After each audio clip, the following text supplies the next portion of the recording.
Surge. It's packed with all of the latest tech from Gel Blaster. For you, that means epic gameplay, like nothing else out there. It's designed by the Gel Blaster engineers in Austin, Texas, who have made robots, drones, and even spaceships. With Surge, they've taken the best tech out there and put it into your hands for a difference you can hear and feel. Does it hurt? Just a little. But that's what makes it so fun. Surge is packed with the best tech, like a built-in lithium-ion battery and ultra-fast USB-C charging, unlocking hours of gameplay. The high performance and precision comes from carefully tuned, ultra-strong gears and super durable internals, so push Surge as hard as you want. Want to raise the stakes? Surge holds over 800 gellets. Activate full auto mode to rapidly blast gellets more than 100 feet. Need more ammo? Reloading is quick and easy, so you can stay in the game. Gellets are simple to make. Just add water. They're super affordable too. Your Surge comes with 10,000 gellets, and additional 10K packs are less than $5.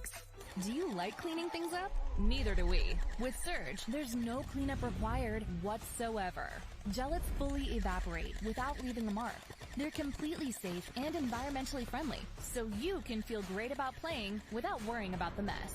Surge is even more fun with friends. Easily swap fin colors for team play and customize your blaster with different colored gellets and official Gel Blaster accessories. Gel Blaster is always dropping mods that change the game even when the lights go out. Surge gives you the ultimate blaster experience, period. Why settle for anything less? Join in the fun by getting your Surge today.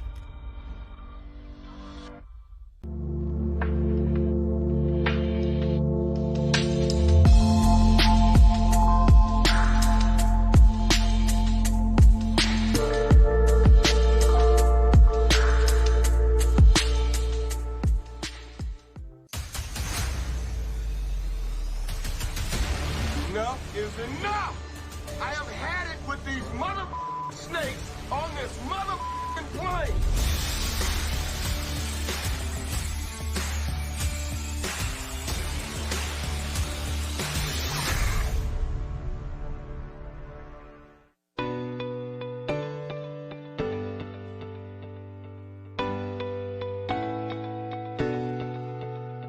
If you want access to the best knowledge in paintball in order to elevate your game to the next level, BKI Paintball is definitely a program that you want to be involved with. BKI, which in this case is short for Best Knowledge in Paintball, is known for being an online platform with hundreds of video tutorials and lessons from a network of pro players called Professors. What you may not have known though is once a year BKI hosts a summer camp. This is an in-person event at Boston Paintball, which is about an hour outside of Boston.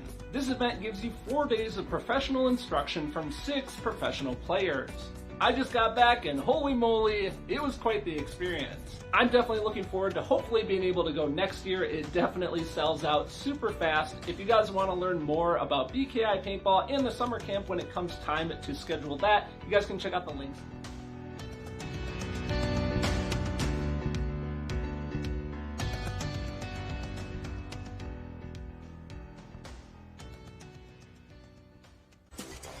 Portal has arrived. This smart target system from Gel Blaster brings a universe of gaming to your blasting experience, unlocking new ways to play, compete, and connect. The included app is loaded with games, transforming any space into your personal blaster arena. Warm up with single-player modes to dial in your accuracy. When you're ready to compete, go head-to-head against other players with one of the many included games, bringing competition and scoring to your blasting experience. Easily connect multiple Portal smart targets to create a mesh network, unleashing complex game modes that will leave your favorite consoles gathering dust. And with multiple mounting and power options, get creative by spreading out portals to make challenging battle zones. With endless combinations of target placement and epic game modes, show the world what you can do with Portal. Gel Blaster. Go play.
Gel Blaster has changed the game again with the bigger, better Surge XL.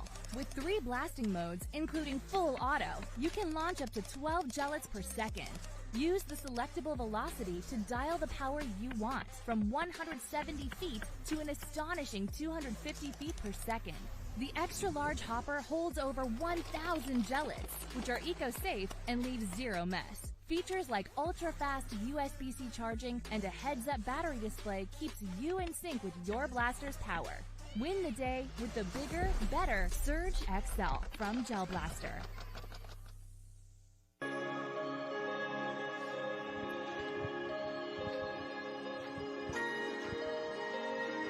I got you.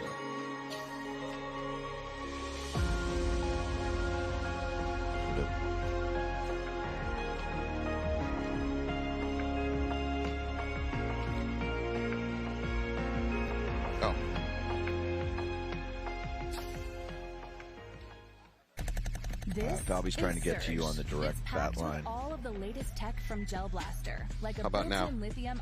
Okay, but that is not with the holding down the talkback button. I'm going to hold the talkback button now. Over 800 gellets. Activate full auto mode to rapidly blast gellets more than 100 feet. No cleanup required. All right, maybe you're on the wrong headset. I'm going to try number 2. Gives you the ultimate blaster experience, period. Join in the fun by getting your Surge How about today. Anthony? I'll try it just, but...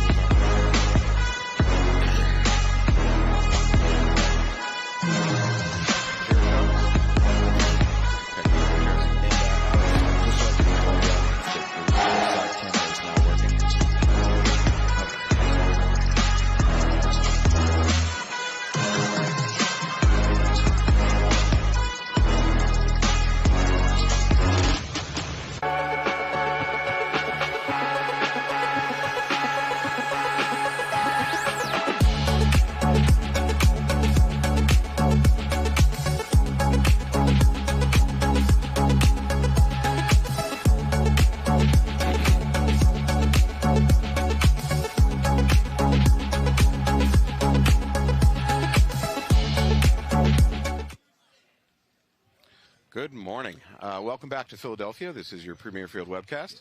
I'm Matt Falby. I'm here with my good friend Anthony Vitale. Anthony, you want to introduce yourself? Yeah, absolutely. Good morning, everybody. We appreciate you being here at the Premier Field. And we got P-Mob on the away side, taking the snake right off the break here. Ology does not match that level of aggressiveness out of the gate. A little bit more conservative play. I don't know if that was Jake Thorne for P-Mob that is now on the inside and on Ology's side of the field. Ology bumps out to snake corner and gets into the snake brick and now into the snake S2. Another move out from home out to the snake side can. You would think that Jake would be bunkering him right now if he's still alive in there. He must be alive. I didn't see a body come out. So we were danger close in the snake right now. Right there. And, yep, there it is. Yep, the Ology player wasn't aware.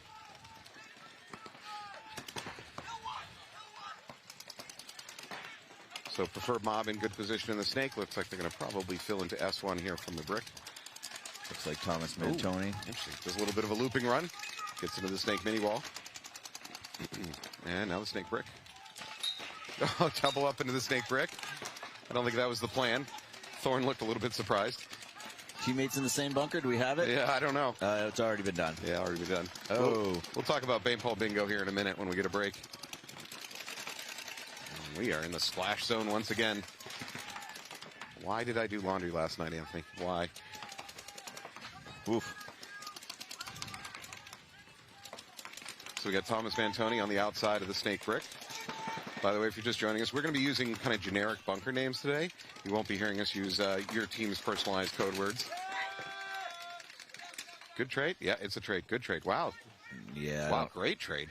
Takes out both snake players. I don't know about that one, but Anthony doesn't know about that one. that one's a little suspect? Yeah. All right. Well, maybe the referees haven't had enough coffee, but as a referee myself, I resent that implication. All right, so we Ology filling in, looks like getting a check, and he's out of the snake. So once again, prefer my back in good control of this. Ology made a great move to clear out the snake, but couldn't capitalize on it. Looks like Preferred Mob is still going to rally. Yeah, no, it was a good move by Smoten to come in and clear out those two players. Drew's looking low. He's trying to find a way to shoot out of there without getting shot, of course. I mean, that's, well, basic paintball. You should know that. P-Mob has 3 bodies alive. Looks like Burt up the center. He's going to launch to the center. I believe it might be the backline Dorito. Might be the last. Or one of the wedges. Oh, no, man. Ology makes a great move and is running for the flag. Oh, wow.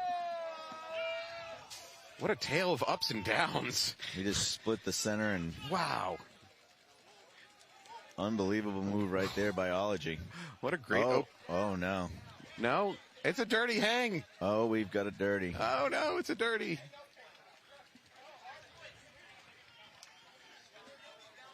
That should be a reverse hang. Yeah. Not a no point.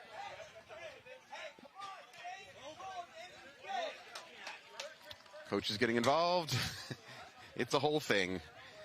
It just became a whole thing. I think it's a tank hit. So refs, coaches having a little bit of discussion. The Ology player that hit the buzzer has what appears to be a hit on his tank.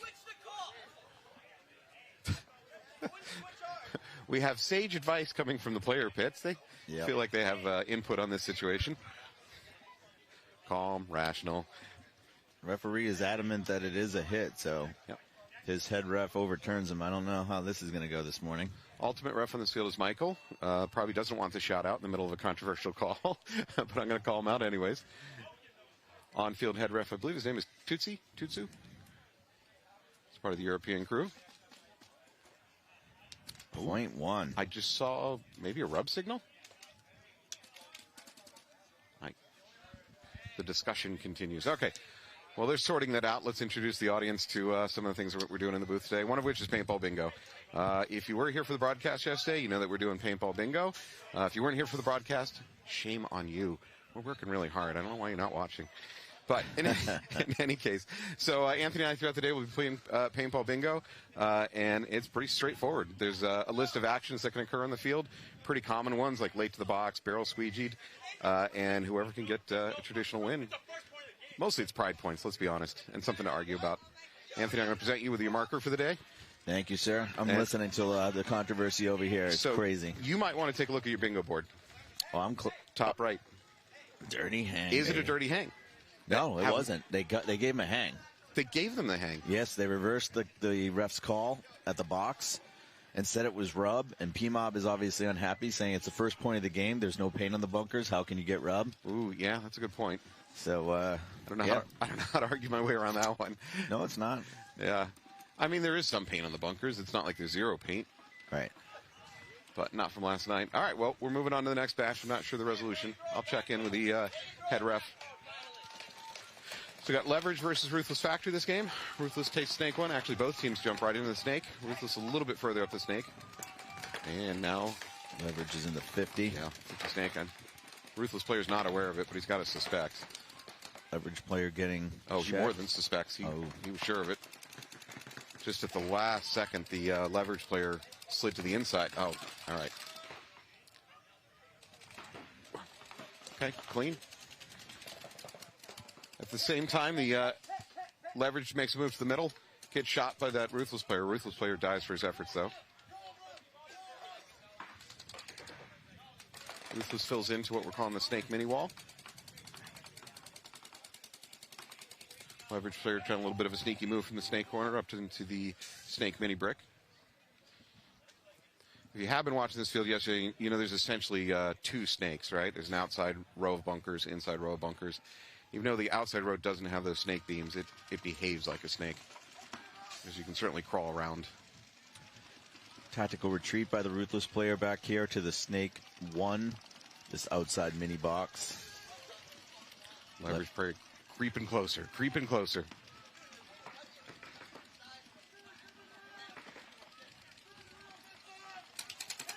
Yeah, I got him. Good play right there. Morin. That's Morin. Number 21 from Leverage. Clear in the field. Should be able to walk it in and tag it. Well, I'm going to try to find out what happened in that first. What's the call on that first one? Excuse me for 1 second.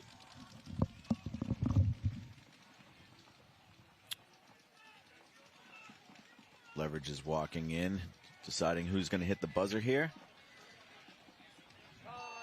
I think there's a chance that P-Mob's asking for maybe Trojan to come over, but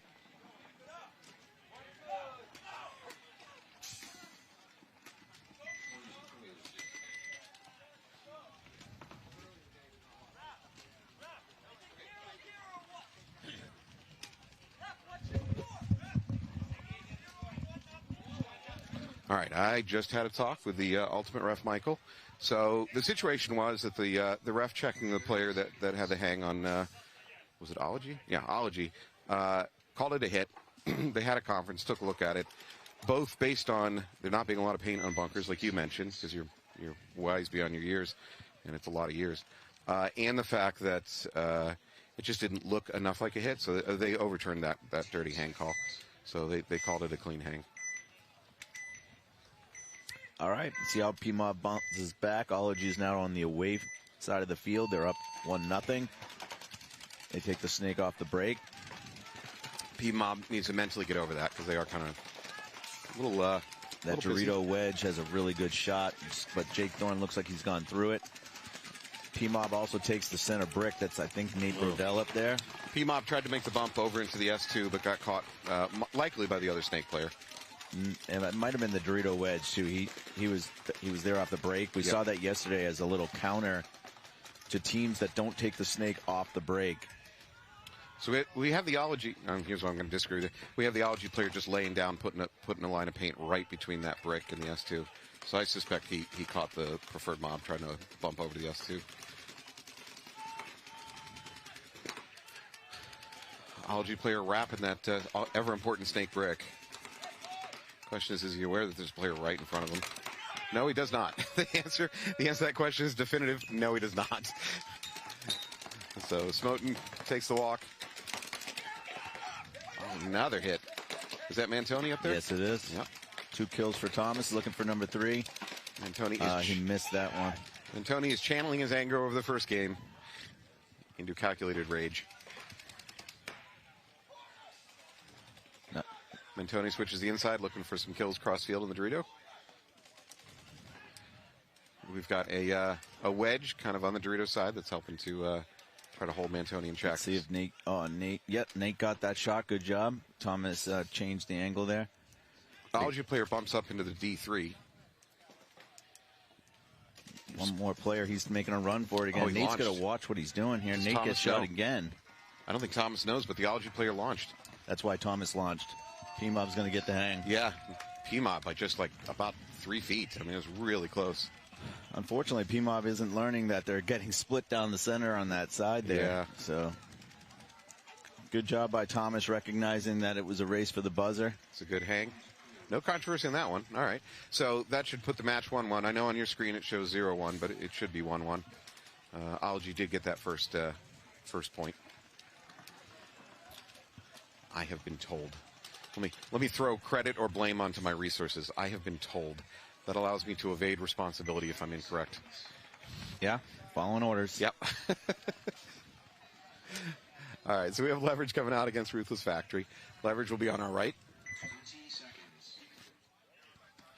Ruthless in the black and gold jersey will be on our left. And there's Thomas. Did you hear a regurgitating sound? Yeah. All right, you think that's Mantoni?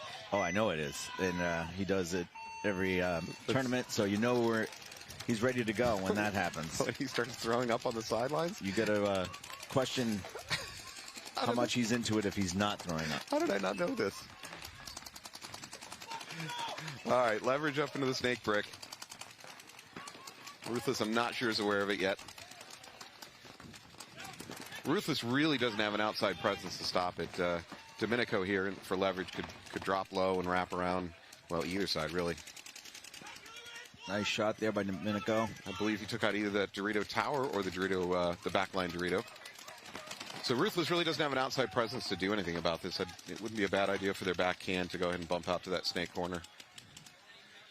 Oh, Domenico missed this move right here. Ooh, good move. All right, Ruthless, good counter. Slides from the God bunker into that, nice Domenico. that snake mini wall. Oh, unfortunate. Yeah. Just Domenico squirrels out of there at just the right time. Well, he dies for other reasons. So essentially got the trade they were looking for, but not the way they wanted it to go. Two Ruthless players walking off now. Ruthless retakes that brick. I think there's at least two leverage players left. The mini box right here is going to have a clear shot on this right there. And he's gone. Oh. So good job there by quarterbacking. The snake corner was yelling for that box to look inside. Sanborn was. You know, haven't watched obviously watched a lot of games yesterday and starting to watch them today. I've seen a lot of players in this dominant brick just kind of get a little bit sloppy and die.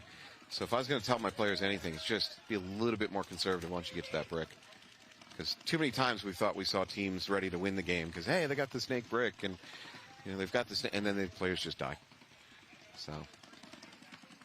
You don't know where every player is, obviously. And when you're standing over the top like that, obviously you're trying to find out where they are. Mm-hmm. And when all of a sudden one's a little closer to you than you thought, well, that's when it's... The good news is you found out where they are. Right. The bad news is you died doing it. I do want, not that my mom is probably watching this on her birthday, but I'm going to wish my mom a happy birthday today, Joan Vitale. Happy birthday, June Vitale. I want to give a special shout out to all the family members that are watching this who have kids or grandkids coming here to play. I just want to let you know your grandkid's doing great. We're all proud of them playing the paintball. Ping pong. Yeah, or that. All right, so P-Mob's on the away side of the field, the right side, if you're viewing it from home. 1-1 game. Ology on our left. Ology did win both their matches yesterday. P-Mob went 1-1, so P-Mob needs this match. Yeah. Oh, I think the P-Mob, he got hit, clipped going out to the snake. Sammy Lana got shot. You know what he didn't do is he didn't take the real outside run. I've seen a lot of players going outside of that snake corner and then in. Thomas does launch, though, from the home all the way into the snake one. Gets in there. Ology goes ahead and moves from the God to the outside brick, but dies doing it. Oh, and a minor. Oh, that's not good for Ology. And another body coming off. So is that a third body or the second? No, that's two. That was a body filling into that back snake can. Now filling into the snake corner. So Thomas is on their side of the field now on the inside snake of Ology. So let's see if he gets that pack. There's a pack shot that if he looks inside, yeah, if he looks at the wedge. So he's got I see the Dorito moving. He might have that backline Dorito keeping his gun in. Well, now Thomas is looking on the outside. Yeah, P-Mob needs to get up into the action a little bit here. They're too far away from their front players. So that mini break in the middle is making a move out to the God to try to counter Thomas. Dies for it. Nice shot, Thomas, there on the God. Thomas is on their side of the field. I believe that Ology still has that back tower bunker hot, which is not a great bunker to live in this situation. Better hope that P-Mob doesn't have anything shooting down the Dorito side.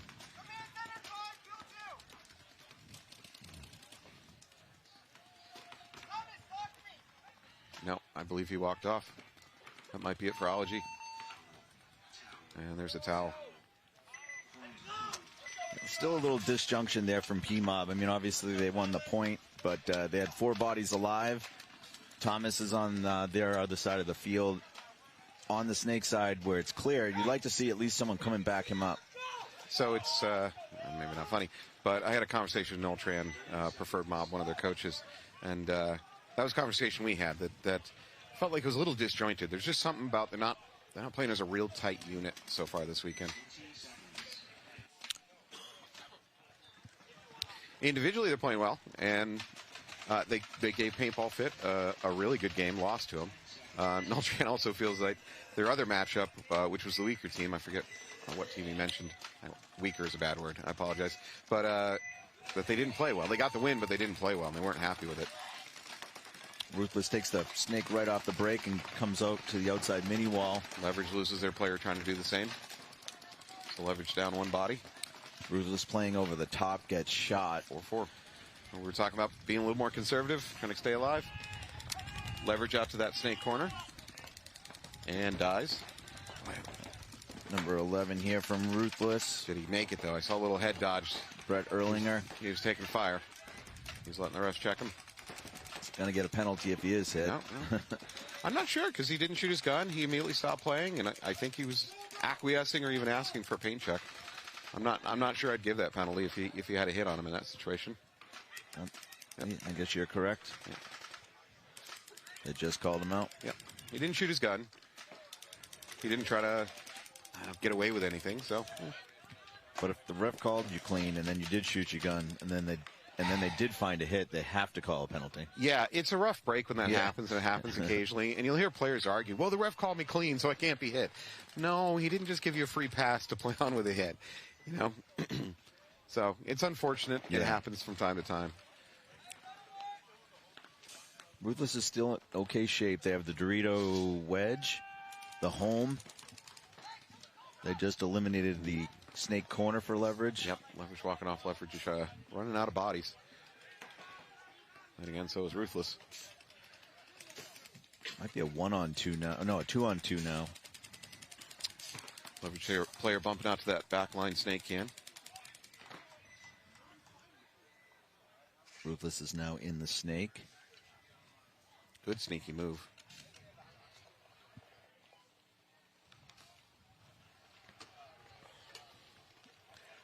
So the snake side can for Leverage really trying to figure out where he is. Well, he knows now. I don't hear any communication, so must be a one-on-one. So I'm not hearing anybody talking to anybody else. That's not a one-on-one. Ruthless has at least one player in the Dorito wedge. Do they? Well, and I think that Leverage has the snake can plus the Dorito. That might be the Dorito, baby Dorito, maybe? Oh, out the outside tape? Yeah. Montalvo is making good moves here. Yeah, you cursed him. There you go, commentator curse. Your first commentator's curse kill of the day. Congratulations, Anthony. I mean, I don't want to get into it, but whatever player is in the Dorito wedge from his teammate, he killed him. Because he was playing a 1-on-2 when he should have been playing a 2-on-2. Yeah, he didn't get support.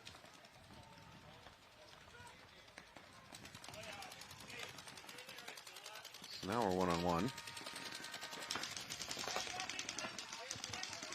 Yeah, Seymour's doing really well, saying, hey, he's on me, so let's play a 2-on-1. Yep, 2-on-1. And now he's going to get bunker move. That's a 2-on-1. Yep, that's a good good choice. Because even if he died doing it, he still got an extra body. So I'd be happy with that decision from Leverage. So Leverage goes up 3-0. Preferred Mob score has been corrected. Preferred Mob is up 2-1 over Ology or Ology or Eulogy. How do you pronounce it? I'm going to go Ology. Sorry, we can't understand you in your thick Boston accent. I don't know what you're just saying. I, on the other hand, come from Ohio, which is one of the most neutral accents in the world. Or, well, in America. All righty.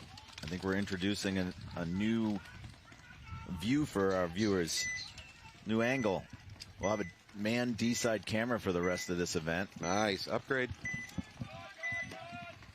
Thank you to Bob Howe from Comp Sports. All right, here we go. Wow, good fast move. Ology player. Yep. For Developmentology player. Oh, nice shot. I think Aiden got that shot in on him. Oh, there's penalty on P-Mob. Minor on P-Mob over on the Dorito corner side. So you got two players walking off over there. I don't know if that's Thomas on the inside, but somebody needs to look inside if he's looking outside. Yep. This looks like Sammy Lanner actually here on the 50.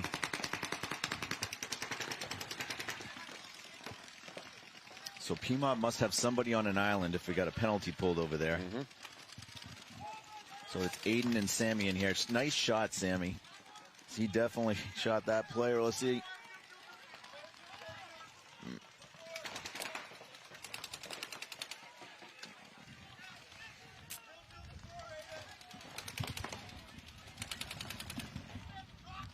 Ology player in the snake content to just stay posted up on that brick, waiting for the wrap.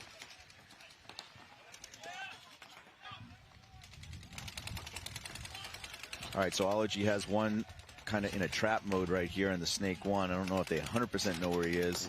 Then we got the player in the snake side can, and then the Dorito tower. So it's a 3-on-3 right now. 2 players from PMOB in snake side. If Chaseman from PMOB went ahead and moved up that S2, he might have a shot on that Dorito tower. I'm not sure if that mini brick in the middle blocks it. But that Dorito side tower is a tough place to live once they start moving up the snake.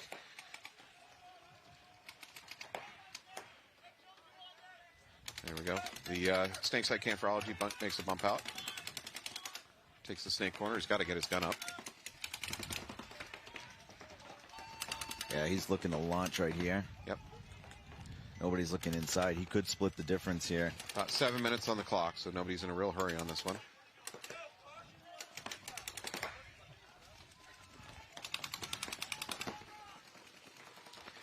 Yeah, so this Ology player in the snake is playing very quiet. He's just waiting to get a surprise kill. Here he goes. He launches. Does he do it clean?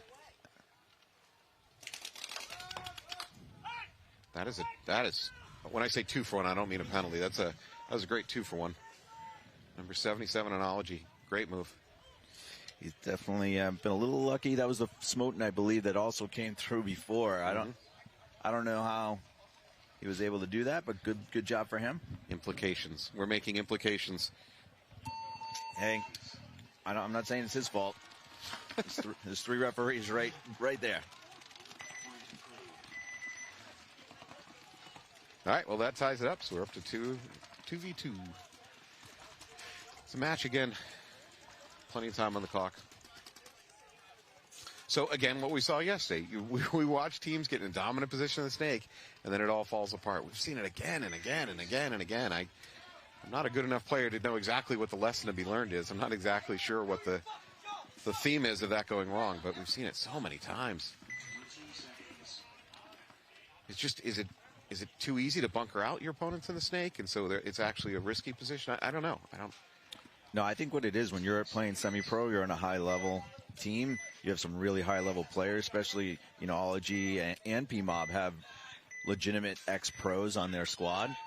And one player can make a big difference, making a big move. So if you make a mistake, like getting a penalty like PMOB did, or not protecting yourselves and having one player be allowed to go through like that and take out 2 of you, those are the mistakes that are going to lose you points, and points that are lost like that are going to lose you matches. So looks like we have a clean breakout on both teams. I haven't seen anybody's walk off yet. Not a super aggressive breakout from either team. Neither team took the snake on the breakout. Leverage is up 3-0 over Ruthless Factory, so they can be a little bit more conservative. I do have a body walking off for Ruthless. The Ruthless snake player is getting a check. Looks like the ref calls him clean. Nope, I'm incorrect. Calls him dirty, and here comes a flag. Well, that is one of the worst flag throws I've seen all weekend. There was a good wind-up, but really no height to that flag throw. We're going to have to go back to the basics, refs. Yeah. It's all about the release point, really. You can get a great wind-up, but if your release point's wrong on the flag, you get no height. You get no trajectory out of it. It actually was almost backwards, almost hit himself. Yeah, that's embarrassing. We're going to have to put that on the next bingo board. Yeah. A missed throw on the flag. Self-inflicted. This Ruthless player, I don't think is aware that mini brick. He's a little bit too eager to wrap. Leveraging's in good shape now. Doubling down this snake side. Also have the Dorito in the back looking over the top. Full send. All right. The leverage. Can I just say number 21, Moran, needs a belt. Well, let's see what we can do for him, folks. Let's get a GoFundMe for a belt for this kid.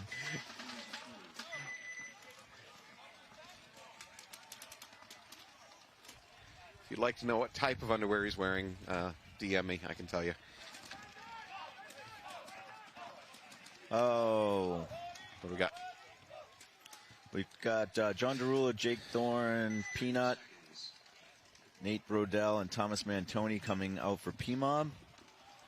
Let's see who Ology has down that side. A little hard to see the dark jerseys early on. That's the harder side of the field for us to see as well. Yeah. So it's probably a good time to admit our bias. We're both New England guys, Anthony and I, and PMOB is a New England team, longtime New England team. So we're familiar with a lot of the players. But, you know, Thomas Taylor does coach Ology. Love Thomas. So let's have both teams just have fun. Yeah. Shout out to Thomas Taylor in the Ultimate Taser Ball League, which failed. There's a minor on Preferred Mob. Their Snake side just walking off, and their Dorito side loses a player too. Yeah. So it just went wrong real fast. Well, they do manage to clip the Ology player trying to get into that Snake brick. Looks like there's 2 PMOB left, so it's a 2-on-4, and Ology's in good spots. Up on the Dorito side, they're in the Dorito side brick. Looks like Nate Brodell's going to try and make a move up the Snake side here, see if he can catch a free kill while getting into this 50. We can salvage this thing. Yeah, he's got a free one right there if he looks inside, which unfortunately he doesn't. If he does If he backs up, he's going to back up into a gun. He's also got a core sample in his barrel right now, so whatever his first shot's not going anywhere.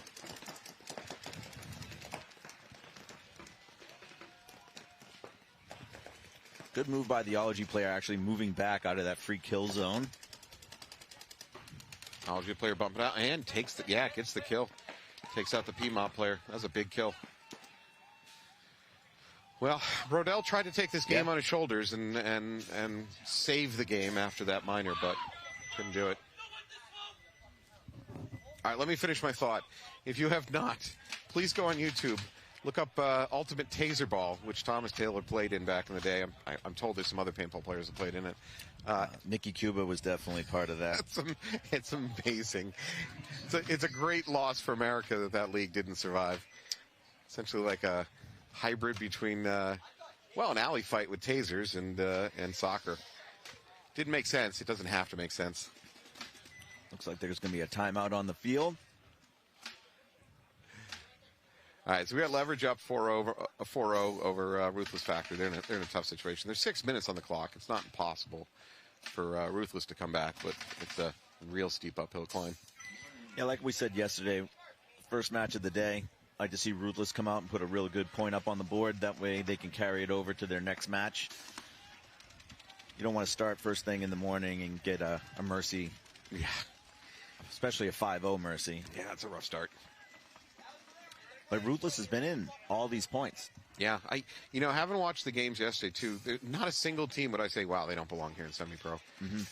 Maybe I don't have the ability to judge that. I don't know, but even the games were a 4-0 is a little tough to stomach. But most of the games I'd say, yeah, all the teams belong. I don't think anybody's out of their depth. Ruthless didn't look bad yesterday. I'm not sure where they ended up for record. We'll go take a look at our stats department. Ruthless. Let's see here. No, Ruthless had a rough day yesterday. They went 0-2 yesterday. Ruthless is on the away side of the field. Takes the God. Big fight on the other side, though. Dorito 2 and then the center up the brick. Right up the middle.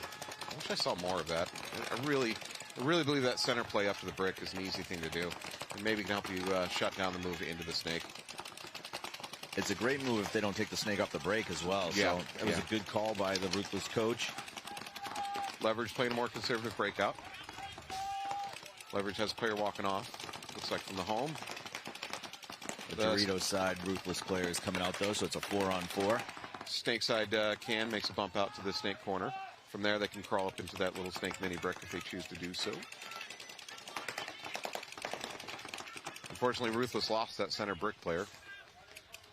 So they're down 2 bodies now. Looks like it's a 4-on-3. What's up? Ruthless player has a packet. I wonder if he got hit by his own team. Ruthless snake hand drops. It's falling apart for Ruthless. They can't towel out of it either. Then they go into the Mercy. Another Ruthless player walking out. So I think we just have the God bunker left for Ruthless. This is a not hopeless situation, but not a lot of hope. And hopeless. I believe that's it. Hey, is this a Geo2 this guy's using? Moran? Look at the eye cover on it. It's got one of those triangular eye covers. I think it's a Looks like a macro hose. Yeah, it's macro hose. Geo2. Good on you. Yeah, definitely. So yeah, can't afford a belt. Can't afford a Geo4. Doesn't matter. Keep playing. No, it's probably shoots really well for him, and he doesn't want to give it up. Yep. I still have it's a Geo3 actually, the Reaper, the original. Oh, really? I have a Geo 3.5, and yeah. If I can shout out a gun that has absolutely no support anymore, I'm a big fan of my Vanquish. When they shoot well, that gun does shoot great. And that was faint praise. Hey, it's not reliable. I don't know what to tell you. I don't know. Mine's been pretty reliable over the years. All right, so we have PMOB taking the home side. They're now down 1, 3-2 to Ology with just under 5 minutes to go. PMOB's going to be on our left, Ology on our right. Both these teams have been pretty aggressive taking the snake on the break, which is kind of standard. I'd almost say that's not aggressive. On this field, that's basically standard breakout. I don't know what an aggressive breakout on this field looks like because your average breakout is aggressive. Ology does the outside run and to the snake corner. Wow, goes nice right up to the move snake. right there. That was a good move by number 71. Yep. Melterman. He played really well yesterday. Yeah. So a little bit more conservative breakout on the PMOB side. Nobody in the snake. Although now they just made the bump from the God into the S1. Ology doubled up.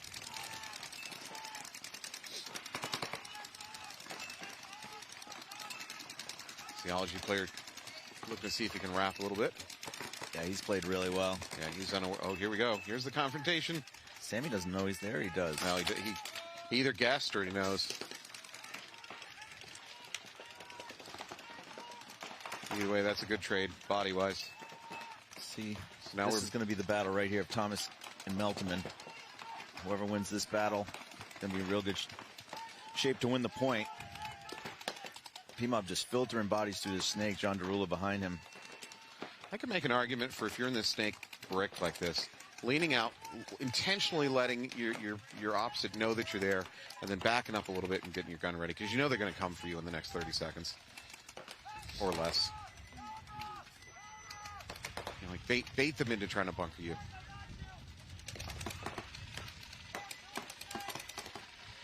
I think John Derula has the ball here and comes onto their side of the field. Have Thomas try to just play in the snake corner player. Oh, Thomas tries the crawl. I don't think it's going to... No, it's not going to work. Melterman. Oh. Uh-oh, Thomas is hurt. Thomas is hurt. This is, yeah, Thomas Bantoni's very hurt. He's done something to his ankle. I think he might have just got double smacked in it. Well, it looks like a hit. This is probably a crude time to bring this up, but we do have trip and fall on our bingo card. I know that feels awful to say that right now. It makes me a horrible human being, but hey, gamer's got a game. Yes. Take a look at it in a second. Number 45 here from Ology is in a good spot right here to stop the bleeding. So I think there's 2 Ology players, of PMOB players now on their side of the Doritos. Ology makes tactical retreat to the snake side can. Yeah, that's number 45. That's a good move there by Jared Demchek. What do you think the best bunker on the back line to defend from an outnumbered position is? Maybe that Dorito? I think if you're playing in a 2-on-2, the can's not bad, but you're obviously giving up the ability to shoot on the outside. While Ology's going straight forward, PMOB's just losing some straight-on gun battles. Yeah. I think it's a 1-on-1 now. think that was Bert that's taking the walk. So we got Demchek in the home playing a one-on-one against one of the PMOB players in the Doritos. Technology player has a lot of rub on him, but it's rub. They're calling rub. Calls him clean. Got to get out of there, referee. Uses the distraction to make a move. That's unfortunate. Yeah. There's no way to do instantaneous paint checks. Well, that one took a little long, too. Yeah. All right. Bingo. Are you going to make the mark? I'm going to make the mark. I'm sorry, Thomas. I'm sorry, but hey, grab your marker. I see it. Yeah. I'm going to win this match on Thomas's trip and fall. I feel bad. He's actually still screaming in there. And now I feel really bad for Thomas because he cost me the bingo game. So that's it, folks. I just lost the first round of bingo today. Lost the other round of bingo yesterday. Yeah. That puts me in a 0-2 hole for the weekend. Yes, it does. So if I go to 0-3, I just want to let everybody know I'm storming out of the broadcast booth. I will be gone. Stomping.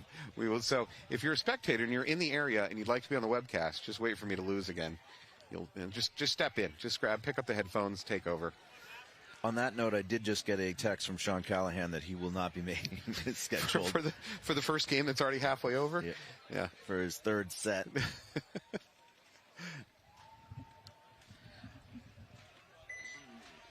All right, so we have a minute 25. We're now in X-Ball with the other leverage match being over. Congratulations to Leverage on their 5-0 victory. I mean, this is a tough situation for Preferred Mob to try to make a comeback here. They're down 2-4. We got a minute 25. That's I need to be staged up top, Tom. We're making diva requests of Tom Cole right now. We need a cherry picker with individualized seats so we can sit on them. Make it happen. We're going to the chairs. Watch out for your big brain award. Yeah, we're going to start demanding green M&Ms. Yeah. Tom only suggests that because it's cheap. Yeah, that's an inexpensive request for him to go through. We got to work on it. All right, we have a timeout on the field right now. So it looks like PMOB, I'm assuming you called the timeout. You have Ology down on the home side of the field. PMOB's going to be coming out on the away side of the field. Minute 25, down 2. Realistically, not a great situation, but you're going to have to win one fast to even have a chance of tying this up. What do I see? I see Thomas gearing up. He's gearing up like he's going on it. I mean, maybe you're right. Maybe he just got shot in the ankle. Maybe he didn't actually. I think he got hit in that bone, right? You know what I mean? Your ankle bone. He got double tapped from real close. And he's wearing low cut socks, so he's got no ankle protection. This is true. Yeah. Shout out to Scotty Mayer, best ankles in the game. Yeah, Scott Mayer, ex-Hurricane. Well, no, current Hurricane back in the 10-man mech. Watch the white. You guys know you were lucky that event, right? I let you off easy. I came up. I could have shot your whole team, and I'm like, nah. I still have some loyalty to the Hurricanes. I'll let some of them live. We appreciate it. All right, Ology's going to see. They're going to launch right into the Snake 1. Yeah. Prefer Mob. Oh, Thomas does take the center brick. Looks like Sammy Lana is in the 50 center. PMOB does lose their Dorito player. We're down to a minute 10. See if Sammy's going to try and go through here. Yeah. He should be able to hear that there's somebody there now. We're going to get destroyed here in a second. Oh, there we go. Oh, bad timing. Ology player decides to make a bump to the brick, then changes his mind, tries to pull back just at the wrong time. Sammy's going to have to try and go through now, just to draw the guns wide so Thomas and everybody else can go. It was, I believe it was Burdell. No, Nate did the right job. Good job, Nate. He drew a gun so Sammy could get in there and tag. As long as he's clean. We're going to have 39 seconds on the clock, which, let's see, let's do some math. That was about a 40-second game that time. Yeah. So that's very doable. All right. Well done to PMOB.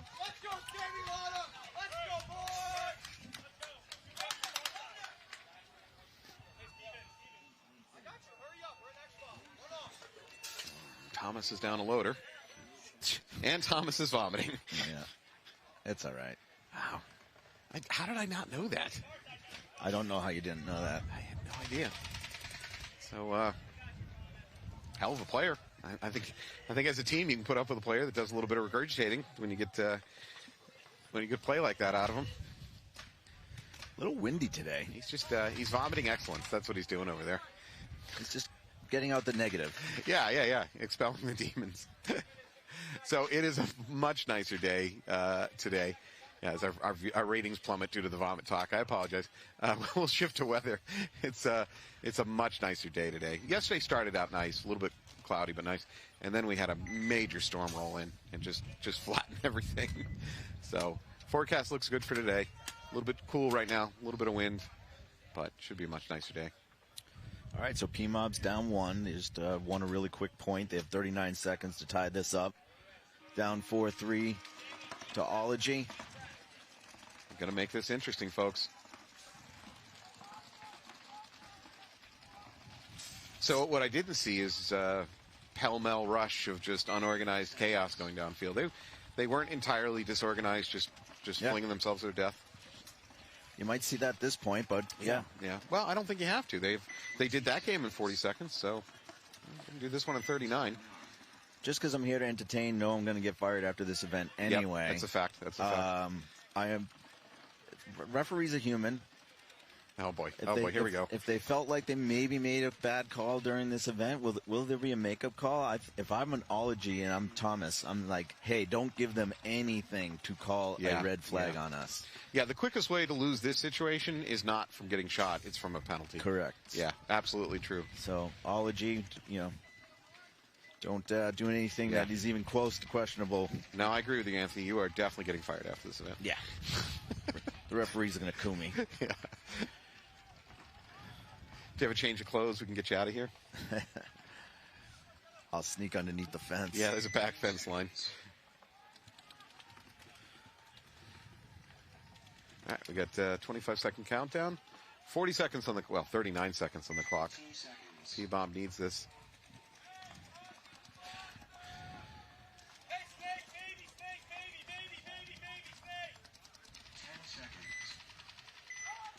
Can you feel the tension?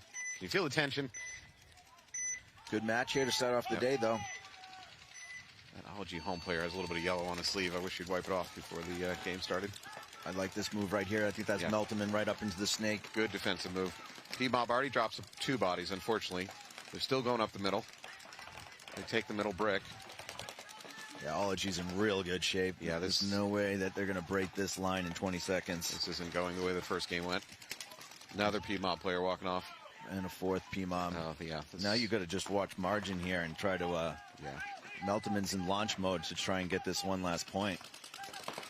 Just don't get a penalty doing it. Well, don't get a major. They got it. You got it. 2 seconds left on the clock. Ology hits it. They're going to win the match either way, but helps their point differential a little bit. Could have an effect. Let's see, how did Ology do yesterday? Ology went 2-0. So they're in good. Now they'll be 3-0 for the weekend.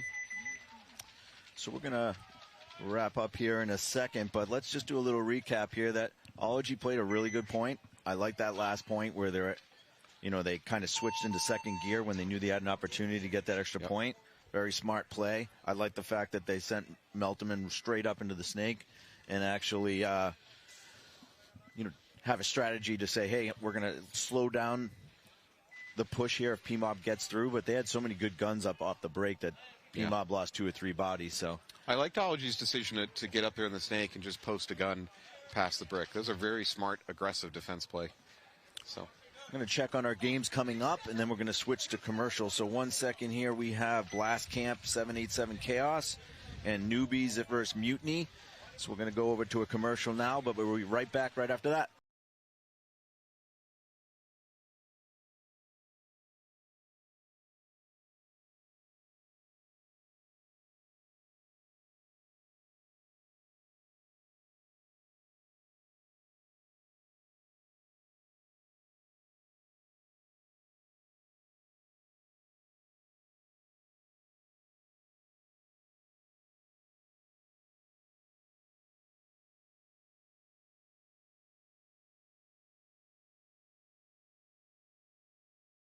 It's one of the softest guns I've shot out of the box in 20 years. There's just no downside to this LB. that they've created this time around is just phenomenal.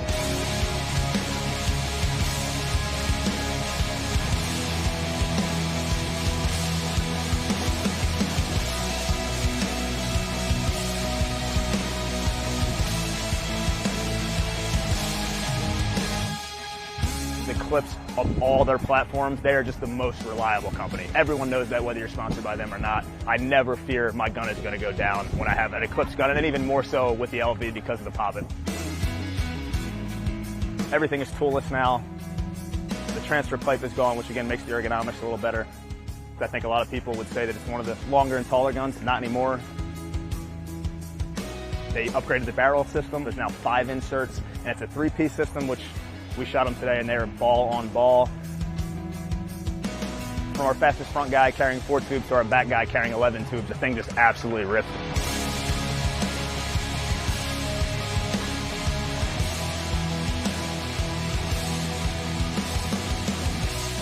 The A-Team's been around since 2004. The group we have now, though, is phenomenal. There's ex-Revo players on there. There's guys from different parts of the country, guys who've played professional for Aftershock, for Elevation. The team is just a really good core group of guys. The structure we have is second to none when it comes to a paintball team. The whole team's a bunch of maniacs, absolutely. So to put an ego in our hands just makes perfect sense. The gun is just an absolute blaster out there, and we are definitely some ego maniacs.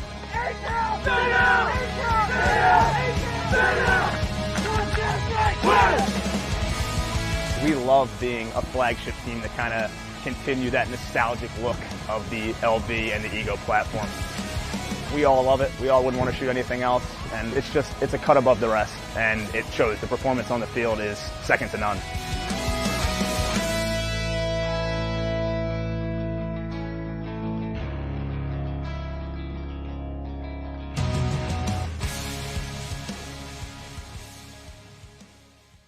Hey, what's up guys? Mark Johnson here at the AC Diesel. I want to talk to you guys about the Shocker amp. This is my 24th season. I'm playing in the Pro Division. I want to talk about the amp. Straight out of the box, under $1,000 retail gun. Straight out of the box, shoots just like your top $1,500 gun. One good thing about the Shocker amp is the efficiency. I shoot 9 to 10 pods, no problem on my 88.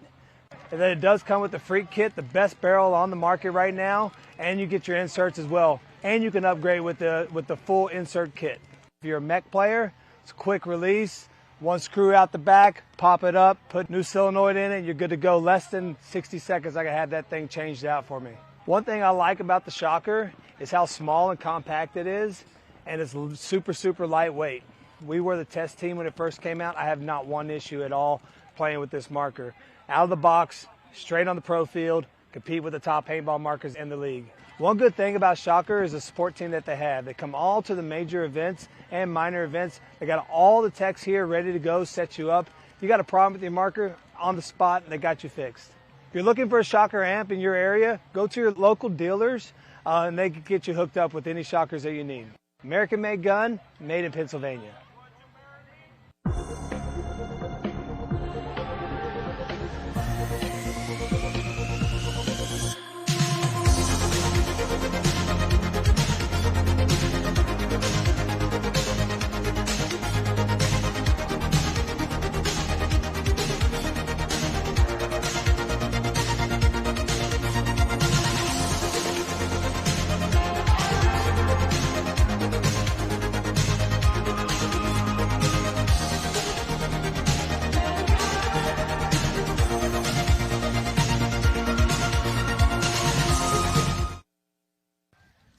Hey everybody, we're back again. We've got our next set here. Got Blast Camp versus 787 Chaos. 787 Chaos is taking the first walk. Drops the body. Blast Camp, good clean breakout. They're already going up to the Snake mini wall. I guess you'd call it the outside Snake 2. Now into the Snake brick. Blast Camp's in this 50 right now. Concepcion here. Going to challenge Blast Camp. Coming across, gets shot. Couldn't get through. I think that might have been from the God. Yes, I agree with that. Chaos has the God bunker. Blast Camp is up 2 bodies. Blast Camp in good position on the Snake side, certainly. They've now doubled up the Snake. Looks like Chaos trying to get into the snake themselves, make a counter move, but he's looking cross. So they really need to do something to stop this snake. La Papa just misses, almost got the guy going to the Dorito wedge. He played really well in the snake for Blast Camp. Blast Camp had like 4 players all playing really well yesterday in the snake. Bran, La Papa, Hogue. Well, Blast Camp had a 2-0 day yesterday, so they got to be pretty happy with what they're doing on the field. Yeah, Eckhard was even playing a little bit. That's the 3rd kill right there. Well, what does that phrase mean? Eckhard was even playing a little bit. If I was Eckhard, I'd take some offense to that statement, sir. I'm saying he was playing a little bit in the snake. Oh, okay. All right. Qualify that statement. People already don't like us. We don't need any more hate. Yeah, no. The Blast Camp has some serious depth over here. Yeah. So both those teams had a pretty good day. Let's see how we're looking for today. Our next game is going to be Newbies versus Indianapolis Mutiny. I know Newbies won a close one versus Leverage yesterday. Yep, Newbies went 2-0 for the day yesterday. And let's see, Indianapolis. No. How did Mutiny do? We watched some of their games yesterday. I saw a loss. They definitely lost one.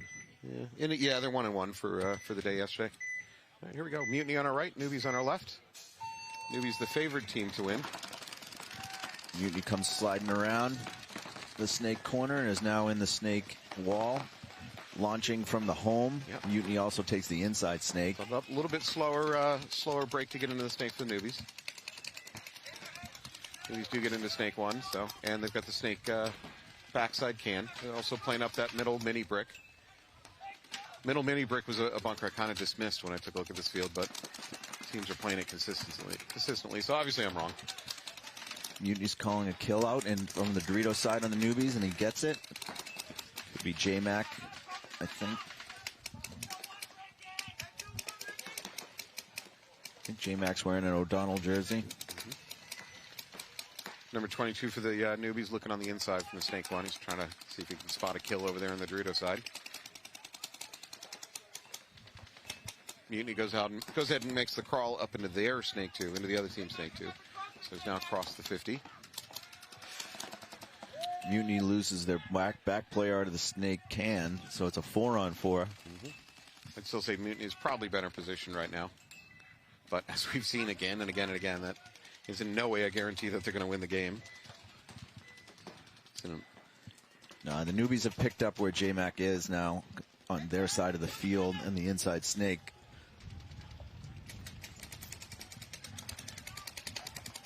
Mutiny player, I think this is Perez back here. He's doing a really good job of keeping that snake player at bay, allowing J-Mac to look inside and get a possible 2nd kill.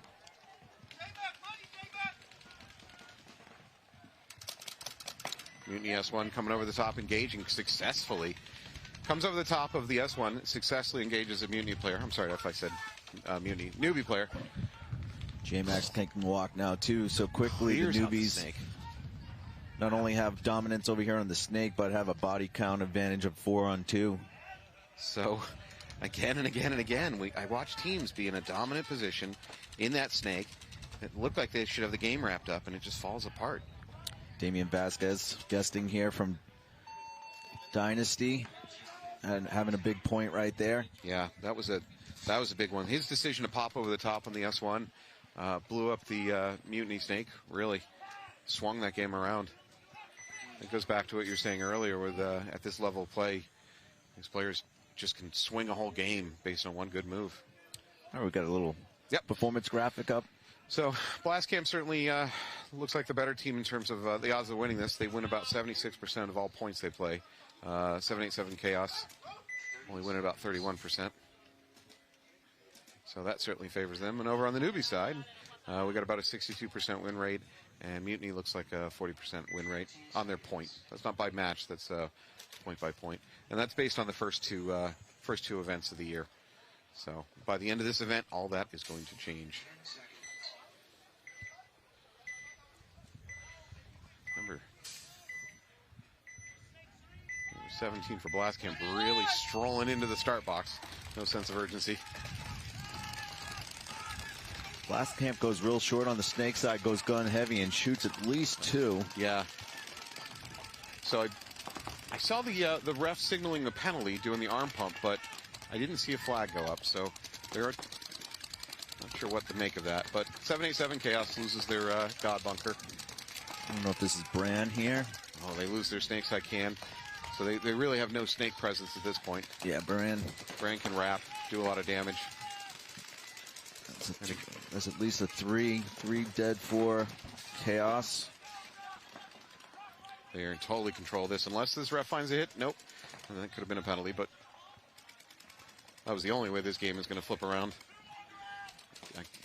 Bran and LaPapa coming down the snake side, playing cleanup. Chaos. So quick game. I mean, Blastcamp controlled that game from the get-go. Really. Yeah, their shots off the break were really good. Getting one and drawing maybe a penalty, or both guys got shot. We didn't see a flag. No, again, I saw a ref making the arm pumping penalty motion, but only one body walked off. So there always exists the possibility that I'm not visually acute enough, and I just missed the flag or missed the other body. But all right, going back to the newbies mutiny match. Mutiny will be on our left. Let's see, I think I see Kyle Markowski out there, number 19. Nice. Playing with the newbies as well. Looks like he might be the Dorito attacker on that side. Mutiny down 0-1. And he definitely is. Oh, he takes a hit off the break. Newbies down 1. They're in real good spot on the snake. Mutiny lost their player trying to get into the snake from the God bunker. Yep, that's J-Mac coming off. Oh no. So the newbies wrap that center brick, take out the next God player.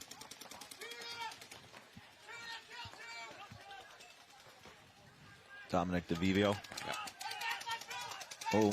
So we got a snake corner fill. That's a, as I've said, that's a tough bunker to live in when the things are falling apart. So another mutiny player coming off. The only way you leave in that back corner snake is either in a body bag or in a victory. It's just once you're there and once you're pinned in, you better hope that you guys win the game. Because we got a gun battle going on the other side where mutiny's on newbie's side of the field, and it's like a one-on-one being played over there. While there's still 4 newbies alive, if DeVivo looks inside, he's got a free kill. So there is a can blocking direct line of sight between those two bunkers. So I think he could look inside. I'm not sure he can see the Dorito on his own side. They got to, I mean, they should communicate it. Exactly. The Dorito side wedge really needs to be calling it out because they're pushing 2 down that side. Mutiny has the Dorito side brick as well as they're on their side of the field. And now he sees him. But if their actual brick, Dorito brick for the Mutiny guy could look inside, he would have a free kill as well.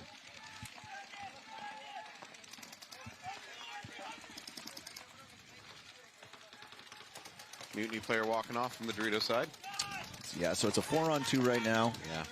Yeah. And the Dorito brick is eliminated, so it's actually a 4-on-1 right now for newbies. And where is that last Where's that last player? Where you always would want to be. Yeah, the worst bunker on the field to live in. Oh. All right, that's the 5th. Well, the Mutiny player died going forward, which I think is the right choice because, frankly, I don't want to defend out of that little snake corner bunker. So newbie should walk it in, go up 2-0. And we have a concession. Point approved. So go back to the Blast Camp Chaos match. I'm going to check out my new bingo board. My new bingo board and see what we got. Refs. Fresh, clean bingo board. Well, starting from now. So refs call bunker rub. That one's looked good. Argue with a teammate. That one hasn't come up. 3-kill game. That's going to happen. False start retag for me. Trip and fall. Trip and fall again. 3-kill game. 4-kill game. Yeah. Oh, you got the 4-kill game? And a 3-kill game. Okay, well. 50 off the break seems to be happening with some regularity. You know what? I have not seen a barrel squeegee this entire weekend so far. I have earlier, but we haven't done it, had to happen since we've been playing. Not on the field. Shoot teammate, all right. Red flag. Oh, you got the out-of-bounds square. That's a tough one. Especially with a dry. Yeah. All right, Chaos is on the away side. They're taking a big bite. That's 50 off the break, baby. Yes. And he Oh, lives. damn it. No, that's for you. 50 off the break. No, I got it too. 50 right. off the break. But it's in a better position for you on the bingo card. Chaos making things happen for the bingo board. They are attacking. I mean, I am a believer that if you recognize that you're playing against a better team, and I'm not trying to disparage anybody here, that you need not to be a red aggressive. flag, but just a yellow. It's going to hurt Chaos. I'm not a fan when refs throw multiple flags. Like, yeah, I don't understand it. Wow, good move for Chaos. He wraps the bunker real quick, wraps the snake brick, and pops his opponent in the snake. Good fast move. Yeah, that's number 7 for Chaos. Yeah, Cologne. He's really twitchy. In a good way. Oh, unfortunately, he gets popped out of there. Good game for Cologne. Yeah, so, yeah, when the refs back each other up by throwing their own flag, I think it can make the situation more confusing for the other team, especially if there's any delay between the two flags going up. When will this sport get to the point where we'll just have flag shooters on the sidelines? You know, like T-shirt guns? Last camp player gets bunkered. Might have been the last. Oh, no, there's another Chaos player on the Doritos side, so. Yeah, trying to run it. He's getting shot in the back, though. Jackson Frey. Yeah, blast camp player trying to wrap her on the backside. So it looks like Chaos will take it. That point was Chaos. Yes, you just punned. Congratulations, you just punned. All right, so we're going to our bingo boards. 50 off the break. Yeah, 50 off the break for both of us. It's in a much better position for you, though, as far as winning this game. You've got that coveted corner spot. Ooh, I need a false start retag where he dies. And a false start death. Ooh, that is a tough line. Yeah. Yeah. So, okay, here we go. Overshooting. We're never going to see a penalty thrown for overshooting, although occasionally. But not on this field. No, not at this level. But so we're just going to have to interpret what we consider overshooting. I'm going to be very liberal with it. Yeah, I gave Jen one the other day that I felt was overshooting. We both agreed. Yeah. All right, Newbies versus Indianapolis Mutiny. Mutiny's down 2-0.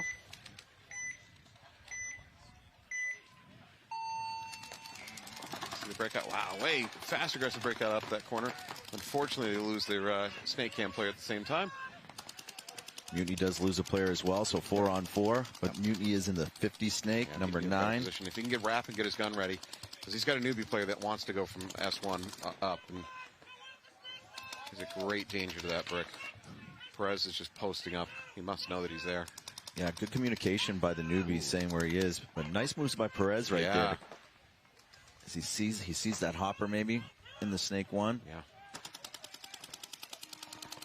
Snake corner gets filled for the newbies. There's a free kill across field if the second Mutiny player can see it. Second Mutiny player in the S2, the other team's S2? Yeah. If he can look cross field, he's got a free one. But I think his job is to protect Perez, so he's probably not looking inside. Yeah. Well, Perez certainly knows that bunker's hot now because it just made a big movement. The newbie player in the S1 looks like he's looking cross field, trying to see if he can pick up a kill on the Druida side. Newbies have moved across the field into the D3 of Mutiny. Oh, Perez takes a walk. Yeah, Newbies all the way back to almost to the corner on the other team's side. Don't look for the kill. Just go hit the buzzer. Nah, he's doing it right. Nice and slow. And they towel it out. It's over. Game over. Calm. Calm. Yeah, he didn't know there was a towel. He made his bunkering. I think he said that's J-Mac. He made his bunkering move after the towel was thrown, but he couldn't hear. Karmakowski really doing some damage over there, getting on the Mutiny side of the field and shooting 2 or 3 of the Mutiny players. I couldn't confirm the 3rd kill, or I'd be taking a 3-kill game right now. Right. But I'm pretty sure Carl did have a 3-kill game, but tank cover lost. I need some more Dorito coverage. Yeah, I need my. So the bad news for you is I got a 3-kill game on my board too. But yours is in a better position. Man, you're getting the good ones. No, but then I'm getting cock blocked right here with out of bounds. Yeah, that's true. You're kind of screwed on that one. All right, so we got Chaos versus Blast Camp. Chaos is down by 1. Big bite from Blast Camp out to the Dorito 2. But we have an elimination coming out of the God Bunker. So this is Chaos is a 25th ranked team coming in this event versus the number 2 ranked team. I mean, right now, they're really in this game. I'd be pretty happy with myself if I was Chaos. Blast Camp's now up to the Dorito 4 over on that side. He's onto their side of the field. Almost. Let's see. No, he is on their side. I'm using our Dorito view here. And gets up another kill. That's 2. Oh, you're just counting kills. That's another one. That's 3. Blast Camp player walking off Dorito's side. Or maybe he's just walking because they won the game. Yeah, he's walking because they won the game. All right, we're definitely both taking a 3 kill on that one. All right. This is all congratulatory to our Dorito cam. Yeah. That I could actually see everything that was going on over there, being a midget and not being able to see over these bricks. Yeah, Dorito cam is the hero that this webcast needed. All right, back to the bingo board and 3-kill game for both of us. We appreciate the players cooperating with their game. All right, so let's look real quick. The out of bounds. Bunker Rub's looking good. Yeah. Argue with teammate is not. We need P-Mob to come back. So my right side up and down is argue with the ref, out of bounds, trip and fall. I just can't see argue with the ref and out of bounds happening. Mm-hmm. I'm not in a good position. I think we're equally not good. Still early. Still early. All right. Chaos lost that point, but they've been playing pretty well in that match. Yeah, I agree. I'd be pretty happy if I was Chaos. So we get Mutiny versus Newbies. Newbies are up 3-0. Yeah, Newbies got a really solid lineup. When you see Kyle Markowski out there, you got Damian Vasquez out there. Kowski's a name. He's done some stuff. Looks like Weston Kurtz was out there. All right, there's 9 minutes, close to 9 minutes on the clock, so there's a ton of time, but Mutiny really can't drop any more games, any more points. I would agree with that. There you go. Mutiny look like they're running for Snake 1 right off the break. Damien goes into the Snake 1. Kyle Markowski takes the Dorito side wedge. Yeah, Mutiny lost their Snake runner. Yeah, Newbies did a good job. They doubled up home. Yep. Mutiny goes ahead and fills out to that Snake corner. Makes the bump up into the the outside Snake mini brick. Call that the outside Snake 1, I guess. We also got the God Bunker. The Newbies have just Damien on this Snake side. Everybody else is home and Dorito side. So kind of surprised considering how important the Snake has been. Teams are starting to push on that Dorito side. Yeah. I think they see the Dorito side camera and they're going for it. They know they can get on air. Yeah, that's it, Ann. That's what these players are here for. Yeah, yesterday we didn't see a ton of action on the Dorito side. I mean, there was. Teams will push it occasionally, but it's been much more active today.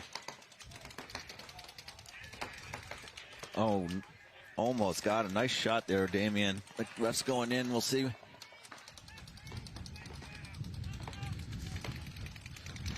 So unfortunately, another Mutiny player walking off. God player being checked out, but I think he's clean.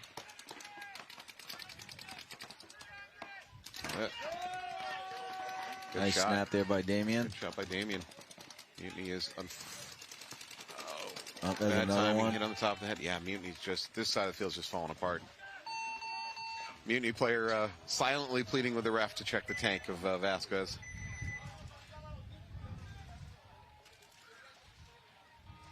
Well, unfortunately, Mutiny's going to go down 4-0. Statistically not a good spot to be for Mutiny. No, that is great analysis. That's the folks at home, if you're not aware, being down 4-0 in a match, not a great position. No. Adam Rand at home gave me some stats. He because if you lose the first 2 points of a match, what was he saying? How many? It was like a 13% chance you were going to win or something like that? Yeah. I mean, so Adam Rand, old Hurricane buddy of ours. Who's he with now? Malicious Intent. Malicious Intent, another good team. He's done a lot of analytical deep dive. All right, Chaos is on the away side here. Blast Camp is on the home. Blastcamp is up 3-1. Blastcamp loses their God player. Oh boy. We got a yellow flag bouncing off of the top. Oh. two down for Chaos, but Chaos is on Blastcamp's side of the field. Lost their player. Oh boy. Chaos has got two players, the Dorito side Wedge and the Snake side Can, but Blastcamp lost at least one. I appreciate that Chaos player trying to make it happen over here on the Snake side. I think if he went low, he was. Yeah. He only got picked up because he walked into it. Yeah. Yep. I think there's a lot of bumps you can move in this Snake just by a crawl, just by a naked crawl out in the open. Both Chaos players are shooting outside. There's going to be a lot of opportunities for Blastcamp to come right up the center if they want to. Yep. 9.5 minutes on the clock.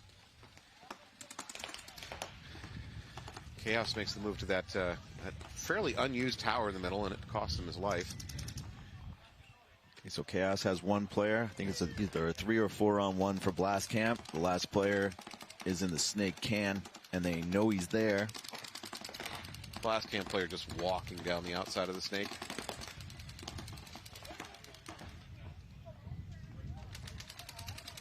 And he's locked onto that backside Can. He's eliminated. Yeah, he's eliminated. I think he was trying to make a drop over the home or something. I'm not quite sure what the Chaos player was doing there, but that's it. Blastcamp was going to go up 4-1, which my analysis says is a bad place to be if you're Chaos. That's the value I bring to this webcast. So Blastcamp is currently sitting in second overall, is in command for that match. Yep.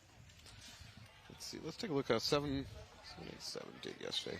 So 787 Chaos went 0-2 yesterday, unfortunately. So they're teetering on the brink of going 0-3 for the weekend. Not really where you want to be. Blastcamp, of course, went 2-0 yesterday, so they're teetering on the brink of going 3-0 for the weekend. And Newbies also went 2-0, correct? Newbies went to Killing. Yeah, they went 2-0. Oh boy, here I go, Killing again. All right, I'm going to look at my board real quick and see what I've got. Anything? Yeah. How we doing?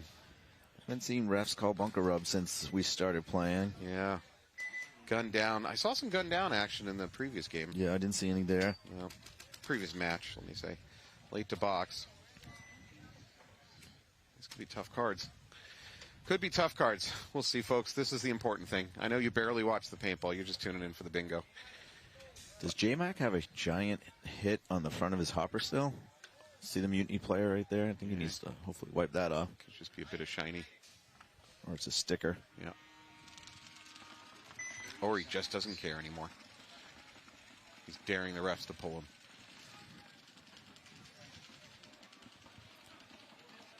Okay, so the Newbies right now are on the home side of the field. Mutiny's on the away side of the field. Newbies firmly in control of this match, so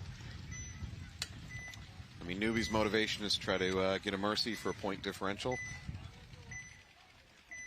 Mutiny just wants to salvage something out of this. Yeah.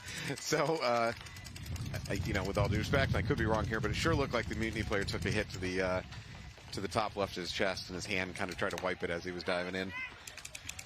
Perez gets caught going across.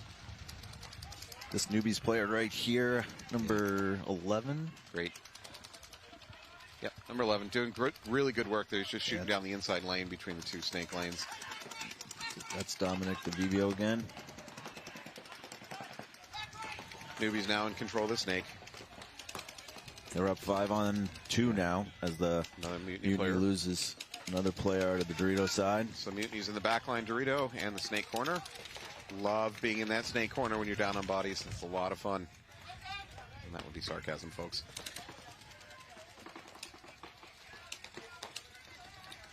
Newbies are on their side of the field now. On the Mutiny player has something on top of his hopper. I'm sorry. Let me take it back. The Newbie player that's across the center of the field has something on his hopper. Penalty. That's the last one. Yeah, that's going to be it. So it should be a mercy.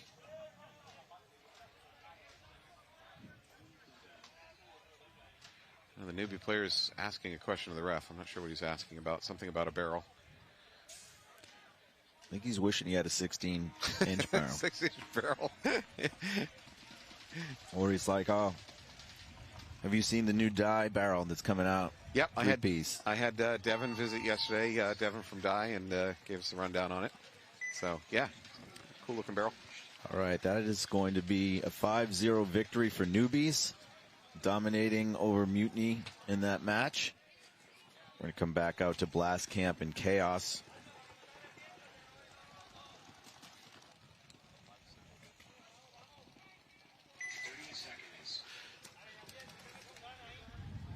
All right, well, Newbies came out, did what they had to do. Oh, morning, Joe. Smiley Joe, Pro Media, passing us by on the field. Great photographer out of the New England area, and just a really good guy, period. Looks like he's been hired by Blast Camp to do some photography. Yep. Blast Camp knows quality photography when they see it. He's also working for Planet, so it may even be for Planet. I don't think that Blast Camp player had his barrel tagged at all. He gets clipped going into the snake, but I don't think he was even pretending to be tagged up. Blast Camp 4. Chaos is in the snake right now, into the snake 2 on the inside. Chaos has their snake can ready to go, and they got the snake brick now. Good move by Chaos getting to the snake 50, but Blast Camp picks it up, calls it out.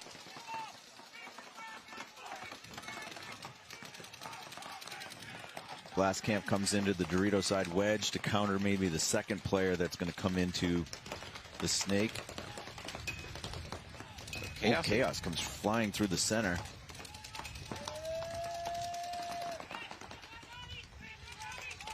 Cologne having another great game. Another Blast Camp player walking off. Looks like he's on the snake side. Yeah, it looks like LaPapa. Jackson Frey's in a gunfight with Cologne right now. Yeah. Cologne in a good position. If he can win this gunfight with a snake can, it just allows him to wrap, flip this field, finish it off. Uh-oh, I just saw a pink. Yep. What'd you see? Rep just called rub. The rub signal. Oh, the rub signal. Is that on your board? I believe it is. Oh, man. I invented this game, and I'm getting schooled at it. Not paintball. Bingo. I'm not that old.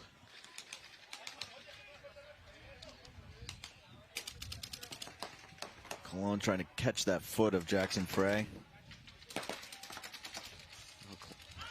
Wow, makes a clean bump out to that snake corner. And he's eliminated by the inside. And I got him killed. Oh, I think that's overshooting as well. Oh. No. What do you think? Oh, I think you're right. How does that look? I don't know. But I think we got some rub and overshooting. You know what, though? I don't think we have overshooting on our bingo boards. No? Not this one. Okay. Oh, no, I have it. Well, I have it. I'm looking up for you. Good call. Good call, Anthony. Overshooting. I might have a down marker, though. All right, as we kind of catch up on our bingo board here, we're going to flip you over to commercial, and we'll be right back to see where we land. Thank you.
We are back. Welcome back to Philly.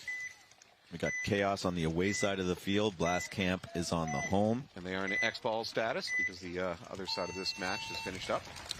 Yep, congratulations to the newbies going 5-0 over Mutiny. Yep. Ref seeing a hit. Yep, pulls out the God Bunker. I think Chaos took the D3 off the break. Nope, he's unsuccessful, so there's 2 Chaos down. Chaos doing a good job of still trying to move forward, though, with only 3 bodies. Right now they have the Baby Dorito, the Backline Dorito, and the Snake Can. Number 17 all the way up into the mini wall, snake side. There's not much opposing him. I think he could go ahead and make his bump. Yeah, I think that's La Papa for Blast Camp. Yeah, it is. He heard me. He made his bump. Look at me coaching. Sideline coaching.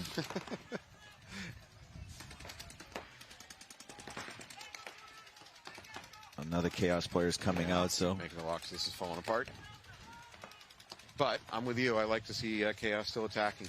I mean, why not? And another Chaos player, so they're down to just the Snake Can now. Yeah, he's in trouble.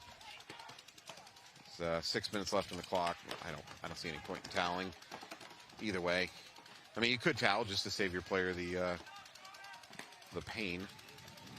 Oh no!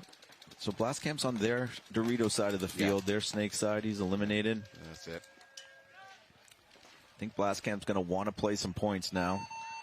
Try to get that point differential back up. Would you towel out just to save one of your players? Just a drubbing? If he's in a stand-up cam, probably not. Mm-hmm.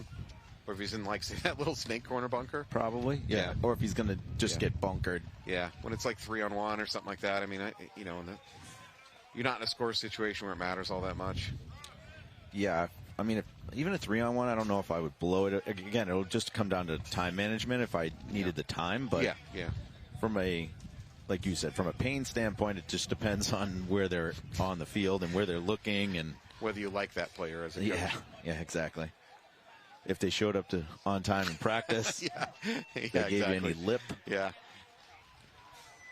All right, so we want to talk about a Big Brain Award. Let's talk about that a little bit. Do we have enough time to do that? I think we do. Okay. All right, let's go. We got over a minute. So up in New England, take a chair. One of the things that we, a little word I invented, I call it the Big Brain move. Big Brain Play of the Day, actually. So we take a look at what we see on the field for the day, and a big brain play to me isn't necessarily, I went down the field and I killed a bunch of people. It's a smart move. Some of these tactical retreats I'm seeing out there are the kind of thing that catches my eye, because I do think of paintball as kind of a puzzle, right? A lot of times you're on the field trying to solve this puzzle of where the players are and what you can do about it. So when I see a player actually do some thinking and come up with a smart solution, I'm going to go ahead and award them the Big Brain Play of the Day. And we'll have a little conversation with them, congratulate them, ask them what they're thinking. It is entirely subjective. You might disagree with me, and maybe we award it, and later in the day, some player makes a smarter move, and maybe we should have given it to them. Well, too bad. So that's it.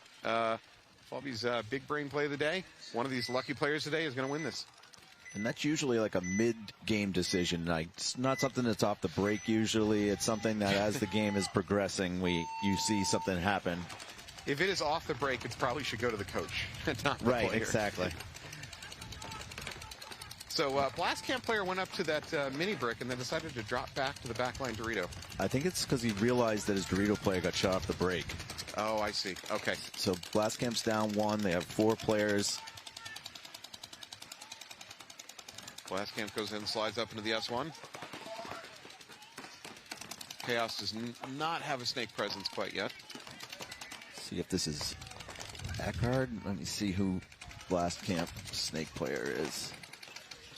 Cannot see, but he's going into the Snake 2. Chaos player coming off. Of Chaos. So now Blast Camp does have a Snake player on the other side of the field in the Snake. Yep, goes ahead and moves up that Snake mini wall. Oh, unfortunately, the Blast Camp player bunkers air. And then they quickly do come in and take that, and he is eliminated. It might have been bad communication on the part of Blast Camp. Maybe one of his back players gave him the wrong signal, because he was certain that brick was hot.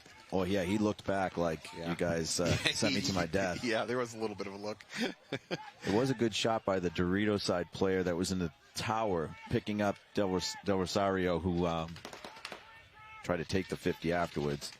Cologne for Chaos is up in the Snake 2. They also make a move up to the center brick. I believe it's a 3-on-3 now. You know, there's 4 minutes on the clock. If Chaos wins this, they'll bring the game back to a 3-5. That's within reach. Oh, Blast Camp player launches a Dorito 4. Chaos player comes across the field and is eliminated. Pays for it, yeah. So I believe it's a 3-on-2 right now, Blast Camp. Chaos is now in the Snake 50, I think. Unfortunately, a Chaos player in the Snake lost his life. Ref diving in on the home player of Blast Camp. The kind of... Uh-oh. No, he's clean. Okay. Clean. Might have been there's a little rub on the front of his bunker. I'm sorry, front of his hopper. All right, so Blast Camp's going down the Dorito side of the field. Still has Jackson Frey here in the can. The Chaos player walking off. So at least 2 Blast Camp left. I don't know if there's any Chaos player left.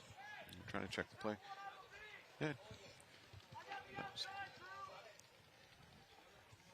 Blast Camp player trying to clear the field. Looks like he does. Yep. Hits it. All right. That should put Blast Camp up 6-2 in this match. What's 2:56 left? So we're going to come back from commercial, and Chaos is going to try to see what they can do to salvage this situation. See you in a minute, folks.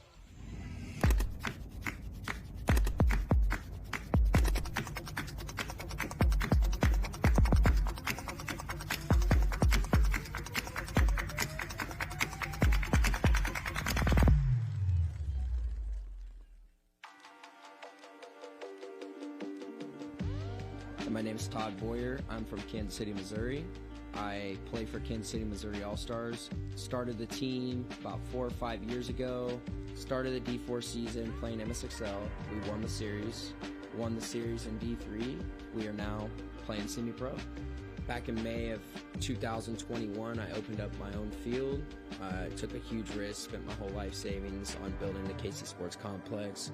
I wanted to build a high competitive atmosphere for people to come out and learn from some of the best in Kansas City, and I believe I achieved that by building the field. January 2nd, I went in to get my shoulder surgery. I had been having issues for about a year. I went in and we ended up finding out that I had a bicep tear, labrum tear, my AC joint had to be cleaned as well. Just dealing with that during the off season was very mentally defeating, obviously physically as well, not being able to lift your arm up. The mental thing was crusher. I'm getting off my surgery and getting PT, and I'm going to be in the gym, 3-4 days a week, getting after it, just trying to be in the best shape I can. One of the goals for the Missouri All-Stars this year for me and for the team is making it onto the pro field, winning first in front of everybody. We've started doing 3-day grinds, Friday, Saturday, Sunday. We've been doing drills.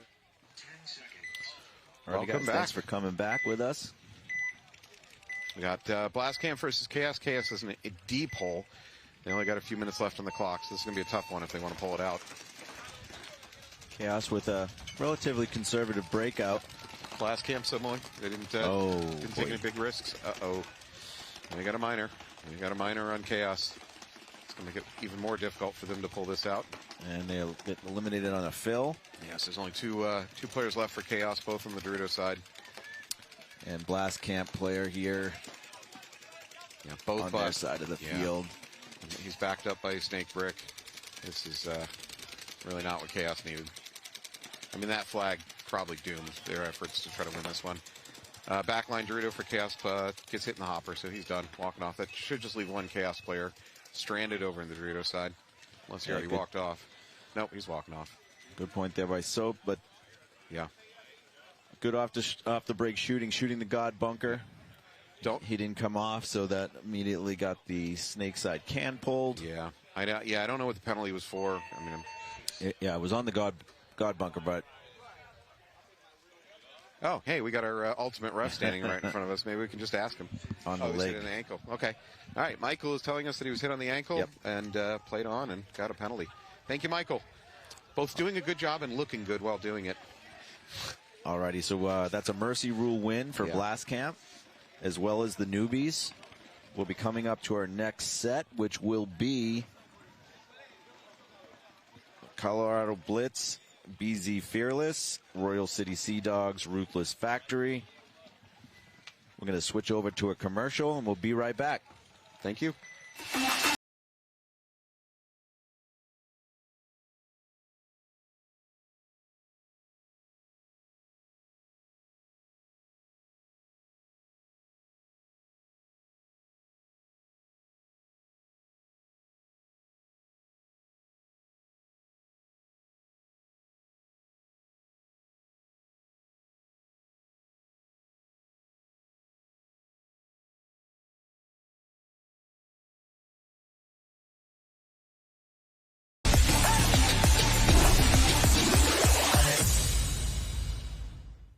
Good Game Sports Park has only been open 7 months, so we're a young field. We're hungry. We continue to develop. We continue to iterate. I don't see us ever being completed with the field because for us, we're paintballers at heart, and we want to keep building new and exciting things for our players. Hey guys, what's going on? Tony from Lone Wolf Paintball. Check us out online or in store.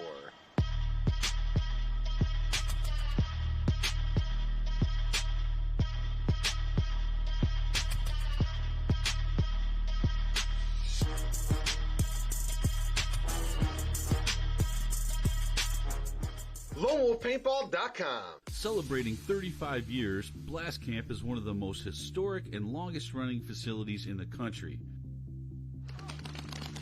From low-impact paintball parties to the Mid-American X-Ball League, we can accommodate any play style. Our world-class facility has many amenities you don't often find at paintball facilities. So come experience history. It's not just paintball, it's Blast Camp.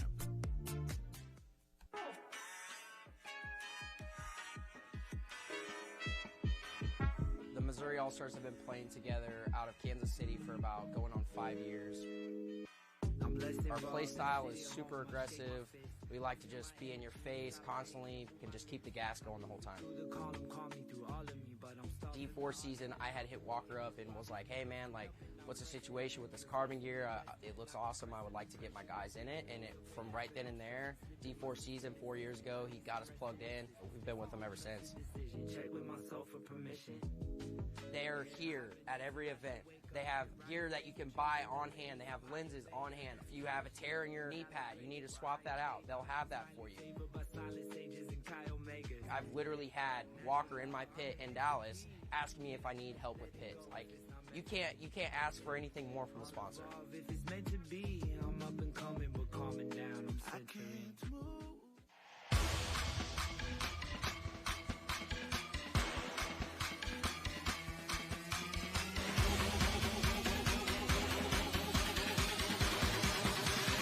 One, two, three, go!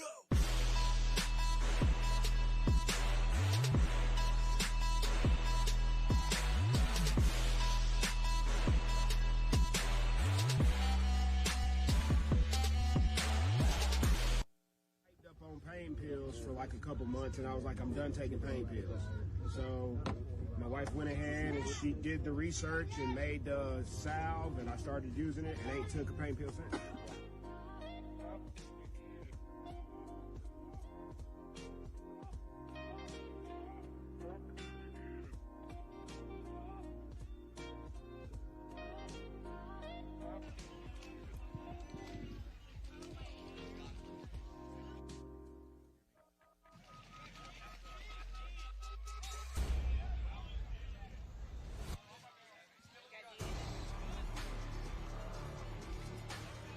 All right, I'm going to mention summer camp in this little set. So if we have that graphic anywhere. Yeah, no problem.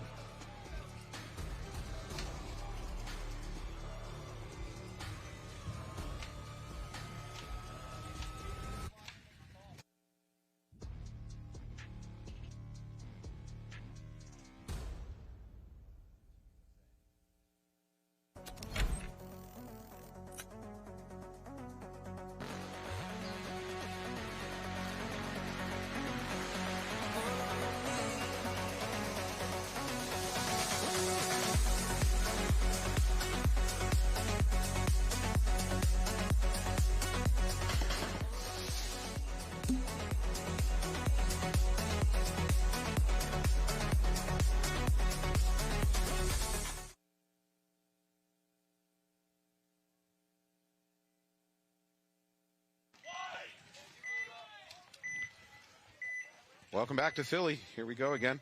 We got Colorado Blitz versus BZ Fearless. Fearless is on the away side. Yeah, Looks like Ryan Wolf is now in the 50 snake for Fearless.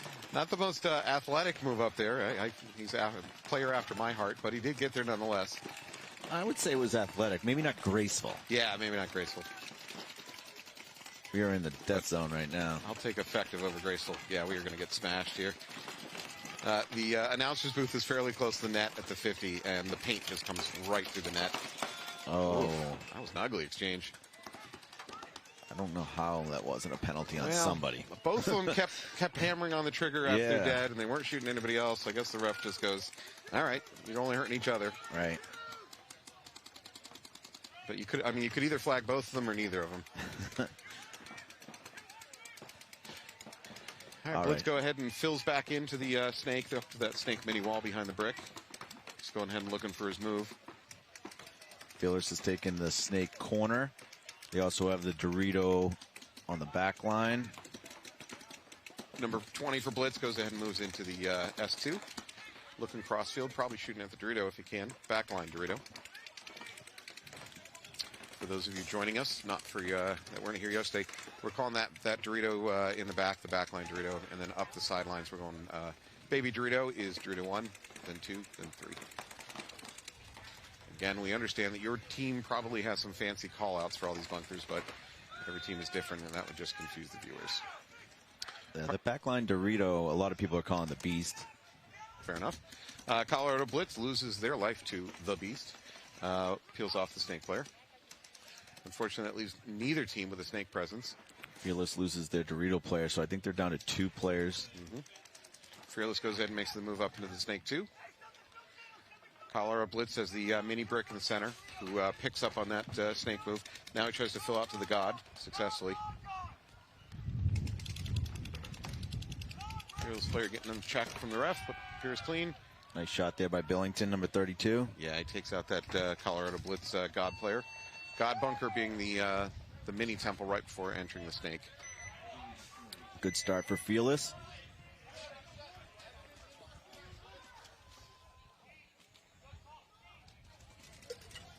All right, good start for Fearless. Moving on to our next match, we got Royal City Sea Dogs out of Canada up against Ruthless Factory. Did you catch what city the Royal City is? I did not. I want to. Some reason the word Kitchener is stuck in my head. They might be from Kitchener. I could be wrong, which I apologize. They will get very politely angry at me, being Canadian, if I'm wrong. I'd still like to have access to the comments. The comment thread online? I don't know, man. I don't know if we want to see that. All right, Ruthless is on the away side, my side of the field. Royal City Sea Dogs on the left. Fairly conservative breakout. They do take the God in the backline can. Ruthless is trying to crawl up into the snake. They do that. Royal City Sea Dogs makes a move up to the center 50. They got home, center 50, God.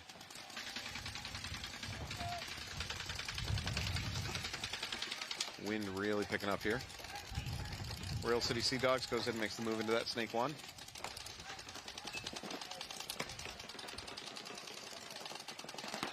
Yeah, so Ruthless now has the home backline Dorito side can, which the tower moves into Dorito 2. They also have the snake 1. Royal City Sea Dogs up into the mini wall on the outside snake, and they've also got the snake corner. Ruthless now takes the snake 1, number 7, Bruce Erlinger. We still have a 5-on-5, right? I believe so. Haven't seen anybody walk off. Royal City Sea Dogs playing out the Dorito side of that center brick. Trying to see if they can catch a body. Sea Dog comes up into the snake 50. Snake brick and the number 15, S2. Jared Baldwin. Royal City Sea Dog S2 is just keeping his gun right down that middle zipper. So if Ruthless tries to make any bump in the snake, they got to pretty much go through that gun. He's looking to shoot the home. Oh, no, he's clean. Okay. So the Ruthless player in the S1 is just locked onto that brick. He's just posted up on that brick trying to make sure he can't wrap, which is a good play. Because if that brick can wrap around the outside, he can do tons of damage. So it's totally worth dedicating a gun to do that.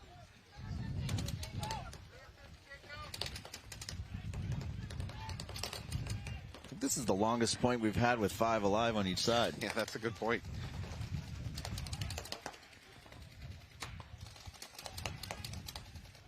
So we're down to about 13 minutes left on the match. No bodies coming off.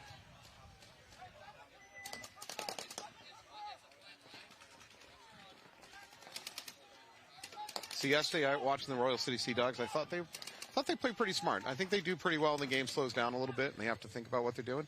Perhaps even achieve big brain play. We got spectators coming over to check out our bingo boards. Oh no, Ruthless loses their snake player. Pretty critical to holding up the and Baldwin peels off another one. They lose their entire snake presence. Although they do manage to take one of the Royal City Sea Dogs with them. Oh, and now and a penalty. Yeah, so this is going to fall apart for Ruthless. So Ruthless has the snakes, the Dorito side tower and the Dorito 2. They both get bunkered looking inside, so the Sea Dogs are going to take this first point. Yeah. Slow point, smart point for both teams. Neither team got over aggressive, did anything stupid. I don't think we got anything on the bingo board for that game, though. No. It's a date game. Can talk a little bit about we have a quick second here. BKI's summer camp. Every year we have an annual summer camp up in Boston, and it's usually the end of July. This year it's July 26th through the 30th. If you want to check that out, it's bkipropaintballcamp.com.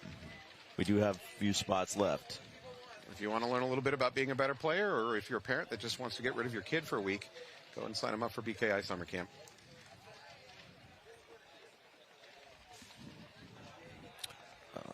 Alrighty. We also have Team USA going on right now. A lot of the campers are Team USA players. We've come through the Combine and all the BKI clinics. We have U16, U19, women's, men's, and masters. So if you want to support Team USA, please go to teamUSApaintball.com. We have a lot of custom stuff there. These JT basketball jerseys and a limited goggle on sale right now for $99.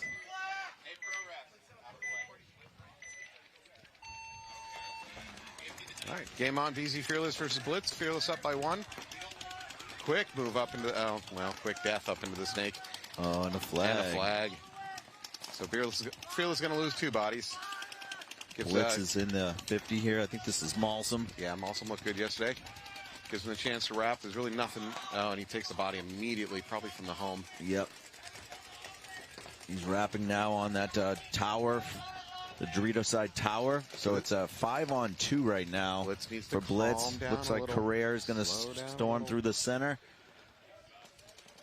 Yeah, and dies for it. Calm down, slow down. There's time isn't a factor. You don't need to go full wolf pack. That's how you lose a game when you're up big on bodies, is that you suddenly go from being a team to 4 players all wanting to be the guy that gets that last kill, the guy that bunkers out the last player. And that's always a risk of it falling apart. So I call that wolf pack. They just suddenly everybody's trying to be the alpha dog finishing the game. Sometimes I think it's good if you're going to draw the gun wide, and then the rest of the team can do work. But yeah, if everybody's doing that, then yeah, it's not a tactical move at that point. And it's funny because Royal City Sea Dogs, I thought watching yesterday, they played some good smart ball. They control. They would come back from down, but that was a moment in time where they just seemed to kind of lose their cohesion. But nonetheless, they won the game. So I'm complaining into the void because it doesn't matter. No. I think Carrere knew that, obviously being the last one left, a 5-on-1. Yeah. Just wanted to stretch his legs a little bit. Still early. Okay, but I'll give a but to that. But if you start running a bunch of bodies downfield, the odds of getting, say, a major actually go up. Right. When your feet are moving and you take a hit, the odds, well, at least a minor go up. But all right, Sea Dogs are on the away side of the field right now. They won the last point, I think, with 5 bodies alive. Yeah, well, Ruthless just lost their snake player. 5-on-4 for the Sea Dogs. Sea Dogs are in the God bunker looking to set up to get in the snake, and they do. Ruthless a little bit further up than snake right now. Well, nope. Now the Royal City Sea Dogs a little bit further up than snake. They're in the S2. He might be looking to go to their S2. Looks like Baldwin again. Oh, if he gets, no, that is not going to work. Wow, how did he live through that? Nice shot there, Baldwin. Wow, good work by Baldwin. Now it's, yeah, he's clean. Wow. I thought for sure Subi had him. Subi had the gun ready, pointed right down that middle lane, and Baldwin tried to crawl right into it. Somehow he got out of there alive, managed to come up, engage in a one-on-one gunfight, and still win it. Yeah, Baldwin's got pretty much iced this whole side all the way to the home. So I can see Ruthless has the home, the Dorito side tower. Don't know where their third body is. Oh, looks like Perhaps pick it up on the camera here. Perhaps home, that backline Dorito. The home just got eliminated. So now they're just really, really compacted over to that Dorito side. Yeah, Baldwin's going to shoot back, and we're going to get sprayed. Yeah. And he's eliminated. Another good shot by Baldwin. Heck of a game by Baldwin. At least a 3. Let's see if he can get a 4th. Is that on your bingo board? It is on your bingo board. Damn it. I'm getting smoked this weekend at bingo. I mean, it's time for me to admit, I didn't train for this. I didn't train to be ready for this event. I didn't put in the time and effort it needed to be successful at bingo. It's coming back to haunt me. Lesson learned. Move on. It was not a confirmed 4-kill game for Baldwin, but a very good game. So we're going to give him 3 on that one. All right. Do you have a 3? We both had 3. Yeah, we already used that one. We already used it up. Okay. All right, so let's see if Ruthless can bounce back. They're going to go down 2 to the Sea Dogs with 8:47 left in that match. So we got Colorado Blitz and BZ Fearless. Back to the first match, we got Sea Dogs, a little bit favored to win this because they got a 62% win rate for points they play. Ruthless a little bit lower down there at 27. Again, some of these percentages surprise me, but I watched them play, and I don't think that these teams are have any, have a low winning percentage. They just look good. So we got Colorado Blitz coming in close to 60% with a win percentage on each point, and then Ruthless a little bit lower at 30%. So Blitz is favored. We have seen this weekend that being favored to win does not guarantee a win. All right, Fearless is back on my side, the away side of the field. Blitz on the left, those sharp baby blue jerseys. 1-1. Blitz goes ahead and gets into, actually both teams up into the Snake 2 immediately, very quickly. Blitz is posting up on that brick. I think that's just Wolf on my side of the field. Just assuming the brick is hot, which is a smart play. Yep. Wolf of long hair. Speaking of Wolfpack. Unfortunately, they drop a body over there for Fearless on the Dorito side. Both Snake players are matched up in the Snake 2. Yep. Now, if Blitz can pick up on the location of the Snake player, know that it's the S2, then I'd like to see that gun get reassigned, just shooting straight down the middle of the Snake. Now, I've probably got 2 different guns shooting at this, what is an empty brick. Colorado Blitz. Yeah, Malsum doesn't know if he's in the Snake 50 yet or if he is in the Snake 2. Like you said, if they know that he's not in the 50, then he'll reposition his gun down the Down gut. the middle. Yeah. Yeah, now he knows. Now he knows, yeah. Okay, now he definitely knows. So Wolf is outnumbered 2-on-1 inside of this game within a game that is the Snake. Yeah, and he's getting some inside pressure as well. Yep, he's staying active, switching his gun back and forth. He makes the jump. Ooh, nuts. I don't love that. You shouldn't, because that's going to be another bingo loss for you. Major. That is a major for... Ouch. There's not going to be any bodies to pull. Oof. Fearless just got a major. That wow, it fell apart. Yeah. I got to have a red flag. Yep. You do have a red flag on your bingo board. Damn. Wow. Yeah, the marker comes out, folks. Oh, man, you're loving this. Poor little red flag. All right, so let's talk about that move, because I'm not giving him the Big Brain Award for that one. So Wolf made a decision to go bunker the brick. Few things wrong with that, right? 1, brick was empty. Let's start with that. Number 2, he's outnumbered 2-1, which maybe he didn't know that, so I'm not sure I can hold that against him. which means if he even if he trades, he's going to give up the snake to blitz. So that's not good. And then finally he got a major on it, so that part's not good. So some of that's forgivable, but some of that's not. Yeah, lack of information is going to hurt you. Blame your teammates. All right, so Ruthless takes positions across the back line. Sea-Dog loses their snake player. Now they're going to lose one of their middle players. Some good off-the-break shooting there by Ruthless. Let's see how they fill in the spots now. They're up 5 on 3. No, they're up 5 on 2, my friend. Wow. Both with no penalty? Yeah, with no penalty. Both Sea-Dog players relocate to the snake side of the field, which means I believe they've abandoned the Dorito side. Yeah, one of the Ruthless players is in the center brick now, just kind of wrapping the outside of it and goes onto their side of the field under the tower. Ruthless needs to kind of even up the field a little bit. I don't know if the other 4 in the back line know that it's a 5 on 2. Yeah. Sea-Dogs either need to spread the field again. That backhand can maybe get back to the home. Or you just try an aggressive what the hell play and go ahead and move up the snake and see if you can catch Ruthless off guard. There we go. Ruthless player launching.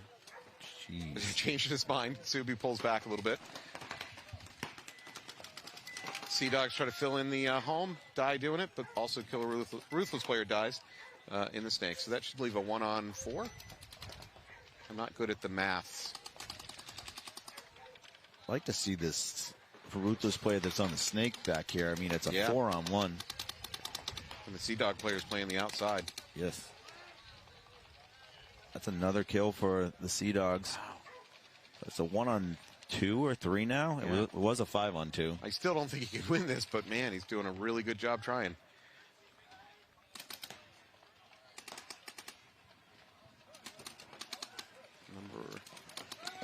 Unfortunately he dies. I mean, I got to give credit to that player. It's number 91? 91 of the Sea-Dogs. Anyways, give credit to him because he played a heck of a game. So something with a 1. Anything with a 1. Maybe, it couldn't have been 11. No. Connor Smith. Well, in any case. Could have been 19 and you're dyslexic. That is very possible. Good point off the break for Ruthless. Going up 5-2. Not a great close, but great off the break shooting. Yeah. No penalty. Shooting 3 players off the break. So back to the Colorado Blitz versus BZ Fearless game. Blitz will be on our right. 30 seconds. Blitz do yesterday. Blitz went 2-0 yesterday. So they're having a strong weekend so far. BZ Fearless unfortunately going 0-2 yesterday. So they need this match and then some luck. Well, they need all their matches today and then a little bit of luck. So Blitz is on the away side of the field. Fearless is in the home. Blitz are in the light blue jerseys. Fearless in the black. The red logo in the middle.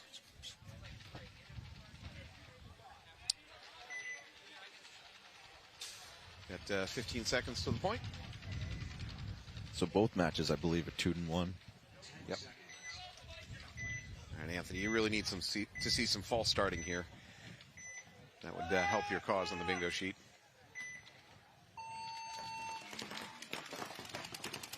Now, you have an option of just yelling go, go, go really loud right at like the 2-second mark. And we're not with any team, so they can't throw a penalty flag at us. Well, they will, but they'll just fire us. All right, Colorado Blitz. Another penalty being pulled on Blitz. No. Well, they did get up in the snake. That was good. The flag wasn't so good. How often have you as a player seen a flag go up on your side and immediately try to move upfield to get away from your teammates to let them get pulled? All the time. Yeah, I've done that on more than one occasion. Fearless going ahead and moving up on the outside of the snake into the mini wall. Do we have all 5 Fearless? That's a wonderful question, and if I was a better webcaster, I would answer that correctly. I haven't seen any of them come off yet. And the Blitz player walking off. So we got Carrera from Blitz is in the God, moves over to the snake on the outside here. Blitz also has another player on the inside of the snake.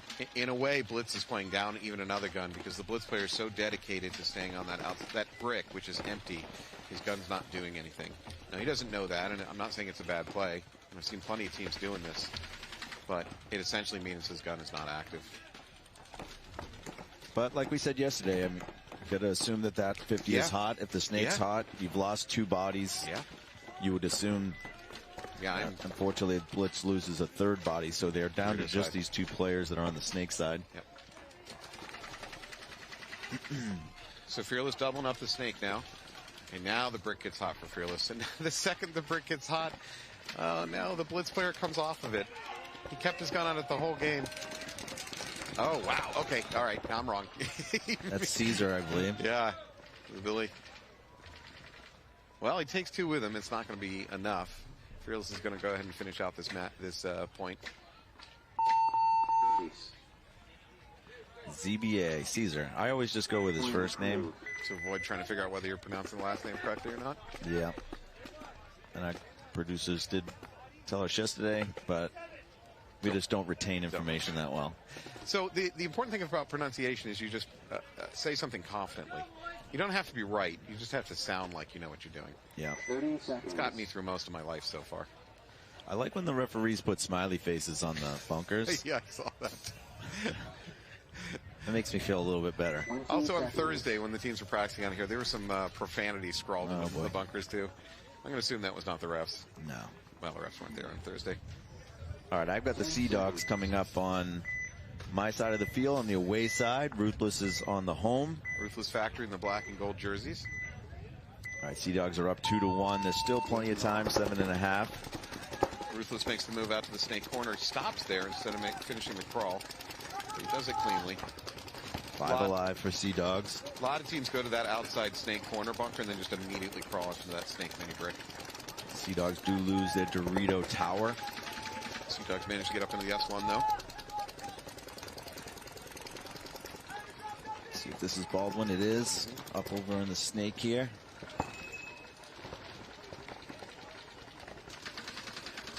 Try to get a shot on that snake corner if he can. Yep, Ruthless pretty well spread across the back line. So you got snake tower, you got the Dorito, you got the home, you got the snake can. They did go ahead and move up into that snake mini brick, but other than that, they're pretty much spread across the back line.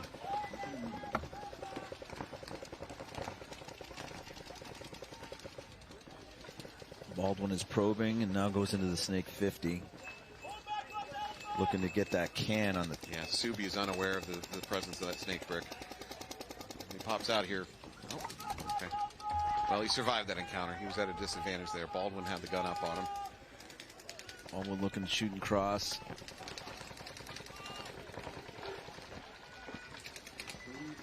Does take 1 player out. Yep, player walks out of the, I believe, the home bunker. Ruthless goes ahead and moves from that snake side can up into the S1, but they lose another player on the back line. So they're down to 3 bodies. Baldwin shooting cross at the Dorito tower. I would say Subi needs to do something to counter this. He needs to move up, see if he can do something to pull Baldwin out of there. This Baldwin's going to do a lot of damage. I don't know if that is Subi. We'll see. Oh, this is Subi. Yes, you're right. Jeez. Wow. That was chaos. Yeah.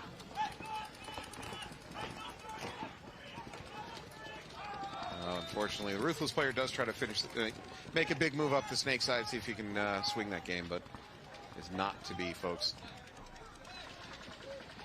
That's going to let the Sea Dogs just walk it in.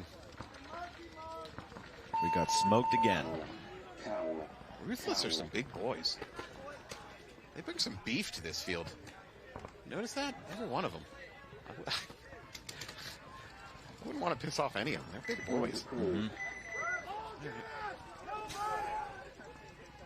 All right, so we've got Fearless down on my end.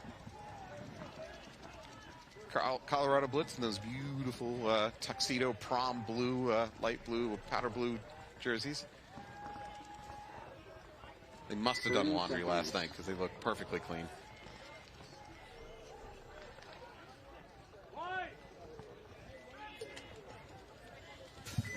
Seconds.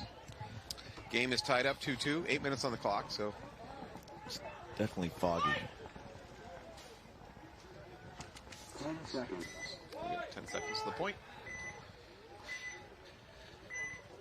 Blitz look like they have at least a runner to the god, maybe into S1 on the break. We'll see. 2-2 match. Into S1. Colorado Blitz takes the S1 on the breakout, up to the S2, up to the 50 brick. Real quick, very aggressive breakout. Also, at least for that player.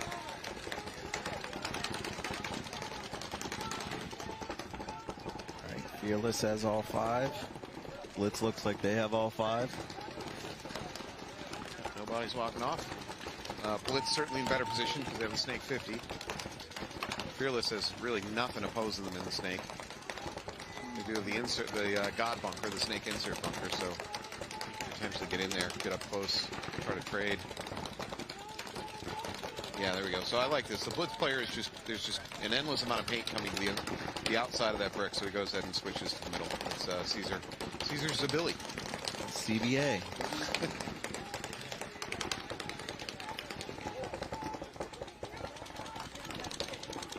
As an option, he could drop and crawl into their S2. I don't know if he's aware of it, but the rest of the snake is empty, so there's really not a risk of getting bunkered out at the moment. Like to see them play off him being up here. Definitely have 1, 2, yeah, don't engage that gunfight. 2 or 3 guns right here. All. What I don't want to see Caesar do right now is engage this gunfight. He's got multiple guns just banging around away at that outside, exactly where he's about to come into.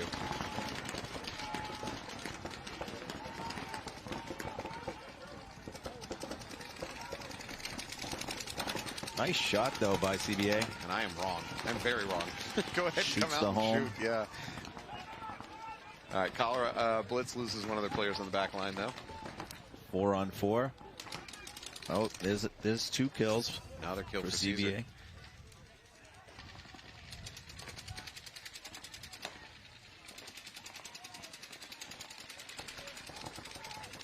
Oh, he does not see that move. Will he get him? Yeah. He got him. Good move by Fearless. Ooh, I don't know if that was not out of bounds. No. Is that Niz? Number 7, Niz? Good move by Niz. Now he's asking for paint check. That's Fearless Nielsen, right? Yep. Yeah.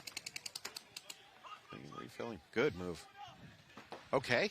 Okay. I have a candidate for Big Brain Play of the Day. Okay. It's an opening candidate.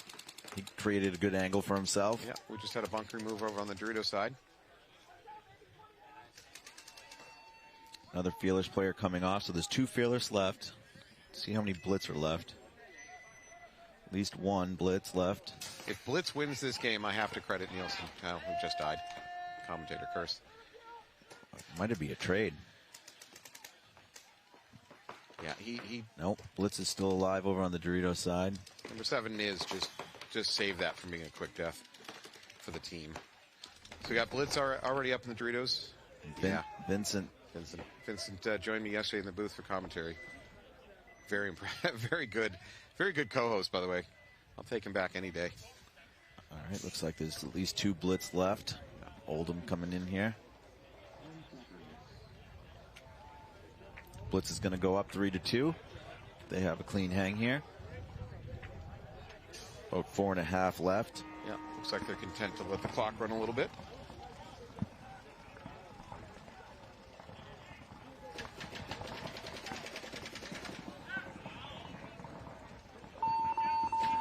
Towel. Fearless goes ahead and towels out of that one, trying to save a little bit of clock. All right, so Blitz goes up 3-2. We're moving on to the Sea Dogs Ruthless match. Sea Dogs up 3-1. We got about 5 minutes on the clock. Should see a little bit of urgency out of Ruthless, but not desperation. Although considering that they're 0-2, maybe a little desperation is appropriate. 20 seconds. 20 seconds to the match. Take a second to thank our sponsors. Thanks for making all this possible. Sponsors such as PB Warehouse, BKI. Who else we got? Sup Air. Hormesis. Yeah, Hormesis. Lots more. Die. Can't name them all.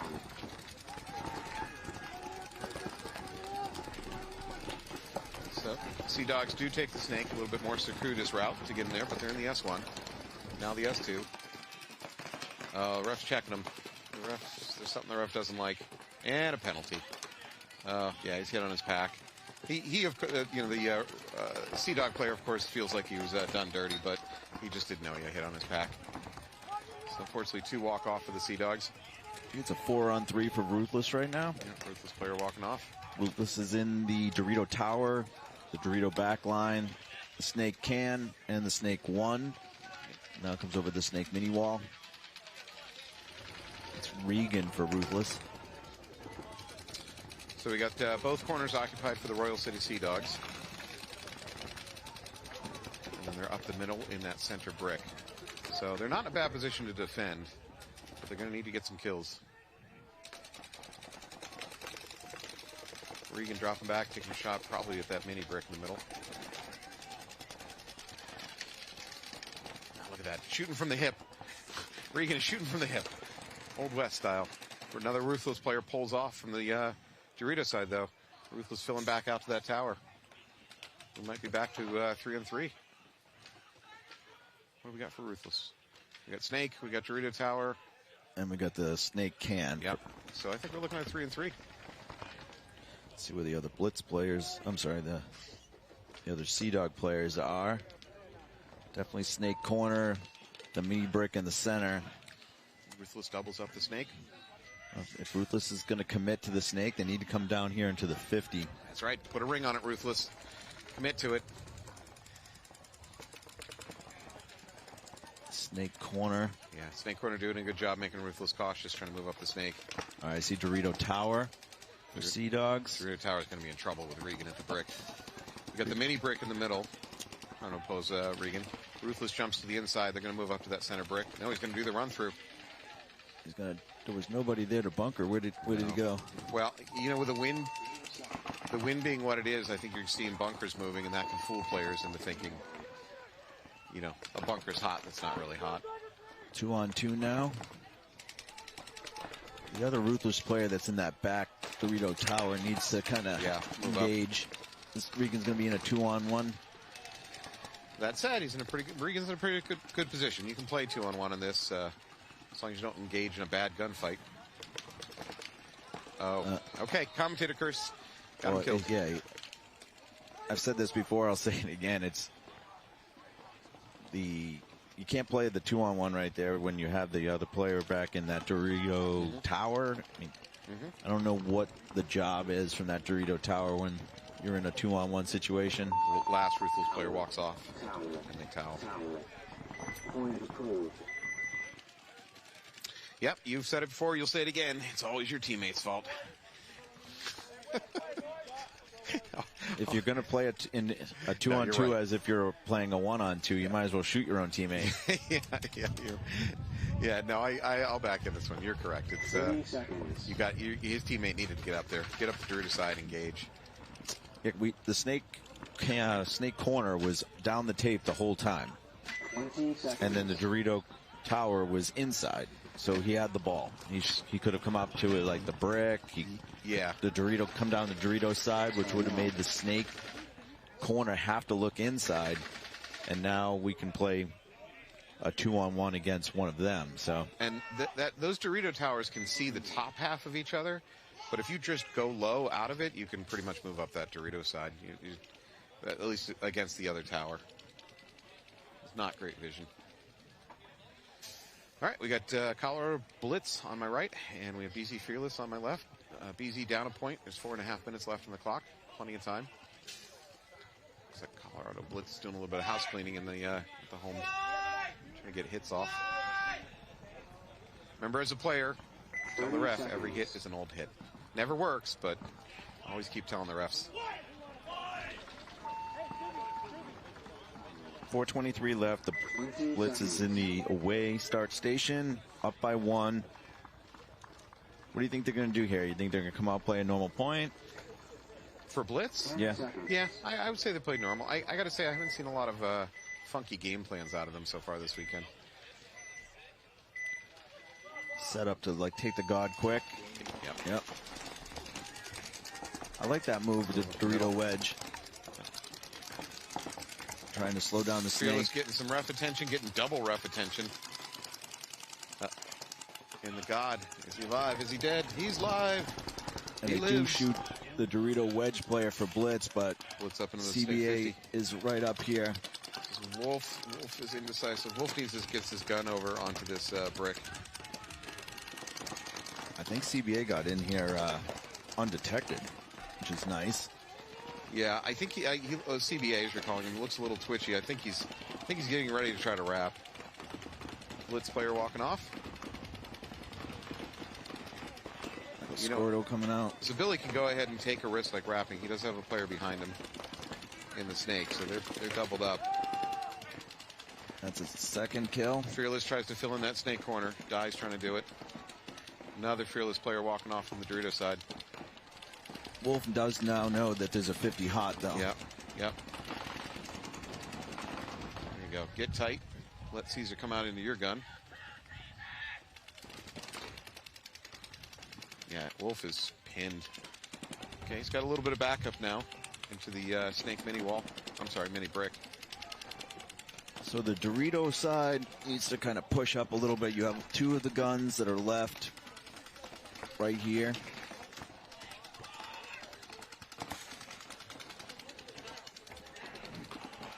Yeah, the backline Dorito for Blitz could go ahead and start pushing out to the outside, moving up the Dorito. That I like this move here. Getting in the inside of the snake. Is this number 20? He's getting ready to launch. Yeah, number 20. Blitz. Yeah. Number 20, Schember, CJ Schember. Looks like he's getting ready to launch and try to take out that S2. Yeah, or he's just keeping Wolf in bay. Yep, Wolf came. Wow. That was a great anticipation by Wolf. No, oh, my God. He's got cheat codes. There's no question. Wolf is running a cheat code right now. Damn. You need to get the NXL on that, see if they can go through source code, see what package he's running. It's aimbot mixed with a wall hack. Oh, Wolf launches. Did he get hit, though?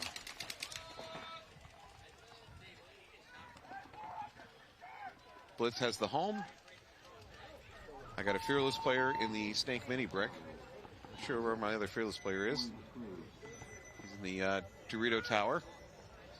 Giving us a little camera room here. I think Fearless has lost track of where the Blitz players are. So Blitz is in the Dorito 4, plus this Blitz player here is the last two, I believe. So Yeah. Chen.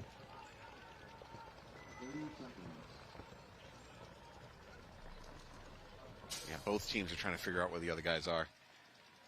They launch. He might launch into this guy's gun. I think that's Goddard. That's there, the Oh, number 13. You should be able to hear the gun. Yeah, wow, good shot. Yeah, number 12 for Colorado Blitz. Good move. I think it's pronounced Chehen. Chehen? Chehen? Again, just I'll say go it with Chehen. confidently. Just say it confidently. You don't need to be right. It was a good move regardless of how bad I butchered your name. See, this is why we don't want to see the comments. Because his friends at home are blasting us on the comment thread. Good read and react right there by Blitz. Yeah. Take that point. I didn't like the passivity of their Dorito player, but It seems like this has been the norm. Besides the newbies, has there been a team that's been really pushing hard down the Dorito side? I guess Blast Camp had a few points where they did it as well. yeah, I was about to say Blast Camp.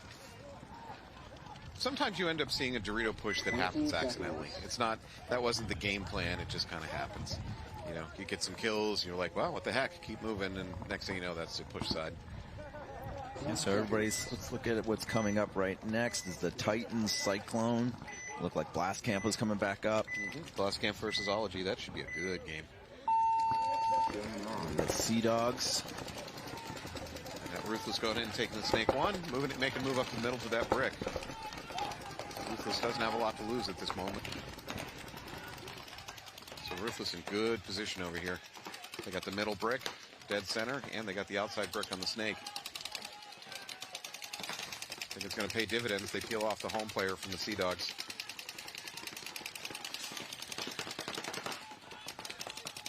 I don't believe I've seen any Ruthless players walk off yet, so we should have a 5-on-4, and they're in better position. Need to win this one pretty quickly if they're going to have a chance of even having a second point. Yeah, that's true.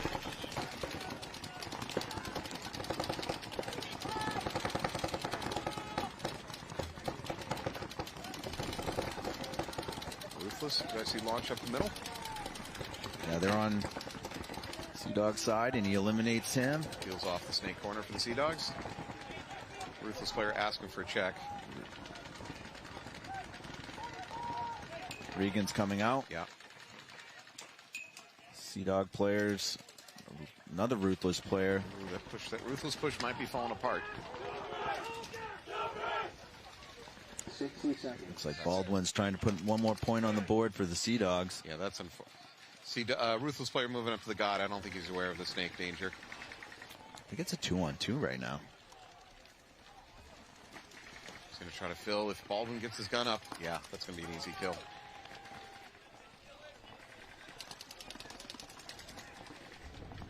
Fortunately, the Ruthless player moving up. You know what, frankly, if you're Ruthless and you're in this point situation, time situation, yeah, go ahead. Move up the middle. Yeah. I mean, I can't really hate him for that. He just... No. Yeah, for sure. He just lost track of what was going on with the snake.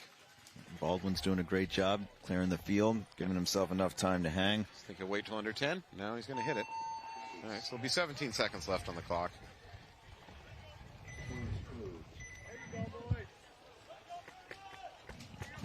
Looks like it was a good hang, so they're up 5-1. Tough weekend for Ruthless so far. Should we take a quick look at our bingo cards? How we doing here, folks? Anything? Gun down, argue with teammate, can't find buzzer, trip and fall, pod dump. Again, the pod dump is an elusive one. It's hard to believe we haven't gotten that yet. Crash in a bunker. Also surprising I haven't seen that. No, we haven't seen too much. Yeah, out of bounds is a tough one. Tank cover lost is a classic. I see so many of those little rubber butt caps. Yeah. They litter the fields of America. Yesterday would have been the chance with all the rain. Yeah. Argue with ref, overslide, gun down. Boy, I'm barrel squeegee. Yeah, pretty similar card. All right, here we go, folks. Colorado Blitz versus Fearless. Fearless needs this. They're down 2-4. No time on the clock, though. Fearless changes it up, puts Wolf through the center. Yep. He's eliminated. Blitz goes in and takes this 50 snake and plinks out the Fearless player. So I don't think Fearless is going to be able to. Taking the walk. Don't think Fearless is going to be able to win this one. Could be wrong. I'm wrong a lot. 30 seconds left on the clock. Is this Malsum? Who's over here? No. Doesn't look like him, maybe. For Blitz. And the Snake 50 here. Yeah. Number 22, it might be CBA again. 20 seconds. Fearless player making a move up to the middle to that middle tower, which I rarely see played. This is not a normal game. Did he make it? Did he make it to the brick? I saw him flinch. Another one coming off for Fearless. Yeah, this may just be, yeah, that's it. So Blitz is going to take this one 4-2. Yep. And they're going to go 3-0 so far in this event. Congratulations to Blitz. Let's see where that puts Fearless. Sea Dogs are up 5-1, 17 seconds. So Sea Dogs are going to go up to 3-0 for the weekend, so they'll be in good shape, especially if they can win their last match.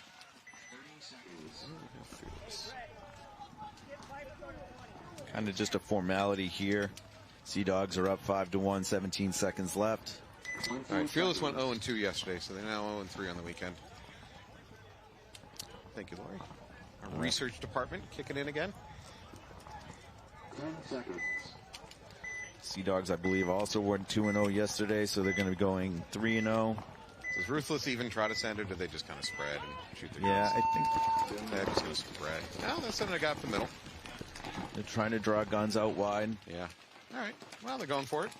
Yeah. I mean, even going for it, there's not enough time. Yeah, I don't think we've seen an under 20-second point yet on this 4 weekend. Seconds. That could have been a penalty. I think the ref was a little bit nice to the Ruthless player. So Erlinger was shooting his gun from that 50 brick. Ref crept in, saw the hit that he thought he saw, called him out. Didn't call the flag. Frankly, that's fine. There's 1 second on the clock. They're down 5-1. Just get them off the field. All right, so what's the next set look like again? I think we got Blast Camp coming up. We've got, let's see, we're going to be going on to the 10:45. So we're going to have the Titans versus the Cyclones and Blast Camp versus Ology. So we got 2 3-0 teams going against each other in the next set. Greystone should be coming over and joining you, Matt. So we're going to go over to a commercial. We'll be right back. Thank you, everybody.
it's Demi Bagby, and I'm at Willow Springs International Raceway.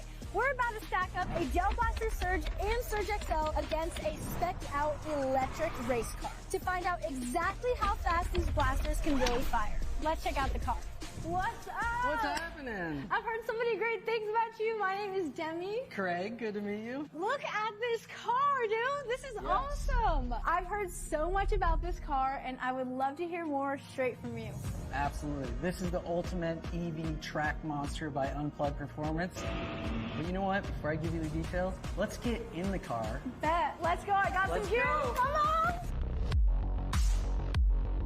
I feel like I'm in a spaceship, dude. There you go. Yeah, let's freaking do it. Let's do it. Fast. Bye-bye. So what made you start driving, like, souped-up Teslas? I was a professional freestyle skier for 15 years, retired from that, and I was like, I still need that adrenaline rush. The torque is just crazy on the electric cars. Yeah. You should feel that fire control, dude. Get sideways with it. I could definitely feel, like, what that lip on the front does. At 150 miles an hour, it generates. Welcome back to Philly, everybody. I'm here in the webcasting booth with Steve Vincent. Vincent? How am I pronouncing? Vincent. Yeah. All right, Steve, you want to introduce yourself? Yeah, I'm Steve Vincent, and I play for BZ Fearless out of Arizona on the semi-pro. He's the best player on BZ Fearless. Obviously. He told me I had to say that. Yeah. If I can get him back on the webcast. I slipped him a 20. Steve joined us yesterday. He was fantastic commentary. So I'll probably just give up and step out of the booth when he makes us look bad. I'll just give them both headsets. Call it a day. Hey, I think it's you guys making me look good, so. I don't know about that. All right, so we got Cyclones versus, let's see who we got. Manawatu Titans. Titans, again, somebody love to explain to me how they're traveling this far to the NXL and how much it's costing them. Hey, dedication. God, there must be some real sponsors over there. I was going to say, they love the sport, they love playing, so. Let's go take a look. I believe that Cyclones on my right, Titans on my left. Both teams into the snake pretty quick. Oh, yeah. Snake 2 for both. Both of these teams really understand the importance of the snake, and they're very good at getting in it. So this is a development I started seeing today, and that is teams dedicating a gun, just shooting right down the gut, because of those little transitions that the players need to do to get the bump out. I think he just got TK'd. Yeah. The Cyclone player just got TK'd. That's unfortunate. That's very upsetting. Hey, that might be on your, that's on your bingo board, sir. Bottom right of your bingo board. It's a good, That's a good start for you in the booth. That's awesome. Do I mark it? Whenever you're ready. Oh, man. I mean, I have to be honest, that happened a couple of our games. So. Wait, were you doing the killing? Or were you never. Okay. I've never TK'd in my paintball career ever. Of course not. All right, one of the Titans walks off out of the snake, so Titans still have the player up at the snake 50 brick. Except that player does not have the second part of his barrel. Oh, yeah, you're right. He's shooting a stubby. He doesn't mind. What's going on there? I think he might have course sampled and bent it. And he maybe doesn't have he doesn't have a squeegee on him. Oh, it's probably got dirt in it. Yeah, he course sampled and he doesn't have a squeegee on him. Well, that's rough. Oh, and now unfortunate. You know, when you have a gun issue like that, it completely takes you out of the game. Yeah. Do your teammates go out without squeegees? You know, I did. It fell out of my pocket. I mean, the games are so fast. There's times you can't squeegee. You can't stop to squeegee. And the thing is sometimes you're getting so much pressure from both sides, risking squeegeeing, you're going to hit in the elbow, something like that. Yep. Sometimes you just got to shoot through it. Well, Cyclones are in control of this one.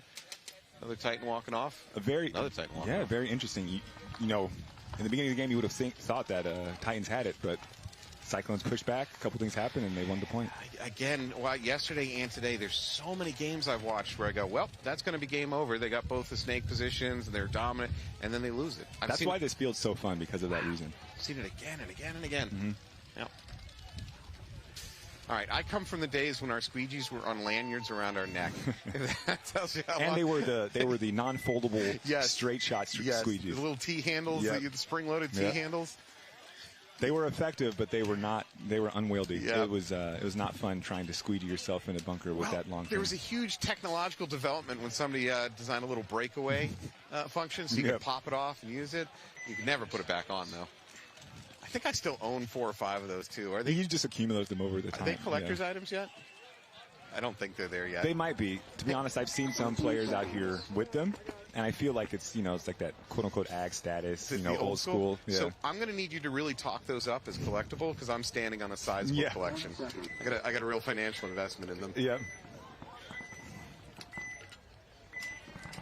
All right, we got Ology versus Blastcamp. This should be good. Very good game. Yeah, this is going to be great. Both teams right into the snake off the break, taking the traditional straight line runs in. Looks like Blastcamp. I think the ref might be accidentally giving away. Blastcamp player up into the 50 brick immediately. And I like that the ref did not run in there. Yeah. To to bird dog the player. So that was really awesome of the ref, to be honest. Really awesome of the ref. So I thought the refs have been doing a good job not bird dogging them when they can avoid it, right? Yeah, of course. They're doing a lot of keep the head still and just track players out of their corner of the eye. And at this level, that's awesome to do because semi-pro players pick up on that quickly. Oh, yeah. So yesterday we watched several players literally staring at the refs to see what the refs are staring at. Well, Vincent getting water hand delivered to him because he's now VIP. Just going to his head. Just some of the perks of being the all-time caster here. So. Sorry, Fearless. He's leaving you this offseason. He definitely... This is my resignation notice right now. Yeah, he's definitely full of himself now. All right, Blastcamp in strong position here in the snake. Yep. I see a Ology player just locked onto the brick. Yeah, looking for a wraparound. Yeah, both teams really in good advantageous positions. If the Ology player in the snake brick picks up that there's two of them, this could turn into a really good bang-bang play. So we got one of the Blastcamp players in the S2 just locked his gun right down that middle lane, which I'm afraid the Ology player from the brick would have to wrap to see that, and unfortunately he's probably going to get shot doing it. So yeah, I think it's going to be a tough wrap. He knows something's up though. He's playing it pretty safe, so I think he understands that they're probably pushed up. Ology player in the snake too gets a little bit adventurous, sneaks out a little bit, trying to get a shot on home.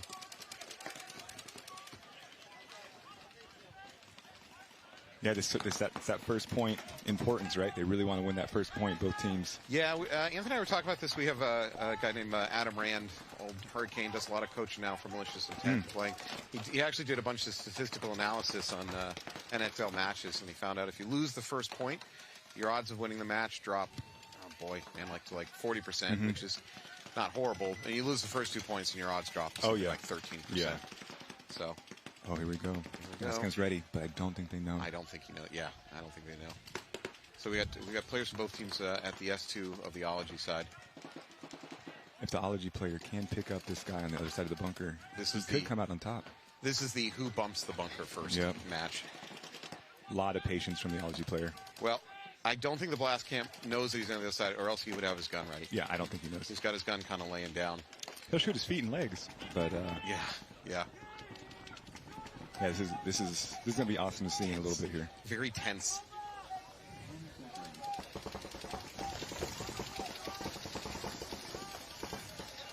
He's gonna go for that inside shot. Ology player might know. If he shoots his gun, he might know. Oh my goodness. Hopper. Yeah, Blastcamp player peeled off. You see, the Ology player is indicating to his team that he's on the other side of the bunker. Yeah. He just got TK'd. Did he? He did. He did. Oh my goodness gracious. He's in a bad place for this gunfight. Trade. Wow, what an exchange. Are they pulling a bot? Yeah, they're going to pull. I think they're pulling a penalty on that one. I mean, chaos ensued. Ology came out on top. Yep, pulling a major. Wow. That's a big loss for Blastcamp. Yeah, it is. Hey, good distance on that major flag for that ref. Oh, you got rocks in there? Yeah. The severity of the major depends on how high he throws it in the air. Yeah, that's an indicator. They track that in some of the advanced statistics. Big point for Ology because that's really going to put a damper on Blastcamp. Yeah. I mean, they'll bounce back. They're a great team. They're going to come out, angry, ready to win, but still a big point for Ology. Yeah.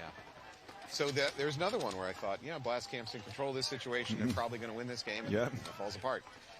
I mean, maybe your strategy for the rest of the weekend should be try to look like you're losing each game. Yeah, exactly. That's a great path to victory on this field. The thing that's interesting about this layout is a lot of times if you take the ground in snake initially and then you're patient, it swings in your favor. Yeah.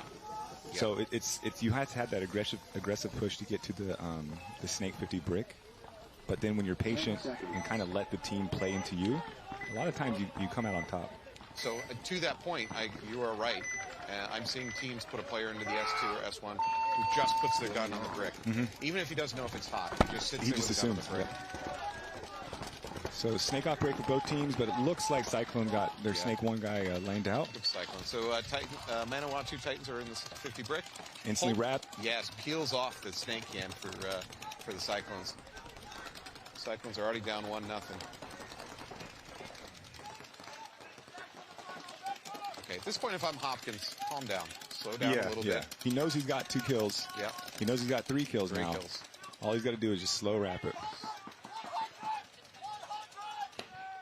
So you have to be of that aggressive mentality to get up and do these things, but then you need to flip that switch back into calming down a little bit. I like telling my team it's just controlled aggression. Yeah, that's a good way to put it. Yeah. I like to call it Zen. Get up to that 50 bunker. You have to be aggressive to do that, but once you get there, just Zen a little bit. Yeah. Calm down a little bit. Yeah, one of my teammates was telling our snake guy, hey, that's your Zen garden. So do whatever you got to do to get in there, but once you're there, you just calm it down. Does that mean you have little rocks and you move them around? I mean, if you have the time to, why not? Build your own Zen Exactly. garden? I guess you do it with paintballs, but... Yeah. Yeah. So maybe that's what's going on in this field, that the aggressive players are getting too aggressive, they're getting binged out, and that's what's winning the games. Yeah, you know, I've noticed when it's one-on-one on the snake side, you know, the crazy aggression sometimes can come out on top. But teams that are recognizing that you need to flood the snake, that craziness will get both players shot, and then whoever fills the fastest, calmly and quickly, they're just gonna, you know, they're gonna run the game. Yeah. All right, Blast Camp down 0-1 against Ology. I think they're gonna come strong here. Let's see. And I definitely see a snake runner. Nope, just stopping at the insert. Goes out to Dorito 2 for Blast Camp. Relatively pocket, but they got the lanes. Yeah, Ology, 2 players, 2 bodies peeling off. Ology player pulled out to the snake can to try to stop the bleed a little bit. Yep. Let's see. Instant 5-on-3 though for Blast Camp. Not good for Ology. No. It's all up to the snake can. Blast Camp's posted on the snake can from the 50 brick. Yeah. Now the blast. Yeah, he's good. He can drop low and he can wrap. He sees that pack. He doesn't see the pack in the. No, he doesn't. In the we center can brick. see it. Yeah, we can see it. Sometimes I forget how tall I am. I don't. Damn you. 2 players for Blast Camp and the snake. Yeah, that Blast Camp player is completely protected from that can as long as he stays low on the outside. Yeah, he got small. Yeah. He's just waiting for it. See, small wins sometimes, my friend. 100%. Small, flexible. Okay, well, I'm not flexible, but I am small. All right, Blast Camp goes in and peels out that Full can. control. Yeah. And they win the point. Yeah. Bodies up. Made it look easy. I mean, that game swung with those 2 opening kills. Yeah, I mean, they had the shots. Yeah. So maybe Ology should switch to that outside run to the snake corner and then the crawl up to the brick. Avoid that firing lane. Yeah, it's interesting.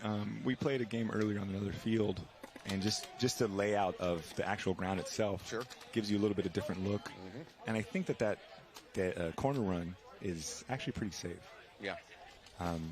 So yeah, I think that would be a good switch, especially knowing that they got 2 of their guys laned. Ology's guys got laned immediately. Switching to the snake corner might be a good look for them. So the direction of the home bunker shooting that lane is the same in both cases, but as a gunner, you have a choice to shoot a little bit low to get to try to catch the player doing the traditional straight line run and dive, or you could tilt your gun up just another couple degrees and shoot for that back corner. Yeah, exactly. But you can't do both. So no, yeah, you can't do both. Not effectively, at least. No. All right, here we go. Cyclones on my right. Am I correct, or is that? Yeah, that's Cyclones. Yeah, they're both same wearing red colors. jerseys. Yeah, similar colors. Oh, good lane on the. Yeah, Titans lose their snake corner. And then there goes the Cyclone snake guy. Very quick to get inside. Yep, good move. Unfortunately, the Cyclones lose a player going over to the Doritos. And you know, that's not, to be honest, that's not too bad. You can still win the game even if your Dorito side's completely blown out. So now that said, we've seen more Dorito side pushes today than we saw yesterday.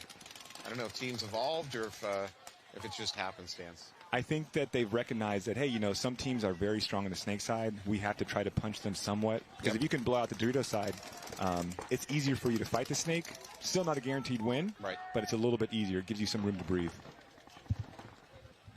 And I think we might have talked about this yesterday, but I do believe that even if the snake is hot, your Dorito side, as long as they know that it's hot, can hide from it. Yes, it's very not much an so. auto kill. There's not a lot of auto kills on this field where unless you do it by surprise. You make a move up the snake, the Doritos don't know it, you pop up. Yeah, exactly. The main auto kill is whoever gets to that snake brick first and wraps, they just can come out so fast and see so much of the center of the field. And correct me if I'm wrong, I don't think the snake corner has a great vision on this snake brick. No, not really, unless the snake brick is playing tall. Yeah.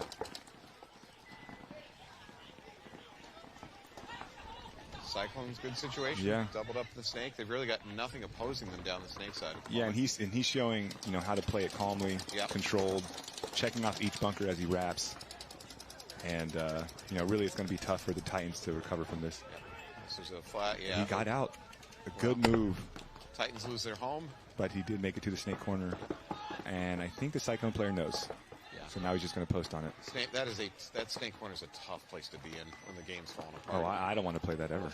God. So the first time the Titan tries to wrap and take a look down the tape. Yeah, it's going to be tough for him. He's going to probably die. If he head checks it real quick and gets info, but if he comes out guns up, it's going to be hard for him to live. Yeah. He might stay crossed with his other player and just try to let the Cyclones run to their gun. How is it closing out this field? If you got teams at each corner crossed up, how tough is it to if you're on the back line, break across? It's pretty difficult, simply because on both sides, Dorito and Snake side, there are so many bunkers. So there's a few dead zones that you have to run through as the attacking team, but not enough to where, you know, you're really going to be afraid to make that run to bunker somebody. You can make that run, bunker them out, and trade, and then just blow it open for your team. So it's hard as the team that's defending to cross up and maintain that cross. Yeah. You can catch little flashes of player passing between bunkers. Exactly. Yeah. Well, you know what? Give credit to the Titans. They're doing a good job. They're holding. Yeah. They really got the Cyclone Snake player scared. So it's a good hold by them. Important point for the Titans too. If they can draw this out and even maybe win it, man, that's going to be a huge morale boost for them. Remember, when you're down bodies like this and you're defending, you want to yell, "That's a penalty," every time you shoot at an opponent. Hey, that's true. That's really very true. If you can get something to swing your way, that's huge.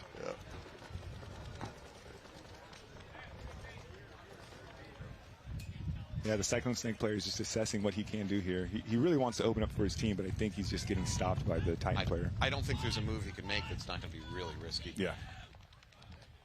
To be honest, I think his best bet, knowing that knowing that the corner guy is staying crossed, he needs to try to wrap in the little mini wall that he's in right now. He's got one pod left too. This Snake player. He wants to do something. You can see him. Yeah, but what? I mean, what? There's no good move from him here that doesn't expose him to a lot of risk. He can't run. He can't race down to bunker that out. Oh yeah, I see the Titan players in the set. Yeah, the Dorito 2? I can't see. I'm wrong. No, he backs up. Scary. It's scary. No, hey, he tried to find something. So this is that puzzle solving I talked about. By the way, we'll talk about it again. I have a big brain play of the day trophy. We're going to give away to anybody that we see makes a really smart thing. So I see a lot of this paintball as a puzzle solving, especially this situation, right? The game settled down for a second. There's definitely a puzzle here, and Cyclone's got to figure out how to break that puzzle. Yeah. And I like the Snake player doing this. I like him peeking outside because this is his biggest threat right now. If he can get information on this guy, that's it. Yeah, I don't love that. You know, I think Titans was like, okay, this player in the Snake is not giving me any issue. I'm going to try to see if I can make something happen. I would have maintained that cross, knowing that their body's down and they're crossed well enough that they're not running into him. I would have maintained it. If the Titan player knew that there were two in the Snake, he should know that that was not going to work. He might not have known, but regardless, big point for Cyclone. Yeah. It's really going to give them a lot of momentum, so we'll see if we can carry that. It's one of the longest points we've watched out here. Let's see what the time is. That's the next game, isn't it? Yeah, Blast Campology still has 10 minutes. Oh, okay, I got you. Not sure where we are in the previous game. But it was a long point. Yeah. All right, so Titans versus Cyclones. A little bit of an edge to the Titans. They tend to win about 43% of the points that they play. Cyclone a little bit lower at 33%. Still a pretty good matchup. Oh, these are cool stats. Yeah. Wow, yeah, this is great. Yeah. We pretend professionalism even when we're not. So we got Blast Camp, obviously a very successful team out here this year. Oh, yeah. They're coming in at about 76% win-loss in each point. Algae a little lower at 54%. They're giving them a run for their money right now, though. Yep. Safer breakout for Ology. They do not want to get laned again. Blast camp goes around the outside corner on the snake. Goes into the snake mini brick. Yep. He's instantly wrapping, and he's probably going to go after he realizes he's not getting any heat. Yeah, he's not getting any heat. Yep, there you go. Snake wall. Wow, you're good at this. It's almost like you played paintball before. Yeah, it's weird. It's strange. It's interesting, though, you know, knowing that, because I'm sure the guy behind him in the snake can is giving him information. Yep. Knowing that there is no 50 brick, I'm surprised that he's just not getting in there immediately, because that inside look from the mini wall that he's in right now, he can do that from the brick and see much more. So now, you can never, on this particular layout, you can never be certain the snake's not hot. True. You can never be certain you're not True. about to run into a gun moving forward, even if your back player is feeding you a lot of information. I mean, there you go, blast camp up into the 50. Ology's still playing it pretty safe. They don't want to lose any bodies. Looks like the home player for Ology is just watching the wrap on the 50 brick in the snake, just to protect his team. And hoping that his snake players can, you know, get some kills from the Dorito side, help open the game up a little bit for him. Smart play, because wrapping this brick is a way to end the game for Yeah, exactly. Oh, I think we just lost our home player over on blast camp. No, we lost our snake. I'm sorry, I take it back. We lost our snake player on blast camp. Our snake one. Okay, so Ology's, they're kind of doing it. Yeah, digging in their heels. Exactly. This is a big point. I mean, they're tied up 1-1. Yep. There's plenty of clock left, but it's a big one. This feels a lot of momentum play. Yeah. If you can get that momentum and really run away with the game, it makes all the difference. Blast camp players just calm, collected, checking off what he needs to check off. Let's see if Ology can punch back. He's got gun dominance now. Ology's going to have to fight to get that back. Yep. So as long as the snake brick on Ology doesn't, or the can does not come into that gun, he does have protection from his home player. Yep. Another blast camp player walks off. So this is, okay, it's 4-3 in favor of Ology. Well, except an Ology player's coming off from the Dorito side. Oh, a a minor for Ology. That is probably going to do it. All right, yep. You This got is a two big players, point. but they're not in good position to defend. They're Yeah, both it's going to be centered pretty rough. Right down the middle. Yeah, blast camp's just going to take dominance on the home player, and Unless blast camp makes big mistakes, still possible. The Ology home player is fighting. He's doing a great job. Yep. Yeah, this is an awesome battle right now between the two of them. So the Ology player in the mini break is switching over to the snake side, but he really doesn't have a good shot. Not really.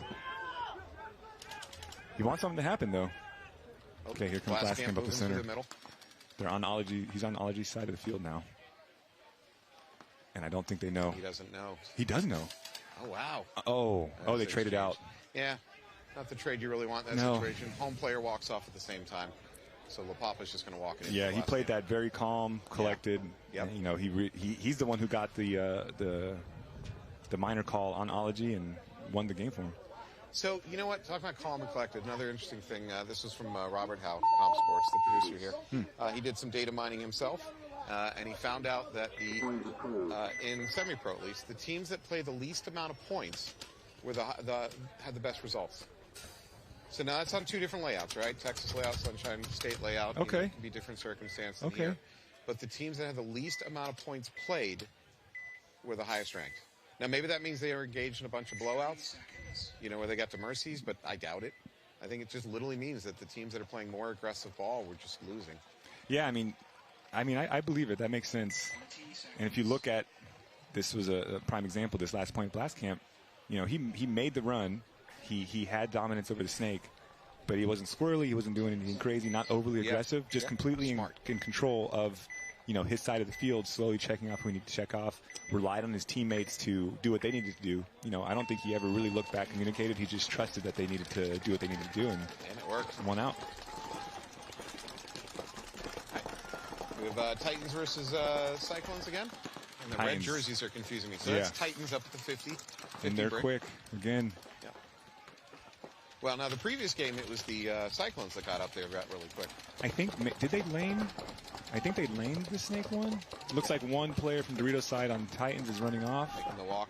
But they still have snake control, so like I said before, even if you lose some Doritos side, you can still win the game from the snake. Now, this is the point in the broadcast where I say this team's in control, and it all falls apart. Yes, I was apparently very good at doing that yesterday. The commentator curse. Another player walks off for Titans on the Doritos side. Yes, it's really falling apart over there. Let's see if the snake side can help recover for the Titans. Cyclones really don't have any pressure onto this brick. As a matter of fact, I'm not seeing... Uh-oh, I saw a yellow. Out of the corner of my eye, I saw a yellow. I see the flag on the ground. Yeah. Titans just lost a couple more players. I saw a flash of something. I don't know if...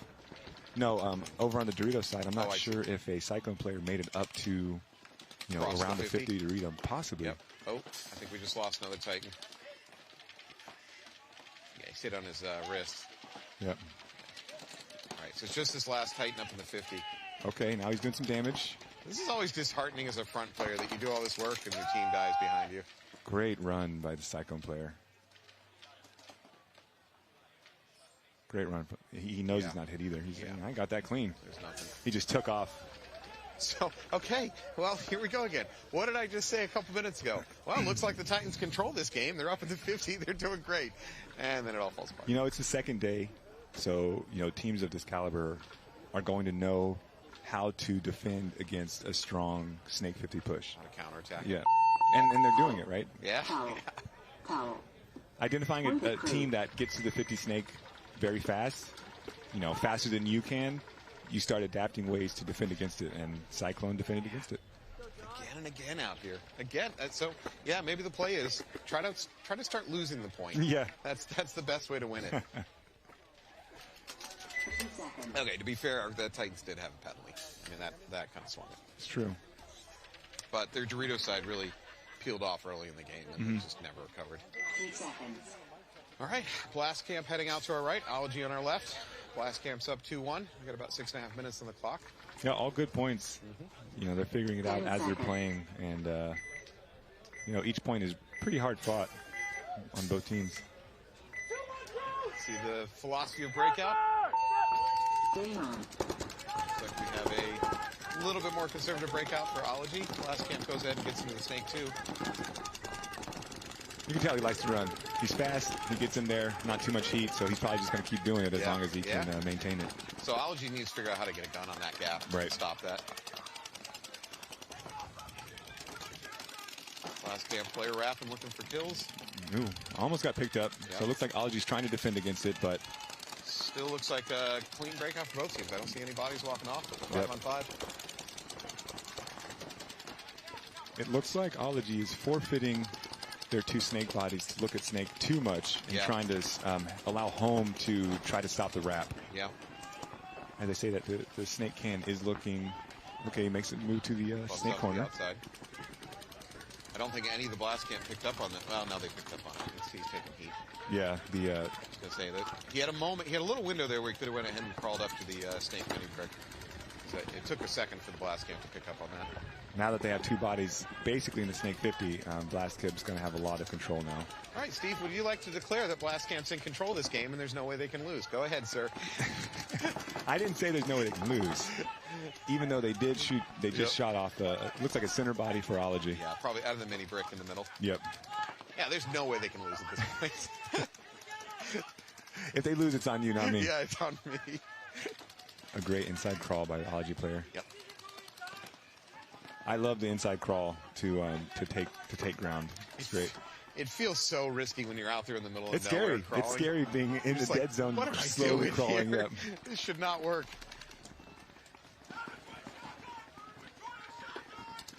Okay, let's see. Blast Camp still 5 alive, if I'm not mistaken. So I 5 believe on so. 4. A lot of snake control. Yeah, Ology God player goes ahead and makes another snake one. Yeah, he was getting twitchy. Looks like he was ready to do it. Yep. So probably what he should do is go ahead and get up to snake 2, get his gun just posted on the outside of the brick. Yeah, he has to know at least 1 player's in the brick. Yeah. Blast Camp going ahead and moving up to the S2. Yep. He's going to get sneaky. But it looks like Ology is still doing that waiting game that won him the first point. This is a very strong cross for Ology. Yeah, in the snake brick. Unfortunately, two Ology players walking off at the same time. So there's your commentator curse. There's my commentator curse. Well done.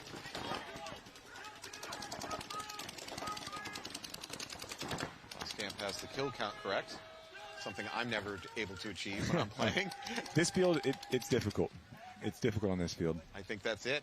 Another minor. Uh-oh. So here's the bad news is that's a minor. I'm not sure there's any bodies to pull. And he needs one more, which means they're going to start down one. Yeah, Ology's going to loses that point, and they're going to start down one. That's rough. Next. That's very rough. Ouch. We're getting close to that infamous down 3 points. All right, I'm going to ask you because nobody seems to be able to answer what the hell I saw yesterday. So yesterday I had, I don't remember the teams, and it almost doesn't matter. I had a player in the Snake 2, right? Okay. I think they're fairly aware that there's nothing in the brick. There was a player in the, I'm sorry, when I say Snake 2, I'm sorry, I apologize. The Snake mini wall. Okay. There's an opponent in the Snake 2, but not at the Snake brick. 3 seconds. The mini wall player pops up and he puts 3 pods directly into the brick. Not skimming along the side of it, just right smack dab in the middle of that lone wolf. He did maybe 3 pods. And he did it for a full minute. I don't really know what nobody seems to be able to figure out what the heck he was doing. He's just shooting in the center? Shooting the dead center. It's because he wants the bunker to move enough to where the other team thinks that somebody's in there. Yeah, I guess that's it. Yeah, he's trying to bait them to have them come and run around. So just take a full pod. It took him 3 pods. You know, it's... Yeah. No, you're right. I think that's... I mean, the full pod throwing is usually what happens, but, you know... Yeah, it was obviously a psychological trick. I just couldn't quite figure it out. 2 seconds of listening to me, you figured it out. Oh. Good shot. Calm, collected paintball. Yeah, good shot. I believe we have the Titans on our left. Yes. Talking instead of paying attention. And the Titan player was a little bit higher, and so he has a really good downward angle on that shot when he's standing up in the brick. Yeah. One of the advantages of being tall. You're just tall biased. This is your tallism coming in. It's because I got to take what I can get. It's not easy to play paintball when you're tall. Enjoy your subcompact rental that you get here. May you have no leg room on your flight. Oh, I do not. Trust me. Wow, Titans go. Oh no. Yeah, it's not. A beautiful run. Yeah. Beautiful run. Yeah. If he had a few more steps, he would have been able to probably get the Titan player and be safe. But so the Titan crawl up to that S2 seemed like a good idea, but as soon as he was spotted, he couldn't even get to his knees fast enough to defend. It's one of those timing issues. You know, the Titan thought he was safe. Yeah, he tried to sell it. That could be worse.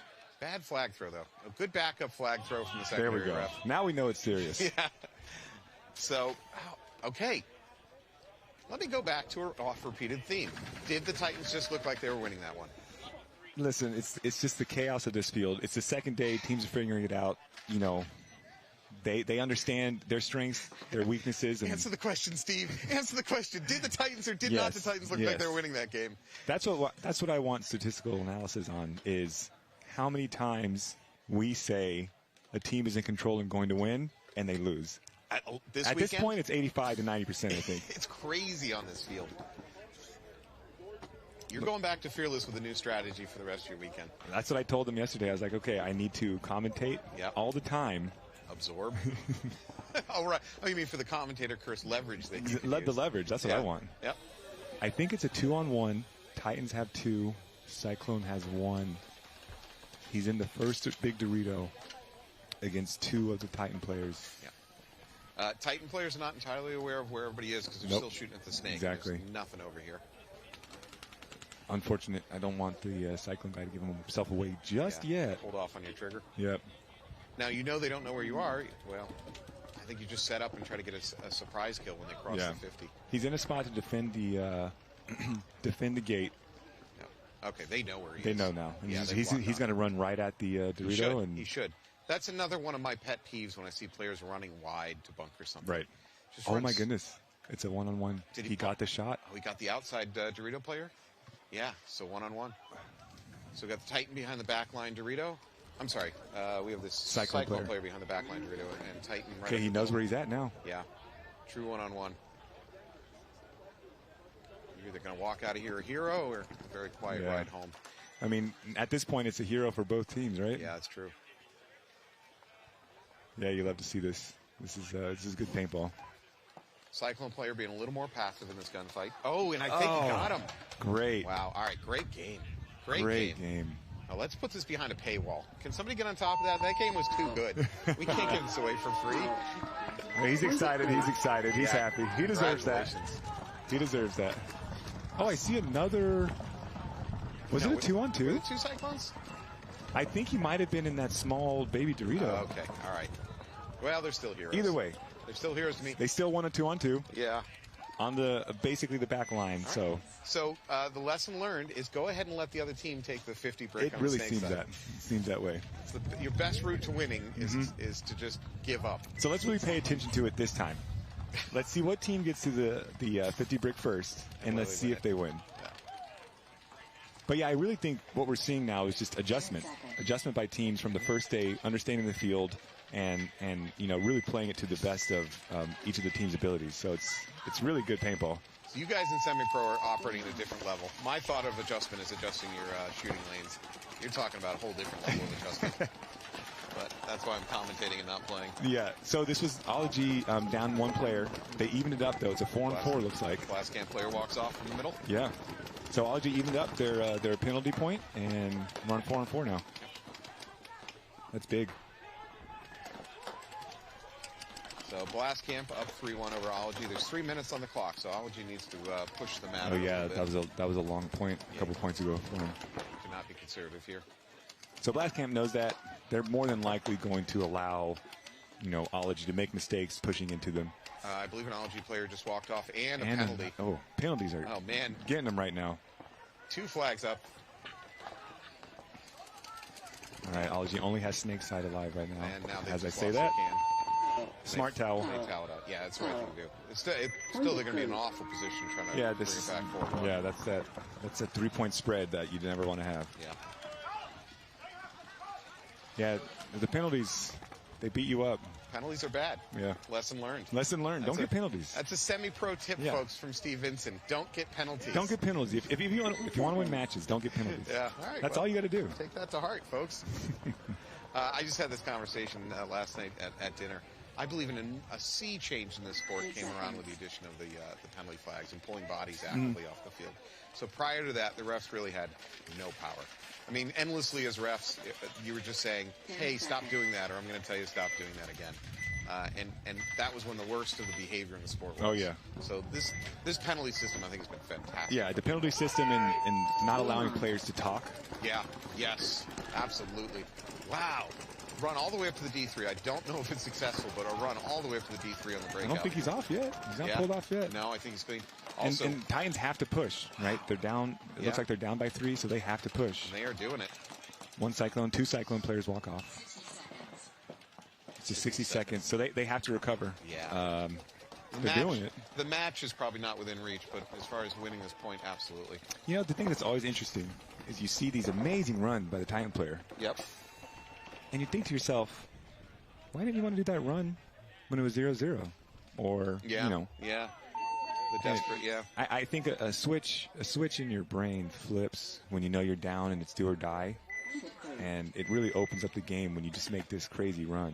Yep. If you can flip that switch when you're up points or when it's just started the game, you really can take huge advantage of catching teams by surprise. So teams are risk averse, and maybe that's because we talk about statistically, you lose your first point and your odds drop. But I actually agree with you. So I'm going to switch over to a different sport. In the NFL, somebody did some statistical analysis a few years ago and realized no one should ever punt. Don't punt. Very specific. Always run the. Unless you're your own 10-yard line. There's situations where you punt, but generally speaking, statistically they proved punting is a bad idea. Yeah. But yet NFL coaches are still loath to punt. They want that because they're going to get fired. If it looks bad. Yeah. So maybe that's a little bit of the same psychology here. It's interesting. There's so many factors in play, but I think the more you can expose your team to getting out of their comfort zone, not being afraid to go for that risk reward, you realize it starts working out really well for you. And that's something that, as a team, we're trying to really emulate, a team that's not afraid to do something crazy, not afraid to put our bodies out there, because, when we do play that way, it ends up working out for us. Yeah. Yes. And I think for the most part, it ends up working out for a lot of teams. But, getting to that point especially when you're down, you know, it's kind of tough sometimes. Everybody wants to win. Nobody wants to get shot. So, you know, I started playing, well, so long ago, paintball guns were pump-powered. But anyways, you know, I went through that period in the late 90s, early 2000s where what I call hero ball, right? As a team, you just depended on having one or two real killers on your team, and everybody else just, you know, tried not to die. Yeah, that's very true. Yeah, that's very true. This is an era of much more discipline, much smarter play, but the much more disciplined, smarter play has made teams a little bit more risk-averse. So, conservative breakout for Blast Camp. Yep. Maintaining their lead. Let's see if it works out for him. Ref going in, pulls the body up. Okay, well, 3 bodies peeled off for Ology. Yeah, there's only 2 left alive. That spot, difficult to recover. 2 minutes, 25 seconds left. Yeah. It's going to be hard.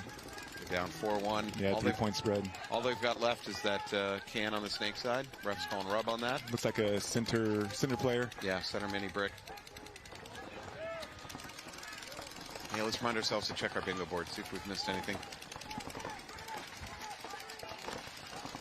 Blast Camp can control this. Blast Camp should just slow down. I think Titans had a 4 kill. That last point. That snake player, I think he had 4 kills. Okay. Are we confident enough to go for it? What's your level of confidence on that? 85%, to be honest. I'll take it. I mean, I'll give it to you, I guess, is what I'm saying.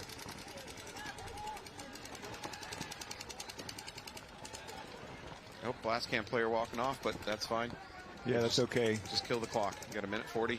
The Blast Camp Snake 1 player is just in such a good position to stop field progression. Another Blast Camp player walking off from the Dorito side, though. Okay, so it's a 3-on-3? Did I just say that Blast Camp's going to win this game? Because that seems to be the direction this game is going. They're losing now. They're not losing, but I think it's evened up. Yeah. Uh-oh, refs pull. Nope, the back ref called him off of rub. Calling it rub. Good ref communication there. Now that said, if you're Ology, I mean, what's the point of holding this? And that's what I'm seeing a lot today is there's no point in holding it. No. You know, you got to make something happen. Get up and go and die. It's fine. At the very least, you know, lose quick, get another point on the board so that you can play. I mean, I understand spread. It is important, but... So there's this Ology player in the mini brick has spent most of this game just putting paint over here onto the... interesting run. He's not going to see him, though, so he's not going to think that he's in there. If he backs up, he's in trouble. If this Blast Camp player backs up... Oh, they might have peeled it off the Ology. Yeah, that Ology player in the middle already Great died. communication from somebody on Blast Camp that let him know in the 50 Snake that they were pushing up. Oh, last Ology player is in their Doritos, though. These crossed the field. Oh, no, he died doing Traded out. Or...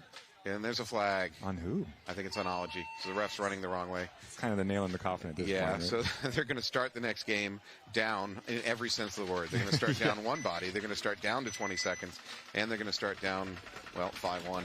Yeah, you know... Big oof. Great start. Good fights in the beginning of the game, but Blast Camp just kind of ran away with it. Yeah. Well, let's take a look. How did Blast Camp do yesterday? Predictably, 2-0. So they're going to go up 3-0. Maybe 4-0. I don't know if they've already played a game today. Titans versus Cyclone. Kind of par for the course, right? Yeah. Ology went 2-0 yesterday. So they're going to drop to 2-1, but they're still in a decent position. No, that's still, that's still great. That's a great spread. Nothing wrong with that. Yep. All right, Titans versus Cyclone. Not a lot of game time left. It's going to be interesting to see what Titans do here. Yeah, Titans just... You know, 2 points in 40 seconds, not unheard of. Not impossible. Fastest point I've seen so far this weekend has been in about 38 seconds, though. That sounds about right. Yeah. They're getting aggressive. Yeah, well, they have to. Good movement. Yep, Cyclone definitely on the back line. They want to hold that lead. 20 seconds coming up. Good. Oh, I think he might have gotten hit in the pack. He ain't stopping. No. That's a problem for the refs. That's not my problem. Yeah. Well, it might about to be his problem. Good looks. Good looks. And 5 seconds and... Oh, yeah. There it is. Good defense. So great win for Cyclones. Yeah, good work for Cyclones. Great win. No points. Game finished. There's a little bit of arguments with the refs. All right. So let's flip back over to the pretty much also decided Blast Camp versus Ology game. 21 seconds left on the clock. We believe Ology is starting down a body. I think so. This is what we would call a formality. in the game. So you know, Ology, you know, let's see. You have two trains of thought here. They went 2-0 yesterday. So they can either say, hey, let's try something with lanes, see if the lane's there. Or they can just go all out and just run it. I'm not sure what they're going to do. Yeah. Starting 2 bodies down, it looks like. Is it 2 bodies down? No, I see a 4th. Oh, I see him. He's behind the snake can. Yeah. So let's see what they do. They can get aggressive, or they can just hold and practice their lanes. 4 up the middle. I don't know. Oh, false start. False start for Blastcamp. False start 3 tags. I think that's on your bingo board. It is. Yeah. All right. You just picked up a box. So one big move to the center brick, and relatively conservative after that. So Blastcamp's the one that's sending bodies up the middle. Yeah, of course. They got the spread. They're like, let's just put it on them. Yeah. And that's game. It's game. All right, well, let's go to our bingo board. Congratulations to Blastcamp on that very convincing win. Great win. I'll hand off the marker to Steve. Let's see, where was it? Yeah, bottom right. There it is. Man. Wait, is there a pod dump? Anybody? Anybody want a pod dump? I have not seen a pod dump. I haven't seen it. I thought that would be easy. I think, and we agreed the 4-kill game? Yeah, I think we agreed that we would go ahead. I was 85% sure. I am getting my ass kicked on this bingo this weekend. Well, hey, we want to thank Steve Vincent from Fearless for joining us. Yeah, of course. It's been always fantastic. A pleasure. Always a pleasure. You're definitely coming for our jobs. There's no question. I thought at the beginning of this weekend I was going after Matty Marshall's job, but that's not happening. Hey, no, you got coming it. after mine. You got it. You're eating the young. All right, well, hey, we're going to take a break, go to commercial. Good luck with the rest of your weekend. Thank you. I appreciate it. Have a good one. Thank you.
All right, welcome back, folks.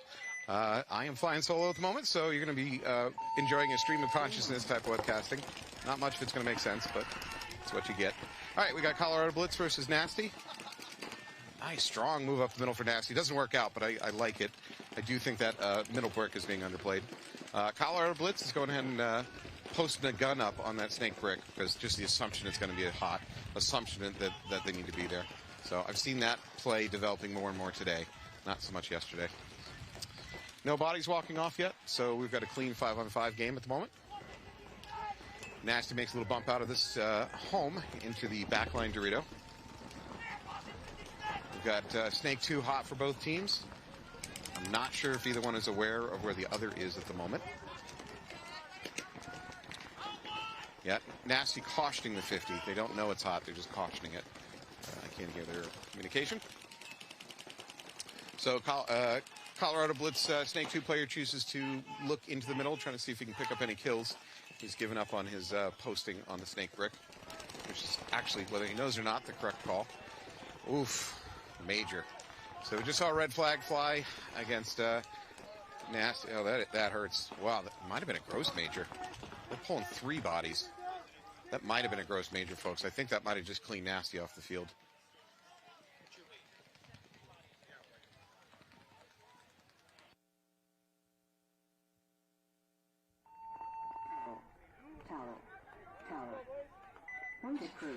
Yeah, they went ahead and toweled that out to save the clock. I'm joined in the booth by Greystone LaPointe. Hope I'm pronouncing that correctly.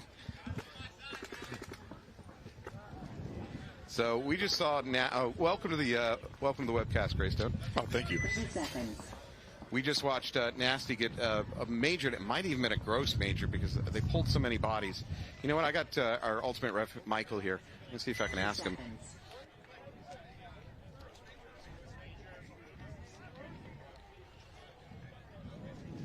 All right. We unfortunately have it was a gross major for wiping against number 7 on Nasty. So that's going to be a long, strange, silent ride home from the field for him. His teammates are not going to like that one. All right, we're Royal City Sea Dogs and Newbies. Sea Dogs on my left, Newbies on my right. Newbies look like they went out clean. Yeah, I don't see anybody who's walking off for either team. Damien into the snake. Damien's been having a lot of success here all day. Shooting field 1. Still wearing his Dynasty jersey. I mean, with Newbie's roster, with Markowski on it as well, any team has to watch out for a threat on anywhere in the field. Yeah. So, if you're just joining us on this field, and I guess I'm speaking to you, Greystone, we've seen endless games that look like they're being won by one team, and then it flips around, and that dominant team ends up losing on this field. I don't know what's going on out here.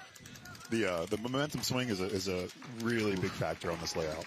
It's not 1 in 20 games. It's points. It's like every 3rd game out here, a team looks like they've got this locked up, and then it all falls apart. That's exactly the experience we had playing the field. You can swing, and if you drop the attack on one side of the field and just come back on the other, it's a pretty impressively fast layout here. Yeah. Newbie starting to push up the middle. Uh-oh. No, he's live. Took a look at his chest for a second, the middle tower. We got some fun activity from Vasquez going into the snake interior. Yep. One of the Sea Dogs walks off from the back. Sea Dog trying to find out what's going on in the snake. I don't think he's aware of Vasquez moving up to their S2. I'll probably let you know this, Greystone. You'll be hearing me call out really generic bunker names, because for the people at home, they of course won't know the naming protocol of every team out there. Absolutely. Yeah. And the Sea Dog snake side are, in our experience playing them, they're very, very creative players. Any little gap they can get through, they'll get through and put it on you. So it's definitely a big threat. Well, Newbies are probing. They're trying to figure out how to close this one out. Vasquez is up into the S2. He's engaging with the snakeside can.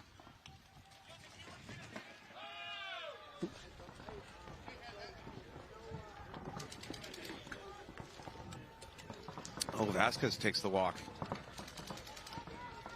DeVivo filling it in, though. So I think Vasquez may have gotten a little bit frustrated trying to find a body to shoot at. Maybe took a bigger risk than he needed to. Newbies filled it out right away, though. That was one thing is you just have to constantly keep pressure on the snake. Yes. And as the game progresses in the mid game, you can get multiple bodies in there, and it's just an endless wall of snake players. It's exactly what it's like, a conveyor belt of bodies being pushed in the snake sometimes. Yeah.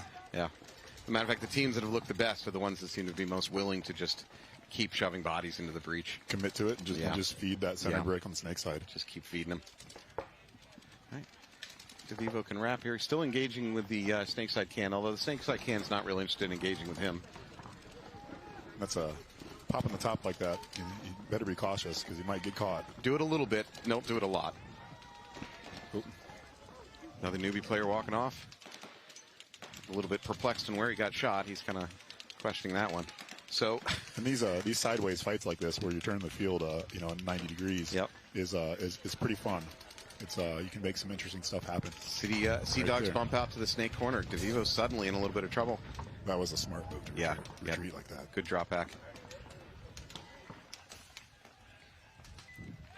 So we might have a 2-on-1. DeVivo might be the last player. I think he is. Could be incorrect.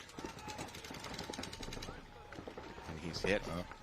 All right, so if you want to recall, about a minute and a half ago, I said something about teams that look like they're in control in this field don't tend to win. Yep. Maybe that's overstating it a little bit, but it is surprising how often they don't win. All right, so we have a quick second before the next point starts. Why don't you introduce yourself? I know you jumped in here last second. My name is Greystone LaPointe. I'm from BZ Fearless out of Phoenix, Arizona. Our home field is Arizona Battle Zone. And this is our second event as a semi-pro team. Team started probably 6 weeks before the last event. Wow, that's a quick patch together team. Do you know a lot of the guys before the team formed? A couple of us have played together. The local field owner really wanted to bring Arizona to a national level. Yep. And so it was just kind of a collection of guys that played at the field that were willing to commit to put in the work to play the NXL a full season. Yeah. All right, well, I know you're not loving the way your weekend has been going so far, but from what I've watched, you guys have been in it. It's it's an important thing to have progress. Yeah. And we're progressing since the first event. Got a win today. Move forward, build on that, and a lot of it is team synergy for us. Yeah. We're a lot of the guys met 6 weeks before the last event, so we're building that communication. You have to listen for your buddy's voice, tune out all the madness on the field, and hear those voices. Yeah, especially in modern paintball, which is much more team-oriented, much more disciplined. Building that kind of chemistry and teamwork and communication is much more vital than it used to be. Oh, incredibly vital. Yeah. It's teams that have good synergy. It doesn't matter if you have fast guys, good shooters, people that are going to play as a team and off each other are going to win every time. Yeah. Blitz makes aggressive move up here into the Snake 2. Unfortunately, they do lose one of their guys over on the Druida side. Nasty is up into the Snake mini wall. I'm fairly certain neither of them are aware of the other one's presence, but they have to assume it's hot. Every time. Yeah. Always caution. We've seen, this Blitz player. Blitz player trying to get off the field. I think he just got shot in the one place that you don't want to get shot. So we've seen, especially today, a lot of teams starting to dedicate guns on the brick, regardless of the knowledge of whether it's hot or not. Even I think when teams knew the brick wasn't hot, we're talking about the snake brick, they're still keeping a gun on it as if it's hot. And there are so many bounces in there. Yeah. You just hammer that bunker and you'll get some random things. So interesting, yesterday I saw a lot more teams trying to bounce shot into the backside of the snake brick. They're shooting the S2 and bounce them in. Today I haven't really seen teams trying to do that. Don't know why. This is kind of a stopgap if you don't have actually where you can identify the bodies. Put it in there because it just applies pressure to the point where they're not going to really go through. Yeah, they're going to get uncomfortable. All right, Blitz, I'm about to curse them by saying they look like they're in control over here on the snake side. There is a nasty player in opposition to them.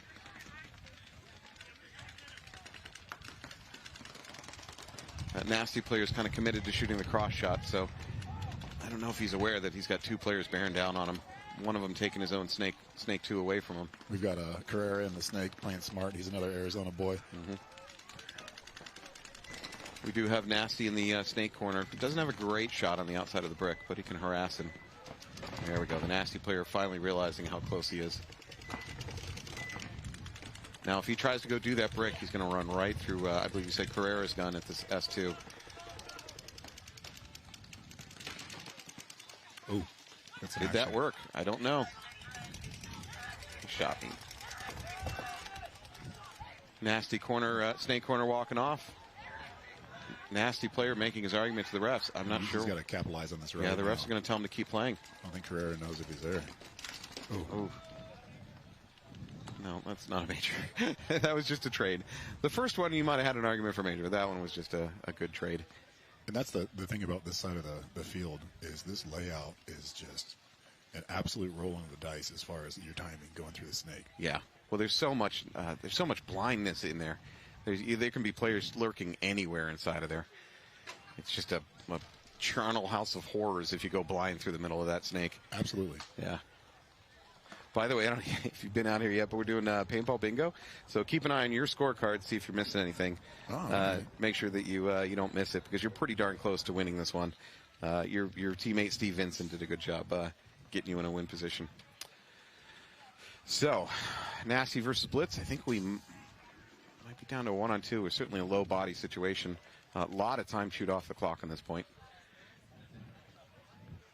Suddenly, Gradestone's like, oh, I'm going to win this stuff on the bingo. Yeah, I'm walking away with a W on this one. Every paintball player is competitive, yeah. regardless of what the sport is. If there's a game to be played, we're on it. So I got a Nasty player in the snake corner, which is a bunker I hate. I want to, if I have to play that, I'm getting out of there as quick as possible. But he's searching around. Colorado Blitz player also trying to figure out where the heck his opponent is. Blitz player's being a little more passive, sitting behind that backline Dorito. The backline Dorito is surprisingly strong. Is it? In this situation? Yep. We actually lost some of our snake bodies to that backline Dorito, and then you can switch inside and stop them from coming up onto the Dorito side. Nasty player goes in, moves up to the mini wall behind the snake brick. He's going to make the transition up to the brick. Blitz player is looking that way. All right, now they know where each other is. Blitz player takes the opportunity to move. The brick actually blinds the Nasty player. He can't see that move. So he still thinks the Dorito's hot. Oh, yeah, shooting the Dorito. Yeah. Oh, wow. Blitz player flying upfield. Blitz player should just, if he's unopposed, should just go hit the buzzer. Yeah, commit it and yeah, go. There he goes. There he goes. There he goes. Oh, it's beautiful. There he goes. Well played by Blitz. Such good timing. Wow. Recognize that he was getting no pressure, and they were just hunting for him back on the other side of the field. Well played by Blitz. So, ironically, one of the best bunkers on the field, which is this big snake brick, blinded the Nasty player, Frank, from seeing that move. It's so big in his left side peripheral vision, he just couldn't see the Blitz player. He just disappeared. That's going to be one of those moments you rewatch on this stream and break it down and see, like, oh, really, that happened to me. Frank, if you're listening to me, don't feel bad. It's not entirely your fault. You're going to be listening to this probably on Monday. Every player has these moments. That's why this stream's so nice to have, because it's everyone watches and rewatches the moments that reside in their heads after a tournament finishes. All right, I don't think you got any there on that one for the bingo game. The good news is your buddy Steve left you in a really great position to win this thing, but nothing there. I think you need a can't find buzzer. It'll be a quick win. Quick win. Or a trip and fall. Trip and fall's very doable. All right, we got Royal City Sea Dogs on my right. We got Newbies on my left. I would think the Newbies are favored to win this one. Sea Dog loses their snake corner.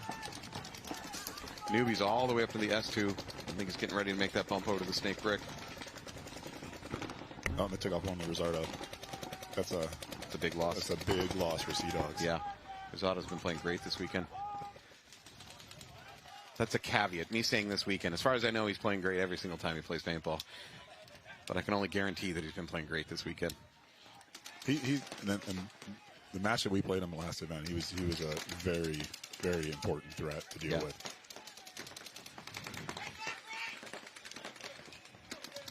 So the newbie mini brick can probably go ahead and crawl up to the mini wall or go to the inside of the snake.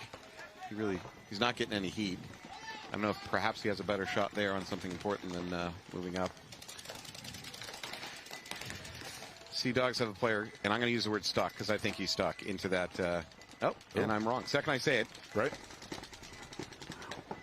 You've got to get out of that snake corner if you're outnumbered. Good move. Good move by that Sea Dog player. Yeah, if the newbie would just been a little bit further on the wrap, he would have caught him in that crawl. All right. Sea Dog player's aware that Snake 50 brick is hot. He's posting up on it. Just begging him to wrap.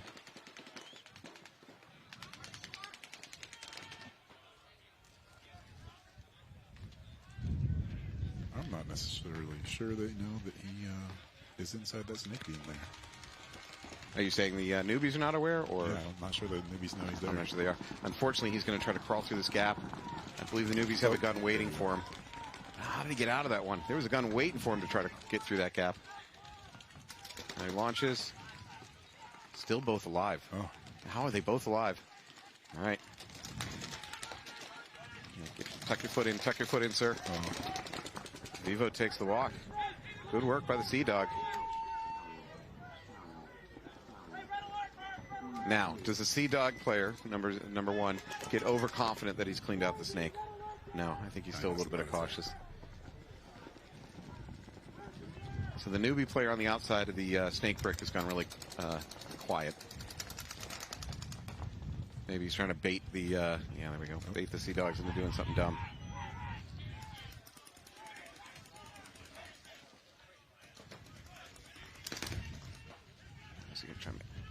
That was his chance. He had a chance to make that bump up to the Sea Dog side. Time to get creative. Yeah.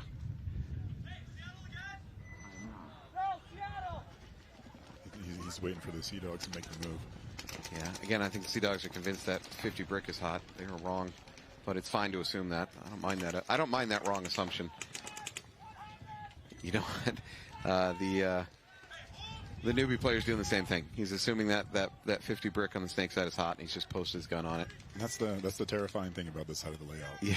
You know, any wrong move or wrong time, you're just throwing your body away. Yes. You hope to take one with you, but as we saw that exchange that just happened a few moments ago, where the newbies player went into that mini wing on their side of the snake, it gets pretty crazy in there. Yeah, it is nightmare fuel trying to live in this maze over here.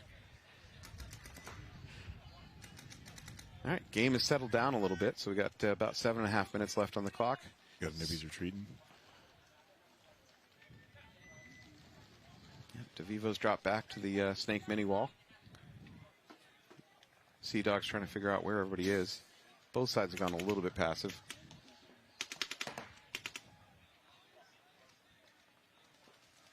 We're amazing that we're this far in the game and DeVivo still has that much pain on his back too. You know, if anything, Yeah. he's just going to grind them out till they're low. So would you back up? If you're DeVivo, would you back up, or would you try a sneaky crawl up the snake and probably try to get a quick kill? I think he needs to get a kill off the inside before he deals with the snake guys. Yeah. Well, considering I believe the Sea Dogs have lost track of him, he has an opportunity to do something sneaky. I'm not sure it's wise, but I'm not known for making wise moves on the field. But there's a window there.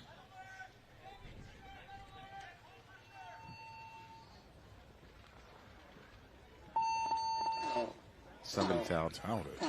Must have been the newbies. Interesting. I'm not sure. Let's see with the score now. Yeah, newbies toweled that. They just saw too much clock ticking off and decided to bail out on that one. I'd imagine the newbies coach was over on the sidelines for the last 2 minutes talking to himself. Should I towel? Should I towel? Yeah. Should I towel? It's a tough decision, you know. And, Yeah. and if you towel in the wrong spot, the team can get kind of grumpy sometimes, you know. Yeah. Yeah. Players coming off going, why did you towel that? I was definitely going to win that, man. Oh, yeah, every time. Yeah.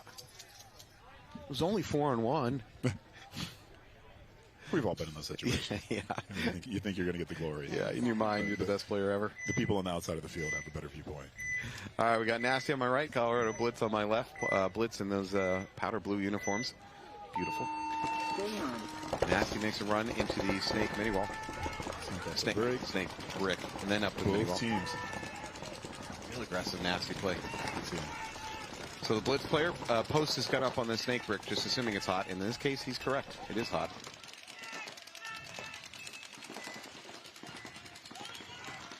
Clean breakout.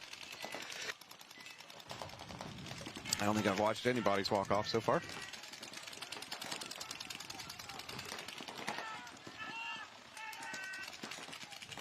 So we got Colorado Blitz in that snake can trying to support his snake player. The Nasty player is really the only. He's just sitting posted, waiting. He's got to have something happen over there.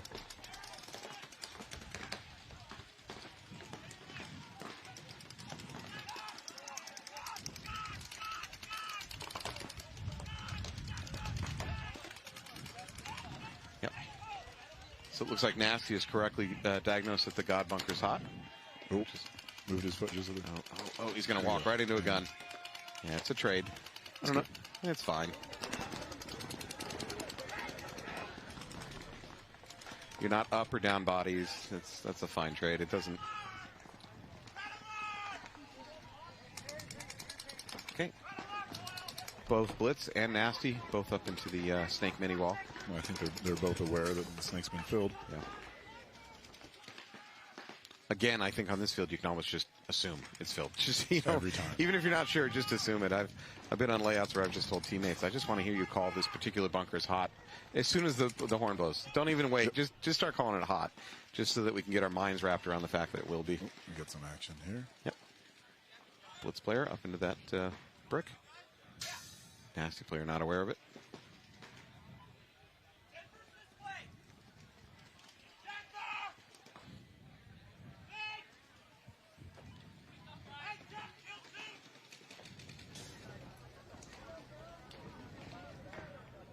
Gonna move over on the Dorito side for Nasty. Yeah. Blitz has a little bit of a Dorito side present. They've got a wedge and one of the Doritos hot. Oh, anyways, he's walking off. Nasty making a walk.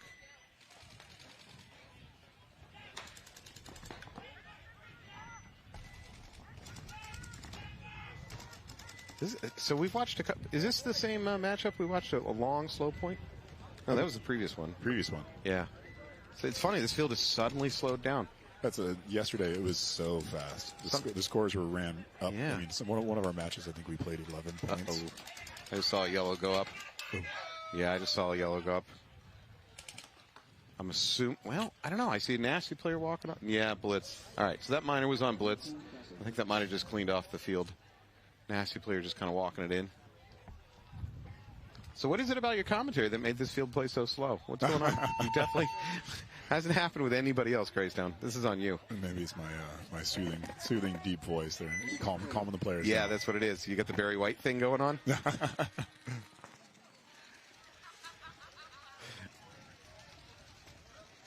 All right, so we got Colorado Blitz versus Nazi. Blitz with close to a 60%. Actually, both teams close to a 60% win percentage per point. So it's a really good matchup between those two teams. Then on the other end of things, we have Royal City Sea Dogs versus the Newbies. Again, a darn near perfect statistical match in terms of how many points won, the percentage of points won. So that jives with what we're seeing so far as long, slow points.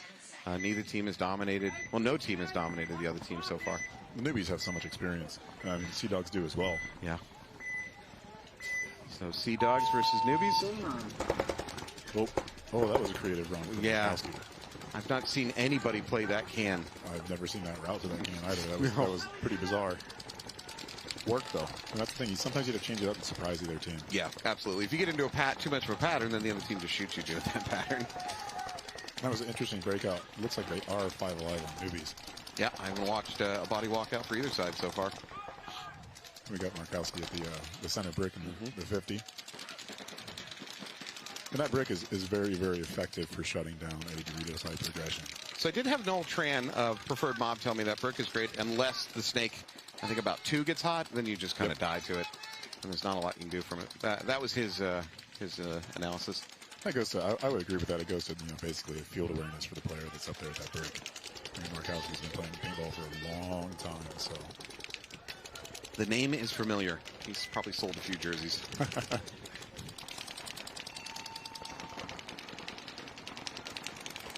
All right, we have Newbies up at that pretty well unopposed at this snake brick. You can start wrapping. They've taken the ground. Newbies taking the ground. Now they just have to grind out the match. If DeVivo goes low, he can really wrap around, start hunting for kills.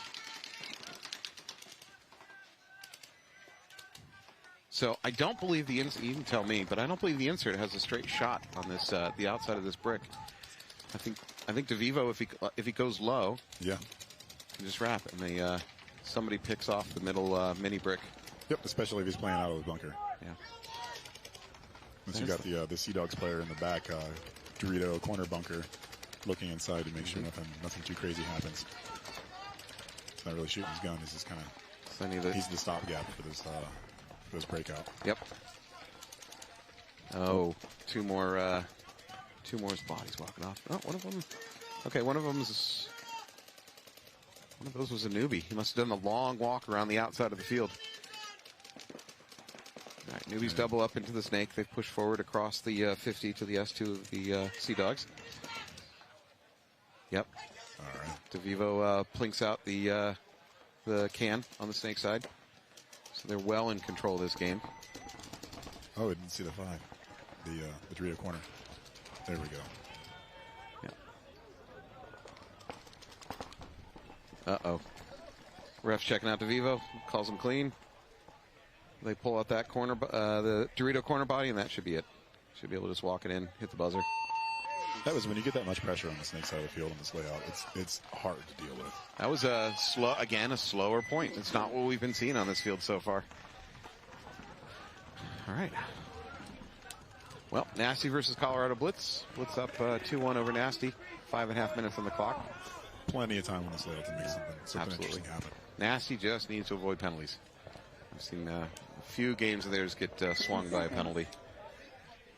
Which I always feel bad when the penalty is, for an unobvious hit. Back of your pack or top of your hopper. And, Yeah, sometimes players are just in it. If you're in movement and you're doing something, but you still hear the sound of it. Yeah, you may not feel it, but you still hear that clapping sound.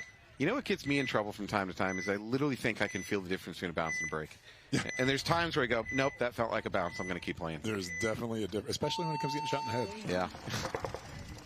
Are you implying I've been shot in the head a lot? No, I'm implying I've been shot in the head a lot. Especially this weekend. All right, Nasty versus Blitz, both of them up snake. Blitz player is just posted up on that brick, which in this case he's correct. You can look, the Nasty player is looking in between the cracks of the bunker to tell if that side's hot. So I would love for that Nasty player to get his feet out of the lane, though. Okay, he just did. So he was laid full out, and that put his feet out into that middle lane, which, believe it or not, is a pretty dangerous thing to do. Oh, okay, here we go. We're going to see a point-blank confrontation in a second. This is the game of who bumps the bunker first. Yep. Who bumps the bunker, shoots their gun, who talks. Yeah, you lose. But, I mean, that is a dangerous spot where the Nasty player's at for as far as bounce shots going in there. He might catch a stray ball because it's an absolute ping pong machine inside there. I think the Blitz, right now, I think the Blitz player is going to be the first one to bump the bunker. His fingers are phantom firing the gun. Oh, did you just bump it? For such an aggressive layout, especially the snake side, it's amazing to see these little, very extremely patient confrontations. Cold War. Yeah, yeah. Oh, don't bump the bunker. No, I think that's just the wind moving it. Both getting restless. Yeah. See if he shoots his gun. If the Nasty player shoots his gun, Malsum shoots his gun, who's going to do it first? Oh, no. Is that a team kill? He might have got a shot by his own player. I don't know. We got that on the tournament paintball bingo. Yeah, that is a team kill. Maybe not on this one. We got about 40 different categories of possible things that happen on a field, and then I put them in a randomizer and punched out these bingo cards. So in theory, every bingo card is unique. That's awesome. Yeah, it makes it a lot of fun. Yeah, and I mean, all of these are very valid things that are going to happen in a paintball tournament, so it's only a matter of time.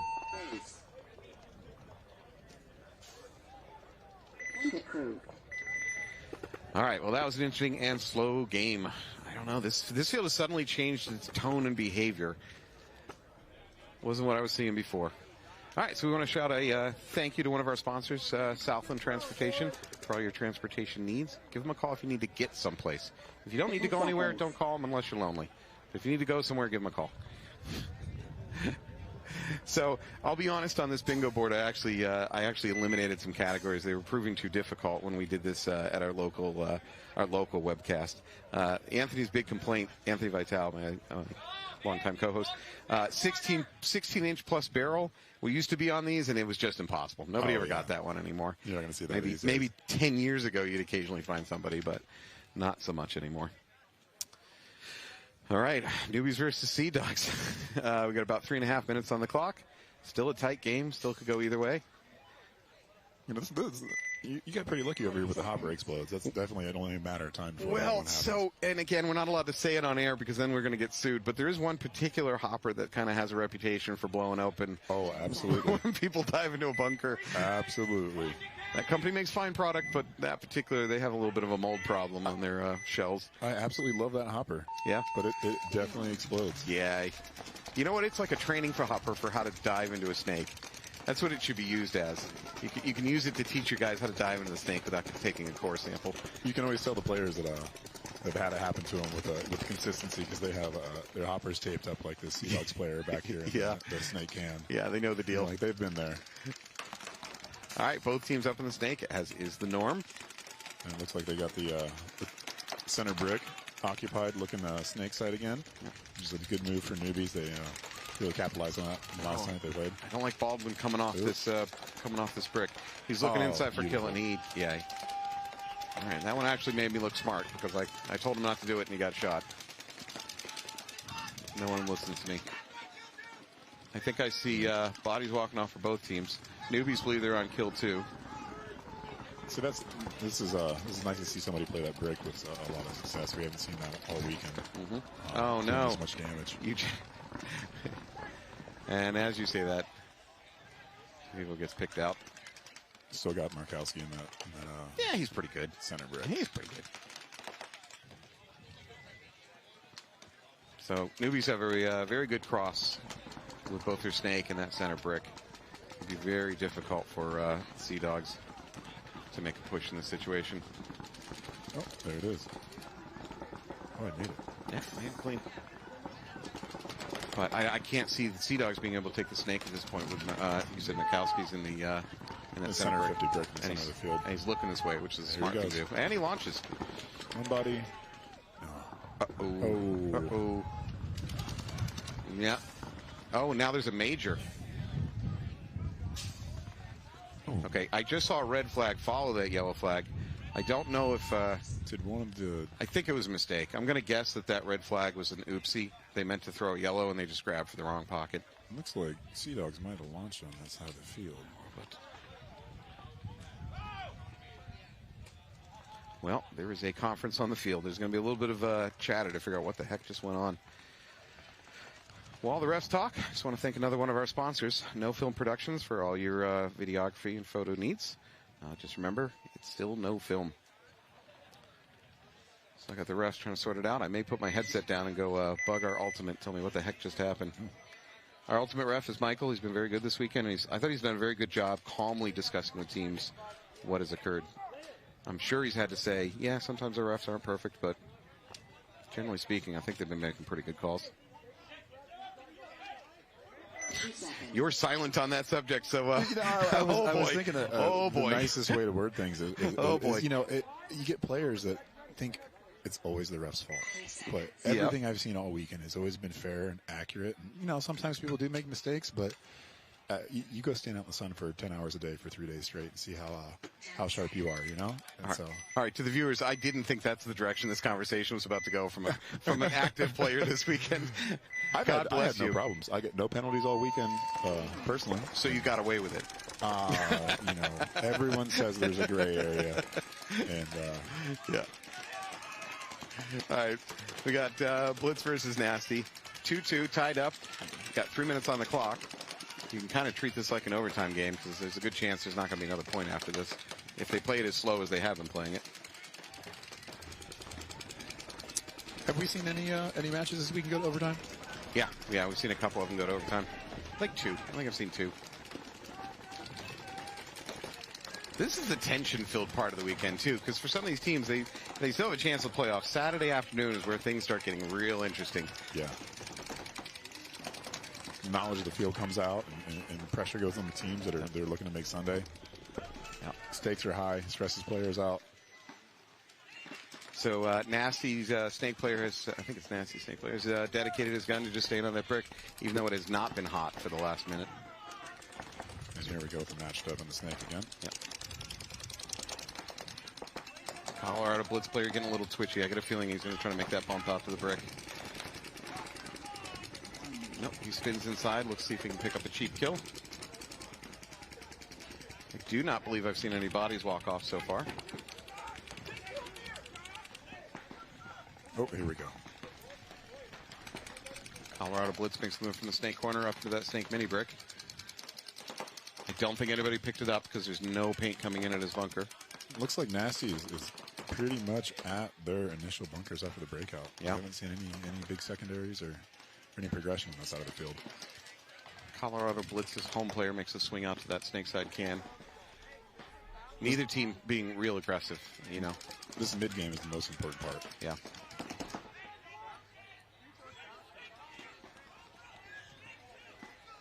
Okay. It's like Nasty, I think, has an understanding of what the snake is hot. They seem like they're doing a good job calling it out. The Blitz player in the snake, too, though, is pretty happy just shooting cross. He seems to have come off the brick, which is unfortunate because now the brick actually is hot with Bomad. I mean, obviously, both player can hear him shooting his gun. He takes some discipline. He launches. There. Oh. Did he get him? I think he did not get him. Bomad is clean. At the same time, another Colorado Blitz player walks off from the back line.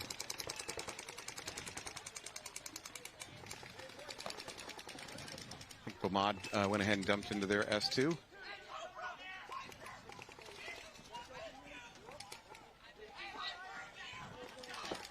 So I would say that the Blitz player is unaware of how close Bomad is to him. 30 seconds left on the clock. Yeah. He's got a launch. Here we go. Good launch from Bomad. Oh, beautiful. Wow, strong game. If they win this might be the big brain play of the day. Wow.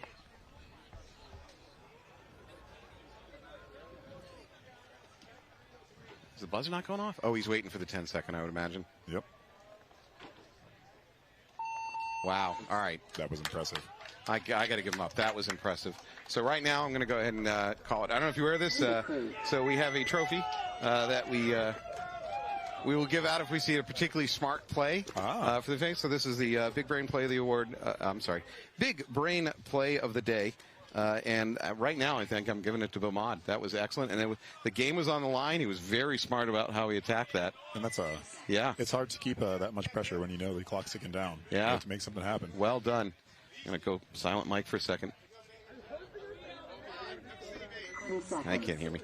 I didn't hear you. Yeah. That's especially in a pressure like that. You know, you can go to overtime, but do you want to go to overtime? Yeah. Mash that was great. 10 seconds. All right, congrats, Nasty, on that one. All right, Royal City Sea Dogs versus Newbies. Game on. Ooh. Oh, look at McCarthy go. What was that? All the way up the Doritos off the break. That's the microwave action we've been looking to see. So Newbies here need he it. goes. Now he is in their Doritos already. Well, Newbies are the back's a little bit against the wall in this one. They've got about a minute and a half left on the clock. They're down 3-1.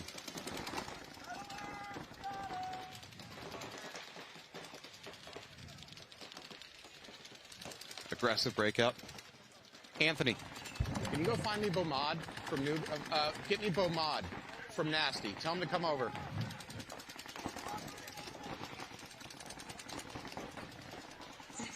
Yeah, they're running out of time, man. I mean, I like their initial aggressive, but then they slowed down. You know, they might be able to win this point, but the match is slipping away. Newbies need to attack more. They do take out the God from the Sea Dogs. 2 Sea Dog players walk off. Ooh. I'm going to guess that's the Snake Can. Snake Side Can walks off. Oh, I could be wrong. They could get this point, but I don't think they're going to get the match. They might be able to tie it with 35 seconds left. It is possible.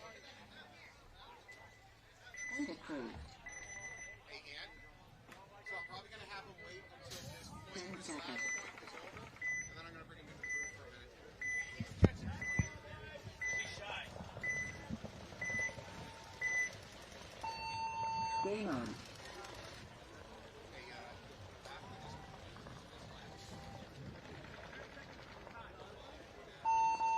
Time finished. Game stopped. No points. Game finished.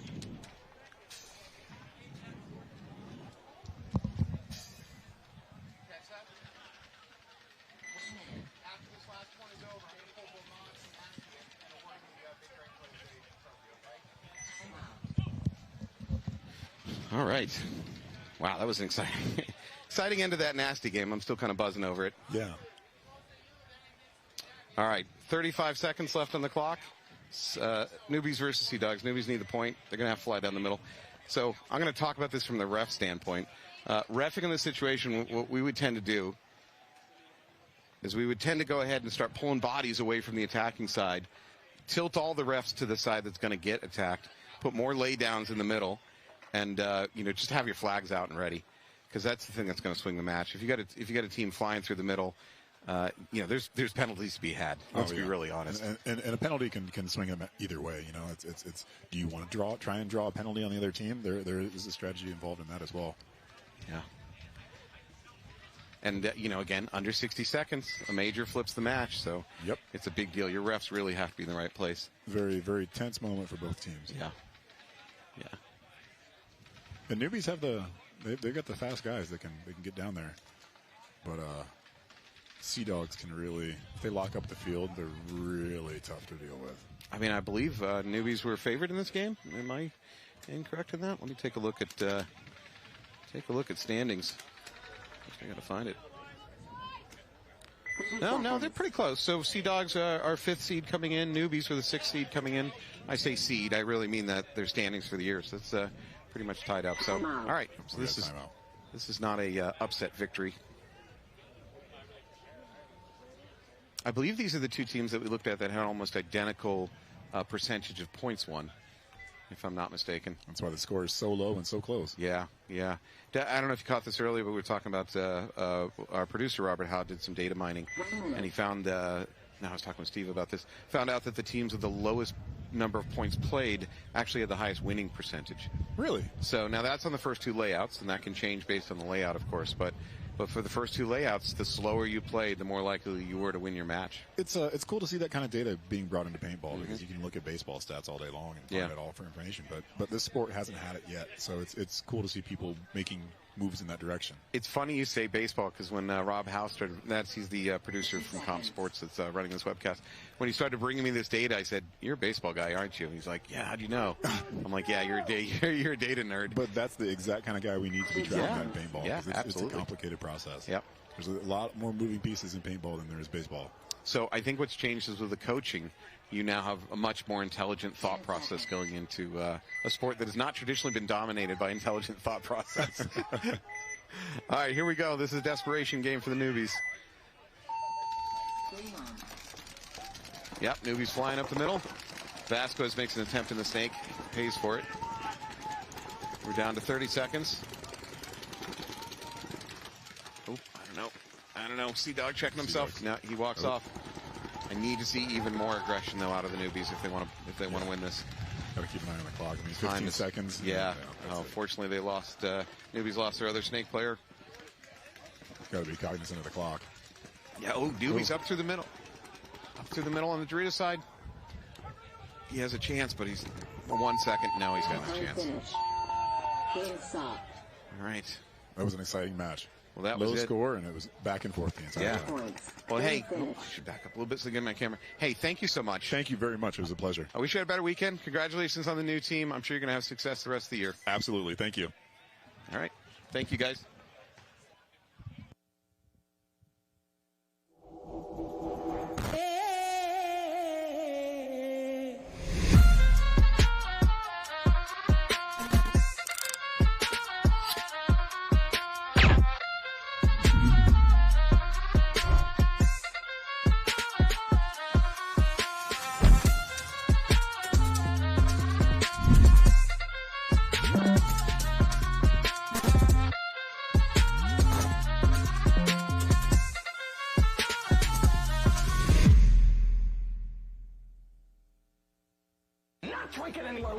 I'm pretty sure I felt some sparks. I felt the heat coming. It was awesome to have you in the car. This is the first time we've had a passenger. This car specifically is all about the fastest lap. Modified aero for ultimate downforce, stripped out interior, caged in the suspension. It is unbelievable. But can that car do this?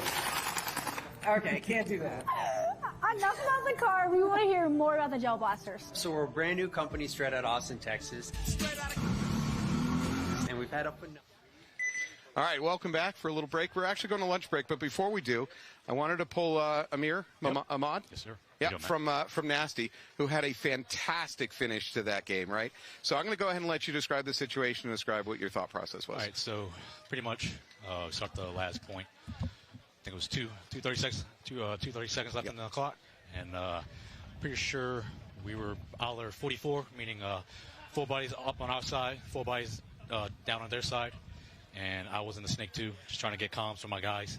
I had a mirror, which another Snake 2 on the opposite side, and they had a Snake side brick, and I just waited for my guys to get the comms, waited for them to make the mistake, and obviously they made the first move. And It was a big mistake because I was posted up, and my backhand player was posted up, got him out first, crawled to their S2, waited for the comms again.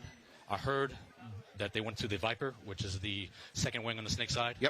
Once I heard comms from him, talking to his boy Crossfield, that's when I made the move to go to his bunker him in the pack, shoot the guy he was talking to on the center brick, and then we just closed the Finish point out the game, and you needed it. We needed it. Yeah, you needed it. That was fantastic. So, in response to that, we have the Big Brain Play of the Award, Big Brain Play of the Day Award, and we're going to give it away for the first time in the NXL. Thank you, Matt. This is an utterly unauthorized trophy, so Tom Cole, you can come after me, but you absolutely deserve that, and your team needs to be just thanking you. Yep, but again, it's not just a single player, it's his team. It's a team effort. Not one guy can win the game. So again, this is for the team. So thank you, Matt. I really appreciate that. Thank you so much. Congratulations. Good luck with the rest of your weekend. Thank you.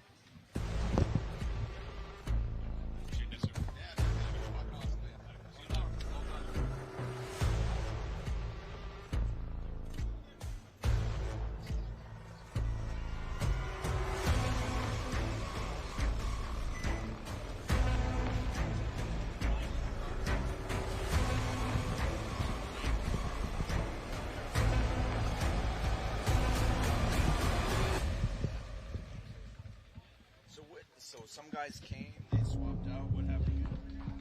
So Sean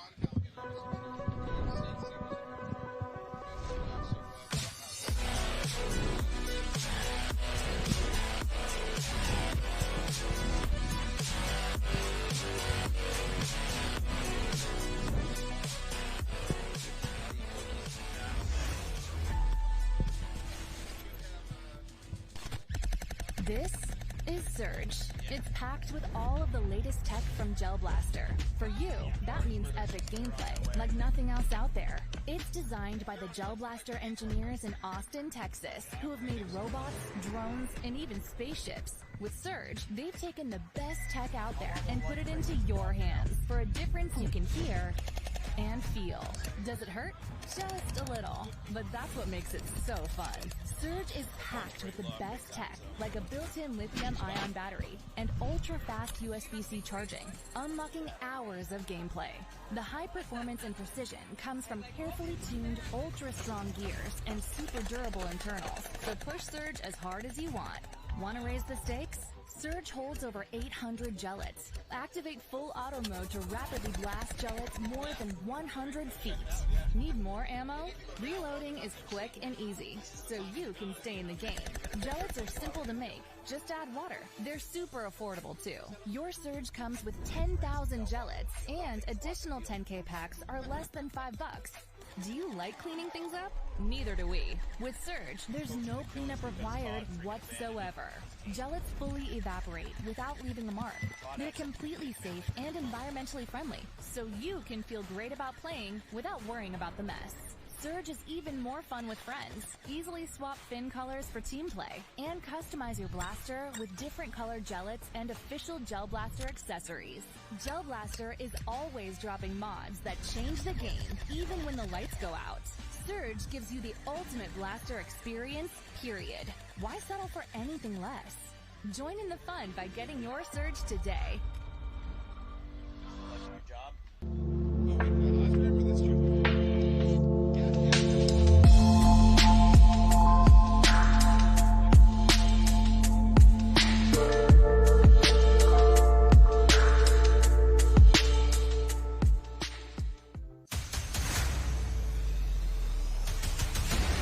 Enough is enough!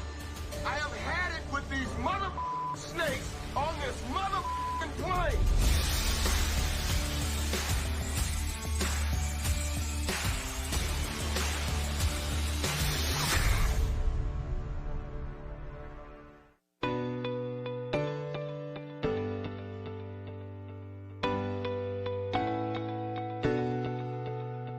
If you want access to the best knowledge in paintball in order to elevate your game to the next level, BKI Paintball is definitely a program that you want to be involved with. BKI, which in this case is short for Best Knowledge in Paintball, is known for being an online platform with hundreds of video tutorials and lessons from a network of pro players called Professors. What you may not have known though is once a year BKI hosts a summer camp. This is an in-person event at Boston Paintball, which is about an hour outside of Boston. This event gives you 4 days of professional instruction from 6 professional players. I just got back and holy moly, it was quite the experience. I'm definitely looking forward to hopefully being able to go next year. It definitely sells out super fast. If you guys want to learn more about BKI Paintball and the summer camp when it comes time to schedule that, you guys can check out the links.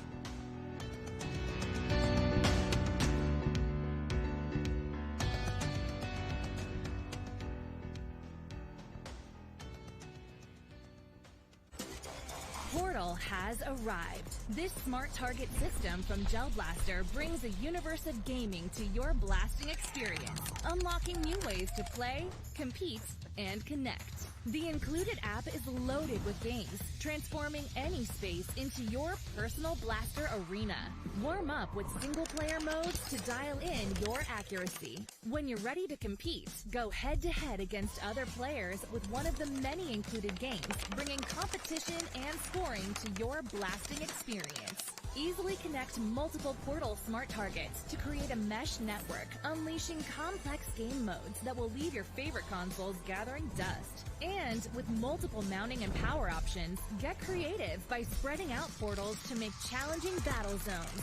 With endless combinations of target placement and epic game modes, show the world what you can do with Portal. Gel Blaster. Go play.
Gel Blaster has changed the game again with the bigger, better Surge XL.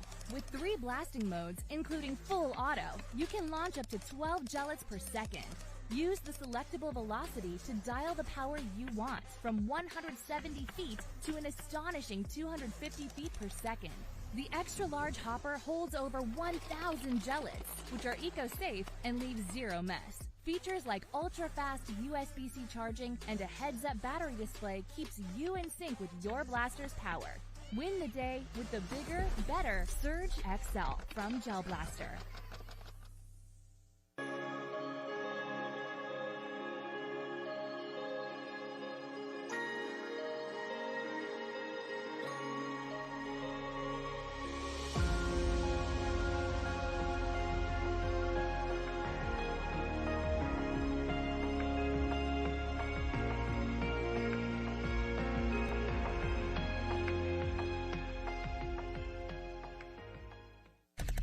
This is Surge.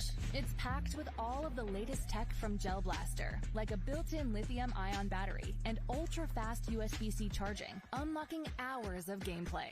Surge holds over 800 gellets. Activate full auto mode to rapidly blast gellets more than 100 feet. No cleanup required whatsoever. Surge gives you the ultimate blaster experience, period. Join in the fun by getting your Surge today.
This is one of the gnarliest camera setups I have ever seen. So check this out, Demi. We've got several high-speed cameras that can shoot over 9,000 frames per second. When the Tesla drives by, our remote trigger will send a signal to the gel blaster, firing the gel. So the Surge, with a low-velocity barrel, shoots around 100 feet per second, which will translate into about 70 miles an hour. All right, Craig, you're going to come in at 70. Let's see what you got. 70 miles an hour? It's laughable. Coming in on the straightaway. Here we go. On the high-speed camera, we can see that the gellet from the Surge with the low-velocity barrel is as fast as the Tesla at 70 miles per hour. Let's keep stepping this up.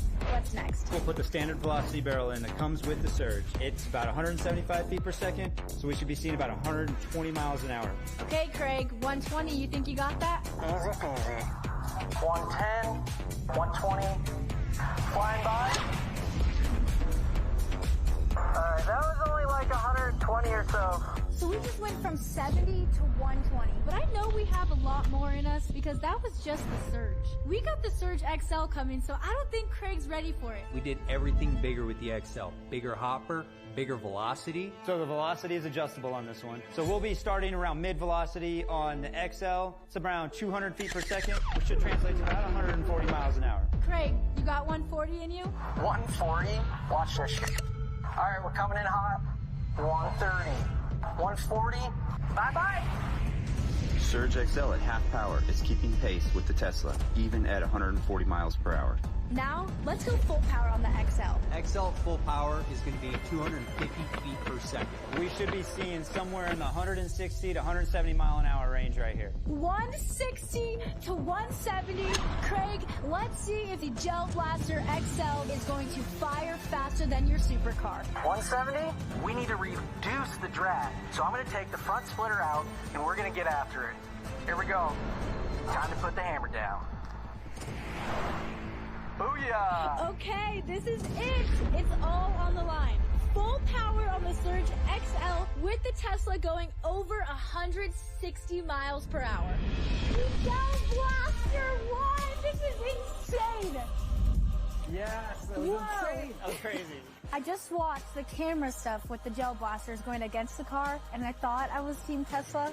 But we started with the Surge, then we bring out the Surge XL, and we smoke you! Gone, dude! Gone! So you did set a track record today, but I think we set the best record. Because we officially just beat a souped-up electric race car with the Gel Blaster. I am impressed. I really am. Can I have one? Sure, man. You can have the little one.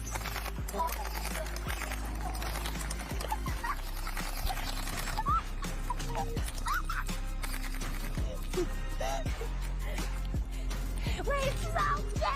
And that's the world!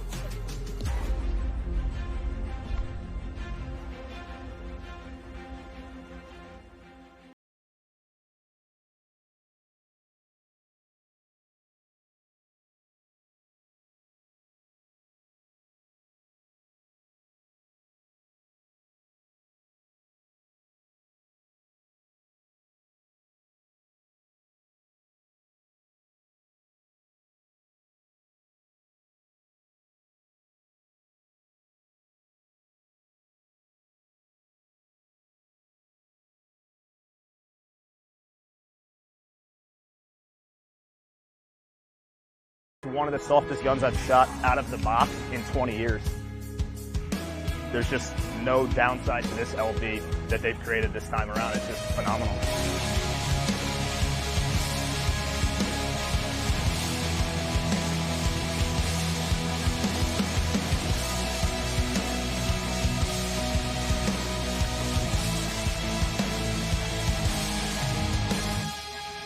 The Clips of all their platforms, they are just the most reliable company. Everyone knows that whether you're sponsored by them or not. I never fear my gun is going to go down when I have an Eclipse gun, and then even more so with the LV because of the poppet. Everything is toolless now. The transfer pipe is gone, which again makes the ergonomics a little better. I think a lot of people would say that it's one of the longer and taller guns, not anymore.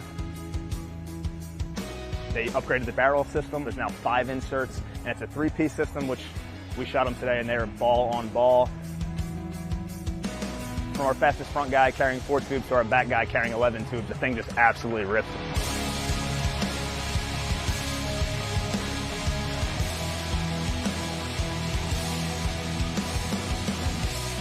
The A-Team's been around since 2004. The group we have now, though, is phenomenal. There's ex-Revo players on there. There's guys up from different parts of the country, guys who played professional for Aftershock, for Elevation. The team is just a really good core group of guys. The structure we have is second to none when it comes to a paintball team. The whole team's a bunch of maniacs, absolutely. So to put an ego in our hands just makes perfect sense. The gun is just an absolute blaster out there, and we are definitely some ego maniacs.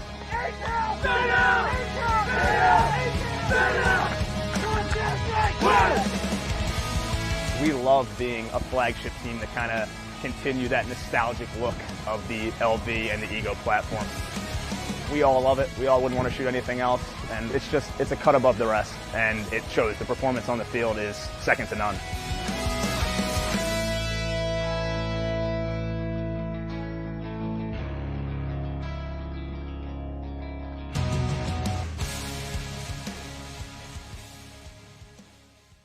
Hey, what's up guys? Mark Johnson here with AC Diesel. I want to talk to you guys about the Shocker amp. This is my 24th season. I'm playing in the pro division. I want to talk about the amp. Straight out of the box, under $1,000 retail gun. Straight out of the box, shoots just like your top $1,500 gun. One good thing about the Shocker amp is the efficiency. I shoot 9 to 10 pods, no problem on my 88. And then it does come with the Freak Kit, the best barrel on the market right now, and you get your inserts as well. And you can upgrade with the full insert kit. If you're a mech player, it's a quick release. One screw out the back, pop it up, put new solenoid in it, and you're good to go. Less than 60 seconds, I can have that thing changed out for me. One thing I like about the Shocker is how small and compact it is, and it's super, super lightweight. We were the test team when it first came out. I have not one issue at all playing with this marker. Out of the box, straight on the pro field, compete with the top paintball markers in the league. One good thing about Shocker is the support team that they have. They come all to the major events and minor events. They got all the techs here ready to go, set you up. You got a problem with your marker, on the spot, they got you fixed. If you're looking for a Shocker amp in your area, go to your local dealers and they can get you hooked up with any Shockers that you need. American-made gun, made in Pennsylvania.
I've been an engineer.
My name is Todd Boyer. I'm from Kansas City, Missouri.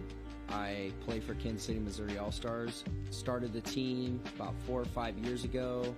Started the D4 season playing MSXL. We won the series. Won the series in D3. We are now playing semi-pro. Back in May of 2021, I opened up my own field. Took a huge risk, spent my whole life savings on building the KC Sports Complex. I wanted to build a high competitive atmosphere for people to come out and learn from some of the best in Kansas City, and I believe I achieved that by building the field. January 2nd, I went in to get my shoulder surgery. I had been having issues for about a year. I went in and we ended up finding out that I had a bicep tear, labrum tear, my AC joint had to be cleaned as well.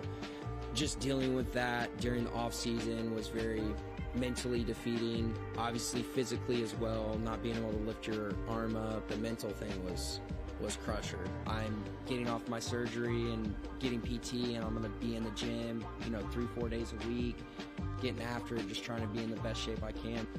One of the goals for the Missouri All-Stars this year for me and for the team is making it onto the pro field, winning first in front of everybody. We've started doing 3-day grinds, Friday, Saturday, Sunday.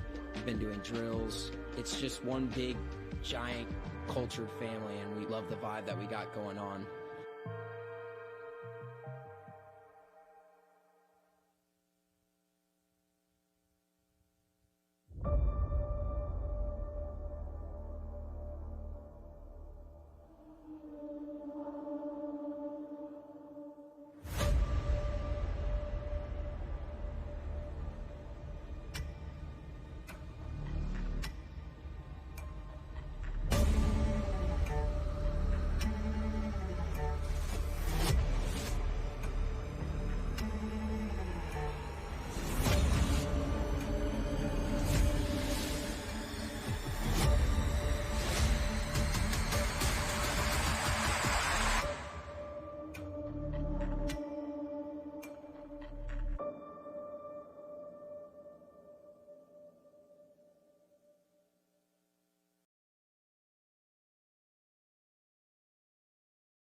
Good Game Sports Park has only been open 7 months, so we're a young field.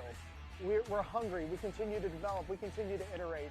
I don't see us ever being completed with a field because for us, we're paintballers at heart, and we want to keep building new and exciting things for our players. Hey guys, what's going on? Tony from Lone Wolf Paintball. Check us out online or in store.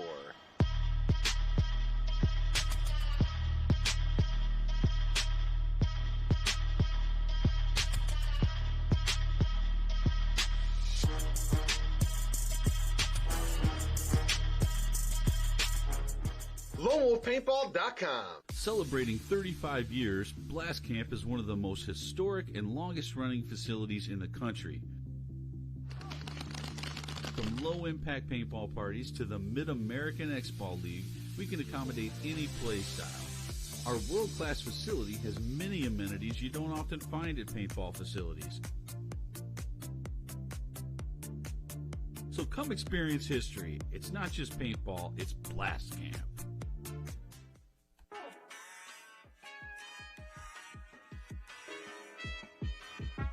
Missouri All-Stars have been playing together out of Kansas City for about going on 5 years.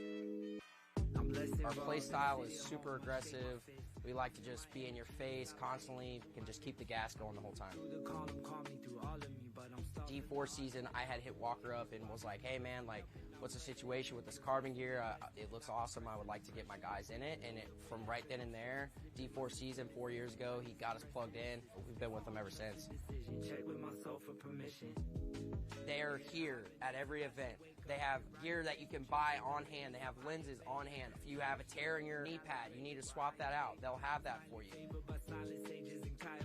I've literally had Walker in my pit in Dallas ask me if I need help with pits. Like, you can't ask for anything more from a sponsor. If it's meant to be, I'm up and coming, but calming down, I'm centering.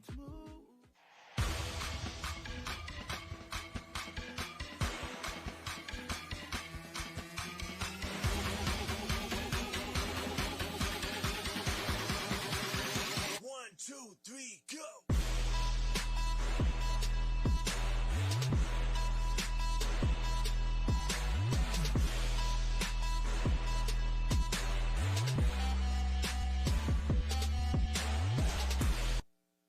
On pain pills for like a couple months, and I was like, I'm done taking pain pills.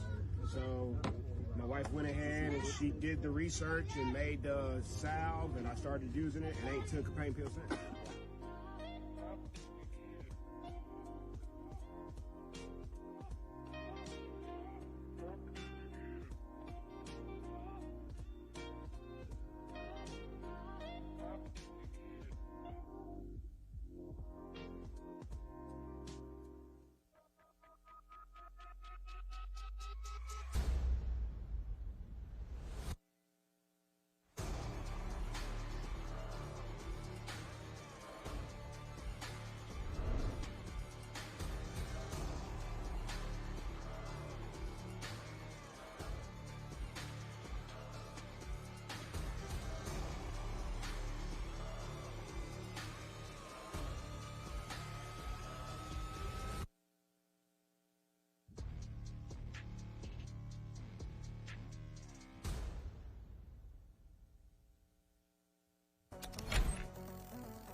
Demi Bagby, and I'm at Willow Springs International Raceway.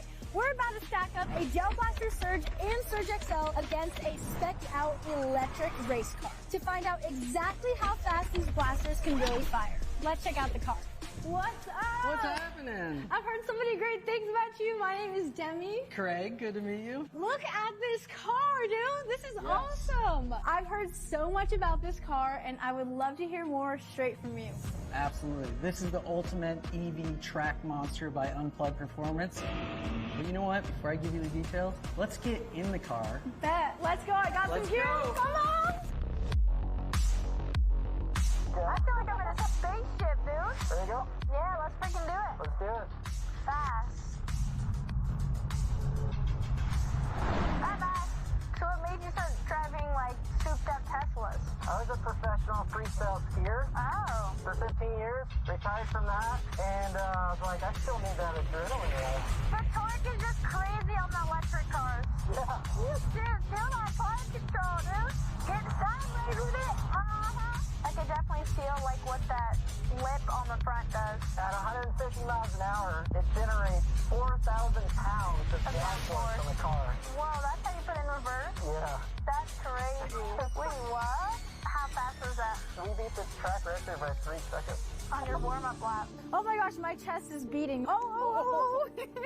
What's up, guys? How you doing? I'm Demi. Vincent. Great to meet you. Hey, Joe. What's up? I want to hear all about these gel blasters, but first, we got to talk about that car ride. That was insane. We were getting sideways.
not drinking anymore, low.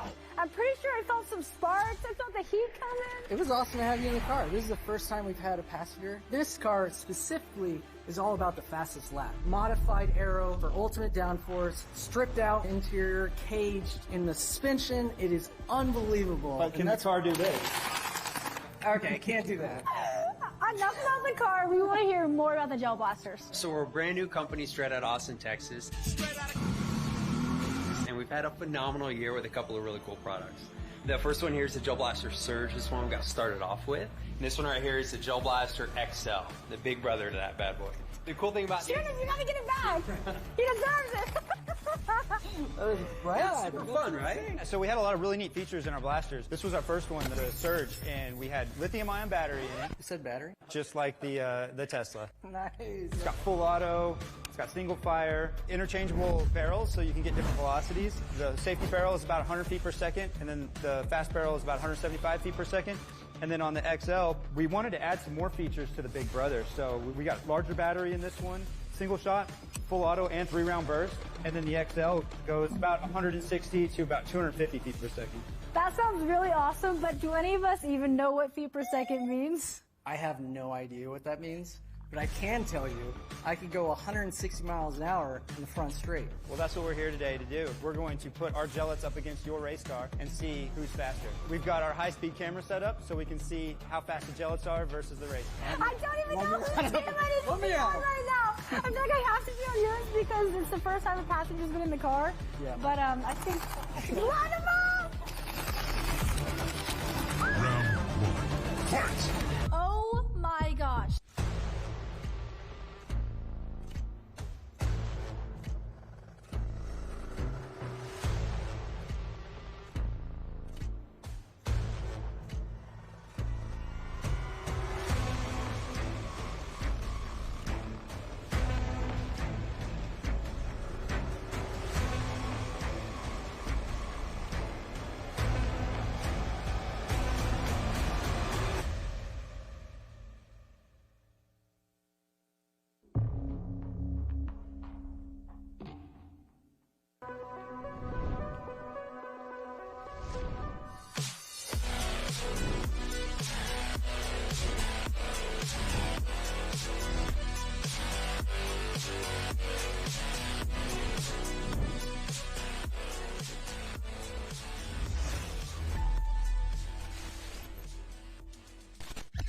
This is Surge. It's packed with all of the latest tech from Gel Blaster. For you, that means epic gameplay, like nothing else out there. It's designed by the Gel Blaster engineers in Austin, Texas, who have made robots, drones, and even spaceships. With Surge, they've taken the best tech out there and put it into your hands for a difference you can hear and feel. Does it hurt? Just a little. But that's what makes it so fun. Surge is packed with the best tech, like a built-in lithium-ion battery and ultra-fast USB-C charging, unlocking hours of gameplay. The high performance and precision comes from carefully tuned, ultra-strong gears and super durable internals, so push Surge as hard as you want. Want to raise the stakes? Surge holds over 800 gellets. Activate full auto mode to rapidly blast gellets more than 100 feet. Need more ammo? Reloading is quick and easy, so you can stay in the game. Gellets are simple to make. Just add water. They're super affordable too. Your Surge comes with 10,000 gellets, and additional 10K packs are less than $5. Do you like cleaning things up? Neither do we. With Surge, there's no cleanup required whatsoever. Gellets fully evaporate without leaving a mark. They're completely safe and environmentally friendly, so you can feel great about playing without worrying about the mess. Surge is even more fun with friends. Easily swap fin colors for team play, and customize your blaster with different colored gellets and official Gel Blaster accessories. Gel Blaster is always dropping mods that change the game, even when the lights go out. Surge gives you the ultimate blaster experience, period. Why settle for anything less? Join in the fun by getting your Surge today.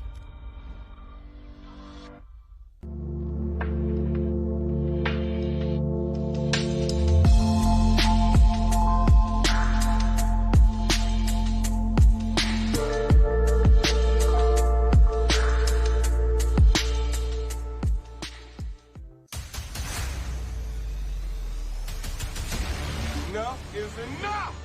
I have had it with these mother snakes on this mother plane!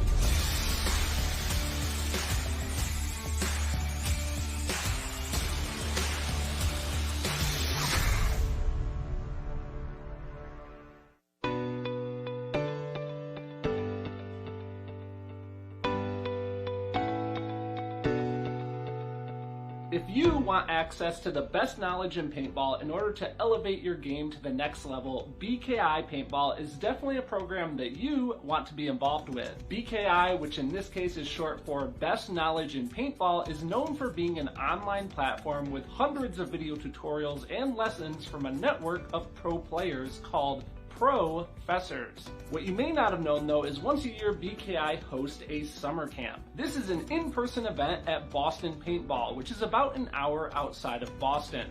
This event gives you 4 days of professional instruction from 6 professional players. I just got back and holy moly, it was quite the experience. I'm definitely looking forward to hopefully being able to go next year. It definitely sells out super fast. If you guys want to learn more about BKI Paintball and the summer camp when it comes time to schedule that, you guys can check out the links.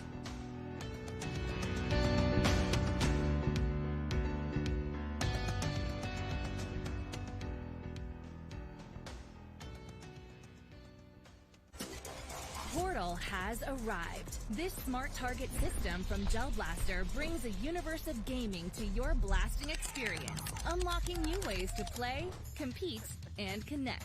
The included app is loaded with games, transforming any space into your personal blaster arena. Warm up with single-player modes to dial in your accuracy. When you're ready to compete, go head-to-head against other players with one of the many included games, bringing competition and scoring to your blasting experience. Easily connect multiple Portal smart targets to create a mesh network, unleashing complex game modes that will leave your favorite consoles gathering dust. And with multiple mounting and power options, get creative by spreading out portals to make challenging battle zones. With endless combinations of target placement and epic game modes, show the world what you can do with Portal. Gel Blaster. Go play.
Gel Blaster has changed the game again with the bigger, better Surge XL.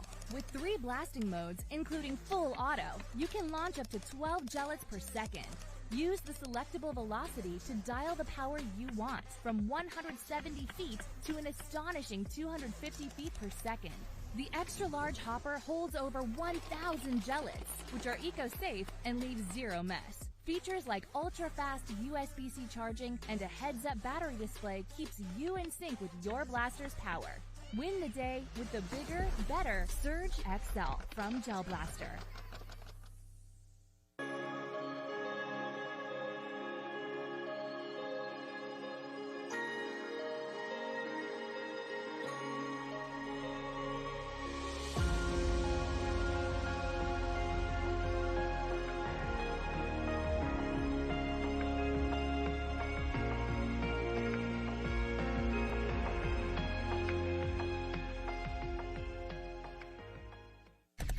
This is Surge. It's packed with all of the latest tech from Gel Blaster, like a built-in lithium-ion battery and ultra ultra-fast USB-C charging, unlocking hours of gameplay.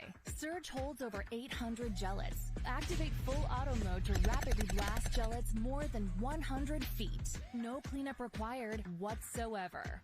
Surge gives you the ultimate blaster experience, period. Join in the fun by getting your Surge today.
This is one of the gnarliest camera setups I have ever seen. So check this out, Demi. We've got several high-speed cameras that can shoot over 9,000 frames per second. When the Tesla drives by, our remote trigger will send a signal to the gel blaster, firing the gel. So the Surge with the low-velocity barrel shoots around 100 feet per second, which will translate into about 70 miles an hour. All right, Craig, you're going to come in at 70. Let's see what you got. 70 miles an hour?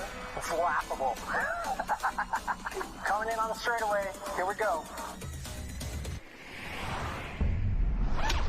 On the high-speed camera, we can see that the gellet from the Surge with the low-velocity barrel is as fast as the Tesla at 70 miles per hour. Let's keep stepping this up. What's next? We'll put the standard velocity barrel in that comes with the Surge. It's about 175 feet per second, so we should be seeing about 120 miles an hour. Okay, Craig, 120, you think you got that? Easy peasy. 110, 120, flying by. Alright, that was only like 120 or so. So we just went from 70 to 120. But I know we have a lot more in us because that was just the Surge. We got the Surge XL coming, so I don't think Craig's ready for it. We did everything bigger with the XL. Bigger hopper, bigger velocity. So the velocity is adjustable on this one. So we'll be starting around mid velocity on the XL. It's around 200 feet per second, which should translate to about 140 miles an hour. Craig, you got 140 in you? 140? Watch this shit. All right, we're coming in hot. 130. 140. Bye-bye. Surge XL at half power is keeping pace with the Tesla, even at 140 miles per hour. Now, let's go full power on the XL. XL full power is going to be 250 feet per second. We should be seeing somewhere in the 160 to 170 mile an hour range right here. 160 to 170. Craig, let's see if the Gel Blaster XL is going to fire faster than your supercar. 170? We need to reduce the drag. So I'm going to take the front splitter out, and we're going to get after it. Here we go. Time to put the hammer down. Booyah! Okay, this is it. It's all on the line. Full power on the Surge XL with the Tesla going over 160 miles per hour. The Gel Blaster won! This is insane! Yes, that was insane. That was crazy. I just watched the camera stuff with the Gel Blasters going against the car, and I thought I was Team Tesla. But we started with the Surge, then we bring out the Surge XL, and we smoke you! Gone, dude! Gone! So you did set a track record today, but I think we set the best record, because we officially just beat a souped-up electric race car with the Gel Blaster. I am impressed. I really am. Can I have one? Sure, man. You can have the little one.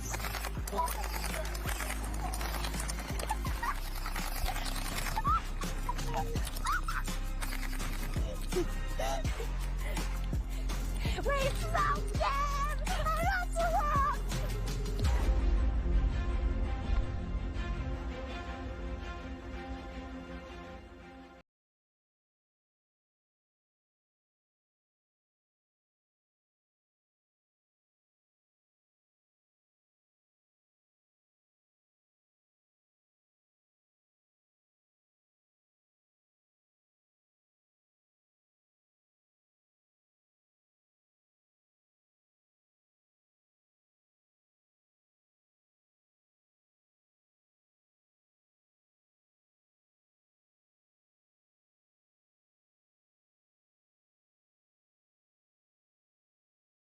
Softest guns I've shot out of the box in 20 years.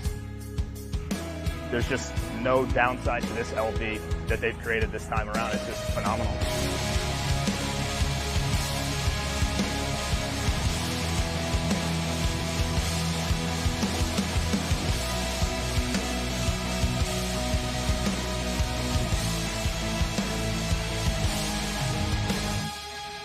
The clips of all their platforms, they are just the most reliable company. Everyone knows that whether you're sponsored by them or not. I never fear my gun is going to go down when I have an Eclipse gun, and then even more so with the LV because of the poppet. Everything is toolless now. The transfer pipe is gone, which again makes the ergonomics a little better. I think a lot of people would say that it's one of the longer and taller guns. Not anymore. They upgraded the barrel system. There's now 5 inserts, and it's a 3-piece system, which we shot them today, and they were ball on ball. From our fastest front guy carrying 4 tubes to our back guy carrying 11 tubes, the thing just absolutely ripped.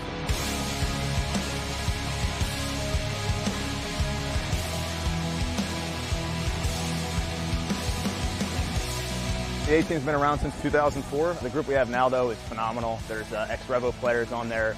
There's guys from different parts of the country, guys who played professional for Aftershock, for Elevation. The team is just a really good core group of guys. The structure we have is second to none when it comes to a paintball team.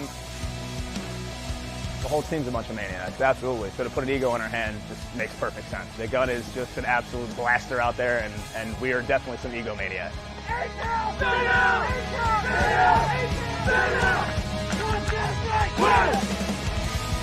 We love being a flagship team to kind of continue that nostalgic look of the LV and the Ego platform. We all love it. We all wouldn't want to shoot anything else, and it's a cut above the rest, and it shows. The performance on the field is second to none.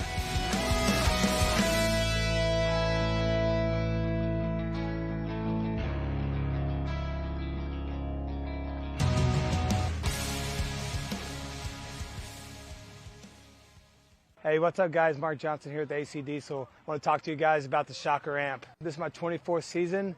I'm playing in the pro division. I want to talk about the amp. Straight out of the box, under $1,000 retail gun. Straight out of the box, shoots just like your top $1,500 gun. One good thing about the Shocker amp is the efficiency. I shoot 9 to 10 pods, no problem on my 88. And then it does come with the Freak Kit, the best barrel on the market right now, and you get your inserts as well. And you can upgrade with the full insert kit. If you're a mech player, it's a quick release. One screw out the back, pop it up, put new solenoid in it, you're good to go. Less than 60 seconds, I can have that thing changed out for me. One thing I like about the Shocker is how small and compact it is, and it's super, super lightweight. We were the test team when it first came out. I have not one issue at all playing with this marker. Out of the box, straight on the pro field, compete with the top paintball markers in the league. One good thing about Shocker is the support team that they have. They come all to the major events and minor events. They got all the techs here ready to go, set you up. If you got a problem with your marker, on the spot, they got you fixed. If you're looking for a Shocker amp in your area, go to your local dealers and they can get you hooked up with any Shockers that you need. What's up, guys? So we're back here on the Premier Field on day 2 of the NXL Mid-Atlantic Major. I'm Jen Falk from the Heroines, WNXL player, as well as a divisional player here at the NXL for this event. I'm joined today with my good. Actually, we need to. I wonder if we're going to keep this bingo going. I was going to say we need to. Sounds like everything got look right marked now. Off. I'm getting beat, but that's all right. So I've got young Hosky here from the Killers with me to commentate this one. For this one, we've got the New Jersey Jesters taking on Level. It looks like we got about 15 seconds on the clock. So welcome, Hosky. I guess I should use your real name. Go ahead and introduce yourself. Yep. Ryan Hoskinson. Not many can pronounce it on the first try, but Hosky usually gets the job done. Perfect. All right, so let's see here. Looks like we're looking at Jesters here on the screen. Jesters are going to take Snake off break with K-Cav. And it looks like Level's going to go around the Snake corner straight into the Snake little brick here. So both teams pushing the Snake. It looks like K-Cav for Kevin Cavanaugh for Jesters to go ahead and get into Snake 2. The blue-haired man. The blue-haired man, indeed. Looks like Level's heavy on the Snake side. They've got 4 bodies over here. Home, Snake insert, Snake can, as well as the Snake. It looks like there was a big move just there on the Dorito side for the Jesters. Unfortunately, we can't see the D side very good, guys, but we're doing our best. The camera can. We cannot. All right, looks like one body is coming off for Level on the right. I believe he was in the Snake insert. Jesters has 4 players at the 40 and 50-yard line. Perfect. Looks like they got somebody in here with Kevin in the Snake Mini W right next to him. So it looks like they're double teaming the Snake right here. And that man decides to go ahead and push forward. And that was Anton who goes and makes this move. He's got to be careful not to walk out of bounds. All right, so it looks like Level is going to be getting a minor for communicating after he was hit. So the Level player in the Snake Mini Cake was trying to suggest that Anton from Jesters had run out of bounds after the Level player had already been eliminated. Therefore, the ref threw a minor penalty on that player. I think they had a body to assess, though, so there won't be a body down on the next flight. Like the last body coming out for Level was Nick Carney. Looks like there was, I think, 4 bodies alive for the Jesters. So good point there for the Jesters. And yeah, now we got DMG on the split with Carolina Crisis. Yep. And this should be a good one because both of these teams, so Crisis is on a little bit of a rebuild. Some of their players are now playing with Greenville Grout, both teams out of the Carolinas. So they're on a little bit of a rebuild, and DMG is coming up. Most of the team is coming up from the D3, D2 ranks in their first season of semi-pro as well. They do have Gerber with them, who played on the pro DMG team for a couple years, worked his way up to pro, so he's leading the charge with these guys, and we'll see what they have to offer. Both teams here kind of in their debut. Yeah, DMG lost a tight overtime game yesterday to 18. I saw that.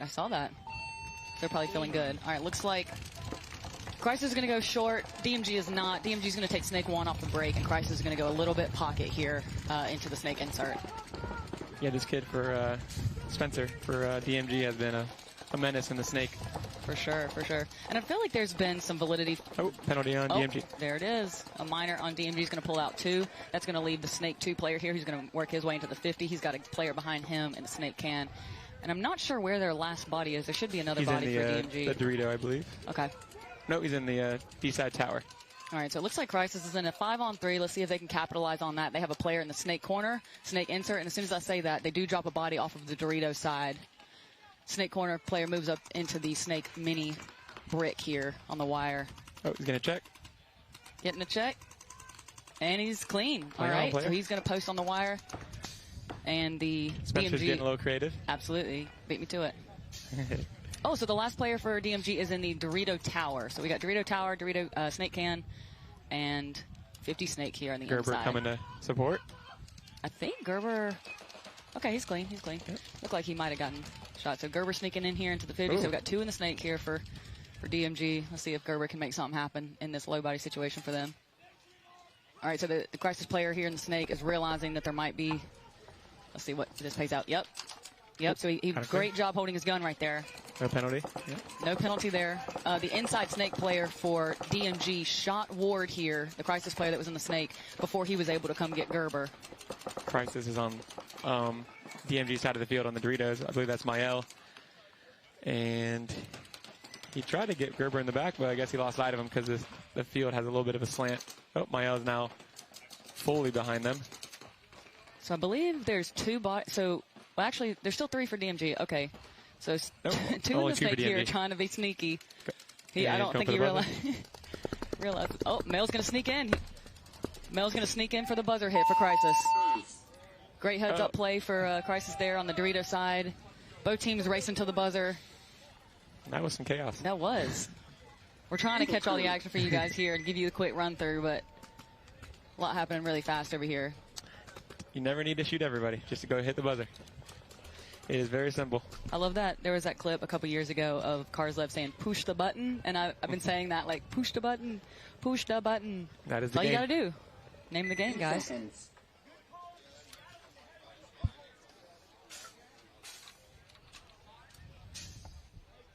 Got the wind picking up a little bit. 3 seconds. But we know these bunkers are nice and staked down with our great NXL staff. Yep. Got a beautiful field. And the grass has held up really well considering the storm yesterday. All right, so we got Jesters up by 1 on level. We'll see if the Jesters go heavy in the Snake again. Seems like that's worked out for them last time. Looks like they're doubling the home for sure. Yep, K-Cap straight into the Snake. Kill 1 for Jesters. Yep, somebody coming off the backfield. Level takes the center brick. Oh, body dropping from the Jesters off the Dorito side, though. So the widest player for the Jesters now is in the home. They're still stuck in the pocket back there. Yeah, they're doubling 2 in the home. Yep. I don't know Looks if like they know 2 about the bodies Snake. dropping for level. 2 bodies now off the field for level. Looks like it's a 4-on-3 advantage for the Jesters. Oh, we got a little action right here at the center brick. I don't think they know about each other. Looks like level. Okay, so somebody gets a ball on K-Cap here in the Snake. It might have been the Dorito corner for level. It was the center brick. Okay, great. Either way, it looks like Anton coming over here to clean that up on the Snake side. Bodies dropping everywhere, guys. I believe it's a 2-on-1. Yep, with the Dorito tower left for level, I think. Yes. With Anton here in the Snake and a fellow in the center brick that I cannot see. He went to their side. And, yep. Oh. Pushed him out. And that'll be it. Point for Jesters. I like the aggression. Jesters is known for kind of being balls to the wall. Yep. Jesters have been around for a minute, too. Definitely plenty of experience on this team. 10+ years, I believe. Yep. We got the man in the banana suit running pods over here. Keeping things light out here. I actually walked past him earlier and I was eating a banana. And I was like, sorry, man. Nothing personal. Nothing personal. All right, so we got Zach Baker coming out now he's dumping pods on himself. Oh, the man. Look at him go. He's got a little pep in his step. Looks like for Crisis, we're going to have male spinning, of course. We got Zach Baker, Ethan Giglento, Brad Kennedy, I believe. Let's see how Crisis responds here. I mean, DMG responds here. DMG going to go straight into the Snake. Yeah, that kid Spencer is relentless. Yep. Looks like Crisis does another pocket. It seemed like it worked out for them at least a little bit the last point, so we'll see how that holds up. Spencer likes to go in and look inside right when he gets in, but now he's trying to get to that 50 brick. And It's holding up again. They should know that there's no one in the snake. Yep. Oh, big fill from the home out to the snake corner for DMG to get some backup back here on the wire behind Spencer. Looks like he is asking for a check. I'll tell you what, Oski, and you probably have more experience. I've been playing the Dorito side, but that little cake can get tight quick. Which one, in the center? No, back here in the snake corner, yeah. Yeah, I've been stuck back there a couple times just trying to save the point. Certainly, and I've been, like I said, I've been playing the Dorito side, and I'll get to that Dorito 3 and look on the inside and shoot either side of that little cake. So it that had little good shots through the middle of the field, though, early. Absolutely. If you want to catch some delays. Okay, body coming off for Crisis, off the right. Oh, Another body coming off for Crisis out of the snake insert. I believe it's a 5-on-3, DMG advantage. DMG's... Okay, Crisis fills the snake. DMG is now aware of that, I believe. Crisis is pushing up the D side, though. I think they are in the D4, perhaps. Maybe the wedge on the inside. I can't see. All right, we got some action here. We got 2 in the snake for DMG, 1 for Crisis. Let's see if he can make the move. Brad Kennedy, I believe, here is going to take out Spencer, but he's going to get shot by the follow-up, whose name I think is covered. Might be Baird. I believe that's Baird for DMG. Yep. Brought a lot of pods to go to the snake. I know. You guys played Texas, right? Yep. And were you playing front snake? I was the 2. Okay, I was gonna say I actually was playing snake side that event, and it was a lot of like sit on the cross, which was very bizarre. I was taking like 7 pods to the snake 1 to sit on the cross. It was so strange. That's why I had a good time in Europe with the 4 pod limit. Yeah, I thought that was a lot of fun. Yeah, I'm gonna be going over there for Paris later this year for Women's Team USA, and it's going to be, and we actually have the 2 pod limit for the Team USA stuff, so it's going to be super interesting. That's even more fun, I think. For sure. So it looks like DMG's going to tie that one up. There's still 11 minutes on the clock, plenty of game time left. We've seen a lot of really high-scoring games out on this layout, so. We got some USA paintball gear on the screen here. Yep. So. As you guys can see on the screen, we do have some deals happening right now to support Team USA Paintball. Myself and a lot of the other women that are involved in the WNXL are going to be going over to Paris later this year to represent the country, playing against other countries out there. And you guys can support us by using this QR code and checking out some of the new merch we have. We have some flex builds, I believe, are $99, so solid deal on those. So yeah, if you feel like supporting, just check that out and get you some cool swag, guys. Just in time for July 4th. Yeah, exactly. I'd rock one of those jerseys on the beach. I know. Look at those tank tops. That's pretty cool. All right, so we got Jesters back out with the level. Jesters are up 2-0. Little technical break. Yeah, it looks like we're going to blow some bunkers up. Yeah, Snake side's been a little deflating. Nobody likes to play snake beams that are deflated. No. I don't mind shooting at them when they're in there. Right. But yeah, right. Being a snake player. You don't want to be the player in the snake. No. Yeah. Need every inch.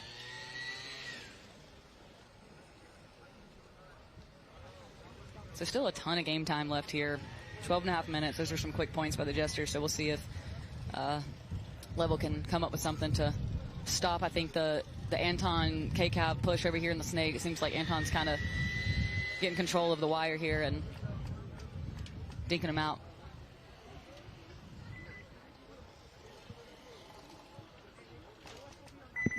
Looks like we're about to start the clock back up. Beautiful weather there today, though. Absolutely. I'm enjoying the breeze. Very breezy. It's cool. It's shady. Not too bad. Oh, K-Cab doing a little switch at the last second. Trying to play some mind games on right there. We know where you're going. So it looks like so Level is going to try to take a little bit of a risk going out to the snake corner. It looks like it pays off. He does make it. K-Cab does go straight to the snake 2 again. No surprise there. 5 alive for both sides. Yep, looks like it. And I believe Jester's doubled the home, trying to produce a kill, and first body drops for Level. I'm not sure where that was from. I believe from off the D side somewhere, but yeah, there's always that kind of like risk reward versus, do you keep 2 at the back center trying to get the kill, or do you try to go ahead and get that body out wide? I think there's validity to both, but what's your take? I mean, if you're going to double up the home, I think it's worth it to put the guns on snake. I mean, because this snake is clearly a valid issue at every point. It's a madhouse over here, guys. If you know they're going snake off break, might as well put a couple extra guns that way. But other than that, no, get wide and the Dorito side can steal some points. So absolutely, don't forget about it. As we saw with Mail earlier from Crisis, kind of sneaking in there, despite the fact that DMG had kind of taken over the Snake. So here we got K-Cab in the Snake 2 for the Jesters, and Anton still here on the wire. We got Joe Biondo in the Snake 1 for Level, trying to hold off the 50 Snake presence here. And we still have a body alive in the Snake corner for Level. He is looking inside. He's got the Snake can next to him, trying to stay alive in that spot. That spot Level can get looks pretty like tight. they're playing with the lead, the way they're dug in. Yep. And Jesters, I mean, they really don't need to do much more. They got all the good spots, and they can just. Not afraid to keep, foot on the gas. Oh, K-Cab's going to go that inside route. Jester's player on their side of the field on the Doritos. Okay. Jester's player is on the Level side of the field in the Doritos. I don't think they know about him. Yep. K-Cab has moved here into the other team's Snake on the inside here. Looking to get some kills off the inside, perhaps off of the Dorito tower. I'm not sure if that bunker is live, but they do have a body here in the Dorito 1. Level does, looking inside for the presence of these two Snake players. Joe is expecting someone to come to him. Yep. But Jester's at the 50 brick in the center. On their side of on Level side of the field on the Doritos. Level side of the field on the Snake. So Jester's is foot on the gas. Did Jesters know that Biondo is here in Snake 1? I think it's a safe assumption. Okay. Another body did come off for Level. That guy came out of the Snake side can, and another one drops. Oh, that's because the Jesters are now in Level's Dorito 3. Yeah, it's a 5-on-2. I think if I'm Level's coach, I'm just toweling it. Hey, great kill there. Hey, patience paid off for Biondo here. Oh, but look at this center run right here. Oh, minor? And a minor. Okay. But buzzer. But is that guy... Oh, he's getting checked at the buzzer. Know. Wow. Oh, okay, so Joe. Great play by Biondo, but looks like Jesters are going to steal it through the... got to be on a swivel. Yep, exactly. And correct me if I'm wrong in terms of Snake side over here, but it seems like it normally pays off to have, the two bodies kind of up here for that exact reason. It's trench warfare. Yep. One guy ideally can get a kill maybe inside before going for the trade. But I think we've been telling Seabass for us just to go take out his matchup, and then we're going to be right behind him to clean it up.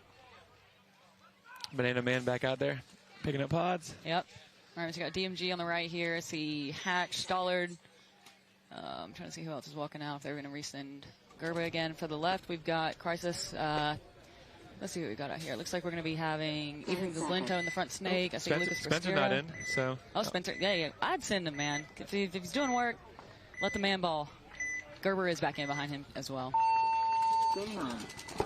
Crisis goes Snake off break. I think he might have been shot. No, he's clean.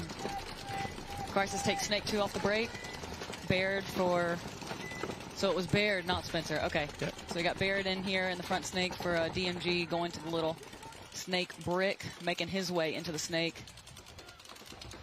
Looks like Ethan Giglinto here for Crisis is kind of posting down this little alleyway, waiting for the move from the Snake player. I believe DMG made a move from the Dorito Tower into the Dorito 3, trying to put some pressure down there on the Dorito side. Yep, and then they got a Dorito Tower as well. So 5 alive for both sides. Yep. 1-1 game, 10 minutes ticking down. I mean, looks like Crisis is in the little lay-down break in the middle of the field, looking Snake way. He's on, it's Mael. He's in the wedge on the D side, the second wedge. Okay. And he's looking cross, but. So we're 5-on-5 right now, I think. I haven't seen any bodies come off quite yet. It's interesting how quickly this can change. Like, at one point you have, 4 people in this thing at once just stabbing each other, and then the next thing you know, you've got people kind of sitting, waiting, for the attack. But it's definitely an interesting Snake set we have here, that's for sure. DMV takes the Dorito 4. And Crisis fills the Snake corner to try to help with the wire here. I believe that's Evan Wong in the Snake corner for Crisis. Baird has Gerber here in the Snake can, looking over him. So the thing about this Snake can is, like, you can watch over your front player and you can kind of shoot the top part of the outside of this 50 Snake. But if they wrap low, we're getting blasted with paint over here. Sorry guys. If they wrap low out of the 50 Snake, it is hard for you to shoot it from that Snake side can. So Gerber does make the fill out to the little cake to watch the wire in a little bit more productive way. for DMG here. I wouldn't be surprised to see him start pushing up into this snake brick as well. It seems like that worked out for him. So both players locked up here in snake 2, each waiting for the other to make a move, I believe. Well, they're expecting this Crisis player to come around this brick edge. Yep, I think they might have thought he was already here in the 50 at one point. Ethan does make the move here. I don't know if they into know the about the 50 snake corner for DMG. Let's see. Ethan looks like he might be cautioning it.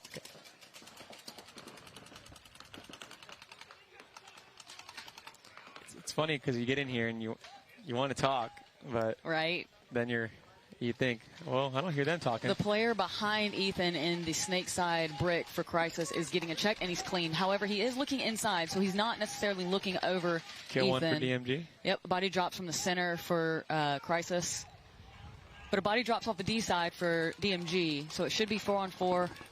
Big move through the center for DMG, but a backfill for DMG Crisis. is coming down the D side. Got it. So Yep, Ethan he's going makes for a the little buzzer. retreat here, expecting. Okay, there it is. A bunch of buzzers This is been getting literally hit. kind of what just happened. So it looks with- like we've got Steven Hatch over there hitting the buzzer, blazing down the D side to get the point for DMG, even though Ethan for Crisis was still sitting here in the snake. Seen that 2 points in a row now. So D side stealing points. Yep. That's what it's about. Yep. So that was Cedar and Hatch for DMG. We got Warner with the old school bounce hat. Carter, Carney Kurtz, and Broadus. 3 seconds. All right, so we got the blue-haired man himself, K-Cav, coming back on. Do you play at the same field as Crisis? No, they play more out of South Carolina, like Rock Hill. But I think they actually are playing a little bit out of Georgia now, but I play out of North Carolina, so I'm familiar with them, but we don't play at the exact same place. All right, a little bit of a pocket for Jesters. They double the home. The blue-haired man, here he goes. Here he goes. All right, here we go. Heads up fight here in the Snake 2. Down the little alleyway. One Carney coming off for level, off the left. I think this is Broadus for level here, waiting for the move. Anton and K-Cav both doubling up the snake here again. No surprise. Looks like Anton is about to go hunting for the level snake player here in a second. Yeah, he's an old school pro. There it is. Well done. So 4-on-3 advantage for Jesters. Yep, no shortage of aggression here on Jester's behalf. Ref takes a hot one in the finger. So I think there's at least 4 bodies left for Jesters. I haven't seen anybody else come off. Yeah, they got 2 in the on the Rudo side. So level just filled out to the snake corner. Jesters have the snake little brick here on the wire. And K-Cav just moved into yeah, I mean, you would think Jesters is losing by how aggressive they're playing. Oh, K-Cav takes a lucky bounce here. It looks like he might have gotten. Oh, wow, he's clean. So that was Carter in the snake corner for level who bounced K-Cav here in the snake. That was an unfortunate bounce for him. That would have been a great kill on his behalf. I think there's 2 left for level on the Dorito side. That's it. Yep, I believe you're right. So I think it's a 4-on-2.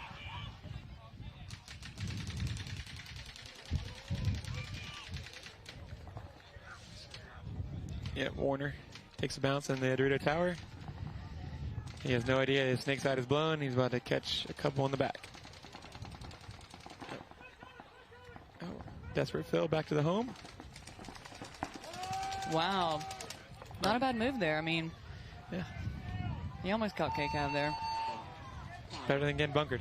Man, it looks like there was still a body on the 2. Oh, wow. Okay, yeah, 2 more bodies on the Dorito side for Jesters. Jesters is playing this field with purpose. Yep.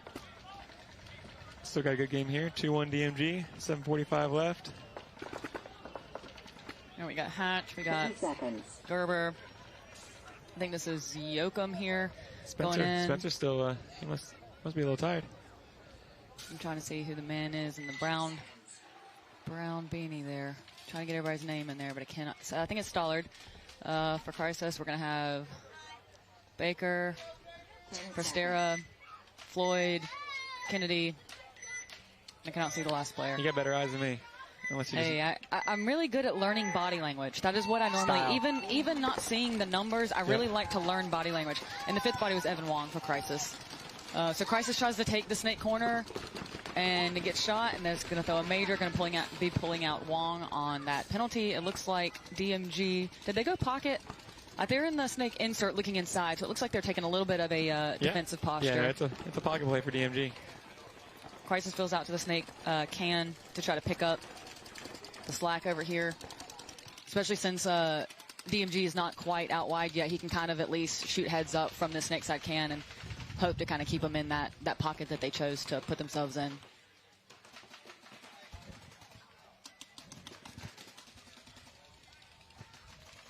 So we've got a Dorito corner, a Dorito 1, and a snake corner for Crisis. Yeah, I think if they lose another body here, it's might as well towel it. Yeah, Dorito 1 makes a big move to Dorito 3. Yep.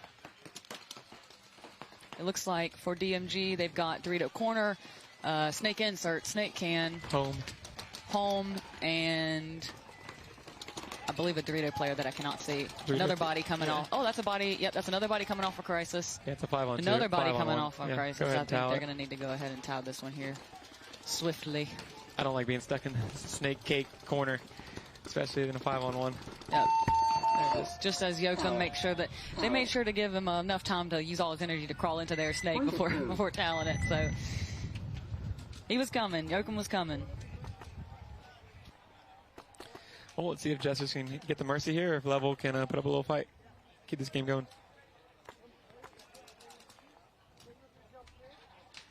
Body language still looks alive.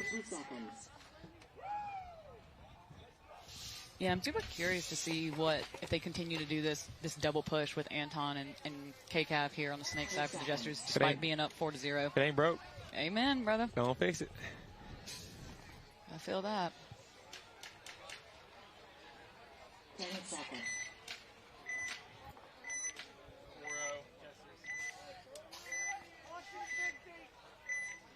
All right, let's see how Level responds here. Looks like they're going to try to go. Big bite, Joe. Big bite around. So Joe Biondo taking the snake I think he knows cake. he took one. He's going to be getting a check by the ref. Oh, he's not getting the check. Going. Okay, so Biondo is good to go here in the snake little cake. The snake insert player for Level is getting a check, and it looks like he is clean. So we're 5-on-5. Kavanaugh here moving into the snake. Oh, yeah, there it is. Joe knew. Oh, okay. He so knew. yeah, he was looking a little suspicious. Those two bodies coming off. It looks like we actually have not KCAV. We have Anton here in the front snake pushing into their snake. I believe that's Chaz Lessig back here in the snake side. Can pushing into the snake corner to look over him, and he's going to go right on around into that snake little brick to put a little more pressure here. 5-on-3 advantage for Jesters. Yep. Yep. All gas here for the Jesters. Another kill for the Jesters off the Dorito side. 5-on-2. I think this is Carter left here in the snake side can for Level. Unfortunately, he might be taking it here in a second. Oh. Okay, so Anton did make a move to get the Dorito player, got shot in the process, so he was dead. He did get that Dorito player, but... I've only seen that once or twice where a team towels it to get mercy. Yeah, I mean, I guess maybe if Anton was the only death of the Jester, yeah, there was still 4 bodies. I guess they're just saving their guy, you know? I mean, I understand, but it's tough. Know, though. It's tough. Guy bunkers your guy, and he gets a major, and anything can happen, but never give up. That's my I 2 totally cents. understand. Paintball gods have shown me anything can happen. Yep.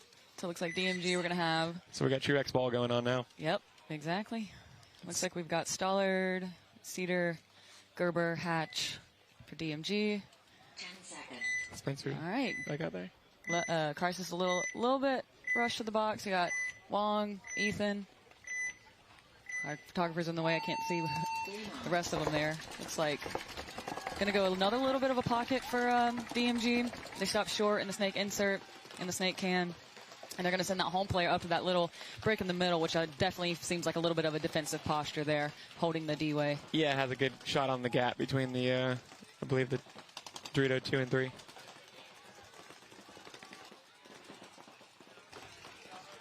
right, so we got Ethan here in the Snake 50 structure for Crisis. Let's see if he can take advantage of the fact that DMG are stuck in the pocket. It looks like Gerber has maybe a gun issue or a loader issue. He was messing with it. So Ethan getting a check here in the 50 Snake, though.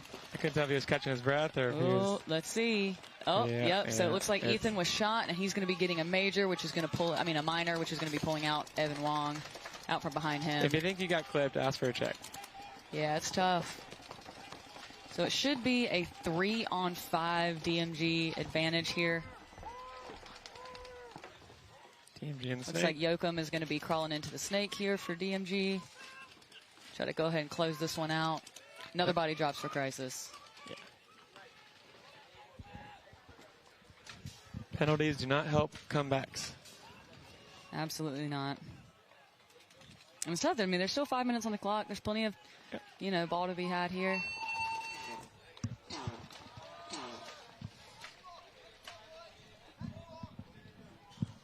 So I think during the X Ball, we're gonna get some commercials going. So we're now in true X Ball. We're gonna go to a commercial real quick while we have this 2-minute break between points.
So we're hopping back into this match. Oh. Wait, nobody's on the box? No one's on the box for Crisis. All right. So DMG is playing against nobody. It looks like I don't know if this is a forfeit or... looks like... This is interesting. Interesting. So Crisis is very... They're standing by their pits. I'm not sure if it's confusion. I don't know if they got an X Ball announcement. Yeah, I don't think they realize they are very confused. So DMG going to be spotted that point. That's going to put DMG up 5-1. It's weird because the Crisis players are standing here by the pits looking like they were ready. I'm not sure. Looks like DMG's going to stay on the field. That's on the coach. Yeah, I get it. I heard the X Ball announcement from the refs. Timeout. Oh. Timeout could have been used a little earlier, but... All right, so we're in X Ball. We're going to roll a quick commercial for you guys and be back shortly.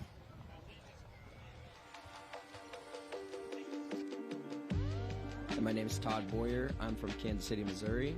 I play for Kansas City, Missouri All-Stars. Started the team about 4 or 5 years ago. Started the D4 season playing MSXL. We won the series. Won the series in D3. We are now playing semi-pro. Back in May of 2021, I opened up my own field. I took a huge risk, spent my whole life savings on building the KC Sports Complex. I wanted to build a high competitive atmosphere for people to come out and learn from some of the best in Kansas City, and I believe I achieved that by building the field.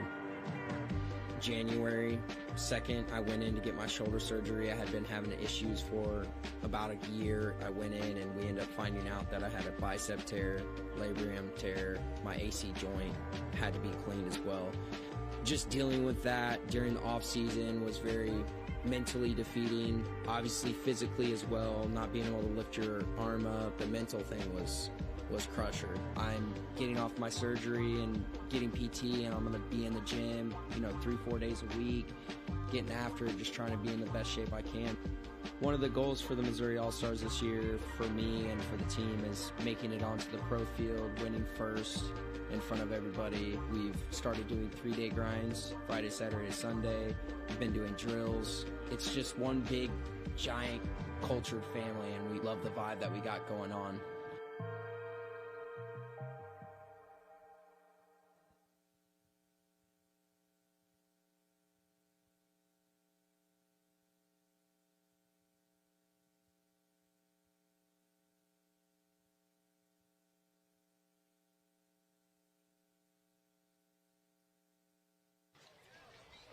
All right, so we're back here with Crisis and DMG.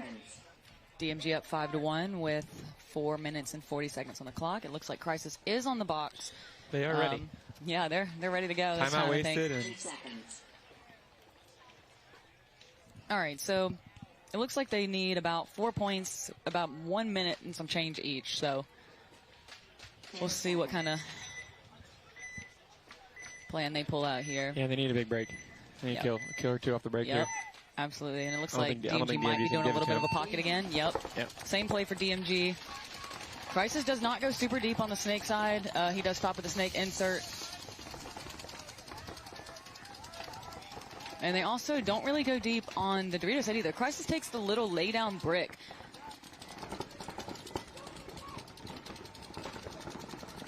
So Crisis not totally playing like they need 4 here. But I guess, for their sake, maybe they just want to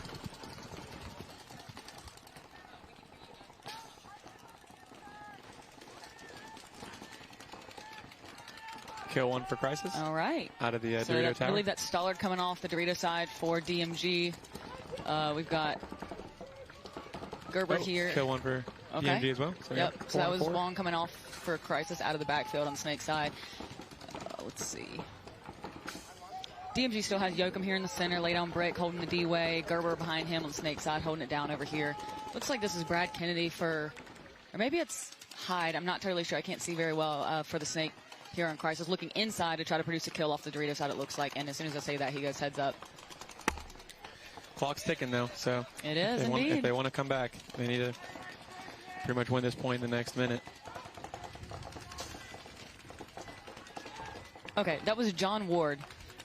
John Ward. A lot of these guys wearing black beanies. I'm trying to remember which one's which. And actually, I don't even think Kennedy's here. So I've been saying that this whole time. Every time I've said Kennedy, I've meant to say John Ward. I apologize. I'm doing my best to try to recognize who these are. As I say that, John Ward does get a kill on the snake insert for DMG. So it looks like Gerber here trying to hold off this push in the snake from Crisis as long as he can. And it looks like Baker for Crisis does fill into the snake right behind Ward here to try to put some pressure on this side. Yoakum has switched on the Dorito side to... Another kill off the Dorito side. Okay, so now he's got to stay that way. Big fill off Dorito side for Yoakum out of the center for DMG. Is Crisis pushing through the center as well? It's not sure. Yeah, so we got a 3-on-1, I believe. Yep. So I believe it's just Gerber left here in the snake side. Oh, he's dead. Okay, so it looks like Crisis will pull this one out. Buzzer, buzzer, buzzer. Nice. Would it be Ward? Baker's telling Ward here to hit it quick, but Ward does, take the moment to make sure that he is clean, because a dirty hang would be bad news. So that would be a nail in the coffin. Yes, it would be.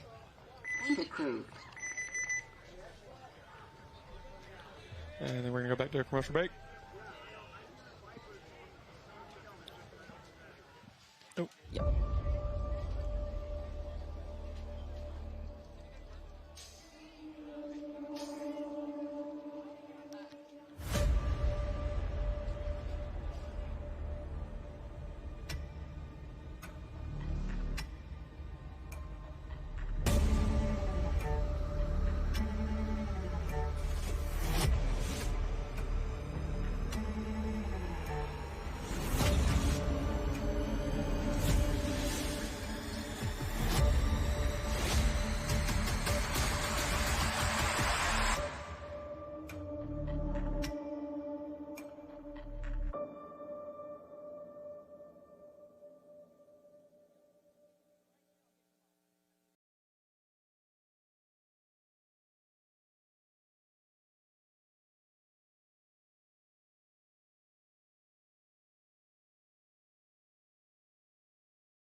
right, so DMG was 1 away from a mercy there, but Crisis was able to squeak one in. We're down to 2 minutes and 14 seconds left on the clock. I think at this point, Crisis is just trying to go for maybe like a margin situation. And they're 0-2. They need to. You're right. They need to tie it and go to overtime and try to win it. Yep. So, but it's possible. 30-second points. Especially with once you get down to under a minute, you know, a major is an automatic swing point. So you never know. It looks like we got Hatch, Gerber, Yoakum back out for DMG. I know DMG's been practicing with Impact, so I know they got the pocket play dialed in. For sure. Looks like we got Baker, Ward, Giglento back out here for Crisis. All right, we got about 20 seconds left.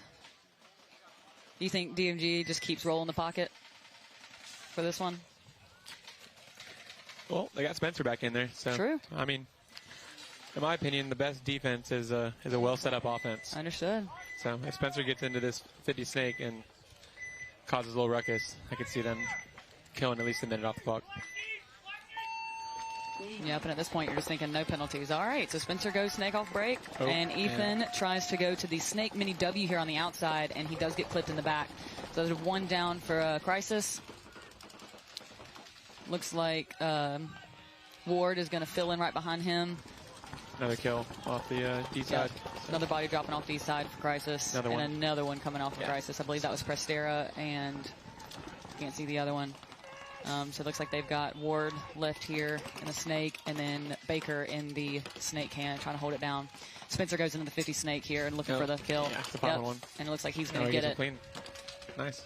Spencer going to get the drop on Ward here in the snake, and Baker was also peeled out. 5 alive for DMG. Pretty good showing from DMG there. Yeah, they've definitely been improving through the year. I think they missed Texas though, so they are back with a little more practice. So that puts us at 6-2 DMG. So that's a 4 point. So we still got a minute and 30 seconds left on the clock. So they're going to be coming out for one more point. We're going to throw it to commercial real quick on our last little break here. Good Game Sports Park has only been open 7 months, so we're a young field. We're hungry. We continue to develop. We continue to iterate. I don't see us ever being completed with a field because for us, we're paintballers at heart, and we want to keep building new and exciting things for our players.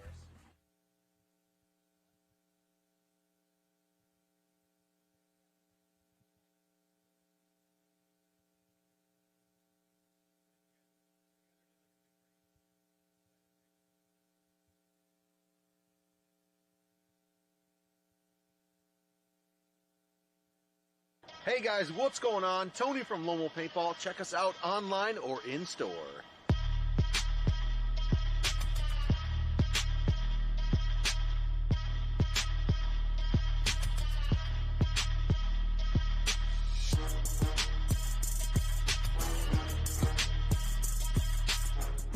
LoneWolfPaintball.com. Celebrating 35 years, Blast Camp is one of the most historic and longest-running facilities in the country. From low-impact paintball parties to the Mid-American X-Ball League, we can accommodate any play style. Our world-class facility has many amenities you don't often find at paintball facilities. So come experience history. It's not just paintball. All right, so here we are back at the 10-second countdown for DMG and Crisis. There is a minute and a half on the clock. DMG up 6-2. So let's see what the Crisis tries to do. Any crazy moves? Pocket. Looks like Crisis does take snake off break and is pushing up into the snake 2. He knows he's got to go. He makes his way into the snake 50. Honestly, at this point, I think he's just hoping to get some quick kills. Body drops for Crisis off the Dorito side. 5-on-4 advantage for DMG. This is Ethan Giglento here in the front snake. Ward's back there behind him in the snake can. He's making a move. Somebody's making a move on the Dorito side for Crisis. I can't see exactly. 60 seconds on the clock. DMG tucked in tight. I believe that's Stollard coming off for DMG off the Dorito side. Ethan's making his way into the other team's snake. Body comes off for Crisis from the center. Ward behind Ethan here in the snake, double in the snake for Crisis, trying to make something happen. Gerber is making a move out from the can to the snake corner, try to put a stop to that. DMG just dug in here, 30 seconds to go. Ward going to come around, try to put a ball on Gerber that he does not get him, and Gerber goes ahead and puts a ball on Ethan as well. Let's see if DMG goes and gets the point. Yep, looks like 16 seconds. Yep. Yes, they are. So that was Yoakum that hit the buzzer there. So DMG's starting the day off hot. Let's see how they do against the Killers. Yeah. So what have you learned, man? What have you learned here about getting to watch your next competitor up close and personal? Well, you save that? You save that for later? We'll talk about that one after. Understood. Gotta apply it. All right, so that wraps up that set. I believe we're going to go ahead and throw it to a commercial break. We'll be back with you guys shortly for the next one. Thanks for having me. Yeah, thanks, Hosky, for joining us.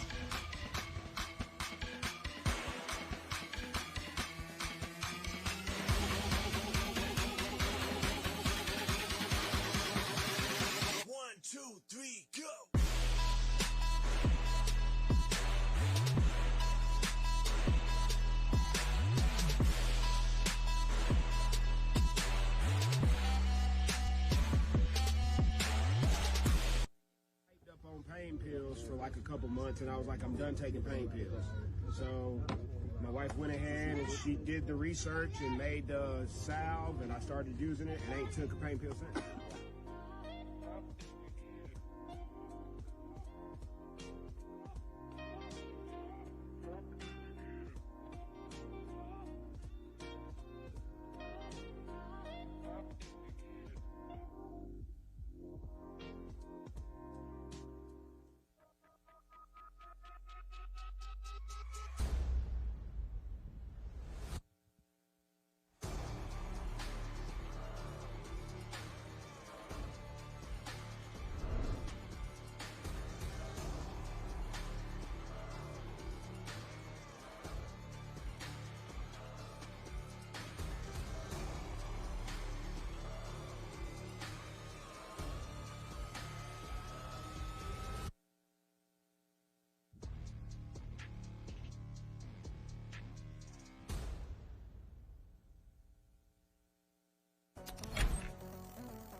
Welcome back, guys, everybody. Welcome back.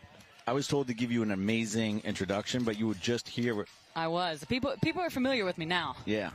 I'm not going to lie. Me and Hosky kind of forgot about the bingo, so we'll have to pick it back up in this match. I'm all about the bingo. All right, guys. So we've got Greenville Growl on the right here and GG Factory on the left here. Growl out of Greenville, South Carolina. GG Factory out of St. Louis, Missouri. If you go by these stats here, Jen, we might have a good equal match. Absolutely, and a lot of these GG players were on Distortion previously, definitely not new to the semi-pro division. And the same thing for Growl. Some of the Growl players are from Carolina Crisis before they started kind of doing the rebuild. So definitely some experienced players here in this matchup. Yeah, and the graphics show that the 18 Padres who practice together every once in a while. Yes, they do. Padres from New Jersey, Battle Creek, and then 18 from kind of like the Maryland in our paintball area. Definitely familiar with each other and probably going to be a little bit of a grudge match. So for Growl here on the right, we're going to have Callahan, Bendig, I believe Lyle Wilkes. Trying to see the other two bodies, but they're hidden. 10 seconds. For GG, all I can see at the moment is Jordan Kohler on the Dorito side. All right. Looks like heavy guns for Growl off the break, doubling the home. And that was Zach Freeze, was the other player for Growl, who takes the snake can here. So Growl does get wide into the snake corner with Callahan. Risk reward there. Meanwhile, it looks like GG went a little bit shorter on the snake side, the snake insert and the snake can. Yeah, Growl moved up to the Dorito wedge. On this field, it's been a staple move to get up to that Dorito wedge. Absolutely. That bunker is very good both ways. I believe you have a decent hold on the Dorito side as well as you can catch some people lacking in the snake. It looks like Callahan is going to make the move. An interesting move from the snake corner up into the snake one. He's got Freeze behind him and the snake insert. And a move out wide from Wilkes on Growl to get out into the snake can. Looks like a body does drop for Growl, though, off the Dorito side. That is going to be Robbie Bendig taking the walk.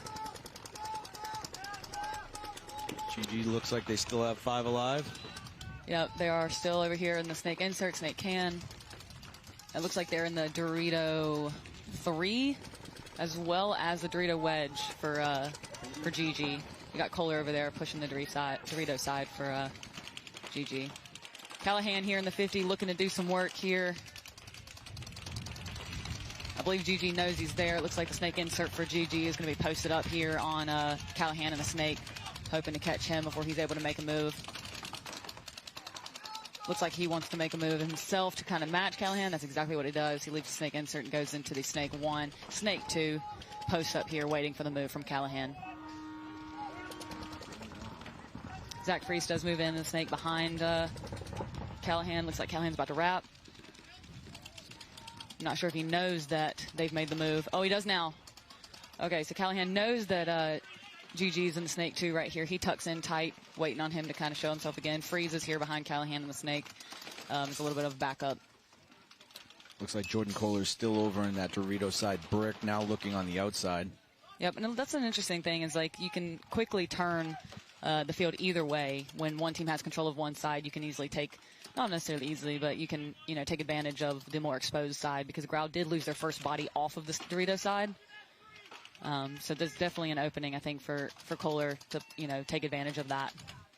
Growl has one body looking Dorito way, and that's going to be the Dorito wedge with Marquez back there. So Freeze tries to make the inside move on our snake player here for GG and does not trade. So Callahan is still going to be... Wow, so Callahan gets the drop on Wink for GG. Callahan chopping up another body off the Dorito side.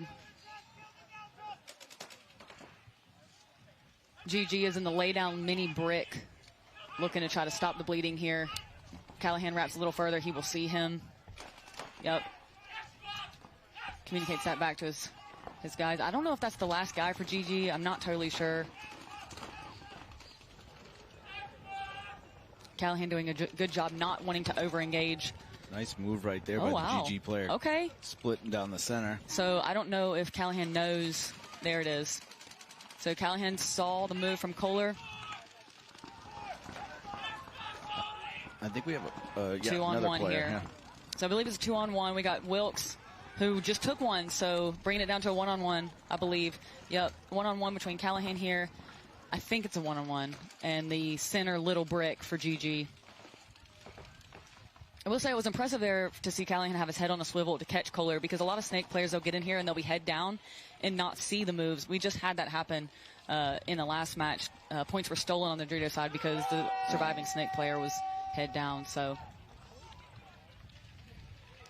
big move by the GG player there, winning a 1-on-2.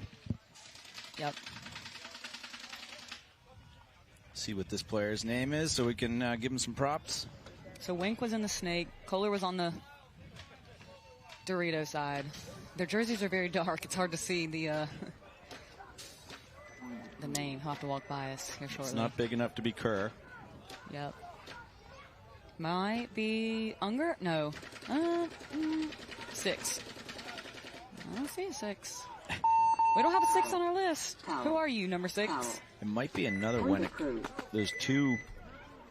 It was 2. All right, it might be. Let's take a look. Let's take a look.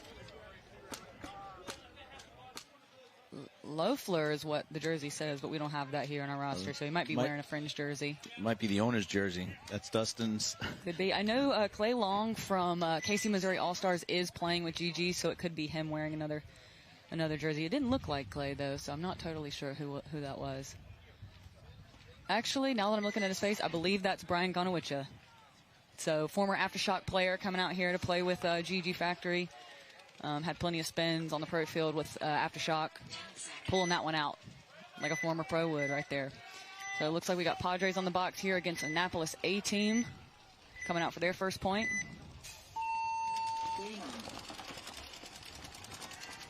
So, A-Team's going to lose their Snake player. Meanwhile, Padres does get their Snake player into Snake 2 off the break.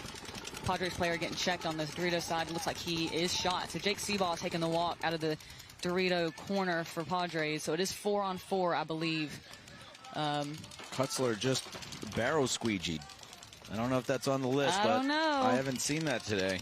All right, so A-Team in the Snake insert and the Snake can, trying to stop the bleeding over here because Kutzler does have the advantage. He is up in Snake 2, and it looks like A-Team does make a move into the Snake as well as out to the Snake corner. I believe that's Cunningham here in the Snake.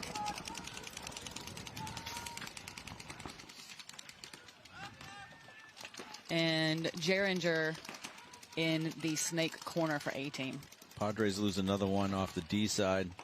Yep, so it looks like Cunningham and Kutzler are going to trade out here in the Snake. So that is going to be... There's 2 Padres left.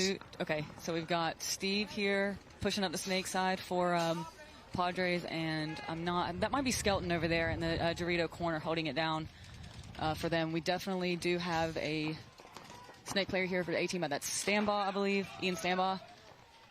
Nice snapshot right there by Winnick. Yep, so that's Steve here for Padres getting the shot on Stambaugh down the tape here on the Snake side. There's definitely a 1 left at least for A-Team. He just shot the last Dorito side Padre. This is a nice ability to have. Absolutely. So we got Steve for Padres here standing over top of the Snake brick, getting a quick little peek of what he can see. Some of us that are not as height advantaged don't really have that luxury, so definitely a good thing to have in this moment. I think Steve might think it's a 1-on-1. He's looking for that body. It is a 1-on-1. All right, so we got player for A-Team. That's going to be Hartman that is moving down the Dorito side. It is a 1-on-1 between Hartman and Steve. I would not be surprised to see someone run for the buzzer. Both players are on the opposite team side of the field. Looks like Steve is going to win that gunfight. Point goes to Padres. I like that he made a move to the Aztec, knowing that that's one of the best bunkers to fight out of. Yep, especially when he does have that height. He can come over the top. Yeah, he's got all the options to him right there. Yep. That was good one-on-one play. Yep, he's definitely been one of the more clutch players for Padres in the last little bit. Just from what I've seen, he always seems to be alive, making moves like that for them. All right, I'm going to check the bingo board real quick. Bingo board. Let's see what we got here. Barrel squeegeed. Like I'm helping you out. Hey, you're giving me some tips here. Let's see. Overslide. Can't find the buzzer. Out of bounds. All right, for those watching at home, playing a little bingo. This card's gone the distance a little. We haven't been able to get too much further, but here we go. In my last match, Crisis didn't make it to the box, so I should have gotten that one, but I'll leave it. And, yeah, you better leave it. I can't. Come on now. Man's trying to sabotage my bingo board, guys. All right, so we got GG Factory on the away side. Got Growl on the left, GG on the right.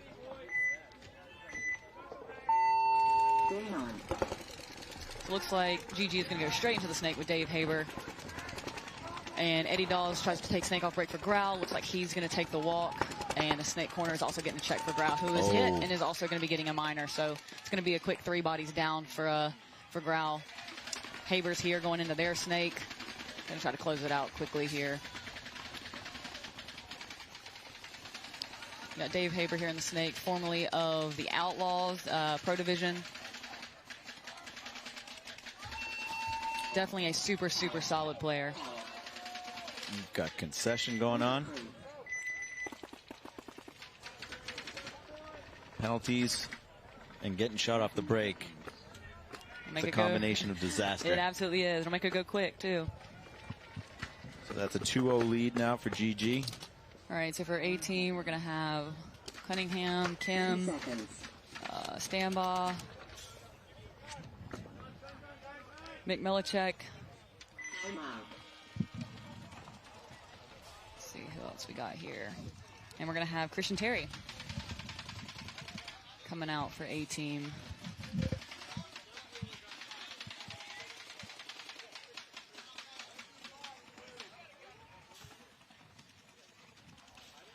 So GG won their first 2 matches yesterday. And Growl lost their first 2 matches yesterday. So what about A-Team? A-Team is going to be sitting at 2-0. 2-0 as well. So both A-Team and Padres 2-0. Yep. Someone is going to go drop a game.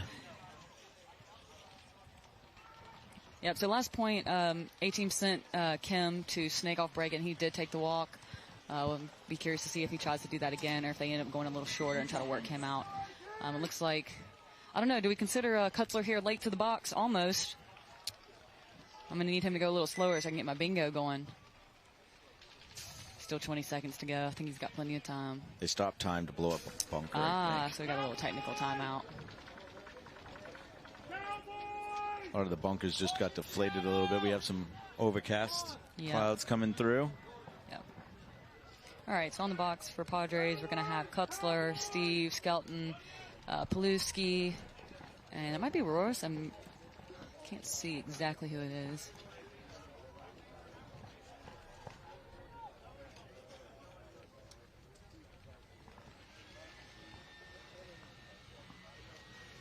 Yep, blowing up some bunkers real quick. It is overcast. Bunkers are getting a little deflated. I'd like to see him hit this one beam right here. But yep. That one snake beam is looking a little low there. Yeah.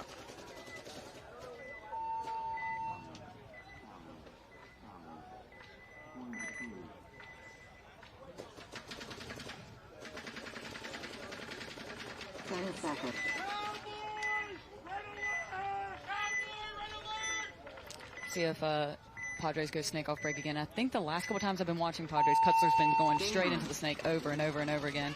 Looks like he tries to take it and gets shot this time. So widest body for Padres is going to be Steve over here in the snake can. And they also shoot Justin Kim off the break again for A-Team. So A-Team actually down 2 as it looks like another body taking the walk. That's going to be 13. That's going to be standoff for A-Team. So 4-on-3 advantage for the Padres here. Looks like another body walking off for Padres, so it should be a 3-on-3. I believe that's Roros taking the walk on the D side.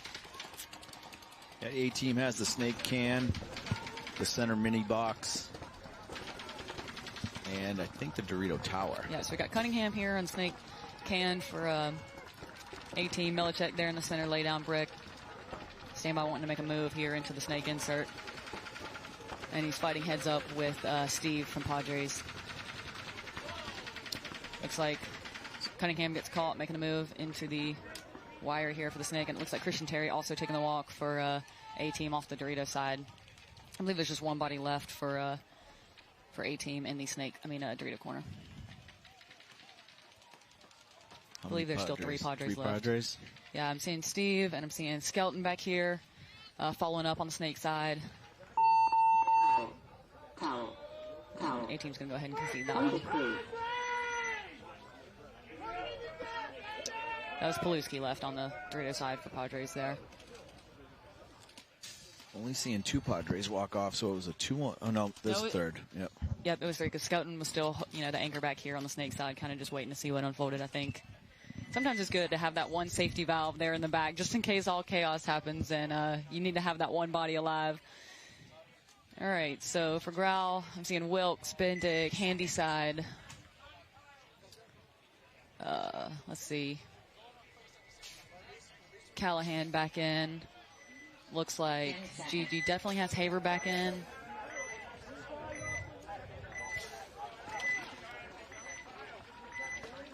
Let's see. So GG up 2-0 on Growl. Growl gonna have to answer here.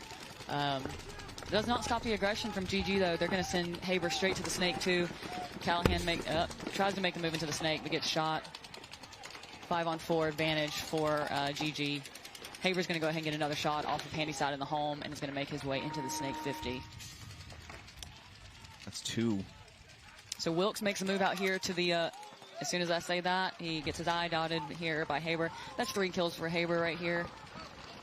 Looks like he's got Mike Kerr behind him and Snake. Great low crawl there from Haber to not get shot in the process from Bendig there in the center. Quick concession there from Growl. Growl took it from Haber for the chance for a 5-pack. Yep. Do we have a 4 on here? Yeah, I've already got a 4. I see a 3 kill, 4 kill. It's no 5. Darn. Almost. So yeah, I saw Gunawitcha, Kohler, Haber, and Kerr on that one. We got A-Team coming back out on the left.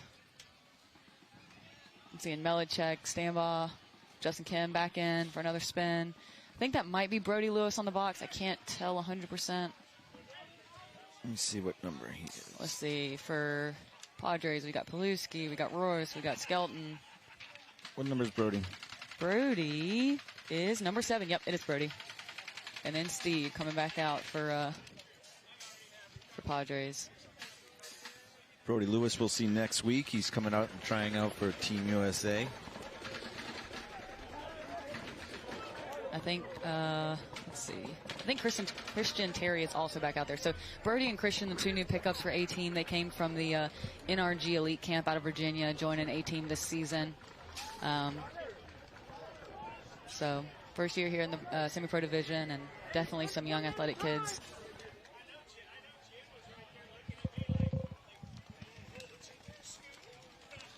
Oh, looks like we have another TV timeout here. Hey, they're blowing up that beam for you. Yeah.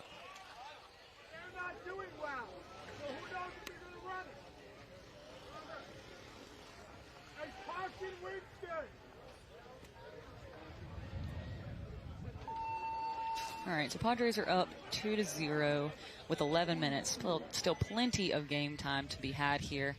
As we've seen in the last couple matches, there's definitely validity in kind of keeping your foot on the gas and not getting too comfortable with the pocket. So we'll see if they can continue to dial up on Justin Kim here on the Snake side. He's 0 for 2 on the Snake off break. So we'll see if he makes it this time, or if he holds up, goes a little shorter, tries to work his way in. Like I said, there's still 11 minutes on the clock, so plenty of time to do what you need to do. But with Kim, Brody, and Christian in, it makes me think they are going to go for something a little bit aggressive. 10 seconds. And we'll see if the center 50 brick every once in a while has been mixed up, as well as going to the Dorito 3. Absolutely.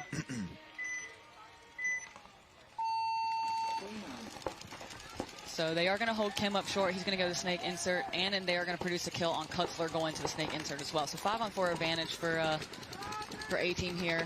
Looks like somebody for A-Team on the Dorito side is possibly getting a check. But Roars for Padres is into the Dorito 3 now.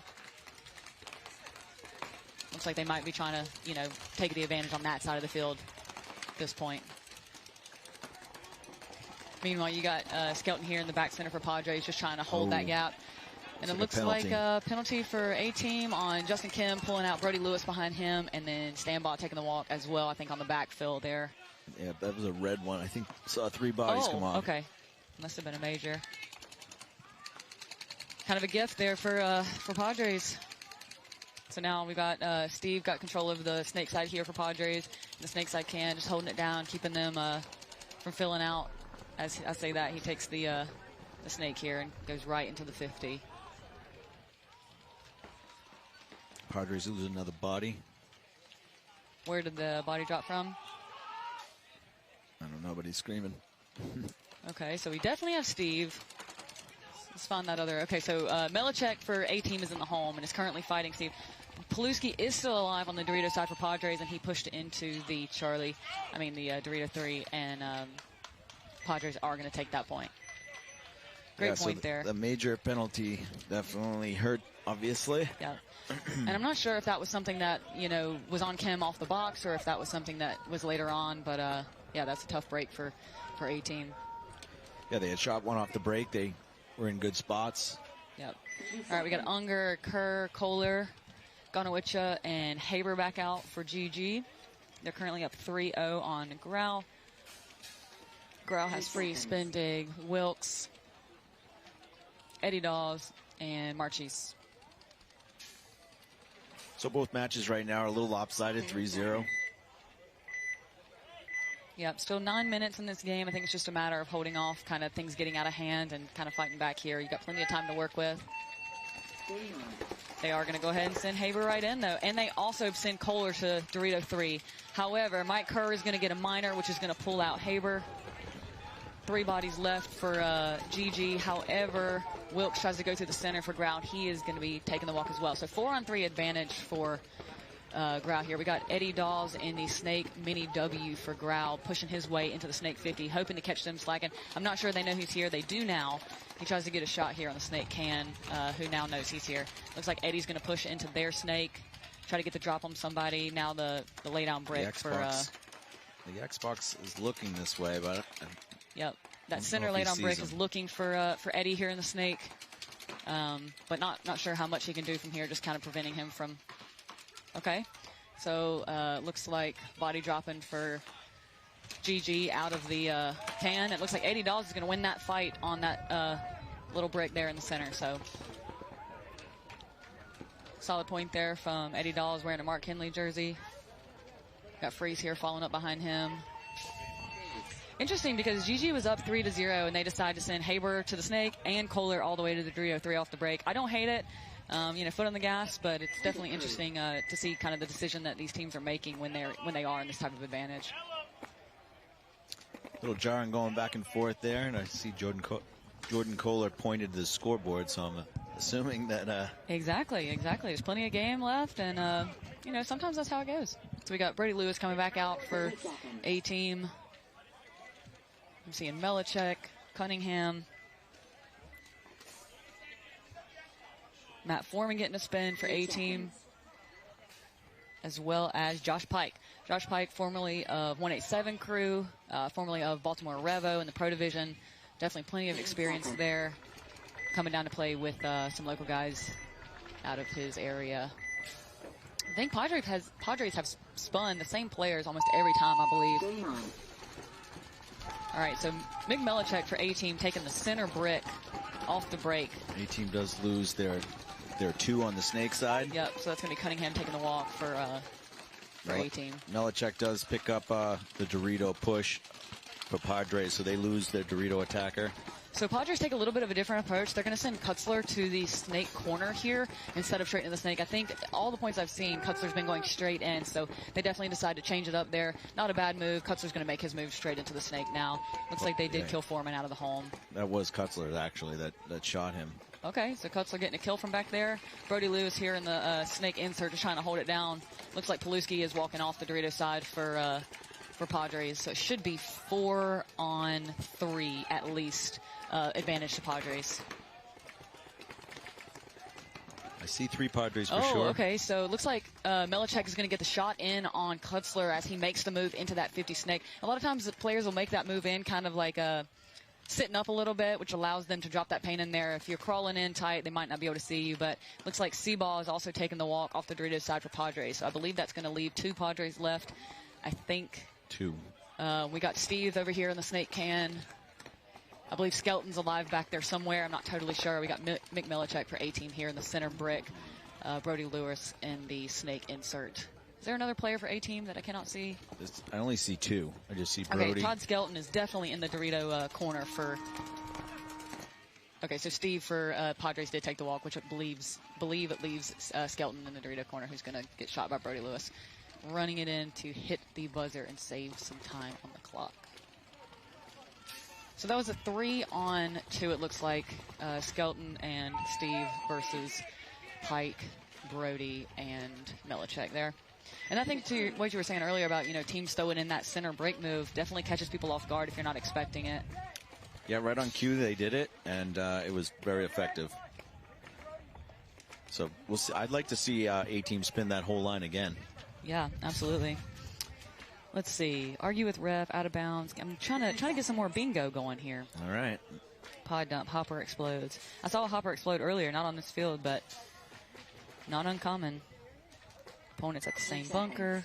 I need a false start. I need to look for an opponents at the same bunker, because that's definitely something that I think happens in this Snake 50 situation right here. Yeah, it happens a lot, actually. Crash into bunker. That's a good one. That's a good one. All right. So Growl down 3-1 against GG with 8 minutes. Still plenty of time. GG's been aggressive. Let's see if they continue to do so. They're also going to change it up and send Haber out wide to the corner, making his way up into the little brick. And hey, there you go. Growl taking that center brick. I think trying to catch him slipping here. Haber's going to have to get real low here. Yep, but as you can see, Haber is not new to this. He understands that he's got to be that low in order to kind of survive some of these situations. So Haber here posted on that inside lane in the snake. Eddie Dahl's over here in the snake mini brick on the wire here in the snake. And who's in the center 50 for Growl? So that's going to be Lyle Wilkes. Yeah, definitely has that height advantage. I think that's something we're seeing a lot, is the player that goes up there is definitely normally a little bit taller of a player to try to shoot down on these snake players, but Haber was just so low. But a lot of times where Haber's at right now, he'll try to make that bump into the 50 a little tall, and that's normally where this catch happens. And it looks like Wilkes is signaling to Eddie here to kind of bait Haber into making that move. A body did drop off D side for GG. I believe it was Kohler. I'm not 100% sure, but it looked like him. Snake side 2 for GG backfills into the home, I think, to pick up that gap, because they've got the snake hand behind Haber here. What's the technical if someone's sliding back into home and their feet touch the start box? Are they considered out of bounds?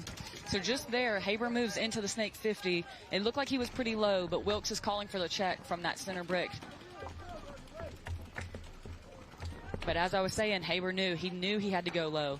A lot of people getting caught in that gap, not being low enough. And it looks like Haber's going to sneak up here on Eddie, and he is going to get the drop on Eddie and stay alive. And now he sees that center brick. And it looks like Haber might be clean. Wow, excellent move by Haber there. Just incredible move. You can see that experience kind of coming in from playing in the upper divisions and in pro, not slacking anywhere, playing super tight, playing super technical. Another body walking off the Dorito side for Growl. I believe the last play for Growl here is in this center little brick, and that's going to be Robbie Bendig trying to make the move here, try to catch Haber. Robbie making the move to the outside little brick. They didn't see him come over yet. Exactly. This is a great move here by Robbie Bendig. If he can catch Haber right here, that's going to be huge. Oh, they got him now. I wonder if they know that I think it's just Bendig here. I'm not sure, but I'm almost positive this is the last body for Growl, and I don't know if GG knows that. And here goes Robbie with a great move. Great move by Robbie Bendig. Here he goes. He takes 2 out in the snake. He gets Mike Kerr and Dave Haber, and he's still alive. And shoots the third person over in the Dorito so side. This was at least a 1-on-3, 1-on-4. It was a 1-on-4. A very close. Great play there by 21 for Growl, Robbie Bendig. Incredible move there. Didn't pay off quite as good as he must have hoped, but in a 1-on-4, not terrible. Point approved. So GG's going to go up 4-1 there. Yep, that was a really good move. Like you said, didn't go exactly the way he wanted, but he gave himself an opportunity to win the game. Absolutely, and it certainly could have been a lot worse. And I think that's one of those things that you see on, at this level is a lot of players might have just stayed in that little brick and hoped to get the drop on Haber, but he definitely, knew what he had to do and tried to pull it out. So it looks like we're going to have, they might be spinning that line that you said, Ant, on the A-team side. I see Foreman, I see Brody. See Josh Pike? 10 seconds. No, I don't think so. Cunningham, Melichek. Yes, Josh Pike. Yep, I think it is the exact same line. I think you're right. All right, so we got Padres going deep Dorito side, taking the D3 off the break, doubling the home, going a little short on the snake side in the snake can and snake insert. A body drops. Melichek's going to be taking the walk for A-team out of kind of that center area. They send Brody Lewis to the snake insert. So both teams stopping a little short on the snake side. Somebody's getting called out. Steve's getting called out for Padres, who also draws a minor, pulling out Skelton. Leaves Kyle Paluski here in the home, trying to do work, holding down the snake side with Kutzler here in front of him. I think you're going to see Brody Lewis try to come inside and go to the snake. Yep, and it looks like Cunningham filled out to the snake corner and was getting a check, but it looks like he is clean. Brody moved into the snake mini brick as Kutzler moves up here for Padres onto the wire here. Padres are up 3-1, so it is in, A-team, the ball's in their court to try to make something happen here. I think just Padres putting themselves in a posture that, they can hold off. Brody Lewis makes a move up. Yep, and then Cunningham fills up behind him. So we got two in the snake here for A-team on the left. Kutzler making his way into the snake 50, looking for maybe an easy kill on the inside. We got Roy still on the Dorito side for Padres, holding it down. Still plenty of time, over 6 minutes. Yep. So Brody does not seem to know that Kutzler has made the move up into the 50. Kutzler's here posted on the inside, waiting for that inside move. So we got 3 for Padres, I believe. Kutzler's now on to the A-team side of the field on the inside. Yep, so Brody gets a drop in on Kutzler there through that little gap, and Brody Lewis is going to push up into the 50 snake. It looks like Paluski is also taking a walk, so that's just going to leave the Dorito 3, which is Royce for Padres. Yeah, that minor penalty on Padres definitely hurt, in this situation where you're up and you need to burn a little bit of time. Because now we're going to be looking at potentially a 1-point game if A-team can close this one out right here. Last body alive in the Dorito 3 for Padres. Josh Pike moving into their side of the field, to the Padres side of the field, looking for that last body. And it looks like Pike is going to go ahead and get that kill.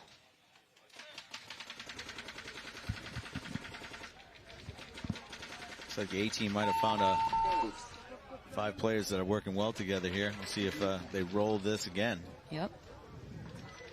And like I said, I think it's, penalties don't help. So penalties help if you're the team that needs the points, right, and you're coming to push. But, yeah. So it looks like GG coming back out. We got Wink, we got Gonowicho, we got Kohler, we got Unger, we got Kerr. 3 seconds. All right, so GG up 4-1, 5 minutes on the clock. It looks like Ralph is going to need 3 points to tie with 5 minutes to work with. So let's see if they can either shoot some bodies off the break, take some ground. 10 seconds.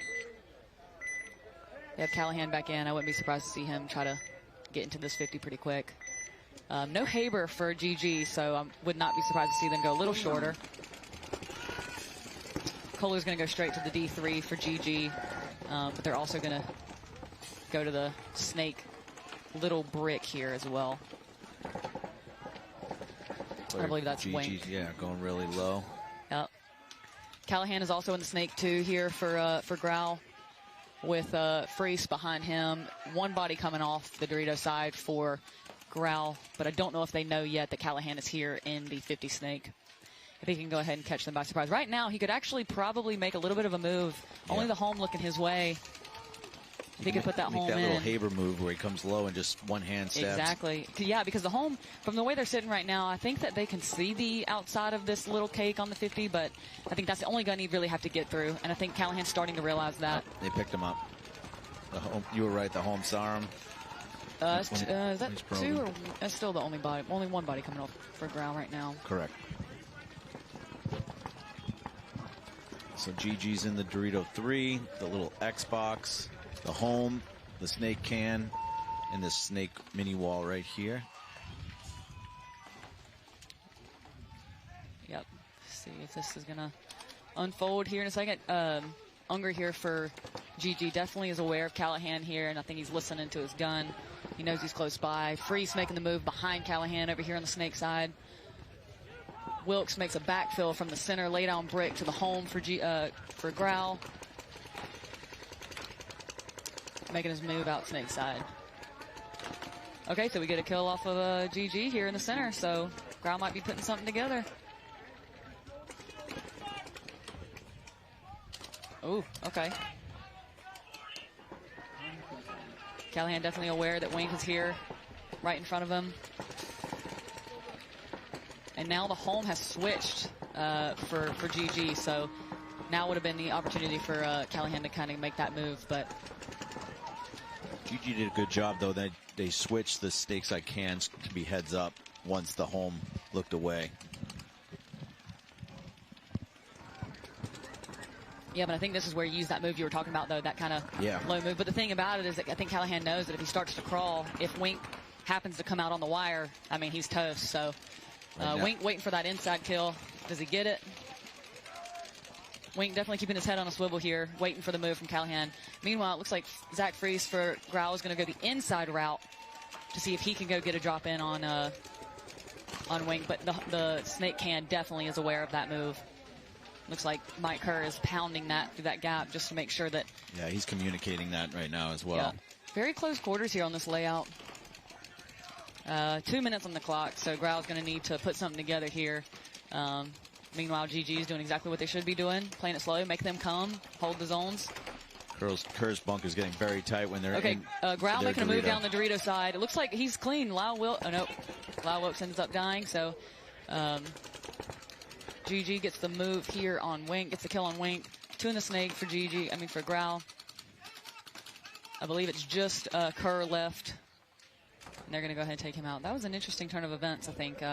Seems like GG kind of had things under control, but they were a little on their heels, even though they had they had 5 alive. They were in pretty good spots, but between Callahan and Freeze, they were really putting the pressure on this side. Yep, and I think one thing that kind of happened there is Wilkes made a move down the Dorito side, which I think distracted GG long enough to where Wink was realizing what was happening. He kind of turned his gun, and then that gave the opportunity to Callahan there to take him out. So not a bad decision by Lyle Wilkes to make that move down the Dorito side to be at least a little bit of a distraction, if nothing else, knowing that the time is running out and got to make moves. So a little bit tighter game there, but still a little bit needed from Grau to pull it back. But they should feel good about that point for sure. Definitely. That was a solid point. Yeah, but Grau is still down 2, so I think GG's still sitting pretty good with the amount of time. They did a good job burning the clock. On the other hand, tight game here, 5 minutes left. Padres up 3-2. Center player for A-Team getting a check. He's clean, so 5 alive for both teams, I believe. Both teams kind of hold up in the snake. Both teams going to the snake can and the snake insert. Nobody wanting to risk snake off break, I think, at this point.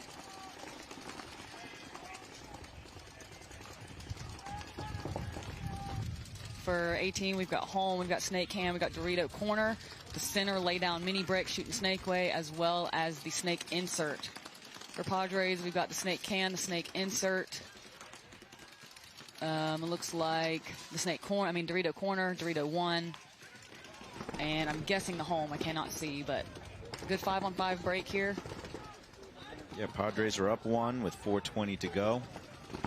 Yeah, Padres, I think they're in the same bunkers, but it looks like Steve is going to be taking the walk from the snake side can. As that happens, Kutzler makes his way into the snake. There's a great kill by Cunningham there for A-Team to get the shot on Steve. Cunningham makes his way out to the snake corner, little cake. And Brody Lewis makes his way from the snake insert into the snake 2, straight into the snake 50. So at this point, Padres are up 3-2, 3.5 minutes on the clock. I'm not sure if you necessarily want to keep burning just because if A-Team finds a way to win this point, it'll be tied up. These tight games can get super interesting in moments like this. Yeah, I don't know if Padres definitely, I don't think, are trying to burn the clock, but Kutzler makes his way into the snake 2, and Brody's right in front of him, and I'm not sure. Kutzler definitely knows Brody is there, but Brody's going to look on the inside and go into the inside snake 50. Kutzler definitely does not know he is there. Another Padre going down from the snake can. So it looks like that was, I think that was Foreman from the snake can that shoots Todd Skelton out of the snake can, heads up, and Cunningham making a move into the snake 50. Brody does get the drop on Kutzler from the inside snake. And trades. So Kutzler and Brody are going to trade, but Cunningham picked up that chaos right there and made his way into the snake 50. Yeah, he's got a good shot on the tower if he wants to look inside or if he's able to wrap. So it looks like they just took Padres making the move from the Dorito corner into the Dorito 1. I believe there's only one Padre left. Yep, because Peluski's coming out as well. So it should just be Seaball, I believe, left on the Dorito side. Yep, and he's in the Dorito 1. Look like he's trying to make a move. He fills back into the home. Cunningham, I believe, picked it up. Yep. So Seaball tries to make that coast-to-coast move, but Cunningham said, not today. So A-Team were down 0-3 at one point. Yep. Looks like Pike's still alive on the Dorito side to hit the buzzer. We've got Foreman here in the snake and Cunningham there as well. Let's see if I can get any bingos. I don't know. I need a hopper to explode. I should have had the late to box earlier. He might have another note for you. Don't let Anthony win. I'm trying my best. Can somebody intentionally explode their hopper? Yeah. That would be super helpful. I hate I missed the late to box. Crisis was late to the box earlier, and I actually, they weren't at the box, so I don't even know if that counts as late to the box. They were not on the box at one point, so I'm still a bit away looking for a false start where the ref pulls somebody. Okay. For the win. Or can't find the buzzer. Can't find the buzzer. I don't know. You kind of need some some bad weather or something for that normally. Yeah. All right. So Growl has got 1.5 minutes to score 2, and GG needs to burn for 1.5 minutes. Again. I was told earlier that a button actually fell off the start box. Okay. So that could be trying to find it. Okay. Hey, we're not. No. Earlier you were like, you're not getting that one, so I'm not letting you have that one yet. No. Yet. I don't want some things from the past. All right. So hey, we're gonna take the snake corner, go straight into the. Whoa, Dorito 4 snake brick. Off break. Okay. Callahan drawing a minor. Oh. Minor going up on Growl. That's gonna leave. Okay, another body dropping for Growl. That might be curtains for Growl here. Body coming off for GG. I believe that was Gonawicha coming out. I believe there's the one Growl player over in the Dorito 4. Yep, I think GG's trying to put it together here.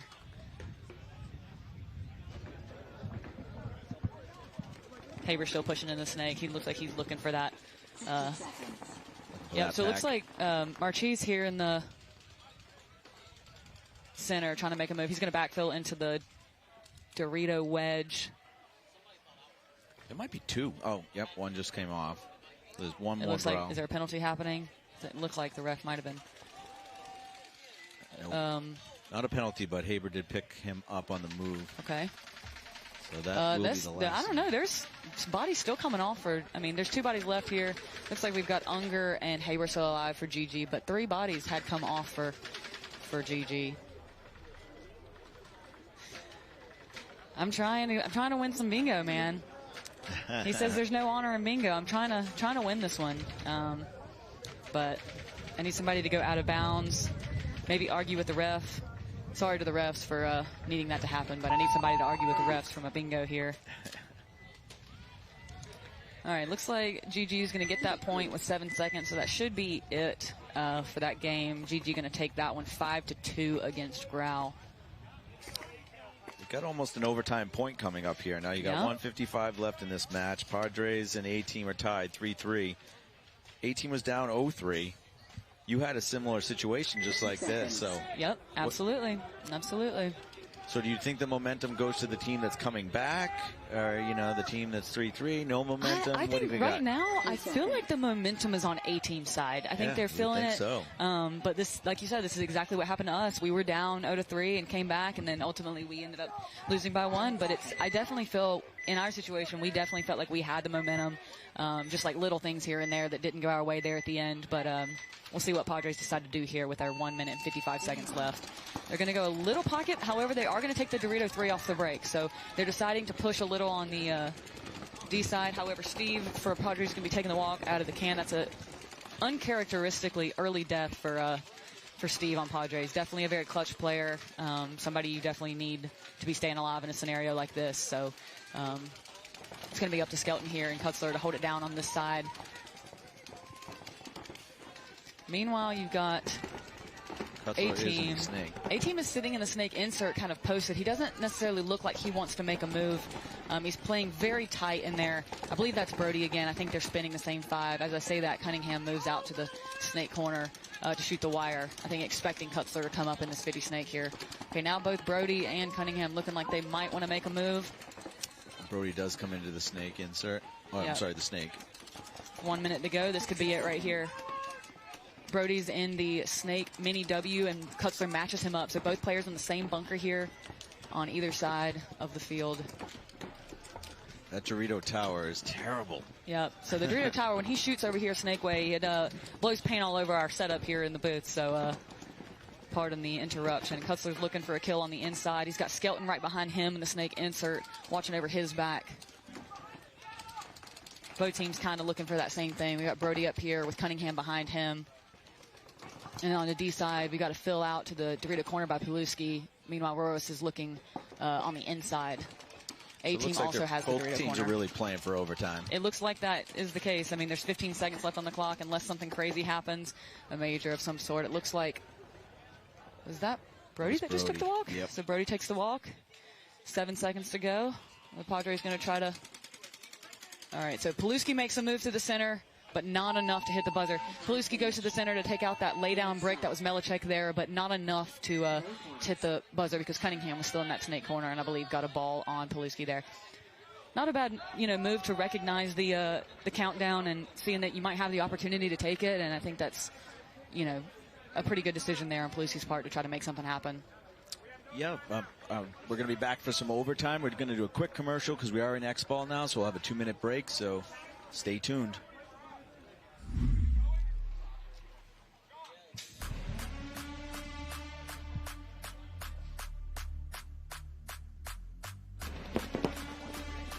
Back further on the back line and get through the lane quicker.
And I'm at Willow Springs International Raceway. We're about to stack up a Gel Blaster Surge and Surge XL against a spec'd-out electric race car to find out exactly how fast these blasters can really fire. Let's check out the car.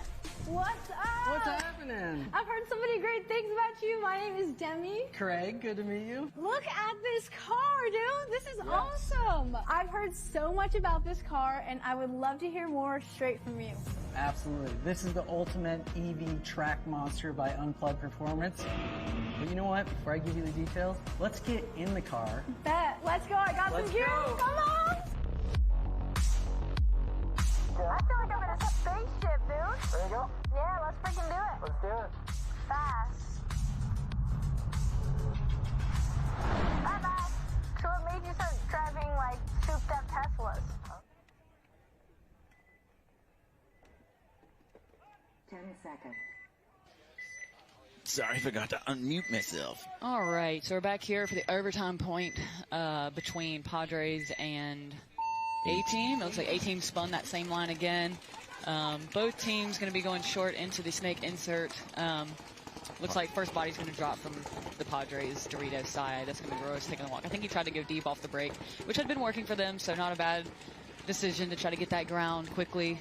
You can definitely do some work from that Dorito 3, especially if they go short on snake side. You can kind of do some containing from there on the snake side can. All right, so we are in overtime, 3-3 match. You're just starting to watch us. Padres are on the away side. A-Team's on the home. Both of these teams are 2-0. Both of these teams are going to want this win right here. Looks like Padres are also in the Dorito corner. He's going to be making a move upfield into the Dorito 4, perhaps. He's going to be getting a check from the ref. I believe. Can't see all the way over there. One of the A-Team players is taking a walk, so okay, it's a so 4-on-4. That's tough if you're the team that, you know, you have that body advantage in overtime and you kind of want to capitalize on that, but that's how paintball goes. Seems like A-Team's a little bit on their heels. Yep, so we've got... Padre player just made a defensive retreat. Yeah, back to that Dorito wedge, Jen.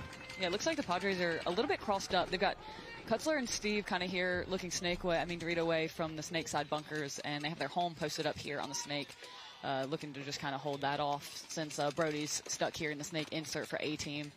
I think Todd Skelton over here on the home is doing a good job holding him in there. Brody seems to be looking Dorito way. Yeah, he's right now he's shooting cross-handed, so I think he was shooting this way and is trying to catch some people over there. That's the thing about the snake insert bunker is a lot of time it's used as kind of the doorway into the snake, but there's some really good cross shots from that bunker as well, especially when people are making moves deep Dorito side. Looks like Kutzler's getting a check from the ref for Padres, and he is going to be eliminated, so that's going to be a 4-on-3 advantage for A-Team. So the last three Padres are in the Dorito wedge, the home bunker, and the snake can. And it looks like A-Team's got the Dorito 1, the home, the snake insert, and the snake can. We've been seeing Cunningham come out to that snake cake or the snake corner there. We'll see if that happens, and they can start working Brody down the snake side. Yep. Looks like Brody's trying to fight to try to get in there. But it's the Skelton and the home for Padres holding him out. I think Cunningham's in a situation where maybe he doesn't want to risk, you know, bumping out to that snake corner knowing that Skelton's there on that gap from the home. I would not be surprised to see Steve from Padres try to make some type of move here, as he seems to like to do.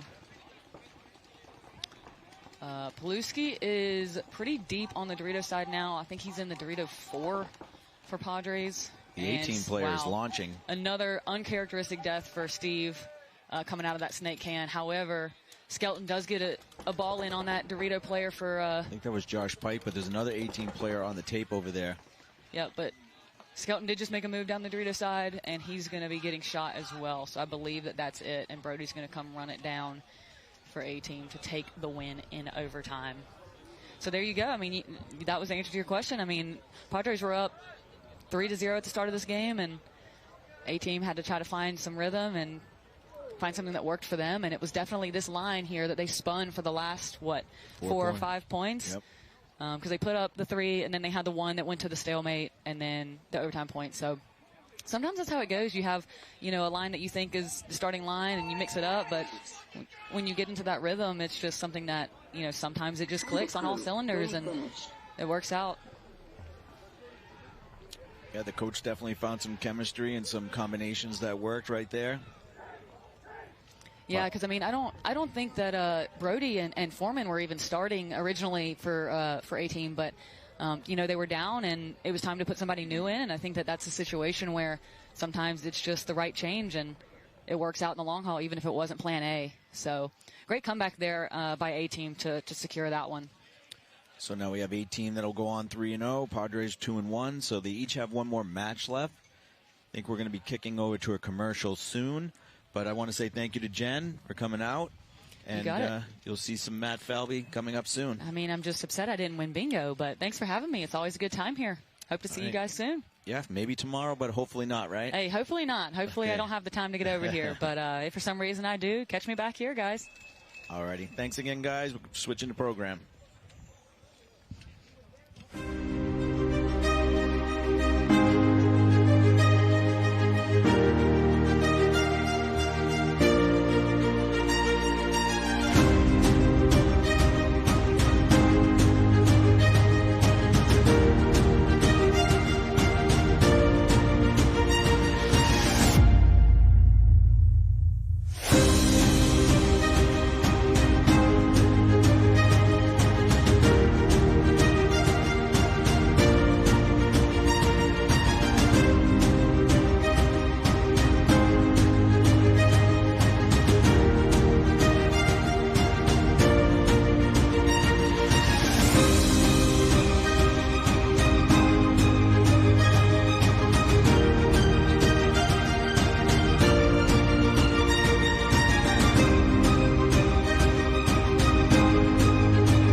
Hello, folks, and welcome back to Philadelphia. This is Matt again with Anthony. We're getting ready for our first match. We are also going to be giving away an infamous bag, a lovely infamous bag, to the, how are we going to call this, the in the bag play of the day? Yeah, it's basically the play that will make the match pretty much not winnable for the other team. So it's like that one play that kind of seals the deal. Thank you to Infamous. Good luck to the players. Thank you, Travis. Thank you, Infamous. We appreciate your support for this webcast. Here we go. PaintballFit.com versus Level. Seeing a clean break. No bodies walking off on Paintball Fit side. Although I do see a Level player coming off from the D side. Paintball Fit's already in the 50 brick.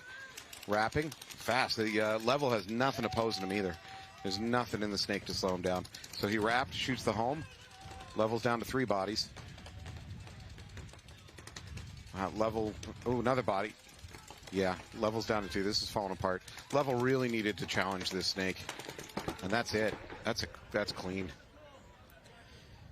Brody Luckow's doing some work over here. Yeah, at least a 3-pack. It might have been 4, but at least a 3-pack for him.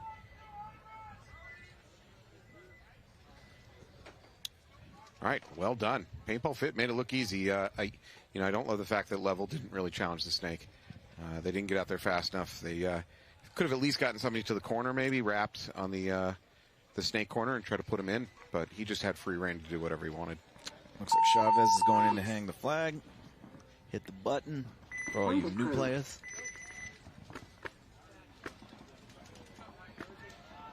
Very dominant first point right there, putting a little explanation point on Paintball Fit.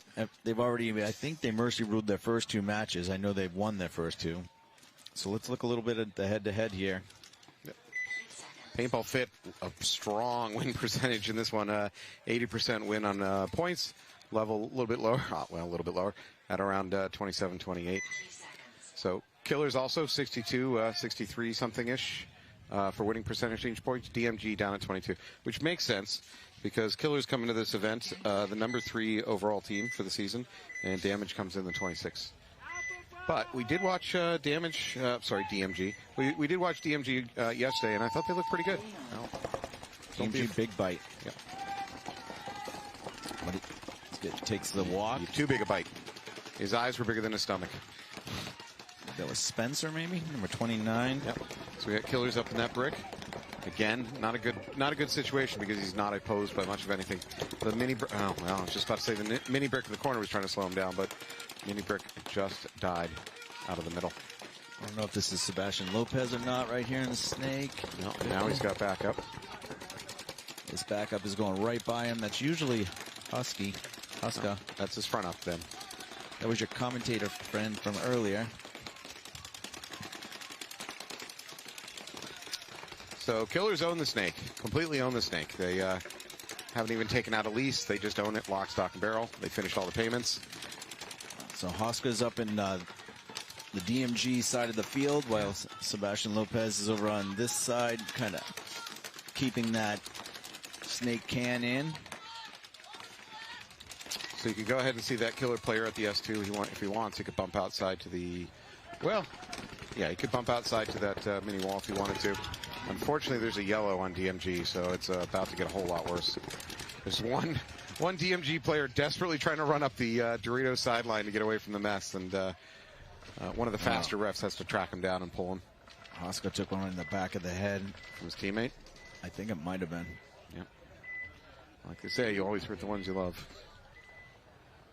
Yeah, he is not able to walk off. Yep. Hopefully he's okay. All right, well, dominant win by the Killers. Really from the get-go. I think they had enough to pull that last player, but if that last player got shot before they got there, does that mean they're going to start short, or are they going to be good? It's kind of up to the refs, I suppose. All right, so Killers are going to win that first point. We're going to be back to the Paintball Fit Level match. Level's going to be on the home side. Paintball Fit is going to be on the away. Level is currently 1-2 on the weekend, if I'm not mistaken. And let's take a look. Paintball Fit. Well, they're 2-0. They have 2 matches to go this weekend. So Paintball Fit must not have played any morning games. This must be the start of their day. Got a pass-by nod from Smiley Joe, the Picasso of photography. I have to say that. He calls me his sponsored athlete. I've never seen a dime from him, but he calls me a sponsored athlete. I'm going to have to question our relationship.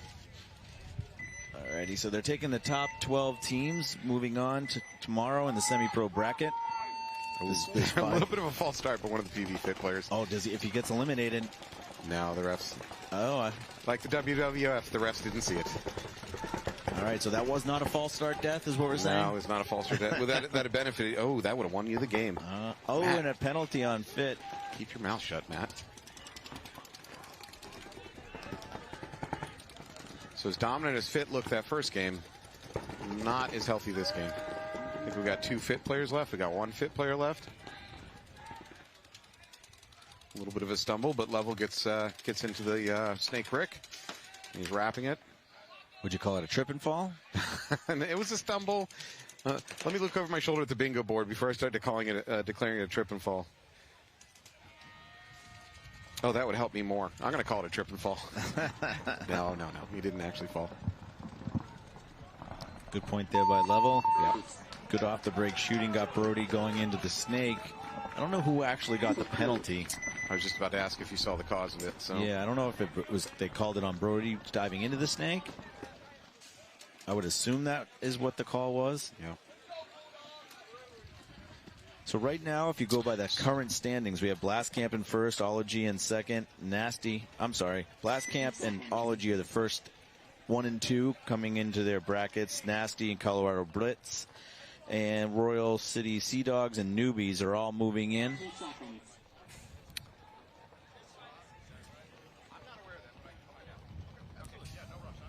So it looks like those 6 are the 6 that are going to advance from the morning round, but we'll see. And then again, 12 advance, top 2 from each bracket. There's 5 brackets and then 2 wild cards. Killers are on the away side of the field. Looks like Seabass has made the Snake off the break. I'm back. I know you missed me.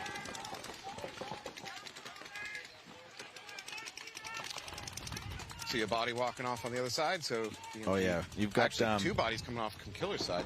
Yeah, you got the DMG guys on their side of the field already. Yeah. DMG is roping people. Only Seabass here in the 50, I believe, is the only one left. And he's not aware of the Snake being hot in front of him. And that's going to be it for him. It's barred clean. Refs seem to think so. So DMG making a big bite down on that Dorito side. Caught the Killers off guard.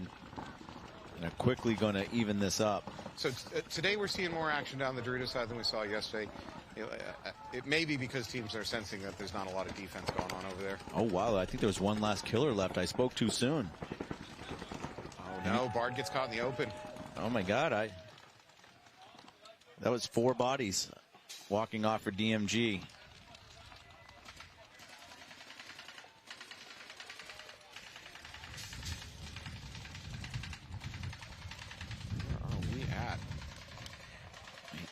What looks like 1 Killer player in the Dorito Tower. Yeah, Dorito Tower. Wow, that was a great move. Kind of stayed low, or kind of like a landmine. Boom. Great play right there. Banned by the Geneva Convention, but not banned by the NXL. If you want to go landmine on this field. No, so I apologize to that Killer player. It literally was a 4-on-1, I believe. No, he took everything. Took my heart, and he collected 4 souls. And there were so many bodies in front of us walking off, I couldn't see. I just assumed that they were walking towards the flag, but he was peeling them off. Yeah. So the Killers survive on the back of the back Dorito Tower player there. That was a great play. Yeah, again, 2-0 Killers. And they're now in command of the game. It's a 1-1 paintball fit level.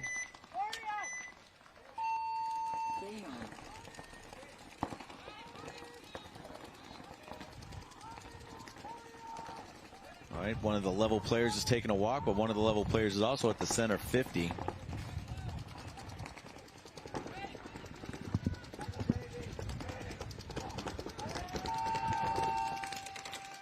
Another level player is coming off that tried to go in the insert, plus the center 50. So there's just 2 level players, one in the Dorito in the back, but I think that Chavez over on the Dorito side is really peeling players off. He's on their side of the field. PB Fit goes ahead and makes them to the snake all the way to the 50. Just smooth, clean run all the way. Wow, passed right by it. He didn't even Stewart potentially. Yeah, he didn't even care that there were other bunkers to take. He just went by them all. Oh, he's going to blow up that can. He's going to turn onto the Dorito. Dorito can't know he's there. Yeah. Wow, good move for Stewart. Yeah, the catalyst was Chavez over on the Dorito side. Made a great move, shot a couple players. All the guns turned to him, and Stewart just read and react and came and took the last 2 out. So great teamwork there, Chavez and Stewart. Stewart went from the God, the snake insert bunker, started running into the snake and just never stopped. He just bypassed bunker after bunker after bunker until he's on their side of the field, and then just started killing people. Well done, sir. If I wore hats, my hat would come off to you. Not with this hair. No, sir. It's too good. Got to show the strength. That's all I got. All right, DMG's coming out on the away side of the field. The Killers are on the home side. Killers are up 2-0. Still plenty of time, 11:51. 10 seconds.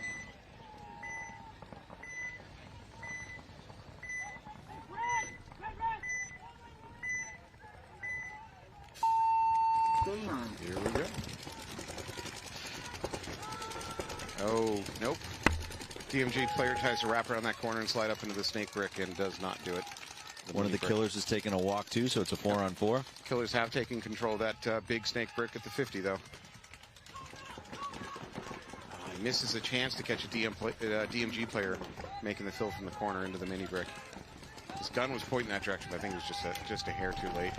Good job by, I think that's the insert player that shot the Dorito wedge for DMG. Yep, DMG walking off. We got the God for the Killers. Yep, he goes ahead and moves up into S1.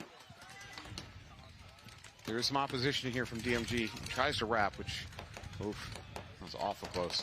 DMG player tried to wrap his mini brick. Almost paid for it. That's Gerber, Marvin, yep. The Killers make a call. He's in the snake, which is somewhat vague and probably not very helpful.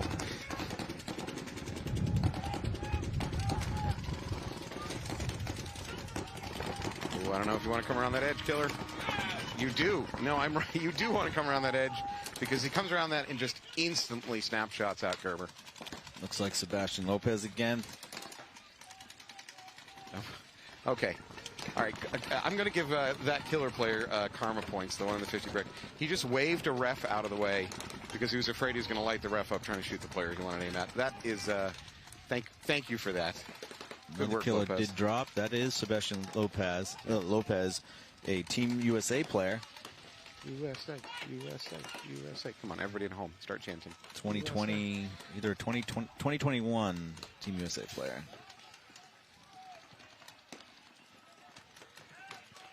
So Killers just need to squeeze down on this. I don't know how their Dorito side is doing, though. I've seen a few bodies walk off. Yeah, the Killers definitely dropped at least 2. DMG is, I see only 2 DMG players, I believe. DMG has no presence over here on the snake side, so there's not much they can do to slow it down. They need the Killers to make a mistake, basically, and just lose their lives.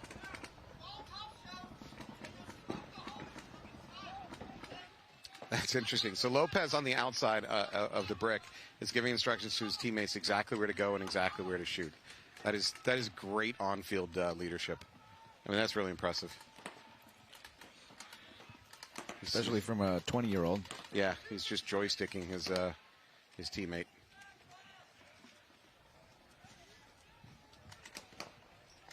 Game has kind of settled down.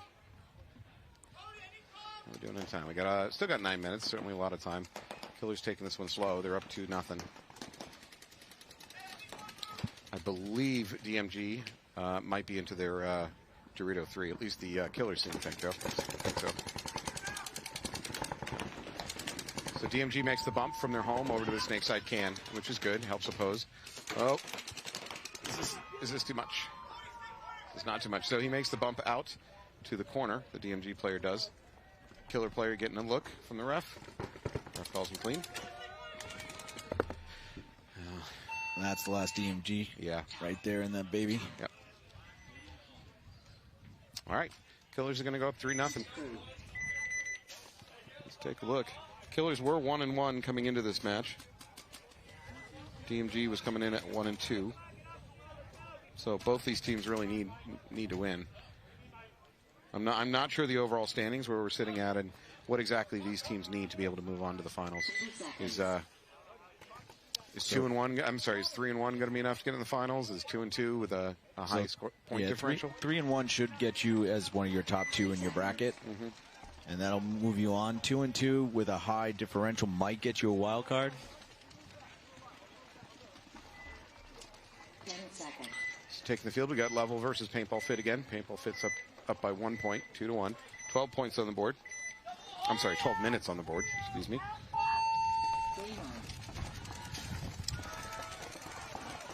It looks like all clean for Paintball Fit, although Level loses a body. Yeah, probably their snake player. Johnny and Colt are both doubled up in the home. Snake player, lose another Level player, lose another Level player. It's just a conveyor belt of Level players coming off over here. Trent's taking the walk. Yeah, their snake side's wide open. Stewart can wrap here and shoot that mini brick if he sees it. He's going to have to come up a little bit higher to see that butt pack. Now he sees it. Scotty Stewart sees it and eliminates him. So that should just leave 1 Level player. Looks like 4. PB Fit still alive. Chavez is down on the Dorito side. Uh-oh. There's 2. Yeah, there's a major going on over there. Wow. 3 flags go up as majors. They still have enough. Fit should still have enough. It's about to be a poll party. Chavez looks like he got a major. Or they pointed to the wrong team, potentially. Wow, if Level just got a major at the end of that point, they're going to be starting 3 down. Well, I'm sorry, they're going to be starting 2 down. Yep. Uh-oh. Well, we'll find out. So it looks like the referees are pointing to Level that they'll start with 3 for the next point. The refs are going to have a discussion. By the way, there comes a time in every professional webcaster's life where they have to own up to their mistakes, take it on the chin and move on. I got to admit, I've been calling our ultimate ref Michael all weekend. Apparently the name is Mikhail. Yeah, so I apologize. I'll go ahead and hang up my headset and move on with my life. I used to like that show when I was a kid, Mikhail's Navy. Mikhail's Navy. Not sure that's what he's named after. No, probably not. So, according to our crack research department, they are going to have to start down by 3. 1 minute. With 3 bodies. So they're starting with 3 bodies, not down by 3. Maddie. Uh-oh. All right, we got a timeout coming up. Yep. We'll just reiterate that the next time Level comes out, they're going to have 3 bodies. The major was on Level and not Paintball Fit. So they got awarded the point, so they're up 3-1, and they'll start the next point up bodies 5-on-3. That's kind of worst case scenario. You lose the point, and you're going to have to start, almost not a guaranteed loss, but no, definitely not a guaranteed. But yeah, it's a tough spot to start for sure, especially against a team the caliber of Paintball Fit. Yeah. Yeah. So now we got the Killers, Maddie, over here on the way. What do you got down there? So we got DMG off to my left. Trying to see if they got a snake runner. I'm not sure. They don't look like they're prepped to run to the snake, but I could be wrong. Oh, the Killers look like going to start on a knee. You love this. I know. It's such a weird thing. So DMG goes to the insert bunker, the snake insert, which is also called the God. Actually, so does the Killers. Killers getting checked in the back corner. Killers lose their snake corner. I believe I'm watching a Dorito side corner player walk off also. Killers are down to 3 bodies. Yep. Dorito wedge, the snake, Killers and the snake side can is where the 3 killers are. Killers move up the middle. So DMG goes ahead and takes the snake. You have a head count on DMG? Well, they started with 5, so I'm going to go with at least, at most 5 players. If they have 6, something has gone very wrong in this game. No, I have not seen any of the DMG players walk off, so I think we're still at 5. Another killer comes off, so it's just Seabass here in the snake, and then the snake insert God bunker. DMG are up in the S2. They got the insert snake bunker, the snake side can. Snake side can bounces out to the corner. The insert moves up to the middle brick. May have immediately taken out the killer snake upon doing that. And that is it, folks. So DMG is going to get on the board. Bring this back to a 3-1 match. So that's a win that goes to DMG because of great off-the-break shooting. They immediately peeled off 2 players just in the first 5 seconds of the game. On both sides, too. So they got the snake corner, and they also got the Dorito front attacker. So good job by DMG. They said, are you doing pocket play? Well, you are now. Yes, we're not letting anything get outside. Still need a false start death, Matt. Oh, I don't know if you're going to get it. I've had a talk with the refs to not allow it. Can't find buzzers, never going to happen. Man, did Jen do anything for me out here? Anything at all? She got you barrel squeegee. Oh, God, that's nothing. That's the easiest one out there. It hasn't been. So why are both of you against me? Oh, here comes a little. This is a future WNXLer, one of the fast. I think that's the Blanco's sister, number 3. Fast pod runner. That's what you're looking for in a pod runner. Lifting capability and speed of legs. Yeah. Enthusiasm always helps. Yeah, it doesn't hurt. And willingness to work cheap. All right, so we got 3 players. Wow, he's going 50 center. Not going through this 50 center. This is a what the hell point for level. Why not? Just go for it. Oh, no. What the hell? So level should probably blow it now. Level's down to 1 player. Level's down to no players. I'm okay with that. You got 3 players against a team like Fit. You're probably not going to win it if you go out and play vanilla. They did get a penalty, though, so it's one of those things where you got to be careful. Fit or level? No, level got a penalty. Oh, jeez. Luckily, they had a body to pull, or they'd be in the same situation. Oh, man. Level, what are you doing to me? All right, so we're back to the Killers DMG, and that puts Fit up 4-1 now. Yeah. We've got about 7 minutes on the board. DMG's going to have to get busy if they want to pull this one back. 10 seconds. Almost 7 minutes, though, right? So that's pretty good. A lot of time. See if they can take the momentum of what they just did, what they learned from those off-the-break shots. Yeah. 10 seconds. So it'll be interesting to see whether or not the Killers do a little bit more conservative breakout. Do they feel like they got their hand slapped on that last game? Yeah, no, I feel that they're going to do the same breakouts. I don't think that 1 point doesn't make it stop doing what you're doing. At least on the snake side, they went more conservative for their breakout. Killers go to the insert and the snake can, but they don't try to make the corner and they don't try to make the snake on the run out. They do. DMG does get shot off the Dorito side. Yep. Snake can's being nope, checked. Not going to happen. Killer tried to make the move into the snake, and the second he stepped out, got shot in the butt pack.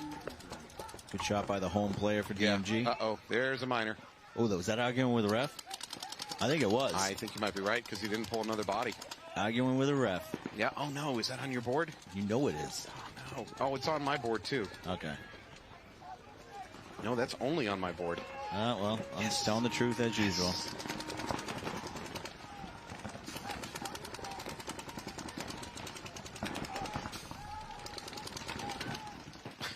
These refs and camera people are just getting smoked. The 50 ref just got smoked for no reason. There's nothing to shoot at over here. And a Killer player just turned and blew him up. I don't know. It's so frustrating as a ref. All right, so DMG has 3 players. There's a home, Snakeside can, and the Dorito 2. What do the Killers have left? Well, Killers have lost this entire Snakeside, which allows DMG to do pretty much whatever they want. We got Marvin Gerber in here on Snake 2. Killers holding on to this Snakeside can, which is important. It's about their only counter to the snake. But he's looks like he's committed his gun to the cross, so they're definitely gone on the defense. Killers also in Dorito side. Looks like the baby Dorito, perhaps, or the D1, as the cool kids like to call it. Who do we got here in the 50 snake? Oh, Killers try to bounce out to that outside corner snake. I hate that bunker. Calling for a foot shot? Yeah, could be. Although there's a ref right on top of him. But if there's a chance you hit it, you call it out. Matter of fact, to all players listening, please stop just yelling he's hit. Please be specific in what you shot. It greatly increases the chance that a ref is going to go and check and pull it out, right? So just stop saying he's hit. Start saying where he's hit or where you think he's hit.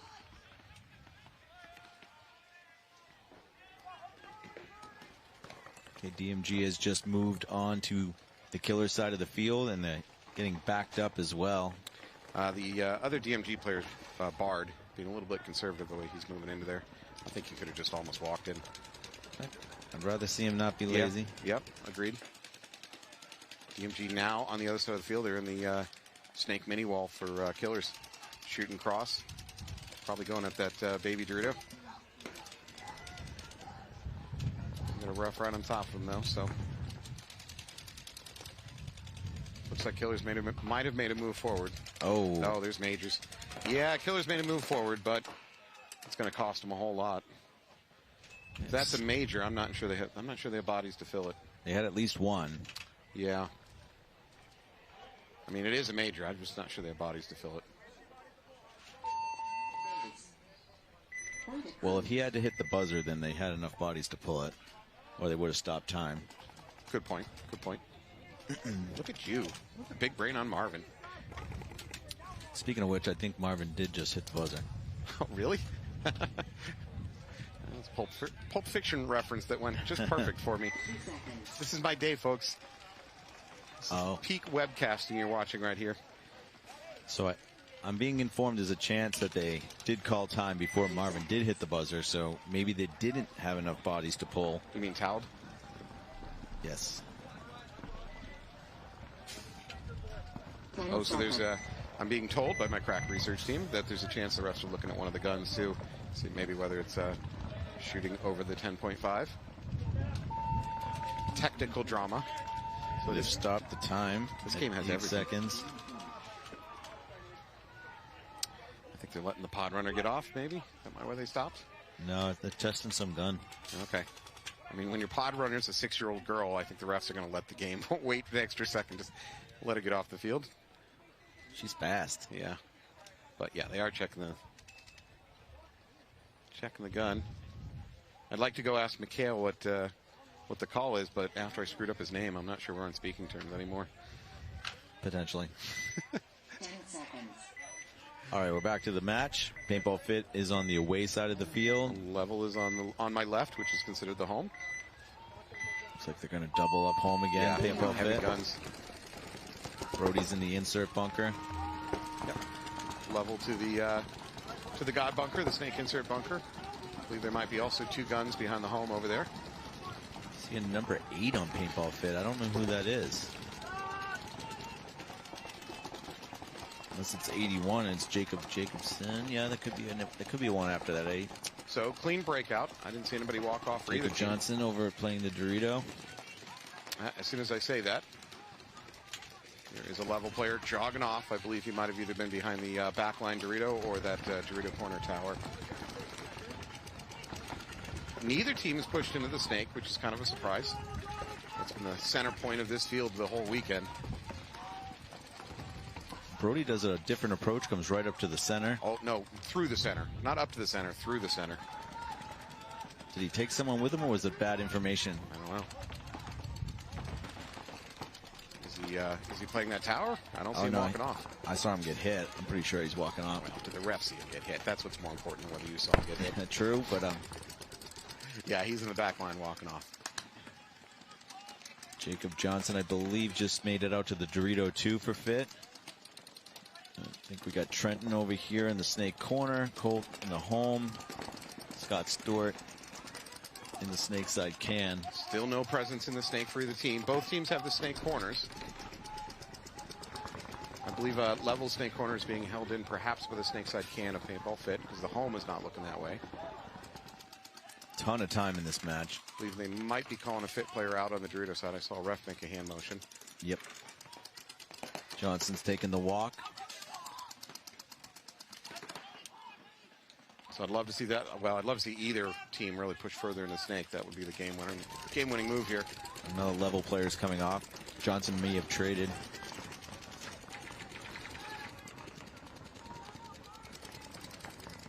So Stewart does come up into the snake, followed up by Trenton. Snake corner is eliminated. Yeah. Stewart so coming. Insert the God bunker for level. I think he might have just taken one in the hopper. No, I'm wrong. Still in there battling. He's locked on to Stewart. Nice snapshot by Stewart. Yeah, good shot by Stewart. Although Stewart's acting like he might be hit too because he's not going to hit the buzzer. Oh, no, he's just tired. Okay, well, these are finely tuned athletes. They don't get tired. He was just hoping that someone was closer and would go do it. Yeah, really, because I play the opposite game. I always try to race in front of my teammates to hit the buzzer. Look like I won the game regardless. Gotcha. Yeah, that's the play. I think these guys have done enough winning that they're hitting buzzers. They've lost the thrill. It just doesn't give them that juice they used to have. Yeah, that's rough. They're conserving energy. They're spinning like 5 or 6 guys. So. Yeah, they're also running the clock because they're up 4-1. I don't think Level has noticed that, or I can't imagine they've given up on this match. Colt goes in and hangs it. 7 minutes on the clock, 5-1. Paintball Fits should be able to hold on to this one. Yeah. Yeah, we're being informed that we should add Pod Runner in a banana outfit. It is a spectacle, but I'm not sure that's going to go on the bingo card and be a successful category in the future. About 20 seconds to the point. We have Killers and DMG. Killers were up 3-0, came back now 2 points for DMG, so we've got a match 3-2. 3.5 minutes on the clock. Killers will be on the away side of the field. Oh, we have a dog joining us.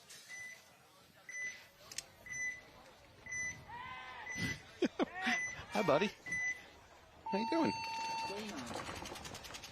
Killers go right into the snake. Sorry, I'm going to play with the dog. You can do the webcasting. I got you. Good boy. Looks like Seabass is back in the snake 50. Shoots the snake can out. Can I keep him? Can I keep the dog? I don't think the owner's going to be happy about that. He's unattended. Yeah. Possession is 9/10 of the law. Looks like a service dog. He has a backpack. Does that make it morally wrong if I steal a service dog? Any dog you steal is bad, but the Killers are coming off on the Doritos side, so right now I think there's 4 Killers. Maybe only that's another kill out of the insert, so at least 2 kills for DMG. Yeah, DMG's got nothing over here on the snake side anymore, slowing down the Killers. Sebastian. Killers all the way to their S1, the other team with DMG. Yeah, I think that's Hoska that's in there. Yeah, he's going to turn and just start blowing it up. Hoska's trying to get a drop on the home, I believe. Ooh.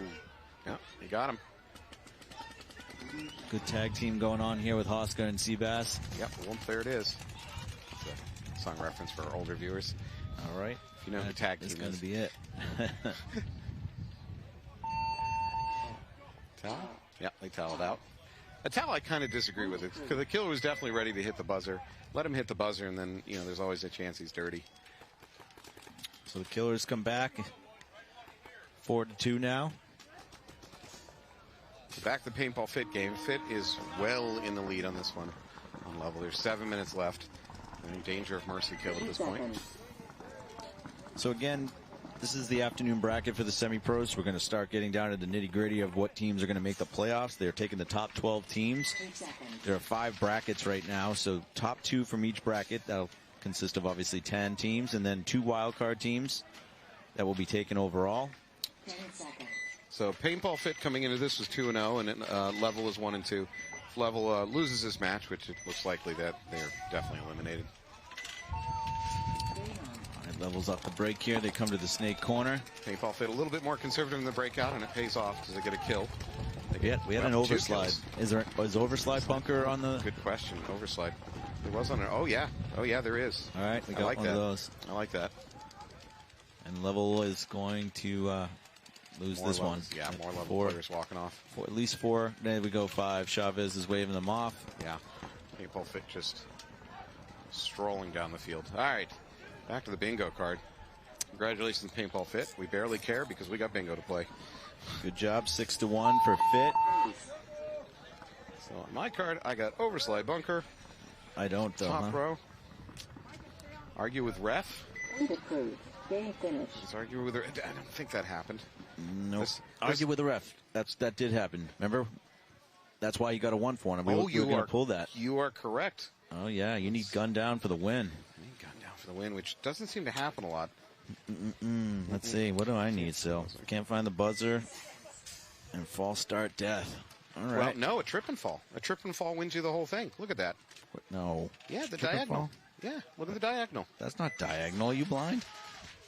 Shoot teammate. Red flag. Trip and fall. I'm blind. Ref's called. I was looking this way. And you're webcasting. Please don't trust anything that comes out of Anthony's mouth. Anything close, I can't see. No, far away, I'm an eagle. That's pretty clear. All right, what is close still is eagle. this game. That's a segue. I'm doing a segue. What is close is this game. Killers versus Sacramento DMG. So 4-2, still within reach.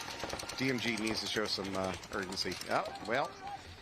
And here comes the flags. It is raining yellows, folks. So, unfortunately, that's probably going to take away DMG's chance to win this thing. Killers just need to sit on it. They're not going to do that, though. They're on the 50 and wrapping. Yeah. Well, I guess they want the point differential. Hoska's on their side of the field now. Killers come into this match 1-1, so it is realistic that a point differential would be the important thing to grab.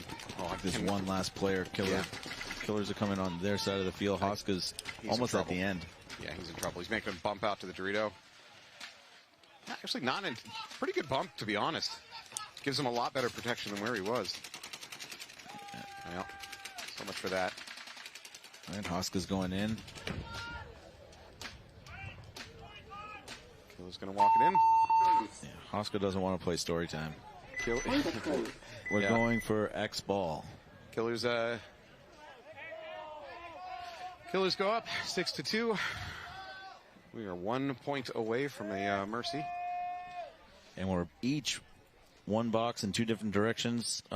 No, just you got one. Gun down is, you're banking on gun down. Yeah, I need a gun you're down doubling situation. down on gun down. I am known as a gun tech. I could go offer my services to one of these teams and just sabotage it. Could be a good strategy. Yeah. All right, so this match is X-Ball. I want to take the opportunity to talk a little bit about Team USA Paintball again, if it's possible. This weekend, we've got the U16 and U19s all flying in to try out different players that were at the combines, PKI summer camps, or professor camps. Probably about 12 players are returning from last year. We've got 10 U19 spots and 5 U16 spots that we're going to fill at the end of this weekend. Again, any support you can give TeamUSAPaintball.com, we'd really appreciate it. We've got a really cool flex build that you can design. It's basically a stars and stripe goggle frame with a woven strap. It's a custom goggle frame and strap. You have your choice of a lens, so either a rose gradient or a fluorite mirror, and that comes complete with the hardware, the skirt, the earpieces, the visor, everything you need. So that's on sale right now for $99. So 100% of the proceeds go to Team USA. We also have those custom basketball jerseys. So again, appreciate anything you guys can do to help support the Team USA program. We're hoping to go over with 5 squads this year. So speaking of the BKI summer camp, I have been guilted over a round of crab rangoons last night at dinner to shout out James Wilcoxon for winning the street ball tournament. Paint the World. Yeah, Paint the World street ball tournament up at AG Paintball this spring. Gets him a entrance to your BKI summer camp for a week. So he's your problem now. He's no longer our problem. Yeah. Thank you so much. The Paint the World program does a great job up there, giving having people donate old equipment so they can get equipment into hands of paintball players that can't afford it. So Mike Barney does a great job in that program. So I want to shout out to Paint the World. Again, appreciate everything you guys do up there. Shout out to another one of our sponsors. It's No Film Productions. They're available for any kind of photography or videography needs that you have. Remember, there's still no film. All right, so we got the Killers on the away side of the field now. DMG has 1 minute and 12 to score 3 points. Good luck. Let's see if we got any teleportation skills on this one. 10 seconds. 10 seconds to the point.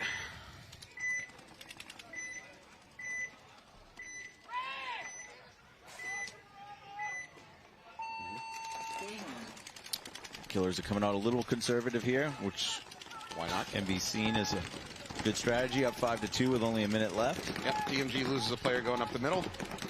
Make another move up the middle. 2 seconds. Yeah, there's 60 seconds left. They lose their snake corner. They are in the snake 50, though. DMG full sends on the Doritos side. Eliminates one of the Killers, but also is eliminated. Killers walking off. And another DMG is coming off the Dorito side. Unfortunately, the DMG player in the snake brick is now spotted, so his best chance of getting a bunch of easy kills probably just evaporated with that. Spencer does get one kill off that Dorito side, but Hoska goes through, eliminates Spencer. Trades. I don't love that for the Killers. That could have been a... I think they're going for the point differential. Yeah. There's a minor on the Killers. I believe they have enough bodies to fill it, so it shouldn't be an issue. I think we're going to be playing another point. I think you're right. 22 seconds 22 left seconds. Killers up 6-2. No. Is it 6-2 or are they going to go up 7-2? No, I think it just changed. So it should be 6-2 the Killers, 22 seconds. We are in X-ball, so we're going back to 2 minutes. Again, I don't know if people know the backstory here, but the webcast obviously didn't happen in Texas.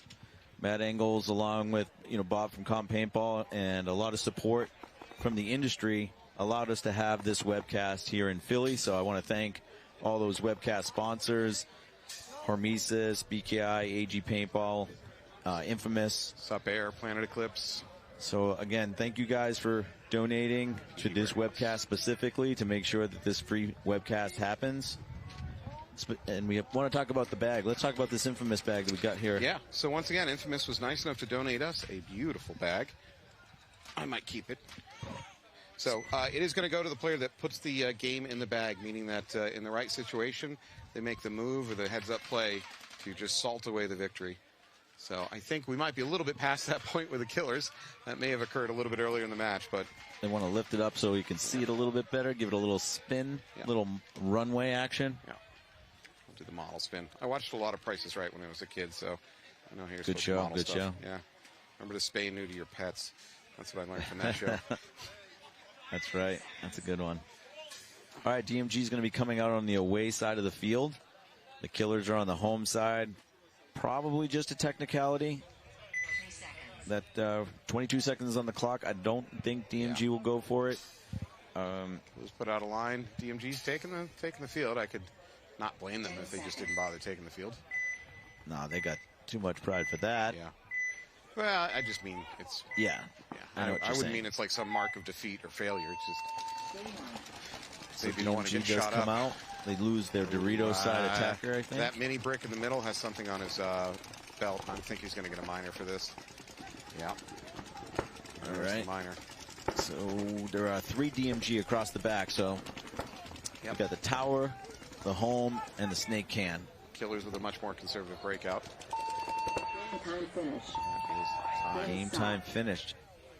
That's going to finish this set. So congratulations to Paintball Fit, as well as the Killers, who have put themselves in positions to move on tomorrow. We still have a bunch more sets today, right, Maddie? How many? 3? Yeah, we have, we have 2 more sets. 2 more sets. So coming up next, we have Greenville Growl versus New Jersey Jesters, and we have Padres versus Carolina Crisis. Both the Jesters and Greenville Growl struggling a little bit this weekend. Jesters still have a chance to move on with a win. Padres looking good, 2-1, and Carolina Crisis 0-3. So we're in the learning phase of the weekend for them. All right, so we're in the tail end of this event, or at least the prelims. We'll be here all day tomorrow doing playoffs as well. We're going to kick it off to a commercial in a second. Any farewell words, Matt? No, farewell. That sounds so final. Well, I'm leaving. Am I getting cut? Oh, you're leaving. You're staying. I'm leaving. No, thanks for tuning in, folks. We'll see you in a few minutes for the next match.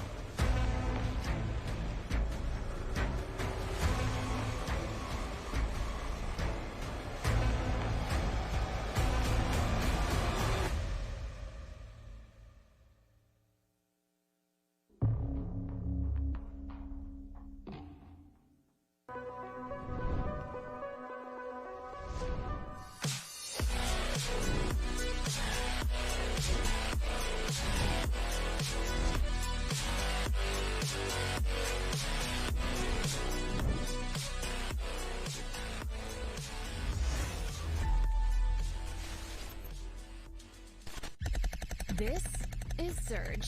It's packed with all of the latest tech from Gel Blaster. For you, that means epic gameplay, like nothing else out there. It's designed by the Gel Blaster engineers in Austin, Texas, who have made robots, drones, and even spaceships. With Surge, they've taken the best tech out there and put it into your hands for a difference you can hear and feel. Does it hurt? Just a little. But that's what makes it so fun. Surge is packed with the best tech, like a built-in lithium-ion battery and ultra-fast USB-C charging, unlocking hours of gameplay.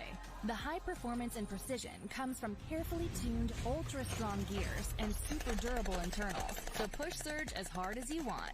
Want to raise the stakes? Surge holds over 800 gellets. Activate full auto mode to rapidly blast gellets more than 100 feet. Need more ammo? Reloading is quick and easy, so you can stay in the game. Gellets are simple to make. Just add water. They're super affordable too. Your Surge comes with 10,000 gellets, and additional 10K packs are less than $5. Do you like cleaning things up? Neither do we. With Surge, there's no cleanup required whatsoever. Gellets fully evaporate without leaving a mark. They're completely safe and environmentally friendly, so you can feel great about playing without worrying about the mess. Surge is even more fun with friends. Easily swap fin colors for team play and customize your blaster with different colored gellets and official Gel Blaster accessories. Gel Blaster is always dropping mods that change the game even when the lights go out. Surge gives you the ultimate blaster experience, period. Why settle for anything less? Join in the fun by getting your Surge today.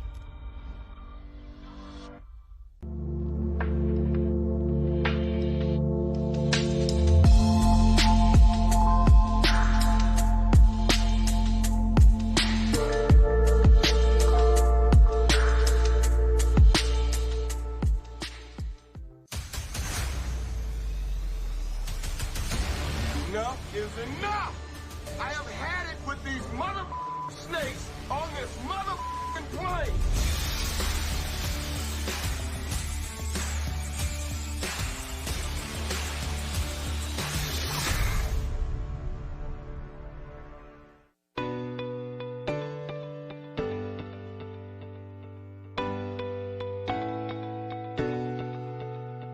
If you want access to the best knowledge in paintball in order to elevate your game to the next level, BKI Paintball is definitely a program that you want to be involved with. BKI, which in this case is short for Best Knowledge in Paintball, is known for being an online platform with hundreds of video tutorials and lessons from a network of pro players called Professors. What you may not have known though is once a year BKI hosts a summer camp. This is an in-person event at Boston Paintball, which is about an hour outside of Boston.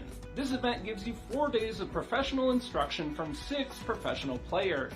I just got back and holy moly, it was quite the experience. I'm definitely looking forward to hopefully being able to go next year. It definitely sells out super fast. If you guys want to learn more about BKI Paintball and the summer camp when it comes time to schedule that, you guys can check out the links.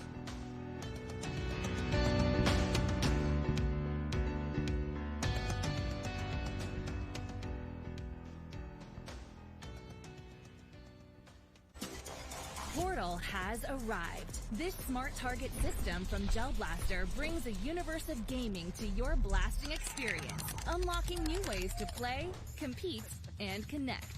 The included app is loaded with games, transforming any space into your personal blaster arena. Warm up with single-player modes to dial in your accuracy. When you're ready to compete, go head-to-head against other players with one of the many included games, bringing competition and scoring to your blasting experience.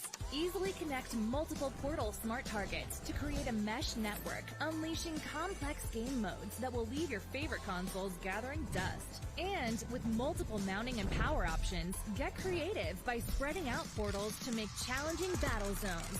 With endless combinations of target placement and epic game modes, show the world what you can do with Portal. Gel Blaster. Go play.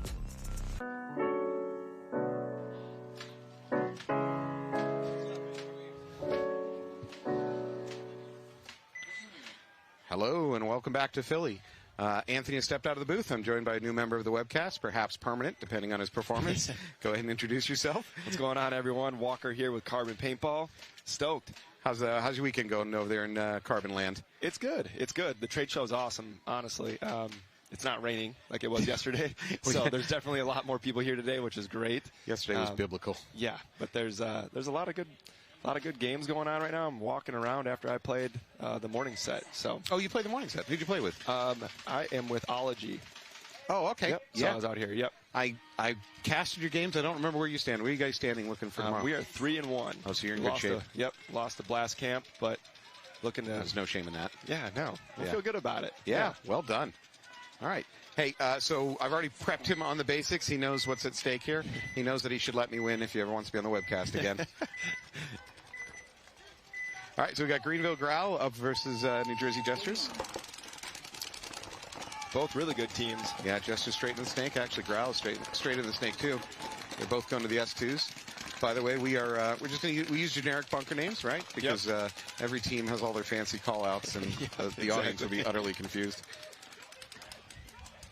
Growl right now looking at the 50 snake. He's going to hopefully get a 2-pack here if they don't even know he's here. Yeah, Jesters get ready to launch. He's considering it. Now they know he's there. Yep. So I see one body walking off on the home side. Looks like the Jester's still 5 up. Yep, Jester's 5 and 4, and there's a minor. Ooh. Uh-oh. Jester's up 5 on 3 now. All right, Jester's running down the field here. Oh, Nobody's shooting at him. What a mess. Oh, but he does. Is he alive? He's still alive? The refs are going to have a say about that. He didn't even know. He was just kind of standing there on the other side of the field, too. Is that on the bingo board? I know. I've never seen that. I could not conceptualize leaping on top of the bunker. That is an unexpected one, folks. Looks like they still got one body, maybe. Yeah. Over there, alive. I don't know. I've lost track. That was such a mess. Yeah, I think the Jester's got one. Just there we go. All right, there's the We towel. got a couple walking off. Here we go. What a mess. There's your entertainment value, folks. It certainly is. Never a dull moment on the semi-pro field, though. That was great. So I'm going to have an opposite reaction. That is, if you watch the D5 teams, that stuff's wacky, man. They're not following the script. I think you see even more craziness if you watch the lower you go into the divisions. That's very true. Yeah, and I say that as a low-ranked player. we don't know what we're doing out there. Just having some fun. Yeah. That's what it's about. Yeah. Coaching? What's coaching? I don't know. All right, so we got Padres versus Carolina Crisis coming onto the field. The refs are doing a little bit of maintenance, getting the bunkers inflated. Let's see how we doing. Padres looks like they're 2-1 coming into this match, and Carolina Crisis 0-3. So maybe this is learning time. But the Padres want this one, right? I would say so. They're gonna say, yeah. Yeah, 2-1. If they can take this, they should be safe going into the playoffs. Yeah, they're playing really well. I was watching their games earlier. They got the talent here. Yep. I do not know where they're out of. What was that? I don't know where Padres are out of. I don't have any. Oh, they're out of Battle Creek. Oh, Battle Creek, Michigan? No. Oh, sorry. That's where all the cereal's made. No, no, that's their home field. Oh, okay, all right. Yeah, this is a home event for them. Yeah. Here we go. Oh, interesting run to the snake. That's the first time I've seen that. Straight up the gut. And then and take a dog leg. And that's interesting. So what that does is it minimizes his time running through that lane, right? Yeah. So the Padres are going to put a lane right on the outside of that insert bunker. And what he did by running straight and then taking a hard left turn is just minimize the time going through that lane. Yeah, it looks like it's 5-on-5 here, too. But honestly, the Padres, maybe they bounced a couple of these Crisis guys or something, but they're up the gut guy. Yep. Got checked twice. The wind is really picking up, too. This Crisis guy here at the 50 Snakes just kind of hanging out. Chilling. He's not really sure. No one's giving him any comms yet. So I got to say, I almost endorse that because today we've watched a lot of teams get up into the snake, look real strong, and then just get sloppy and die. Yeah. So I can kind of advocate for a little bit of passivity. Yeah, it needs a little bit of discipline, that's for sure. Now it's like getting ready to launch. Here comes the Padre player. Oof. Couple to the noggin. Yeah, he gives a nod. It's a respectful nod. He has no problem with that, but yeah, definitely hurt. Both teams back in the snake. Yeah. So that's what we've seen the best teams do out here today is that they just keep filling bodies in the snake. Doesn't matter how many you lose, you just find another body and shove it into the snake. Yep. All right, they're mirrored up in the S2. Both are looking crossfield, seeing if they can pick up an easy kill. Look at the Dorito side's pretty static right now. Oh, Carolina Crisis player saw that. Ooh, that's got to hurt. I mean, literally, I think he just took a barrel into the chest. Yeah. That's what happens with that big bunker, those big bumpers there. Yeah. Kind of come around, there's just a wall. So the Padre player caught a glimpse of the Crisis player jumping over there to the brick, and he just launched. Oof. Crisis is down 3 players now, so I think it's a 3-on-2 in favor of the Padres. Yeah, Padres have that can. Snake side can. Crisis guy in the back center's got some gun issues. Oh, is it a gun down? I think it's the loader. But he's no. Tell me it's gun down. Oh, he's swabbing. Yeah, he's squeegee. Maybe it's just some broken paint. Man, I need gun down. Gun down is the win. Gun down is the win for me on this bingo. Oh man, I have it, but that doesn't do anything for me. I am. Well, you need to trip and fall. Can't find the buzzer. That's all right. That's on my bingo card here, folks. Let's see if I can make it happen. If you don't know it by now, we barely pay attention to the game. Just enough to win at bingo. Crisis guy in the can walks off. Yeah. Padre player looks like he's shooting at maybe that Dorito corner. I think that's everyone. Yeah. There you go. Padre should be able to walk it in. Good first point there. Yep. So 2 games, 2 real interesting close-up gunfights over here on the Snake side. Well, we've seen a lot of close-up gunfights, but those were a little bit on the extreme side. Yeah, the Padres, Battle Creek, that's what I was just saying, New Jersey paintball field. Yeah. And they're also sponsored by Carbon, Powerhouse, Gen X Global, and then Fight, and they wear weapons jerseys. Yeah, all those sponsors. Any of those good sponsors? How would you feel about that? I mean, actually, a bunch of those companies are really good, but there's definitely one that sticks out, you know what I mean? Which one would that be? Maybe CRBN. Oh yeah, I've heard of them. Let's drop the vowels. Yeah. You know. Were vowels expensive? Is that why you guys did it that? Was, yeah. That's definitely what happened. I was just like, man, we cannot afford to buy another vowel. Oh, our graphic design department should turn the screws on us here. 2 seconds. All right, so we got New Jersey Jesters and Greenville Growl taking the field again. Jesters up by 1, 13, almost 14 minutes on the clock. Looks like the game has barely 3 begun. seconds. It's kind of crazy. Greenville Growl is a brand new team, but the Jesters, they've been playing for a long time. 25 years plus, probably. Yeah, that Jester great organization, yeah.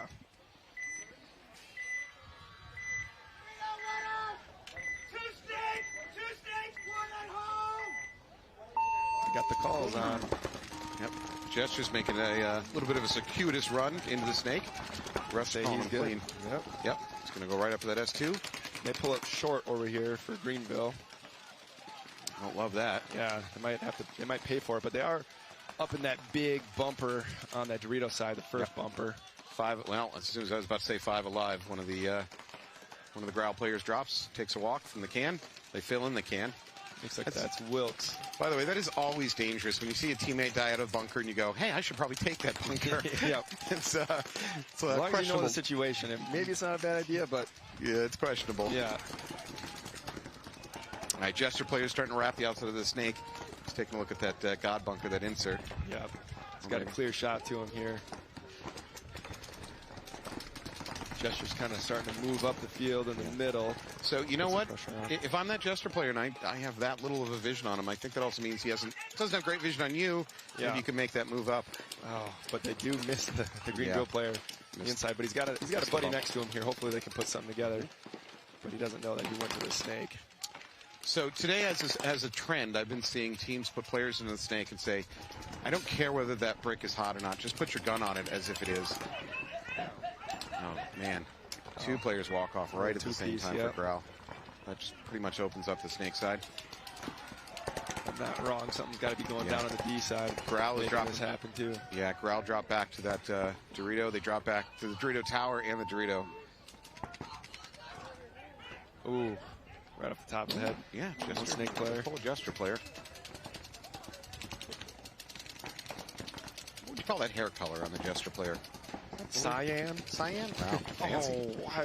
Yeah, that was too aggressive. Yeah, it was a little bit aggressive there, but he did get a kill during that situation, but hopefully his homies can kind of pick this up. He's still got 2.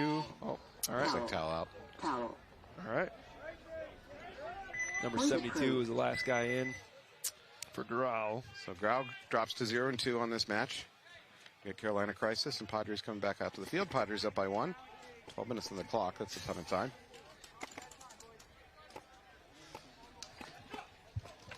We had a moment about an hour ago where all the clouds got real dark, and I thought we were going right back into yesterday. Why, God? Well, yeah, what have we done? Yesterday was kind of amazing because we're in the middle of a lightning storm. I don't know if anybody's noticed, but we're on top of a hill here. Yeah. Out in the open, surrounded by metal poles. Seemed like a really bad situation. You haven't been in this long enough. That's just super normal, yeah, right? I suppose that's true. I was like, yeah, we should take shelter under our 20 by 30 tent. Yeah, our pop-up tent? Yeah. That will protect us from everything. All right, Padres with the snake off the break. Right into the snake. Right into the snake, too. Counter move by Carolina Crisis, doing the same thing, except they're going to the outside route. All right. Frankly, he could wrap and crawl right into that brick if he wanted to. Yep. Although nobody wide on the Padres right now. Carolina Crisis does drop a player. That's exactly what he does. See? I know what I'm doing out here. You know what you're doing, yeah. I can't do it, but... Those that can't make a big push on the Dorito side. We got a D2 and a D3 now, I believe. Yep. So we got the Carolina Crisis player up at the 50. He's just wrapped around. He's on his stomach, wrapped around the brick, and he's looking right down the middle, right down the gut of that snake. What he's hoping to do is catch the Padre player trying to make a bump over. Yep. And the Padre player is all crossed up. He thinks he's at that little cake right now, a little wedge, but he's on the inside, you know. Mm-hmm. But if he just kind of hangs out and tells his buddies what's going on, they need one more guy in the snake, I think. Ooh, Padre player's getting ready to look around the corner. That could be his death. What's going on? Oh, that is his death. All right. Good move. That's another thing we're seeing today that I didn't see yesterday. Players doing that, just getting into the snake and then posting their gun. Little traps, yeah. Right down the gut, looking for the transitions. Now this Crisis player here in the 50 snake, he's just going to keep shooting at that can and then hopefully shoot at that home bunker. He's getting checked right now. Getting a lot of attention. That's not looking good. I just saw yellow laundry go into the air on the Dorito side for Crisis, so they're going to lose a couple bodies over there. I'm seeing at least 3 bodies walking off at the same time for Crisis, and one another Padres player. Yeah. Yeah. Well, the Padres are coming down that D side right now, and I don't think anyone sees them doing that. Yeah. Well, there's nobody left over there. I think that flag took care of any resistance down there. Yeah. Oh. Yeah, our Crisis snake player shooting backwards. Yeah, he's about to get shot in the pack. Oh, he's still clean right now. Still alive. No, he's not going to. Yeah, there we go. You can't run down the outside of that. A little bit of miscommunication there on the Padres, but they definitely put it together. Yep. Still had 3 bodies alive there. The Crisis camp changed a little bit because, from what I understand, the Greenville Growl guys, they got about half the old Crisis. Oh, really? Semi-pro. Yep. But they're sponsored by Dye, Adidas, Monarch, and HPS. Mostly Dye, though. They're head to toe. Looking like a good team. Second, I can speak for New England. Up until a few years ago, Dye really didn't have a great presence up in New England. It just seemed like the teams had mostly switched to Planet Eclipse just because of the locale. But Dye DSR came out, and players started giving it a try, and we're really impressed with the DSR and the M3. Yeah. So Dye's clawed back some of the marketplace up there. Definitely. I was shooting a DSR for a while with the IM kit. Great gun. Yep, shot great. I am a gun tech for AG Paintball, so I see the ugly side of all this too. So I know which guns are good and which are not. Dyes are working pretty well. All right, Growl right now just shot one guy off the break for Gestures. Oh, Gestures, yep. Gestures drop off. Growl looks like they still got 5 alive. They're not in the snake, but neither team is in the snake right now. As I say that, their snake corner goes in, makes the bump, and their God bunker. So they go from nothing to doubled up. Yeah, the Dorito guys are just shooting heads up right now, and that's fine, but they got to win that side because snake side, they're about to lose on there. Yeah. Ref goes in and makes the check on the snake, calls him clean, backs out. The Growl is doubled up in the snake.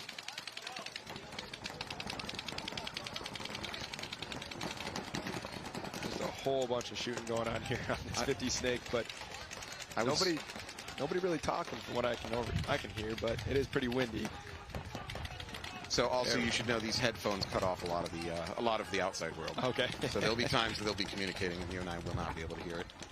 But, so I like what that other Growl player did. I thought he was a little bit not ineffective at the S2 of his own. So he went ahead and moved up to the S2 of Gestures. He's going to shoot that inset Dorito for sure. They're just checking him like crazy, but clean. Oh. They got a guy at that 50 center right now. I like that move. So the Jesters move from that Dorito, I believe the Dorito Tower, up into the Dorito 2, which sounds like a weird thing to do when you're losing, but you know, it gets you into a safer bunker if you have to go upfield. So I thought that was a good move. As I say that, he dies. Yeah. It was a good move. He was alive there. Yeah, great commentary, Matt. Yeah. Well done. Growl going to lose one player in the snake. That is Wilkes. You got insert and home left for the Jesters. I think that might be it. Oh, and the Jesters looks like he might have took one. I take it back. Insert and home. Okay, now you just have the... just the home in the corner, looks like. Yeah. Growl's going to put it together. Oh, but maybe he gets clipped. Oh, wow. 50 snake gets shot. That's not a great situation right now. They also have a player coming off the back row, so I'm just seeing the insert bunker. Yeah, we're kind of looking around here. Growl. I'm not sure what else is out there. Might be a 2-on-1. Can we just Apple AirTag all these players and put it on some kind of map? Wouldn't they make our lives a lot easier? It's a top-down GPS. Yeah. We have the technology. Shouldn't even cost that much. All right, it might be a one-on-one here. It might be. Both players are trying to find the other one. The Growl player makes a drop back to home. Now he's swinging out Dorito side. That's what it's looking like. Yeah, they found each other. So Growl player looks like he's probably back in that Dorito tower. Jester player working that wedge. Yep. Working this wedge, and if I was him, I'd probably try to get into a Dorito. Yeah. But just move. Whatever you do, shoot and move. Shoot and move, shoot and move until the other guy has lost track of you, and then you get a surprise shot on him. You can come to the Matt Falby Clinic of Paintball for $19.95. Not going to really get a lot out of it. Maybe a juice box and a Lunchable and a few poorly advised tips. And the Growl player, pretty bummed there. Yeah, takes a drop. Jester player, on the other hand, is a little bit excited. Yeah, he's excited. Yeah, good for him. All right, so Jesters are going to go up 3-0 on that one. Man, Growl doesn't look like... I mean, they're doing really well. They got the plays going. They're in the snake. Yeah. Just not really putting it together. So two observations that we've had out here. Very, very, and I mean very often on this field, we watch teams in a dominant position on this field. You know, they're up bodies, they got the snake 50s, and it falls apart. And I don't mean 1 in 20 times. I mean like 1 in 3 games. We as the commentators sit here and go, well, this game's pretty much over, and then it all falls apart and it flips. It's something about this field. I don't know what's going on, but it just keeps flipping. It's pretty dynamic. Yeah. And these players, I mean, at this level, too, they make a lot of stuff happen. That's for sure. The other observation is not really an observation, just a comment. The score isn't reflective of how tight games are, right? So you see something that's 3-0 or 2-0 and you think it's a domination, but it doesn't mean it is. Yeah, exactly. All right, Padres with a spread across the back line. Crisis going to round the snake corner. Padres lose their back line Dorito player. No movement into the snake yet, although they do bump out from the home to, I believe, the Dorito side tower. Crisis player's just kind of inching up right here in his snake wing, if you will. Just rolling his gun. Crisis has a 5-on-4 advantage right now. Uh-oh. Well, Padre snake corner tries to get into that God bunker, and he pays for it.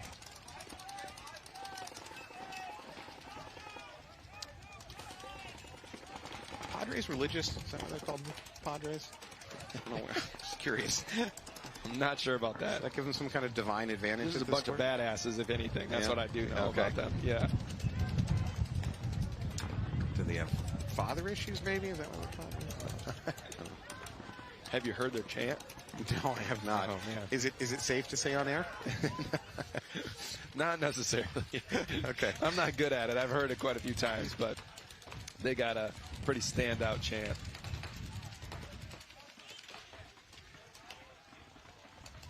Yeah. Crisis right now definitely dominating the snake, but they're just taking their time. Padres have no opposition to them in the snake. I'd say this Crisis player could wrap around the outside and bump up to that snake 50. There's really nothing opposing them.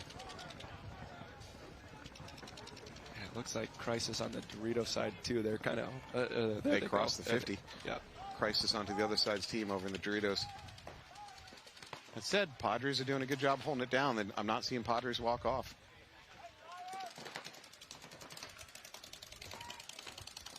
Now the Padres are going to communicate. They got a 50 snake threat, and yes. There we go. Wow, there you go. That was a great communication, because then the home bunker just went ahead and shot that shot. Yeah, unfortunately, the home bunker walks out for Padres. So Padre snakeside can holding it down.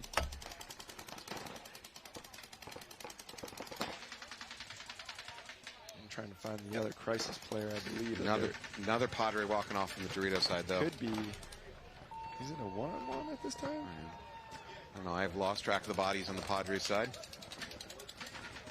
I really think that it is, but I'm not sure what they got going. Oh, I see movement on the Dorito side. I don't know if it was a body. I don't know if it was a ref or a player. Oh, yep. Yeah, there's a Dorito player over there. I'm going to go to him for right Padres now. Or for Crisis. For Crisis, okay. Yep. So it's just one Padre in the back can there. 2-on-1. Yep. And they shoot him. Yeah, 2-on-none.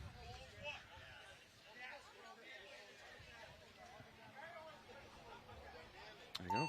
Crisis is with us. Crisis is on the board, folks. On the board. Here you go. As long as it's a clean hang, of course. Yeah. There it is. Looks good, though. Okay. Yeah.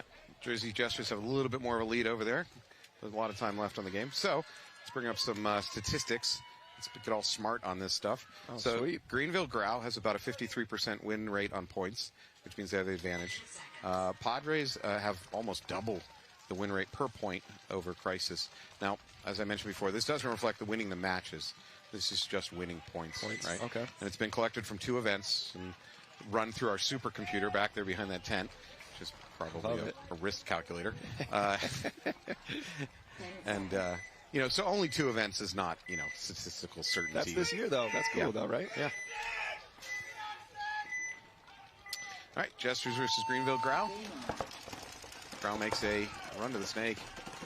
He's a little bit slow through that snake, but Grau makes it alive. Yeah, Jesters lose one of their players. Oh, Jesters going to lose 2 of their players on the snake side. Greenville Grau is in this now. Grau. They can put it together. Oh, they just let a free fill out. It's not going to help. I didn't see any Grau players walking off, so I think they're still 5 alive. Looks like it. Grau's got 2 all the way up in the 50 snake, and they're just going to keep going. Yep. On their side here. So we do have the snakeside can. That's about the best thing to try to hold this snake in check. However, and you probably know this, you can drop low and wrap on the outside of that snake, and that can can't see you. Yeah. So get your gun low, wrap. You can shoot across field. And that's what he's doing. Well, he's getting low and he's crawling. Snakeside can is gone. Just got that Dorito tower. Another Jester walking off, so there's not much left over there. They're going to finish him off. Although, that Dorito tower does take a body with him. It does. It looked like the ref was reaching almost there. I am not a huge fan of that Dorito tower. I don't think it has a lot. During mid-game and early game, I don't think it has a lot to shoot at. Sure. So. All right, well, Greenville Grau is on the board. 1-3. Got 7 minutes left on the clock. All right, I like it. Looks like a full HK Army team there as well.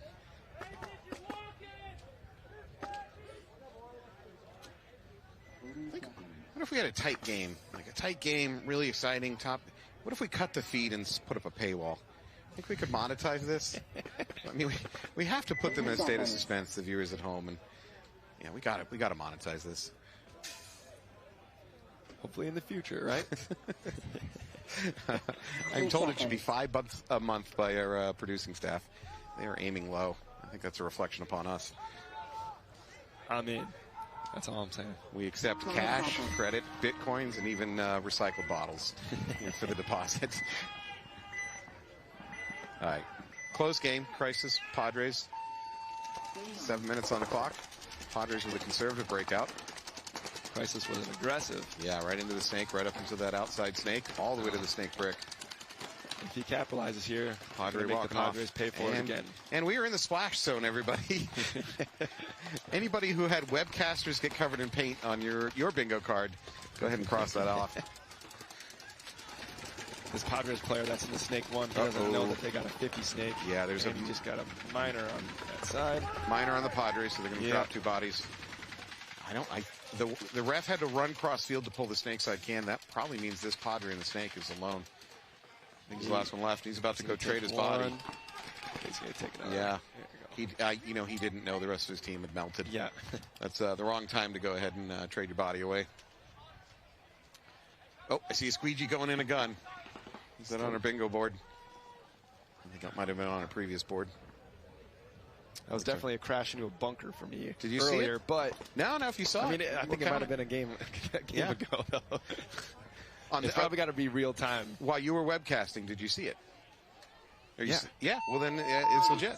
I mean, you have a trusting face. I believe you. Do I mark it down? Yeah, absolutely. All right. This was Anthony. I wouldn't believe you. It was kind of like right when they crashed into each other, they stabbed each other. Yeah. All bonked right in that exchange. Bunker.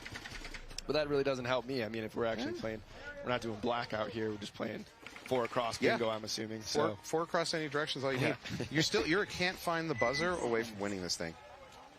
Or a trip and fall. Are you a trip and fall? Yeah. I mean, you're right. On the diagonal. So this is a time to plead with you. I am now 0-2 on the weekend for a game I invented. I really need some pity here. So no, that's not. I'm going in. I only win. Ruthless. 10 seconds. All right. Looks like I got gestures on the screen right now. So Greenville Growl against Gestures. Gestures looking to put this away. Perhaps they can pull it off and somebody can put this game in the bag, as Infamous likes to say. It's like a 5 alive. 5 alive, both sides. Yep. Pretty traditional, excuse me, breakout. Nothing really going on crazy right now. Everyone rolling their guns. A little bit moving out to the Dorito side from the Gestures. It looks like one gesture down here. I think he was on the Dorito side. Yeah. So Growl moving out to the Snake. Growl going ahead and moving up the Snake into the Snake mini brick. First of either team to have have their toe in the Snake. Gestures need to put this away. 6 minutes on the clock. I like that. Gestures up into the Snake 1. Growl up into the Snake 1 and 2. Now the Snake 2.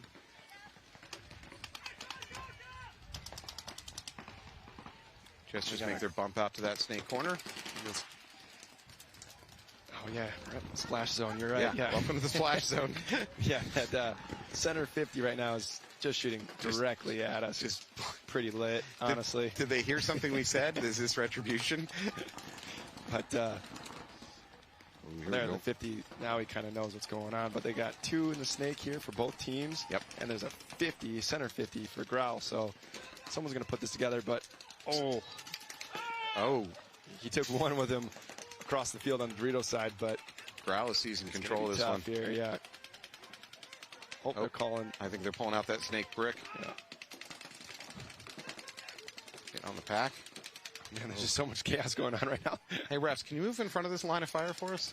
I think that player from the center 50 just moved all the way over to like the Snake 2 wing. I thought he was hit, but he actually ran over there for Greenville Growl. Jumped over, dived in. So still 2 in the Snake here. Was that a good tactical move? I mean, would you rather have that brick? Work. Yeah. Yeah. Okay. Yeah. Just pulling it out of the fire here. Who is this guy? Wilkes. Well, they need this game. I've said his name a few times. They're down 1-3, but it looks like Greenville's probably going to win this game. Oh. Takes an ill-advised step out of his bunker. Greenville Growl player dies. We might be back to a one-on-one. There's Freeze that got shot. Wilkes is still in. I can't see what this gesture player, what his number is.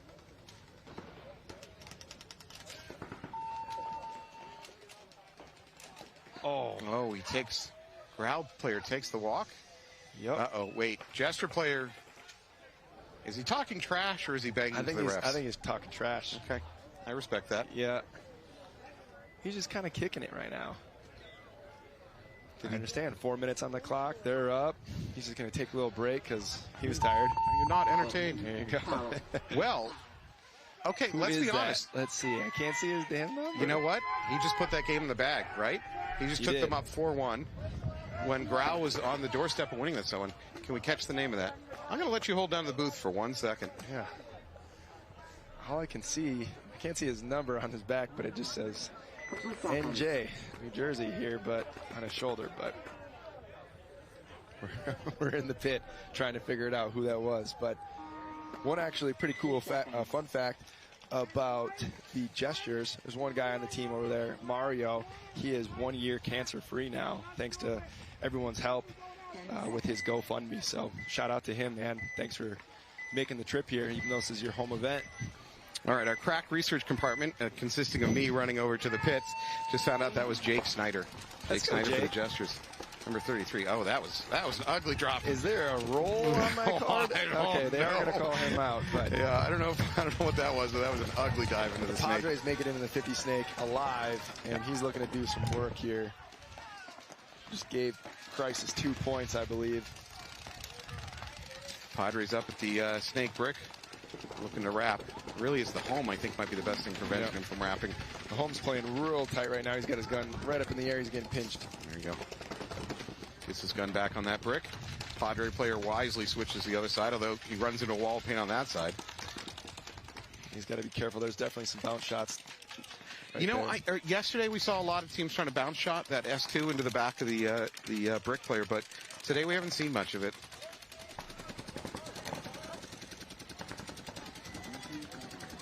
Padres just walking up the field. There we go. Just the home player gone. Yeah. 2 Crisis players. Padres made that look easy. Wow, they have a fan section. Or maybe that's the pro field cheering for something else unrelated. Oh, it's got to be the Padres. Yeah. It's definitely the Padres. Yeah. There's people over there drinking, and if I know them, they're here for the Padres. The drunk tank that is the sidelines over here. Strong presence for the Padres.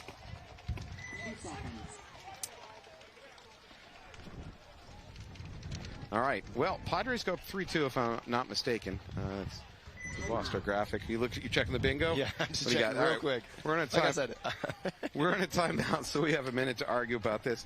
There was a possible sighting of a gun down earlier, which would have won me the game, but you backed off that real quick once you realized the bingo situation. I did not. Yeah, that's not even true. You're like, oh my God, it's a gun down. I think it's a loader. Yeah. And one glance at the bingo board, and you're like, nah, he's probably fine. It's a squeegee situation. It's not a gun. At best. Yeah. But yeah, the trip and fall, I mean, he didn't trip. That was just an aggressive slide. Yeah. Okay. Oh, you mean that drop into the snake? Yeah. Yeah. If his intent was not to drop there, then that would have been a trip and fall. I think the trip and fall could be like off the start gate. Otherwise, if they hit a bungee, that's what I'm looking for right now. Okay. You want me to date myself, which you probably don't need to. You know I'm old. But I played in the era when we had the connecting tubes between the bunkers. Oh, yeah. Between the airball bunkers. Yep. Which was just a minefield of tripwires waiting to drop you as you run upfield. In theory, it's so cool, though. I mean, you just turn one blower on each corner. Poof. Yeah. It was you really don't have slick. to work. Yeah. And then we went to those little fan units that were in each individual bunker. But if a battery died in the middle of the game, or more often, if you slammed into them hard, the fan unit would pop out. And suddenly you were just screwed. All right, so we got Gestures versus Growl. Gestures with a big lead here. Up 3. Only 4 minutes on the clock, so they got to make something happen here. There's been some good move by the Gestures. Gesture slides in the S2, gets his gun up, looking down the middle of that gut of the snake, and immediately peels off one of the Growl players. He's just shooting like crazy on the inside right now. Looks like the game is 4-4 right now, if I'm not mistaken. This Growl player just made the move. Gets clipped. Yep. Growl player's dropping. Looks like that was Freeze. It's going to take the walk. 3.5 minutes on the clock. I mean, if Growl wants any chance of bailing us out, they need to be aggressive here. Even dumb aggressive. Trying to pull back 3 points in 3 minutes. Fortunately, it looks like the Jester player's up into their snake, too. He's looking cross. Trying to see if he can pick up an easy kill. Got a move here coming up the sidelines by Growl. Watching him. Oh, no. Oh, wow. Was that a one ball? Yeah. Man. I believe it's by the Jester player that's kneeling down, who's having a very good game.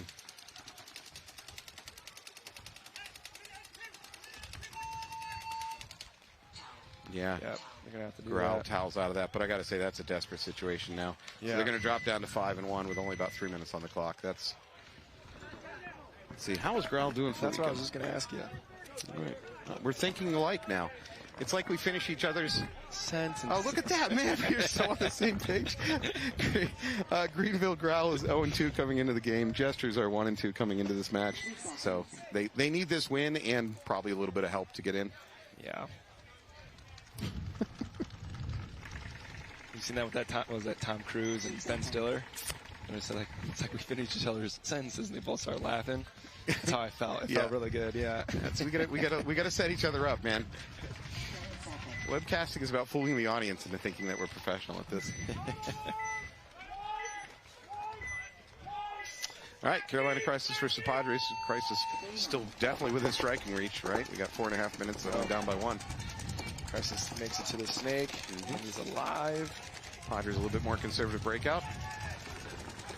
Their lead is not big enough for a conservative game plan, but there you go. 4 minutes on the clock, too. I mean, plenty of time for something to happen here. 3-2 game in favor of the Padres.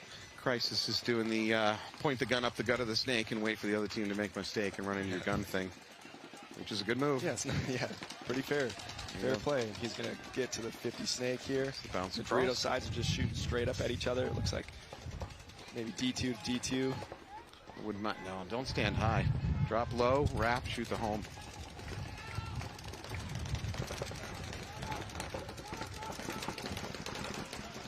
Padres on your screen right now. Crisis. 2 people just shooting right at that Crisis player. Yep, take him out. Crisis player unfortunately just made me look smart. I told him not to stand up, stay low. He plays high, takes the walk. I do feel sorry for him, but I do appreciate him making me look good. I don't think we got anyone in the snake now, right, for Crisis? Nope. So Padres are going to fill snake 1. Yep, Crisis is under the impression that oh man, splash zone again. Crisis is under the impression that the snake brick is hot. They're dumping a lot of paint at it. So we got 3 minutes on the clock.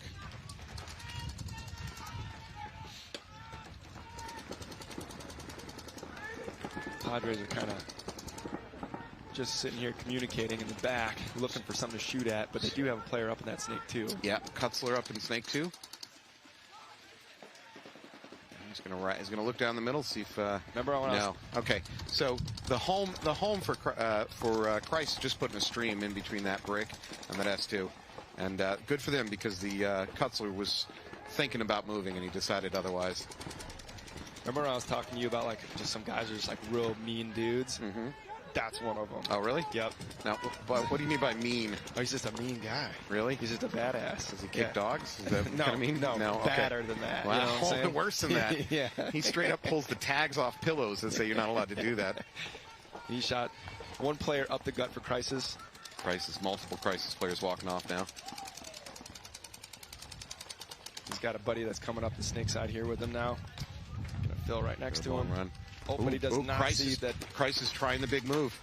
No, doesn't quite make it. I think he shot his gun too early. So the Crisis player came from that snake can, tried to wrap around the outside and run right up the tape line to bunker out the Padre. But he started shooting his gun about 20 steps too early. Yep. And that gave away the move. He did not take the body with him. All right. That was a good point, though. Yeah, really interesting point. Good work by the Padres. Although now I'm looking at it, I don't think Padres lost much in terms of bodies. Would they have maybe one walk-off? 1, 2, 3, 4 that were still alive at least. Yeah.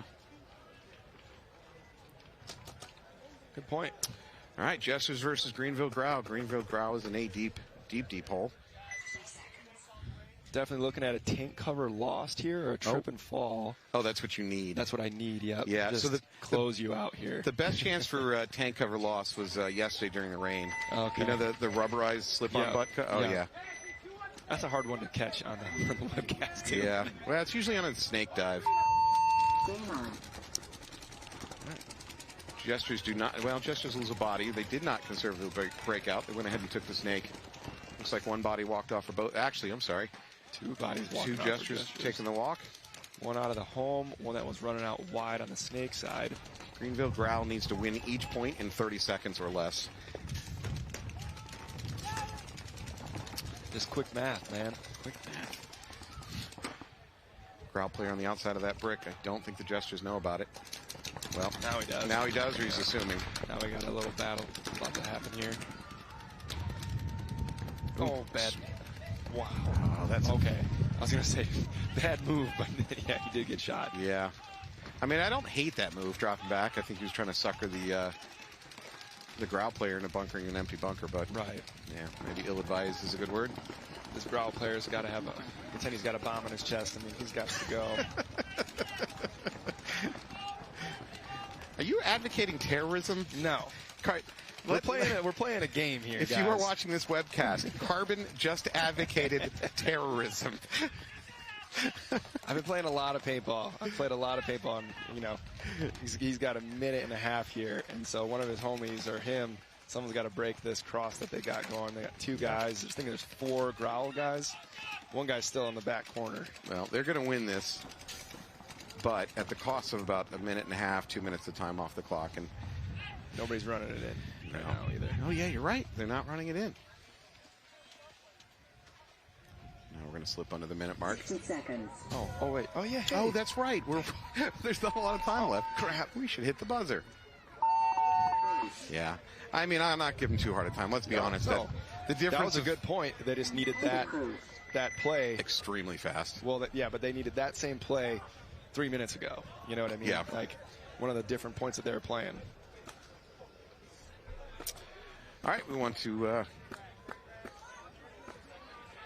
recognize that Padres and Crisis coming up. Also, Southland Trucking, thank you for your support of this webcast. If you need to transport anything, legal or illegal, I mean, we're not asking questions. Just give Southland Trucking a call. They'll get you there. Shout out Tom, man.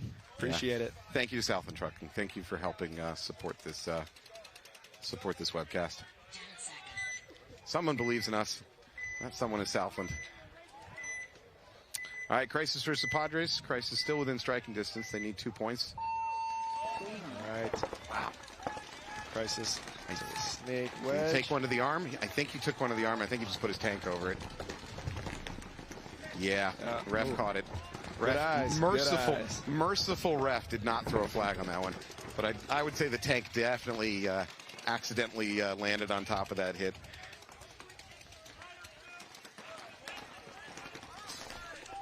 All right, Crisis up into the S1. Padres up into the S2. I think that's the only kill we've seen so far, so it might be 5-on-4 for the Padres. I believe so. Crisis is going to put some pressure on here, but he does make it alive out to the snake corner. So the Crisis player has some backup here in the snake. Squeegeeing his gun. I wish his gun was down. I'm going to keep an eye on that player. Oh, man. There we go. So I mentioned this earlier. Stop just yelling, I shot a guy to the refs. Be very specific where you shot him. Say the part of his body or his gun that you shot him in. Okay, Carolina Crisis player. Do each other dirty. There we go. There is a Carolina Crisis player playing with a hit right now on the backside of his left thigh. He made a move over to the insert right when all this action was going on over at the Snake 50. And as a good webcaster, I wasn't paying any attention to that. It looks like it from over here, though. You could be correct, but... Well, if he hangs it, we're going to find out. Something else is going on over on this Dorito side. He goes down the Dorito side, wraps. Might have gotten a kill or just clearing it out. So this might 25 seconds left here. Might be a dirty hang. That's what, the ref's about to look right. Oh, yeah, you were right. He's like, hey, what? Look at this. Where were all you guys? He calls it rub. Now, okay, I like a rest, but how do you get rub on the back of your thigh in a circular formation? Yeah. I think it was during the move, like you said, when he was kind of going across the field. I watched it blossom. Yeah, the Padres are pointing at him right now, like, wait, what? Man? Yeah, I watched it. I watched it blossom when he was making the move over to the insert. And now, to be fair, he didn't know. So it's not like he's trying to cheat. Yeah. He didn't know. That's not how the rules work. It doesn't matter whether you know. If you're playing on with a hit, it's a penalty. But he inadvertently got away with one there, in my opinion. Yeah, that happens. Yeah. All right, we are back to the Greenville Growl, New Jersey Jesters game. Jesters up 5-2. We have identified a Jesters player that probably put the game in the bag for them. His name is Jack Snyder. For the Jesters, looks like they're a GI team sponsored by Virtue, DLX, Lux, Carbon, Empire, Sandana, Dizana. Looking like a damn NASCAR. Look at you plugging. And you know how to plug. Oh. Yeah. It's a little too aggressive. Right over the top. Yep. Well, that's it. I like seeing Growl at least go for it. Yep. Jester walking off. 30 seconds here. Yep. Watch a little bit more madness. So it should be 4 and 4. Growl's still going. Going Why on the not? D side. Huh? You got nothing to lose. Keep going. Another Jester walking off. Another Growl player walking off. Should be a 3 on 3. Now a 3 on 2. Maybe a 2. 3 on 2 in favor of Growl. Growl's going to go through and get a couple. This is the thing I know we hate to talk about, but I think it's going to be a moral victory. That was dirty. I liked it, though. Yeah. Let's see if anyone's just going to 2 seconds. No, can't quite get to the buzzer. And that will be it for that point, for that match. Yep. Jester's taking that one. Pretty convincing. They played really well that match. Definitely in the snake. Making their presence known in the snake. Yeah. Off the break. I mean, what I'd say 90% of the time, I think. Yeah. Yeah. All right. So we got 24 seconds left. Carolina Crisis backs against the wall. Padres up by 1. Padres probably stand to benefit more from a win here. Oh, we're getting... I thought I was getting looked at. Were you rooting on a Padres player? I was not doing nothing. Oh, you were. Blatant bias. Webcasting bias. There's no bias. It is the ugly side of the sport. We don't talk about it, but we all know it exists. Are they sponsored by Carbon? Yeah. That's the question that we got to ask everyone. It's blatant then. Carbon has now been involved in both webcasting bias and advocating terrorism. That's not even it. One match. I'm at a paintball event. Just having fun with my friends. Oh, man. Hey, enjoy that FBI investigation over there, Carbon. Yeah, right. Crisis could tie this up, though. They really could. Yeah, they could. 24 seconds. 3 seconds. It's going to be tough. So I talked about this earlier. When you're in this situation as a ref, you should be moving all your players over to the Padres side of the field, because it's likely Crisis that's going to be trying run-throughs and maybe even not accusing, but they could be doing the dirty run-throughs. So you want to shift your reffing resources over to the Padres side of the field. I'm going to take a wild guess, though, that the Padres are about to go crazy, too, and they're going to do something nuts just to put the pressure on. They got to keep their foot on the gas. Yep. No, Padres come out relatively conservative. Oh, they got just 2 in the hole. Yep. But they're going to let the Crisis player get all the way in the 50 snake. That's not what you want to do. Down to 15 seconds. Yeah, I don't think he'd win it at this point. Oh, yep. 2, 3 bodies coming off the field. 5, 4, 3, 2. Holla. There you go. Oh, you can keep shooting. Padres win it, thanks to all the Carbon equipment that they are currently sporting. That's I guess, you heard it here first, folks. I did not say anything. Oh. All right, well, that was a great match. I was enjoying watching that. So good for Padres. Padres is going to help them a lot moving on into Sunday. Definitely. So unfortunately, we lose the Padres as viewers for tomorrow's webcast because they're going to be busy playing. We need all the viewers we can get. They might still have their cheer section, though, so that'll sound really good for you, though. Yeah, that's true. The drunk tank over there that is their cheering section, they're going to start fires if Padres lose. Man. That's a dangerous. We need a back exit. All right. Well, hey, I want to thank you so much for coming. Yeah, absolutely. Man. I hope you had a good time. I hope you enjoyed yourself. You did not win the bingo for Anthony, so that's important. I appreciate your failure. I will watch the webcast, and if I do see something and I watch it back, I'm going to call you. Yeah, all right. I'm going to get called out a lot. Well, thank you so much. We'll be back in a minute with an interview with our in-the-bag player.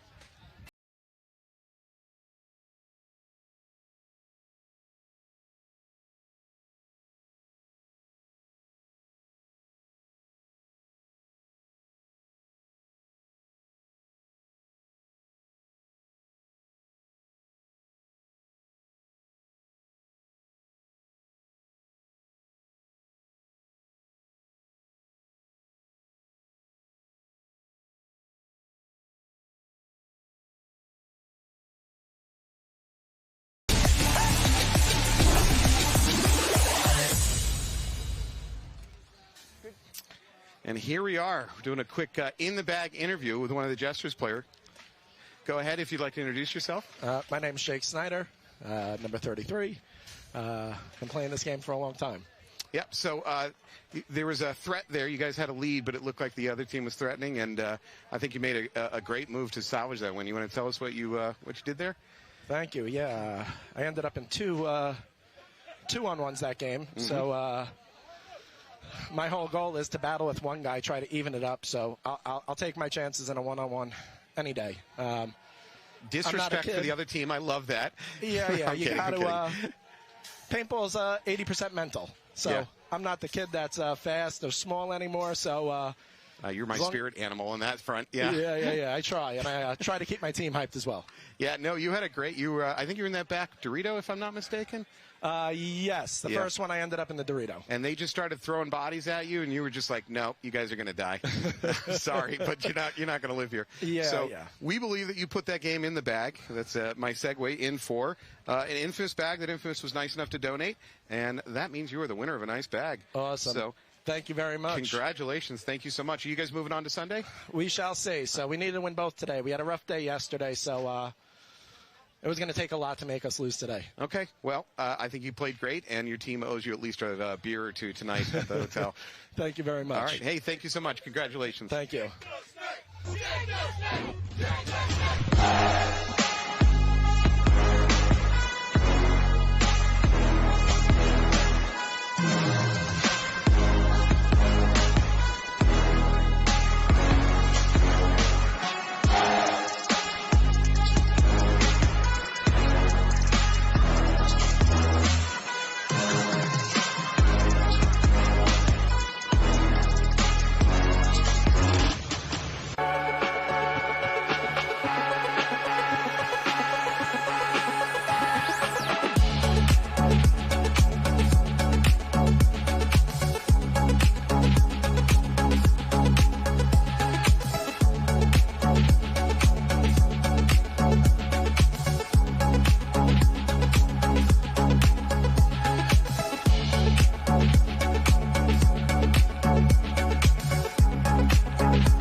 This is one of the gnarliest camera setups I have ever seen. So check this out, Demi. We've got several high-speed cameras that can shoot over 9,000 frames per second. When the Tesla drives by, our remote trigger will send a signal to the gel blaster, firing the gel. So the Surge with the low-velocity barrel shoots around 100 feet per second, which will translate into about 70 miles an hour. All right, Craig, you're going to come in at 70. Let's see what you got. 70 miles an hour? It's laughable.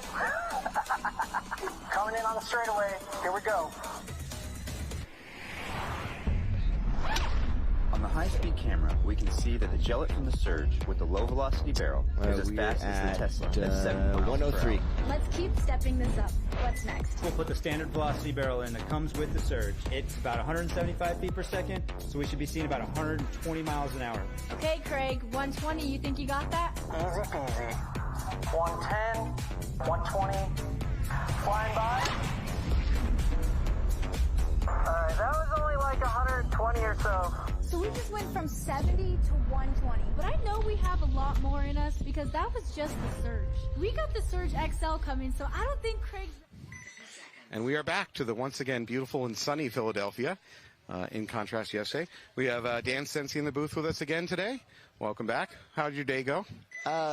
Playing wise, less than optimal. Yeah. But day wise, I mean, we have sun and we're not storming out. We're not waiting, soaking in gross rain. Like, looking on the bright side. All things considered, decent day. All right, I award you your dry erase marker, sir.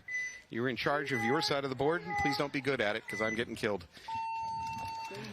All right, we got Paintball Fit versus GG Factory. You think Fit is coming into this match? Well, I don't know. I lost track. They were 2-0 previously. I'm not sure. I think that might be 3-0 at the moment. They should be 3-0. Yeah. I mean, it's PB Fit. Like, let's let's be realistic. GG Factory might also be 3-0, so I think this could be a really big game. And Dave Haber going down the highway, getting a good shot on one of the Lukow brothers. I think he got clipped. Also getting clipped. So we're talking 4-on-4 paintball. Paintball is a sport of ups and downs.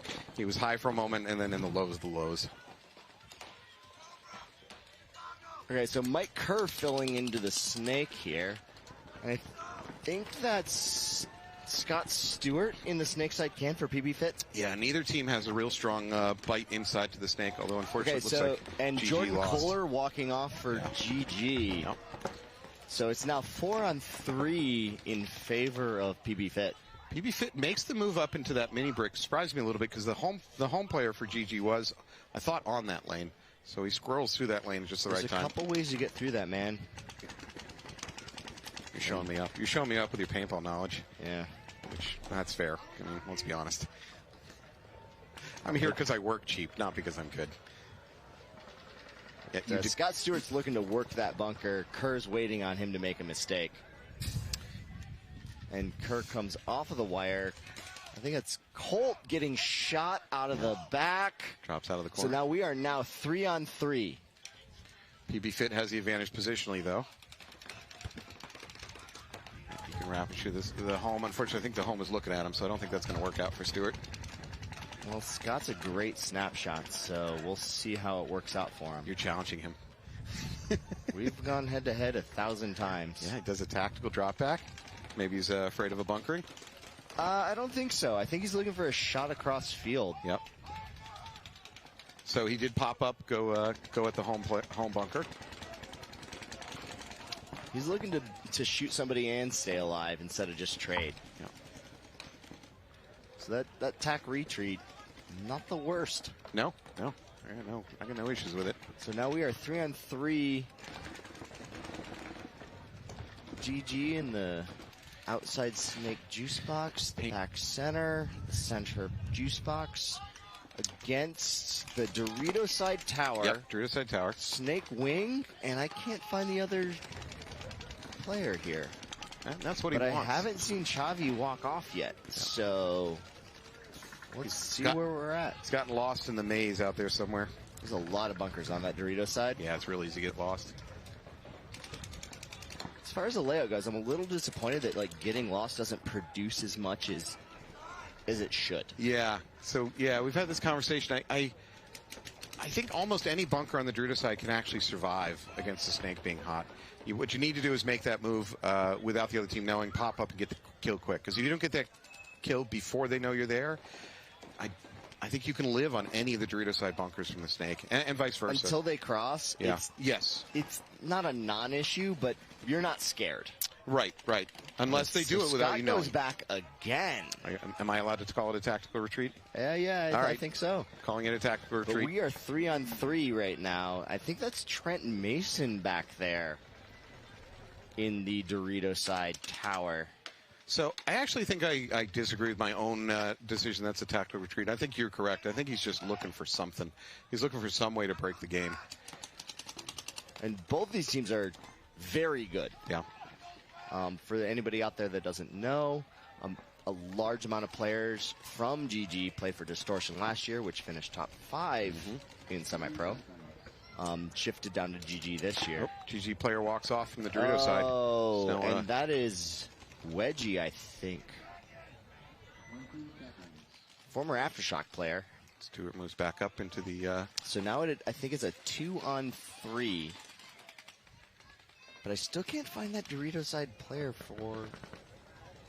I believe the mini brick for GG just took a bounce. He took a look at himself and was satisfied to keep playing. This is super technical right now. These are good players going at it. So what I like about what he's doing over here on the snake side is that we've seen a lot of teams get up in the snake, be looking successful, and then they get over aggressive and just get all chopped up. So I actually like him being a little bit slower and more conservative. Well, it's going to be tight out here, right? Like at the top end of semi-pro, it is incredibly tight. Uh-oh, Gunn looking at him. Mike Kerr might get the shot. Yeah, he pops out. Maybe at the run. No, does not. Survives. Ooh, I think he just got clipped. And Mike Kerr does get the shot on Scott Stewart. He's going to shift forward. However, Dorito side's been there's compromised. Chavi. So it is now a 1-on-2. Mike Kerr against Chavez. No, and Kerr's getting he pulled is in flagged. Hit, and he's going to get a minor. Yeah, which is not ideal. So it looks like GG's going to start down a body. If the referees assess it right, they will probably start down one. There's no bodies to fill. PB. I'm going to check my bingo card. Oh, yeah. What do we got? False start death, out of bounds, lost. Tank cover lost. Who uses tank covers anymore? We all use tape. Yeah. Can't find the buzzer. Can I get real technical on you with the tape thing? Sure. So according to DOT, Department of Transportation, which for some reason is in charge of the laws covering high pressurized tanks, they are. They say you're not actually allowed to cover your tank in stickers or tape or whatever. Now, how often does DOT show up at your local paintball field and enforce that? Not very often. Paintball field? I'm a professional scuba instructor. Right? Yeah. And DOT does show up every now and then. Well, I could imagine. But anyway, here we go. We have A-Team and Killers. All right, Killers 5 up. A-Team 5 up. A-Team make a move up the middle. Looks like they're trying to take that center 50. A-Team very aggressive down the snake. They do. And they're up a body. Killers don't know that about that center box. But the Killers have that center. Yeah.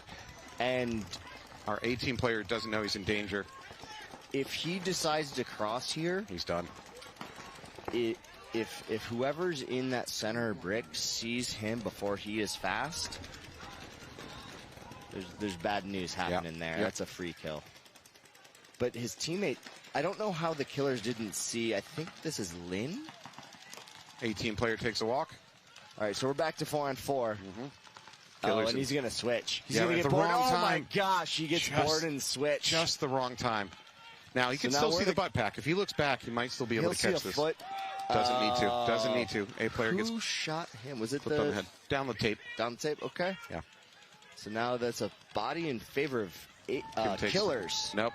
Another body walking off. So that's 2 bodies to Killers. They're looking at the center juice box and the back right corner. Back right corner's gone. And Killers are going to close this out. A-Team should blow this horn right now. Yep. There it is. Yep. There we go. There it is. Good game for the Killers. Give them credit. Oh, that's a solid point. They lost the breakout, but because they were able to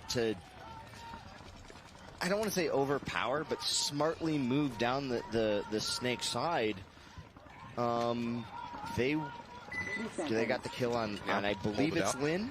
Yeah. I think it was Kim. Oh, Kim. Yep. My apologies. No worries. I'm just reading jerseys. That's all I'm doing. I'm trying to remember. Yeah. And, the snake side on this field is so important.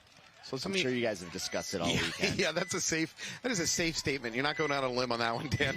GG Factory, let's see if they got 4 players in the box. That'll tell us whether or not they got assessed a penalty. No, I'm seeing 5. So the refs did not assess that as a 5-on-5 carryover penalty. Okay, well, all right. Clean breakout for both teams. Nobody takes the walk. Nope. As soon as I say that, I'm wrong. one of the GG Factory takes the walk. It's fast, and that is Jordan Kohler off the front side Dorito fronts. And Haber's playing inside, and this is, I think, Brody. Look how playing. And he hears the gun. He hears the gun. And they're going to trade. Yep. That was a launch purely for auditory reasons. He heard the gun go off, and he just went. Dave Haber's a smart player. He heard it. Colt's a smart player. He heard it. Towed. That's a fast towel. So I think you know what?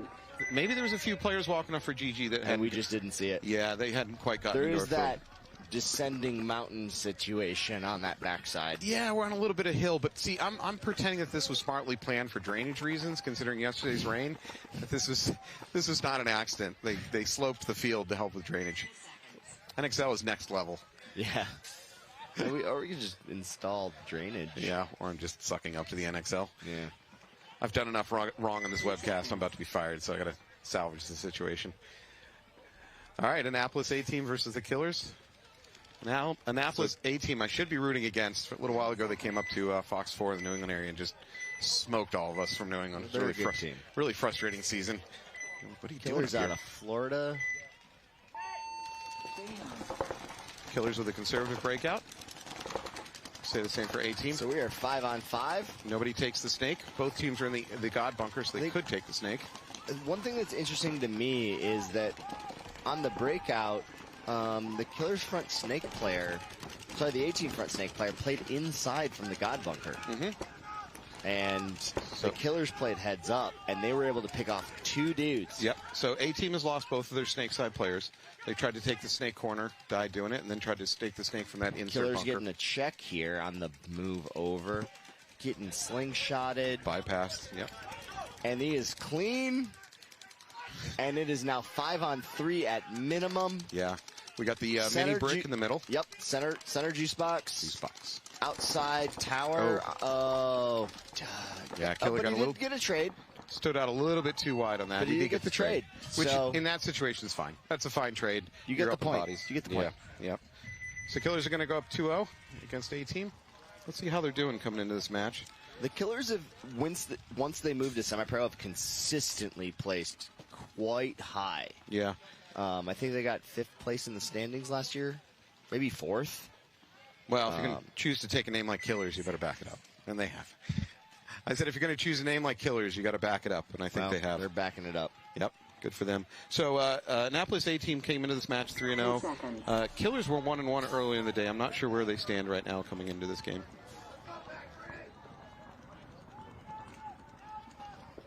10 seconds. Yeah.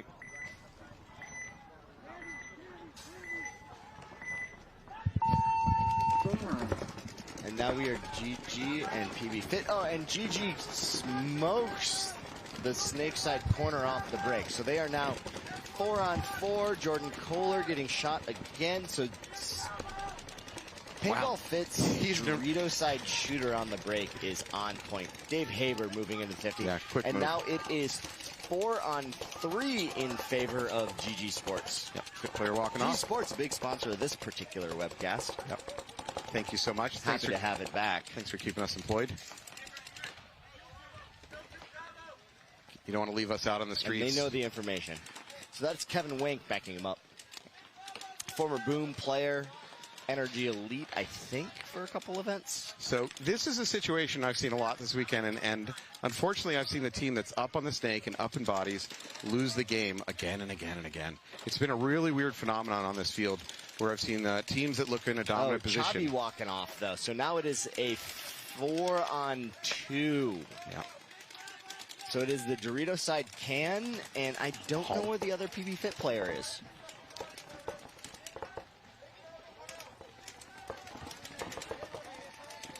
Might be in the Doritos somewhere. At least, and it was a home. GG thinks so. So now it's a 4-on-1 with the snake side can only, and they're just pressuring on pressure on pressure. It's a matter of time. He's in a world of hurt here. They're just trying to run the clock. So they're going to go hang the flag. So there you great job by GG. GG Factory gets on the board. It's going to be Michael Unger going to go hang that flag. Excellent break shooting by GG. Excellent close. Excellent communication. 2-1. That match goes 2-1. Paintball Fit still up. All right, next match. Plenty of time on the clock. 2-0. We are still very early in these clocks. Yeah, we got a lot of time. On this field, they can go wild. We've seen a lot of games go to mercy. Probably because you can rack up so many games in such a quick time span on this field. So once you get a lead, you can walk away with it real quick. Timeout. Oh, we're going into a timeout. So, do we know who took that? I do not. If I had to guess, it would be the Killers because they have 4 on the box and A-Team has 5. Yeah. I got to say I'm not a fan of that timeout because I have late to the box as one of my bingo squares. I really needed a team to struggle to get to the box. That hoses me. Yeah, well... All right, hey, sometimes you're just forced into the timeout, and it's unfortunate, but you get 5-on-5. They're out to get me. So who's not out to get me, and that's our sponsors. So we just want to take another chance to say thank you so much to our sponsors. Shout out some of them like 724, Ninja, Carbon. Carbon was just in here, gratefully loaning us one of their employees to talk. Max, Gel Blasters, Falcon, Lux, you name it, GI Sports. Thank you so much. PB Warehouse, thank you so much. It's great that you let us do this because I think it's a service to the players and it's a service to the friends and family of the players to see their guys play out here. The community as a whole. Yeah, absolutely. Absolutely. You know, I think a lot of people like the idea of playing high-end paintball, but without being exposed to it regularly, you don't really know it's a hidden how to world. get there. Yeah, it's a hidden you world. See the pros, and then maybe nothing. you're a divisional team. Yeah. But here is like the transitionary period. Yep. And some of these guys in this field you say are going to be pro soon or have been pro recently. So I think we're 5-on-5. Yep. A-Team in the snake first, but matched very quickly by the Killers. Yep. So I like what A-Team's doing. They're putting a gun down the gut. If that killer tries to jump the gap, he is not going to make it. No, he won't. But he felt that pressure, and he immediately hopped back inside. Yep. And Kim, here we go. Who sees who first? He knows. Oh, and we're going to go for a trade. Yeah. And I think we're 4-4. So this is, I'm about to say a thing Kim could have done, and in that same situation, I would have done the same thing he did. As soon as he really didn't get that kill immediately. Yeah, you just go get him. Go the other way. No, back off, go circle the other way, because now you know the gun's waiting for you. Well, if you'd went the other way, the player for the A-Team and the God would have diced him up before he ever got there. It's so deep in that little nook that he would have never shot him in the back. But if you choose to go the direction you're going, at best it's going to be a trade. Which is not the worst on this field. Not the worst. Because that's such a strong position. You're just like, all right, I'm out, but also they're out. Yeah, you got to clean it out. And if you try to get a little too cute, I'm out, but he's not. Right. It's risk-reward. Sometimes your job is just to take away the attack, and you're the sacrificial lamb. I often feel like the sacrificial lamb. I get that. All right, Killer's strong in the snake, strong in position. We got A-Team holding that little juice box with the mini brick right in the dead center of the field. It looks like he's trying to bait him to come through thinking he's safe. He has a great angle on the next bunker. I'm not entirely sure if we have anything else out there besides those 3 players. I think we're 3-on-3. Yep. And I'm looking for the A-Team players, but I can't find them. No, I'm saying it might be a 2-on-1. You had a lot of chaos there. We kind of lost. The referees. I feel like it's a 3-on, not 1 or 2. Oh, player going through middle for the Killers. 1, 2, so you're right. There's 3 killers at least. For sure. There's the center juice box for the A-Team. The A-Team and A-Team. And he gets juiced up. Did he have ESP? How did he know that killer was coming through? He just had a feeling, man. Here it is. Oh, another one. And they trade. Oh, they trade. Okay. Wow. So there are at least 2 killers alive. I see a Dorito player Yeah, you're and right. a snake. You're right. Give credit to that A-team player, though, man. He was chopping them up, trying to come get him. I mean, of course, killers could afford to throw bodies away at that situation, but... That's correct, but you can't freely throw bodies away. Because it was very close to him dicing up 2 guys and being clean. Yeah. Well played, sir.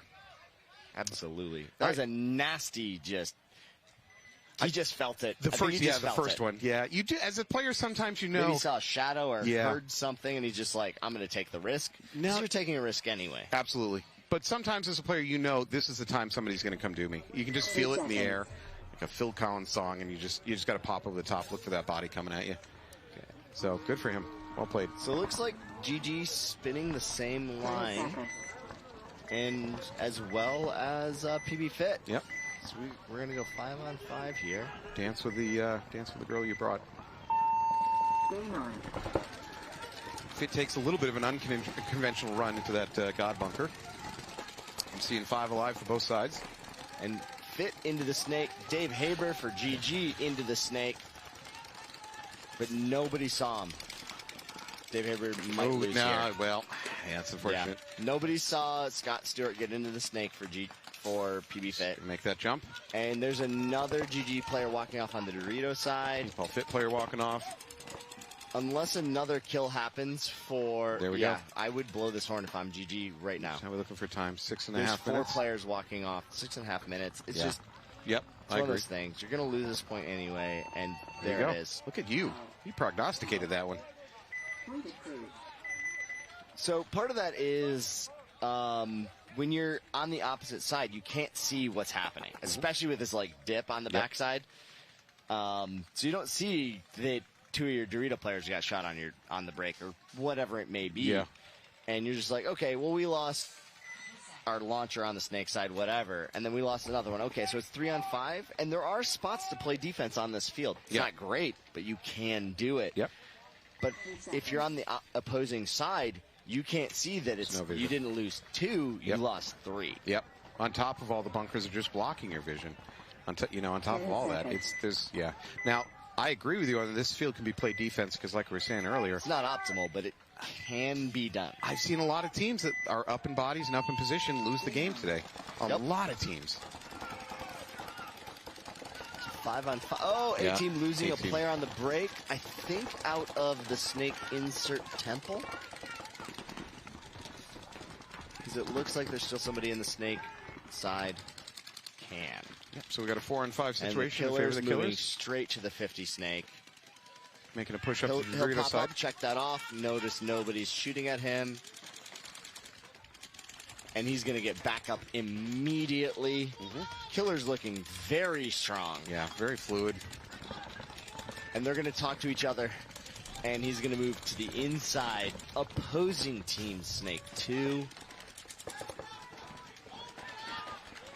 Killers in control, although they lost that snake 2. No, the killers just lost their snake 2 player. But they pulled out. Yeah, good trade. A center brick from the A-team. Which was probably... Which we both missed. Yeah. But he was even in there.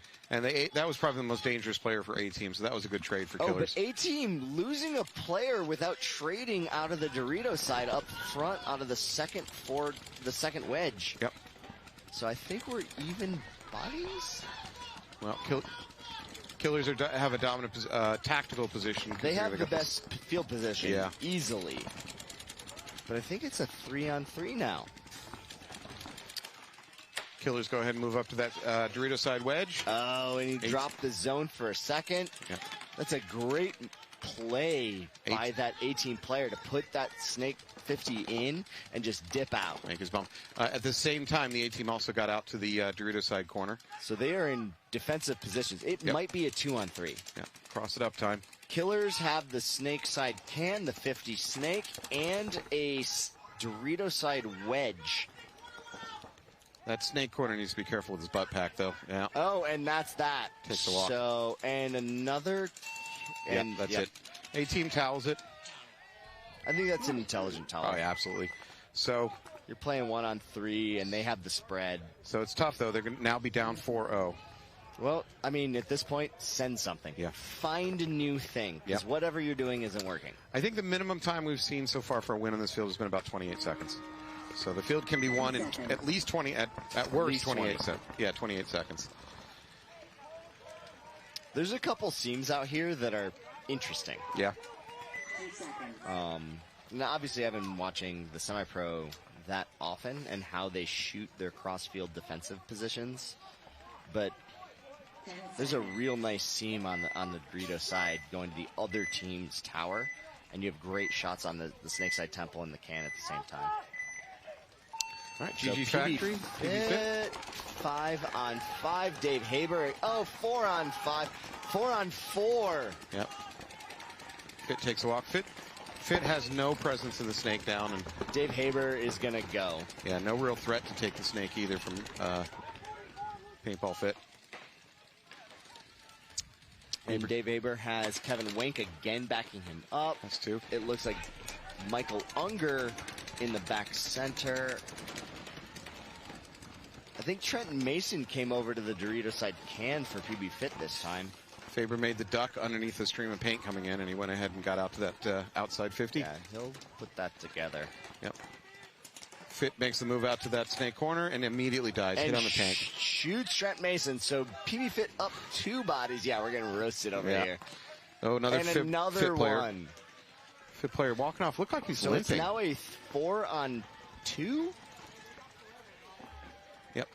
Fit fills from the home out to that snake side can. Now he's going to try to get out to that snake side corner. Get in there, and yup. He might be hit on his right knee. Well, it's gone now if he was.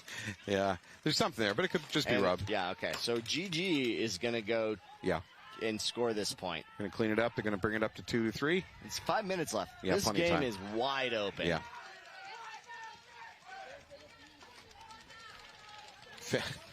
GG looks almost surprised at how easy that went or something. I don't know. They're getting up real slow trying to figure out what went on. I mean, good game. Good game by GG. It's an excellent point. Yeah.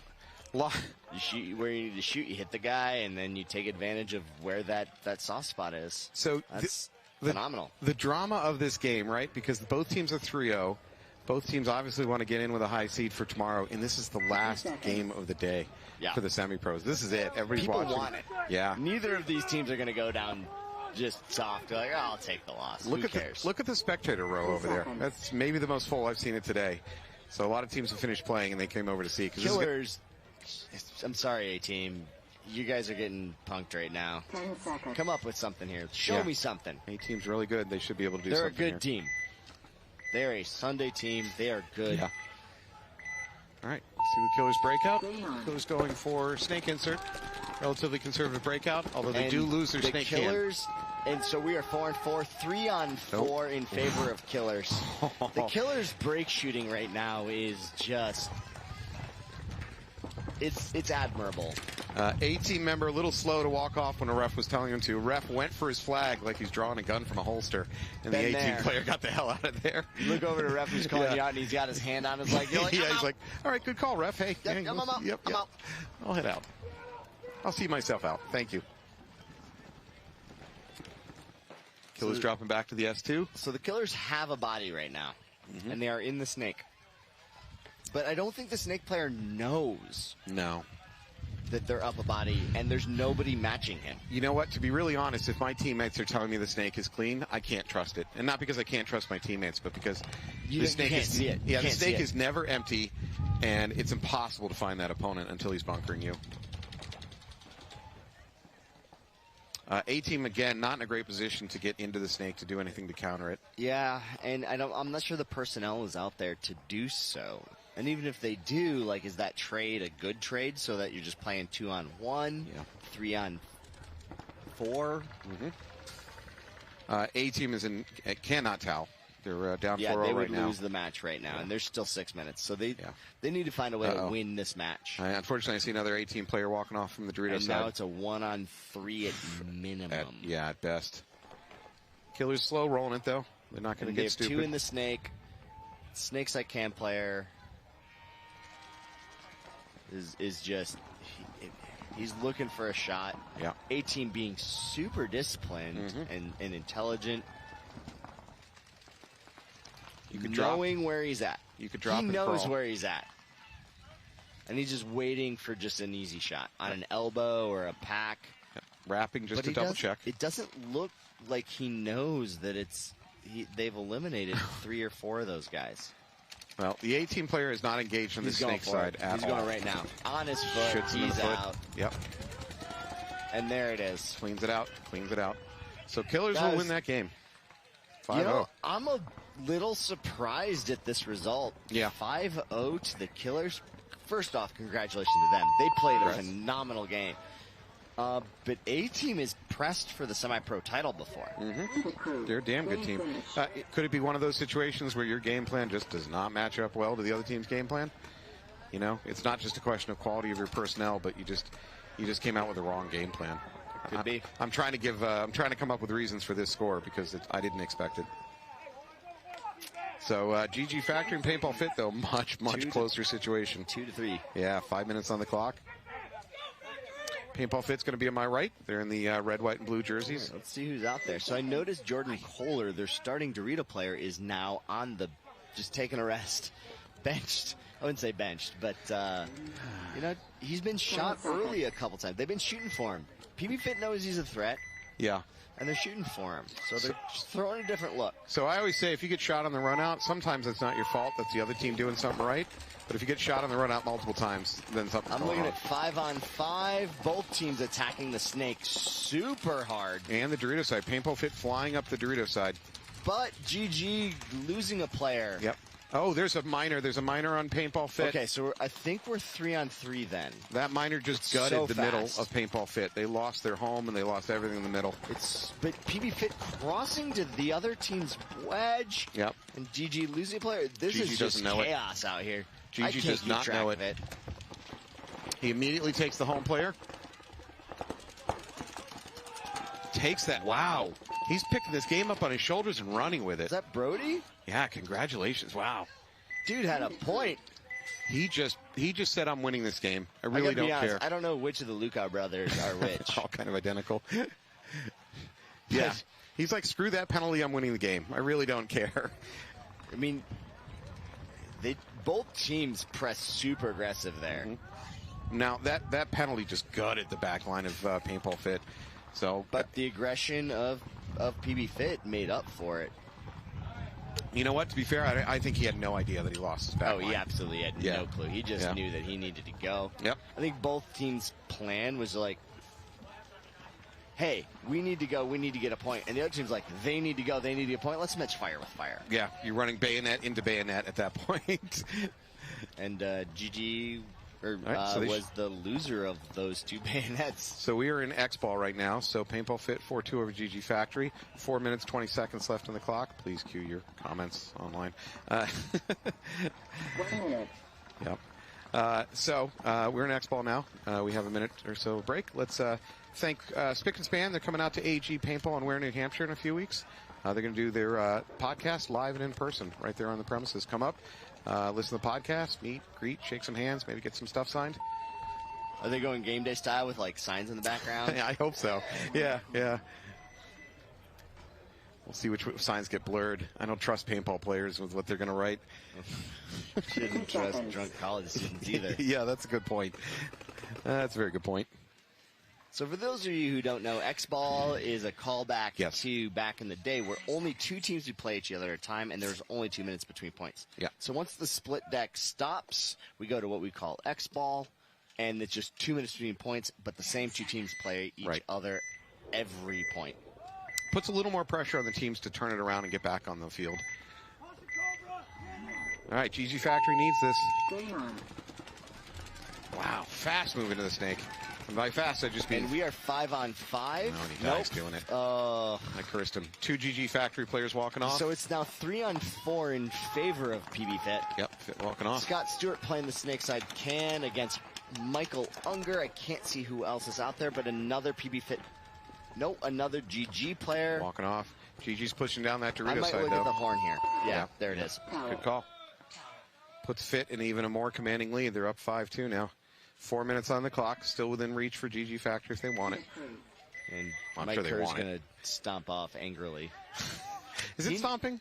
I mean, he's heavy-footed. All right, we're going to go to commercial for a minute, pay some bills. We'll be right back.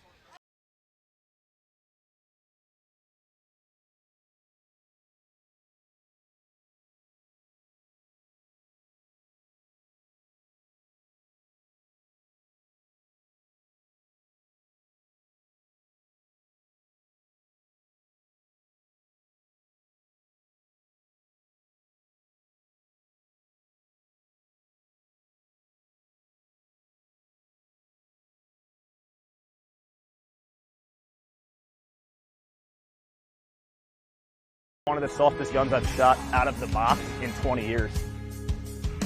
There's just no downside to this LB that they've created this time around. It's just phenomenal.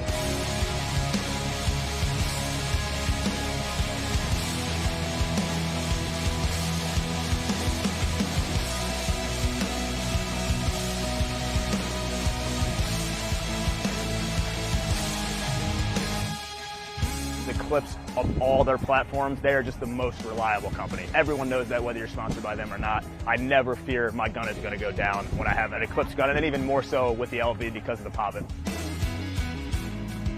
Everything is toolless now. The transfer pipe is gone, which again makes the ergonomics a little better. I think a lot of people would say that it's one of the longer and taller guns. Not anymore. Welcome back. We're currently in X-Ball style match with PB Fit versus GG Factory. PB Fit has a good lead, but there's 4 minutes left on the clock.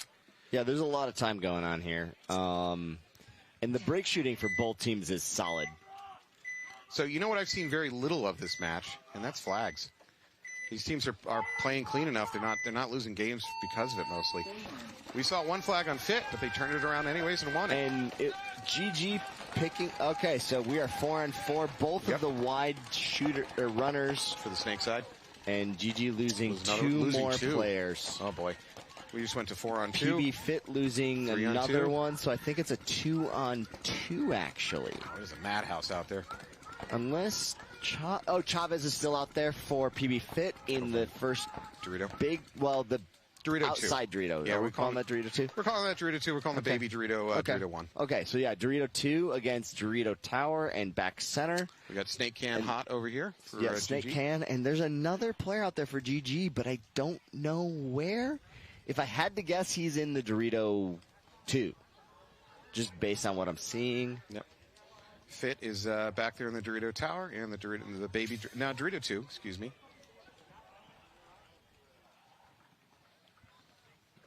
Things have calmed down a little bit. Each team's trying to figure out where their other players are.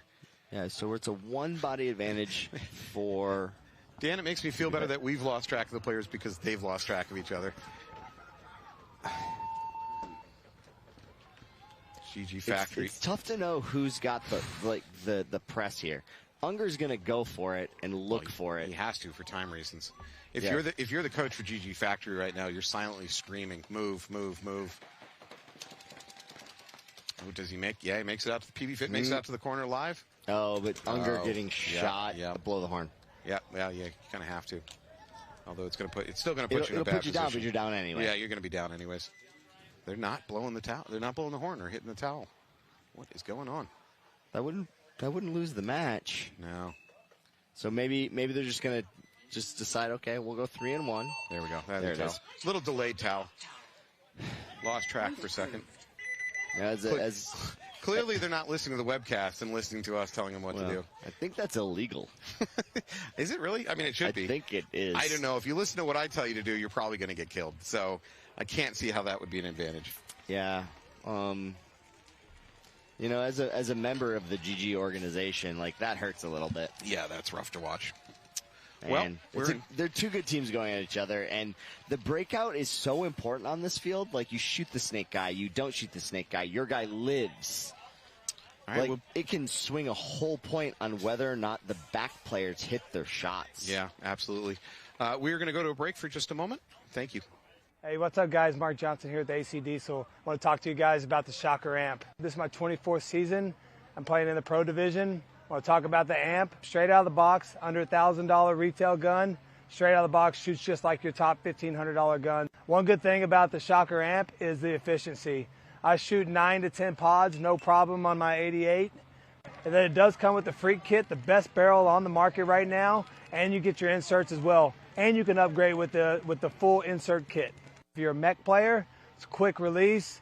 One screw out the back, pop it up, put new solenoid in it, you're good to go. Less than 60 seconds, I can have that thing changed out for me. One thing I like about the Shocker is how small and compact it is, and it's super, super lightweight. We were the test team when it first came out. I have not one issue at all playing with this marker. Out of the box, straight on the pro field, compete with the top paintball markers in the league. One good thing about Shocker is the support team that they have. They come all to the major events and minor events. They got all the techs here ready to go, set you up.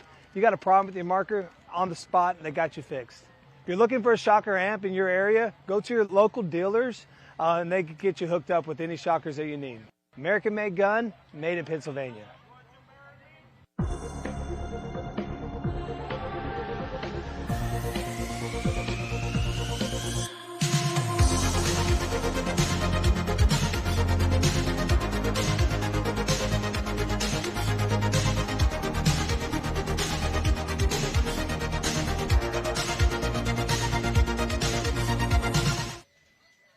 All right, welcome back. As Paintball Fit and GG Factory take the field, we are at the very, very tail end of Saturday. And this game really matters. It matters in what's going to happen with seeding tomorrow. I think both these teams are going to move on, but it's a question of they where. They should. More importantly, much more importantly, how are we doing on bingo? Because we're running out of time here. So there's a lot of bingos here that I'm like not sure how they haven't been X'd out. Like can't find a buzzer. Sure, yeah, that happens. Yeah. But gun down, trip and fall, out of bounds. Yeah. Somebody hasn't been paying attention. I think you still have a chance to win this, too. I think that trip and fall is definitely in play. But here we go. One more match. Fit versus Factory, there's not a lot of time. 2 minutes left. It's going to take a little bit of a miracle to pull out 4 wins in 2 minutes. And I think you're 5-on-5. Yeah. Well, no. As soon as you say that, 2 players peel off for GG Factory. One from the Dorito side, one from that Snake side can. And Scott Stewart straight into a 50 Snake. There's another GG. There it is. Another GG. They have to force it. Yeah. They have to roll. That's it. And they're going to blow the horn. Yeah. So that should, well, you know what? 7-2. That's a mercy. Is it? Did we just... Yeah. Did we towel a mercy? We toweled. I see Wedgie... Brian over here for GG going like, why did we towel that? Maybe it's just to save the welts? Well, there's no players left alive. I think it's an irrelevant towel. To be really honest, it's an irrelevant towel because they could, they could have, Fit could have just sat there and ran out of time. They'd get to the mercy. Fit, GG Factory could, there was no win. It was done. The only way that anything could have changed is somehow a miracle major penalty under 60 seconds. I don't know how you do that with nobody on the field. I mean, you decide to wipe a hit after the point is decided. I don't know. So sneak one out there. The towel's irrelevant. The towel gets me back to a shower in the hotel just a little bit faster, so I think I'm okay with it. 10 whole seconds. All right. Well, that wraps up our Saturday. Thank you for wasting a perfectly good Saturday with us. I don't know why you did it, but I hope we entertained you. Good matches today. Dan, what do you think about the field? What have you seen today? Field's fast. Field's entertaining. It's both an attacker field, but also a shooter's field. Oh, yeah? It's both. Yeah. So you can win the point in the first 5 seconds just by who you shoot, but also you can get super technical on the outside. I think it's a good field. So I wish it wasn't quite so snake-favored. Snake-oriented, yep. But all things considered, solid design. Yeah, I love the variety. I love that we're not playing on the same layout every single time. So I think whoever's doing the job of designing these fields. I think it's Jason Trojan. Okay, so we should lean on him. Let's see if we can find some dirt on him and pressure him to get the fields we want. But in any case, good day. Weather was beautiful. Thanks to the NXL. Thank you to our ref staff. I think they did a very good job. Of course, I'm not on the field, so I don't have any. It's tough out there. Yeah, I don't have any axes to grind on that side of things. Thanks to our production crew. Thanks to our camera crew that's been out there, probably also taking their fair share of shots. Anybody else? Anybody else you want to thank? Our sponsors. Sure. First and foremost, we didn't have this webcast for 2 events now. I'm so excited to be back here and to have that. So GI Sports, HK Army, Virtue Paintball, Infamous, and Lone Wolf, and Eclipse, and Gel Blasters, and Vulcan, and Lux, and Dye, and Hormesis, and Sup Air, and Max, and Carbon, GOG Paintball, and PB Warehouse, all the people, No Film Production, Southland trucking management, you name it. Yeah, and GG Sports, our sponsor of the webcast. Yeah. This particular semi-pro webcast is, I think, really the real webcast. Like, yeah, everybody loves watching the pros. Like, everybody loves watching the pros. Sure. But when you want to know what it takes to play high-level paintball and get to high-level paintball, this is it. This is it. Because most of the pros, they've been there for 15, 20 years. Yeah. You'll get better watching them, but you won't know how to get there. Are you arguing for term limits? No. Not in paintball. So I hope you enjoyed the webcast. We really do it for you. I know a lot of people involved in this aren't doing it for any financial reason. They really just love the sport, and they think you love the sport, and they want to see more of it. So thank you so much for tuning in and watching and supporting all these teams that are out here. All right. Thanks a lot, guys. Have a good night. I'll see you tomorrow.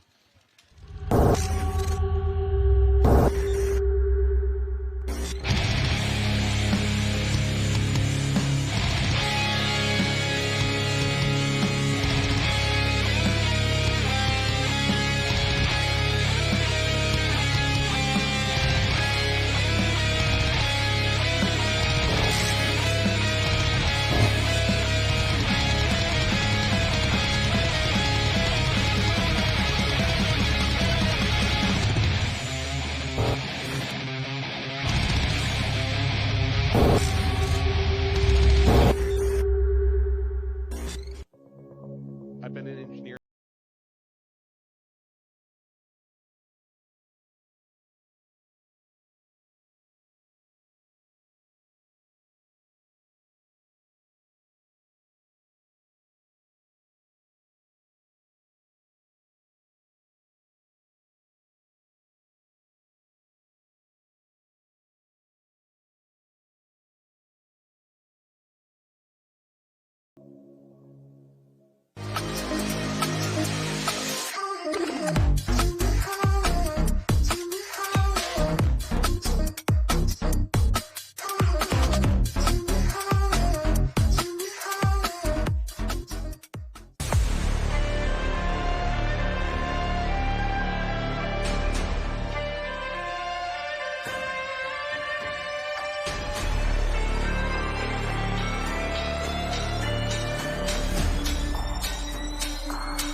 My name is Todd Boyer. I'm from Kansas City, Missouri.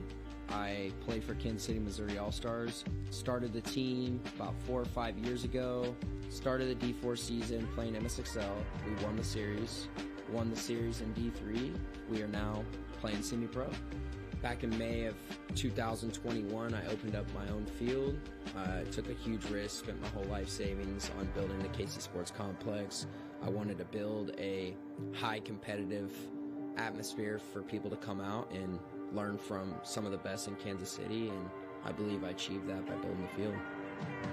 January 2nd, I went in to get my shoulder surgery. I had been having issues for about a year. I went in and we ended up finding out that I had a bicep tear, labrum tear, my AC joint had to be cleaned as well. Just dealing with that during the off season was very mentally defeating, obviously physically as well, not being able to lift your arm up. The mental thing was crusher. I'm getting off my surgery and getting PT, and I'm going to be in the gym, 3-4 days a week, getting after it, just trying to be in the best shape I can. One of the goals for the Missouri All-Stars this year, for me and for the team, is making it onto the pro field, winning first in front of everybody. We've started doing 3-day grinds, Friday, Saturday, Sunday. We've been doing drills. It's just one big, giant, cultured family, and we love the vibe that we got going on.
Good Game Sports Park has only been open 7 months, so we're a young field. We're hungry. We continue to develop. We continue to iterate. I don't see us ever being completed with the field because for us, we're paintballers at heart, and we want to keep building new and exciting things for our players. Hey guys, what's going on? Tony from Lone Wolf Paintball. Check us out online or in store.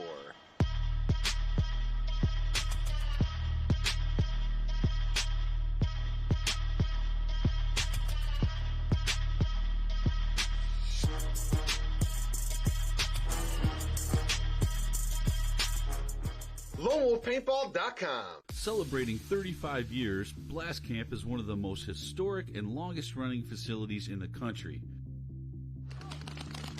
From low-impact paintball parties to the Mid-American X-Ball League, we can accommodate any play style. Our world-class facility has many amenities you don't often find at paintball facilities. So come experience history. It's not just paintball, it's Blast Camp.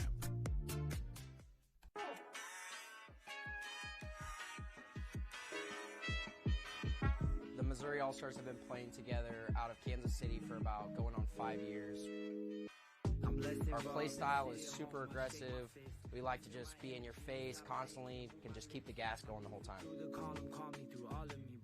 D4 season, I had hit Walker up and was like, hey man, like, what's the situation with this carbon gear? It looks awesome. I would like to get my guys in it. And from right then and there, D4 season 4 years ago, he got us plugged in. We've been with him ever since. They're here at every event. They have gear that you can buy on hand. They have lenses on hand. If you have a tear in your knee pad, you need to swap that out. They'll have that for you. I've literally had Walker in my pit in Dallas ask me if I need help with pits. Like, you can't ask for anything more from a sponsor. If it's meant to be, I'm up and coming, but calming down, I'm centering.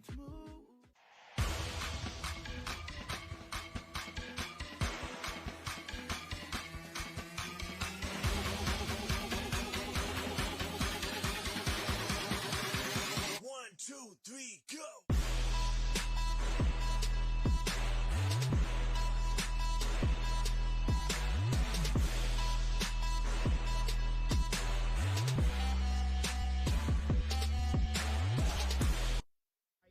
Pain pills for like a couple months, and I was like, I'm done taking pain pills. So my wife went ahead and she did the research and made the salve, and I started using it and ain't took a pain pill since.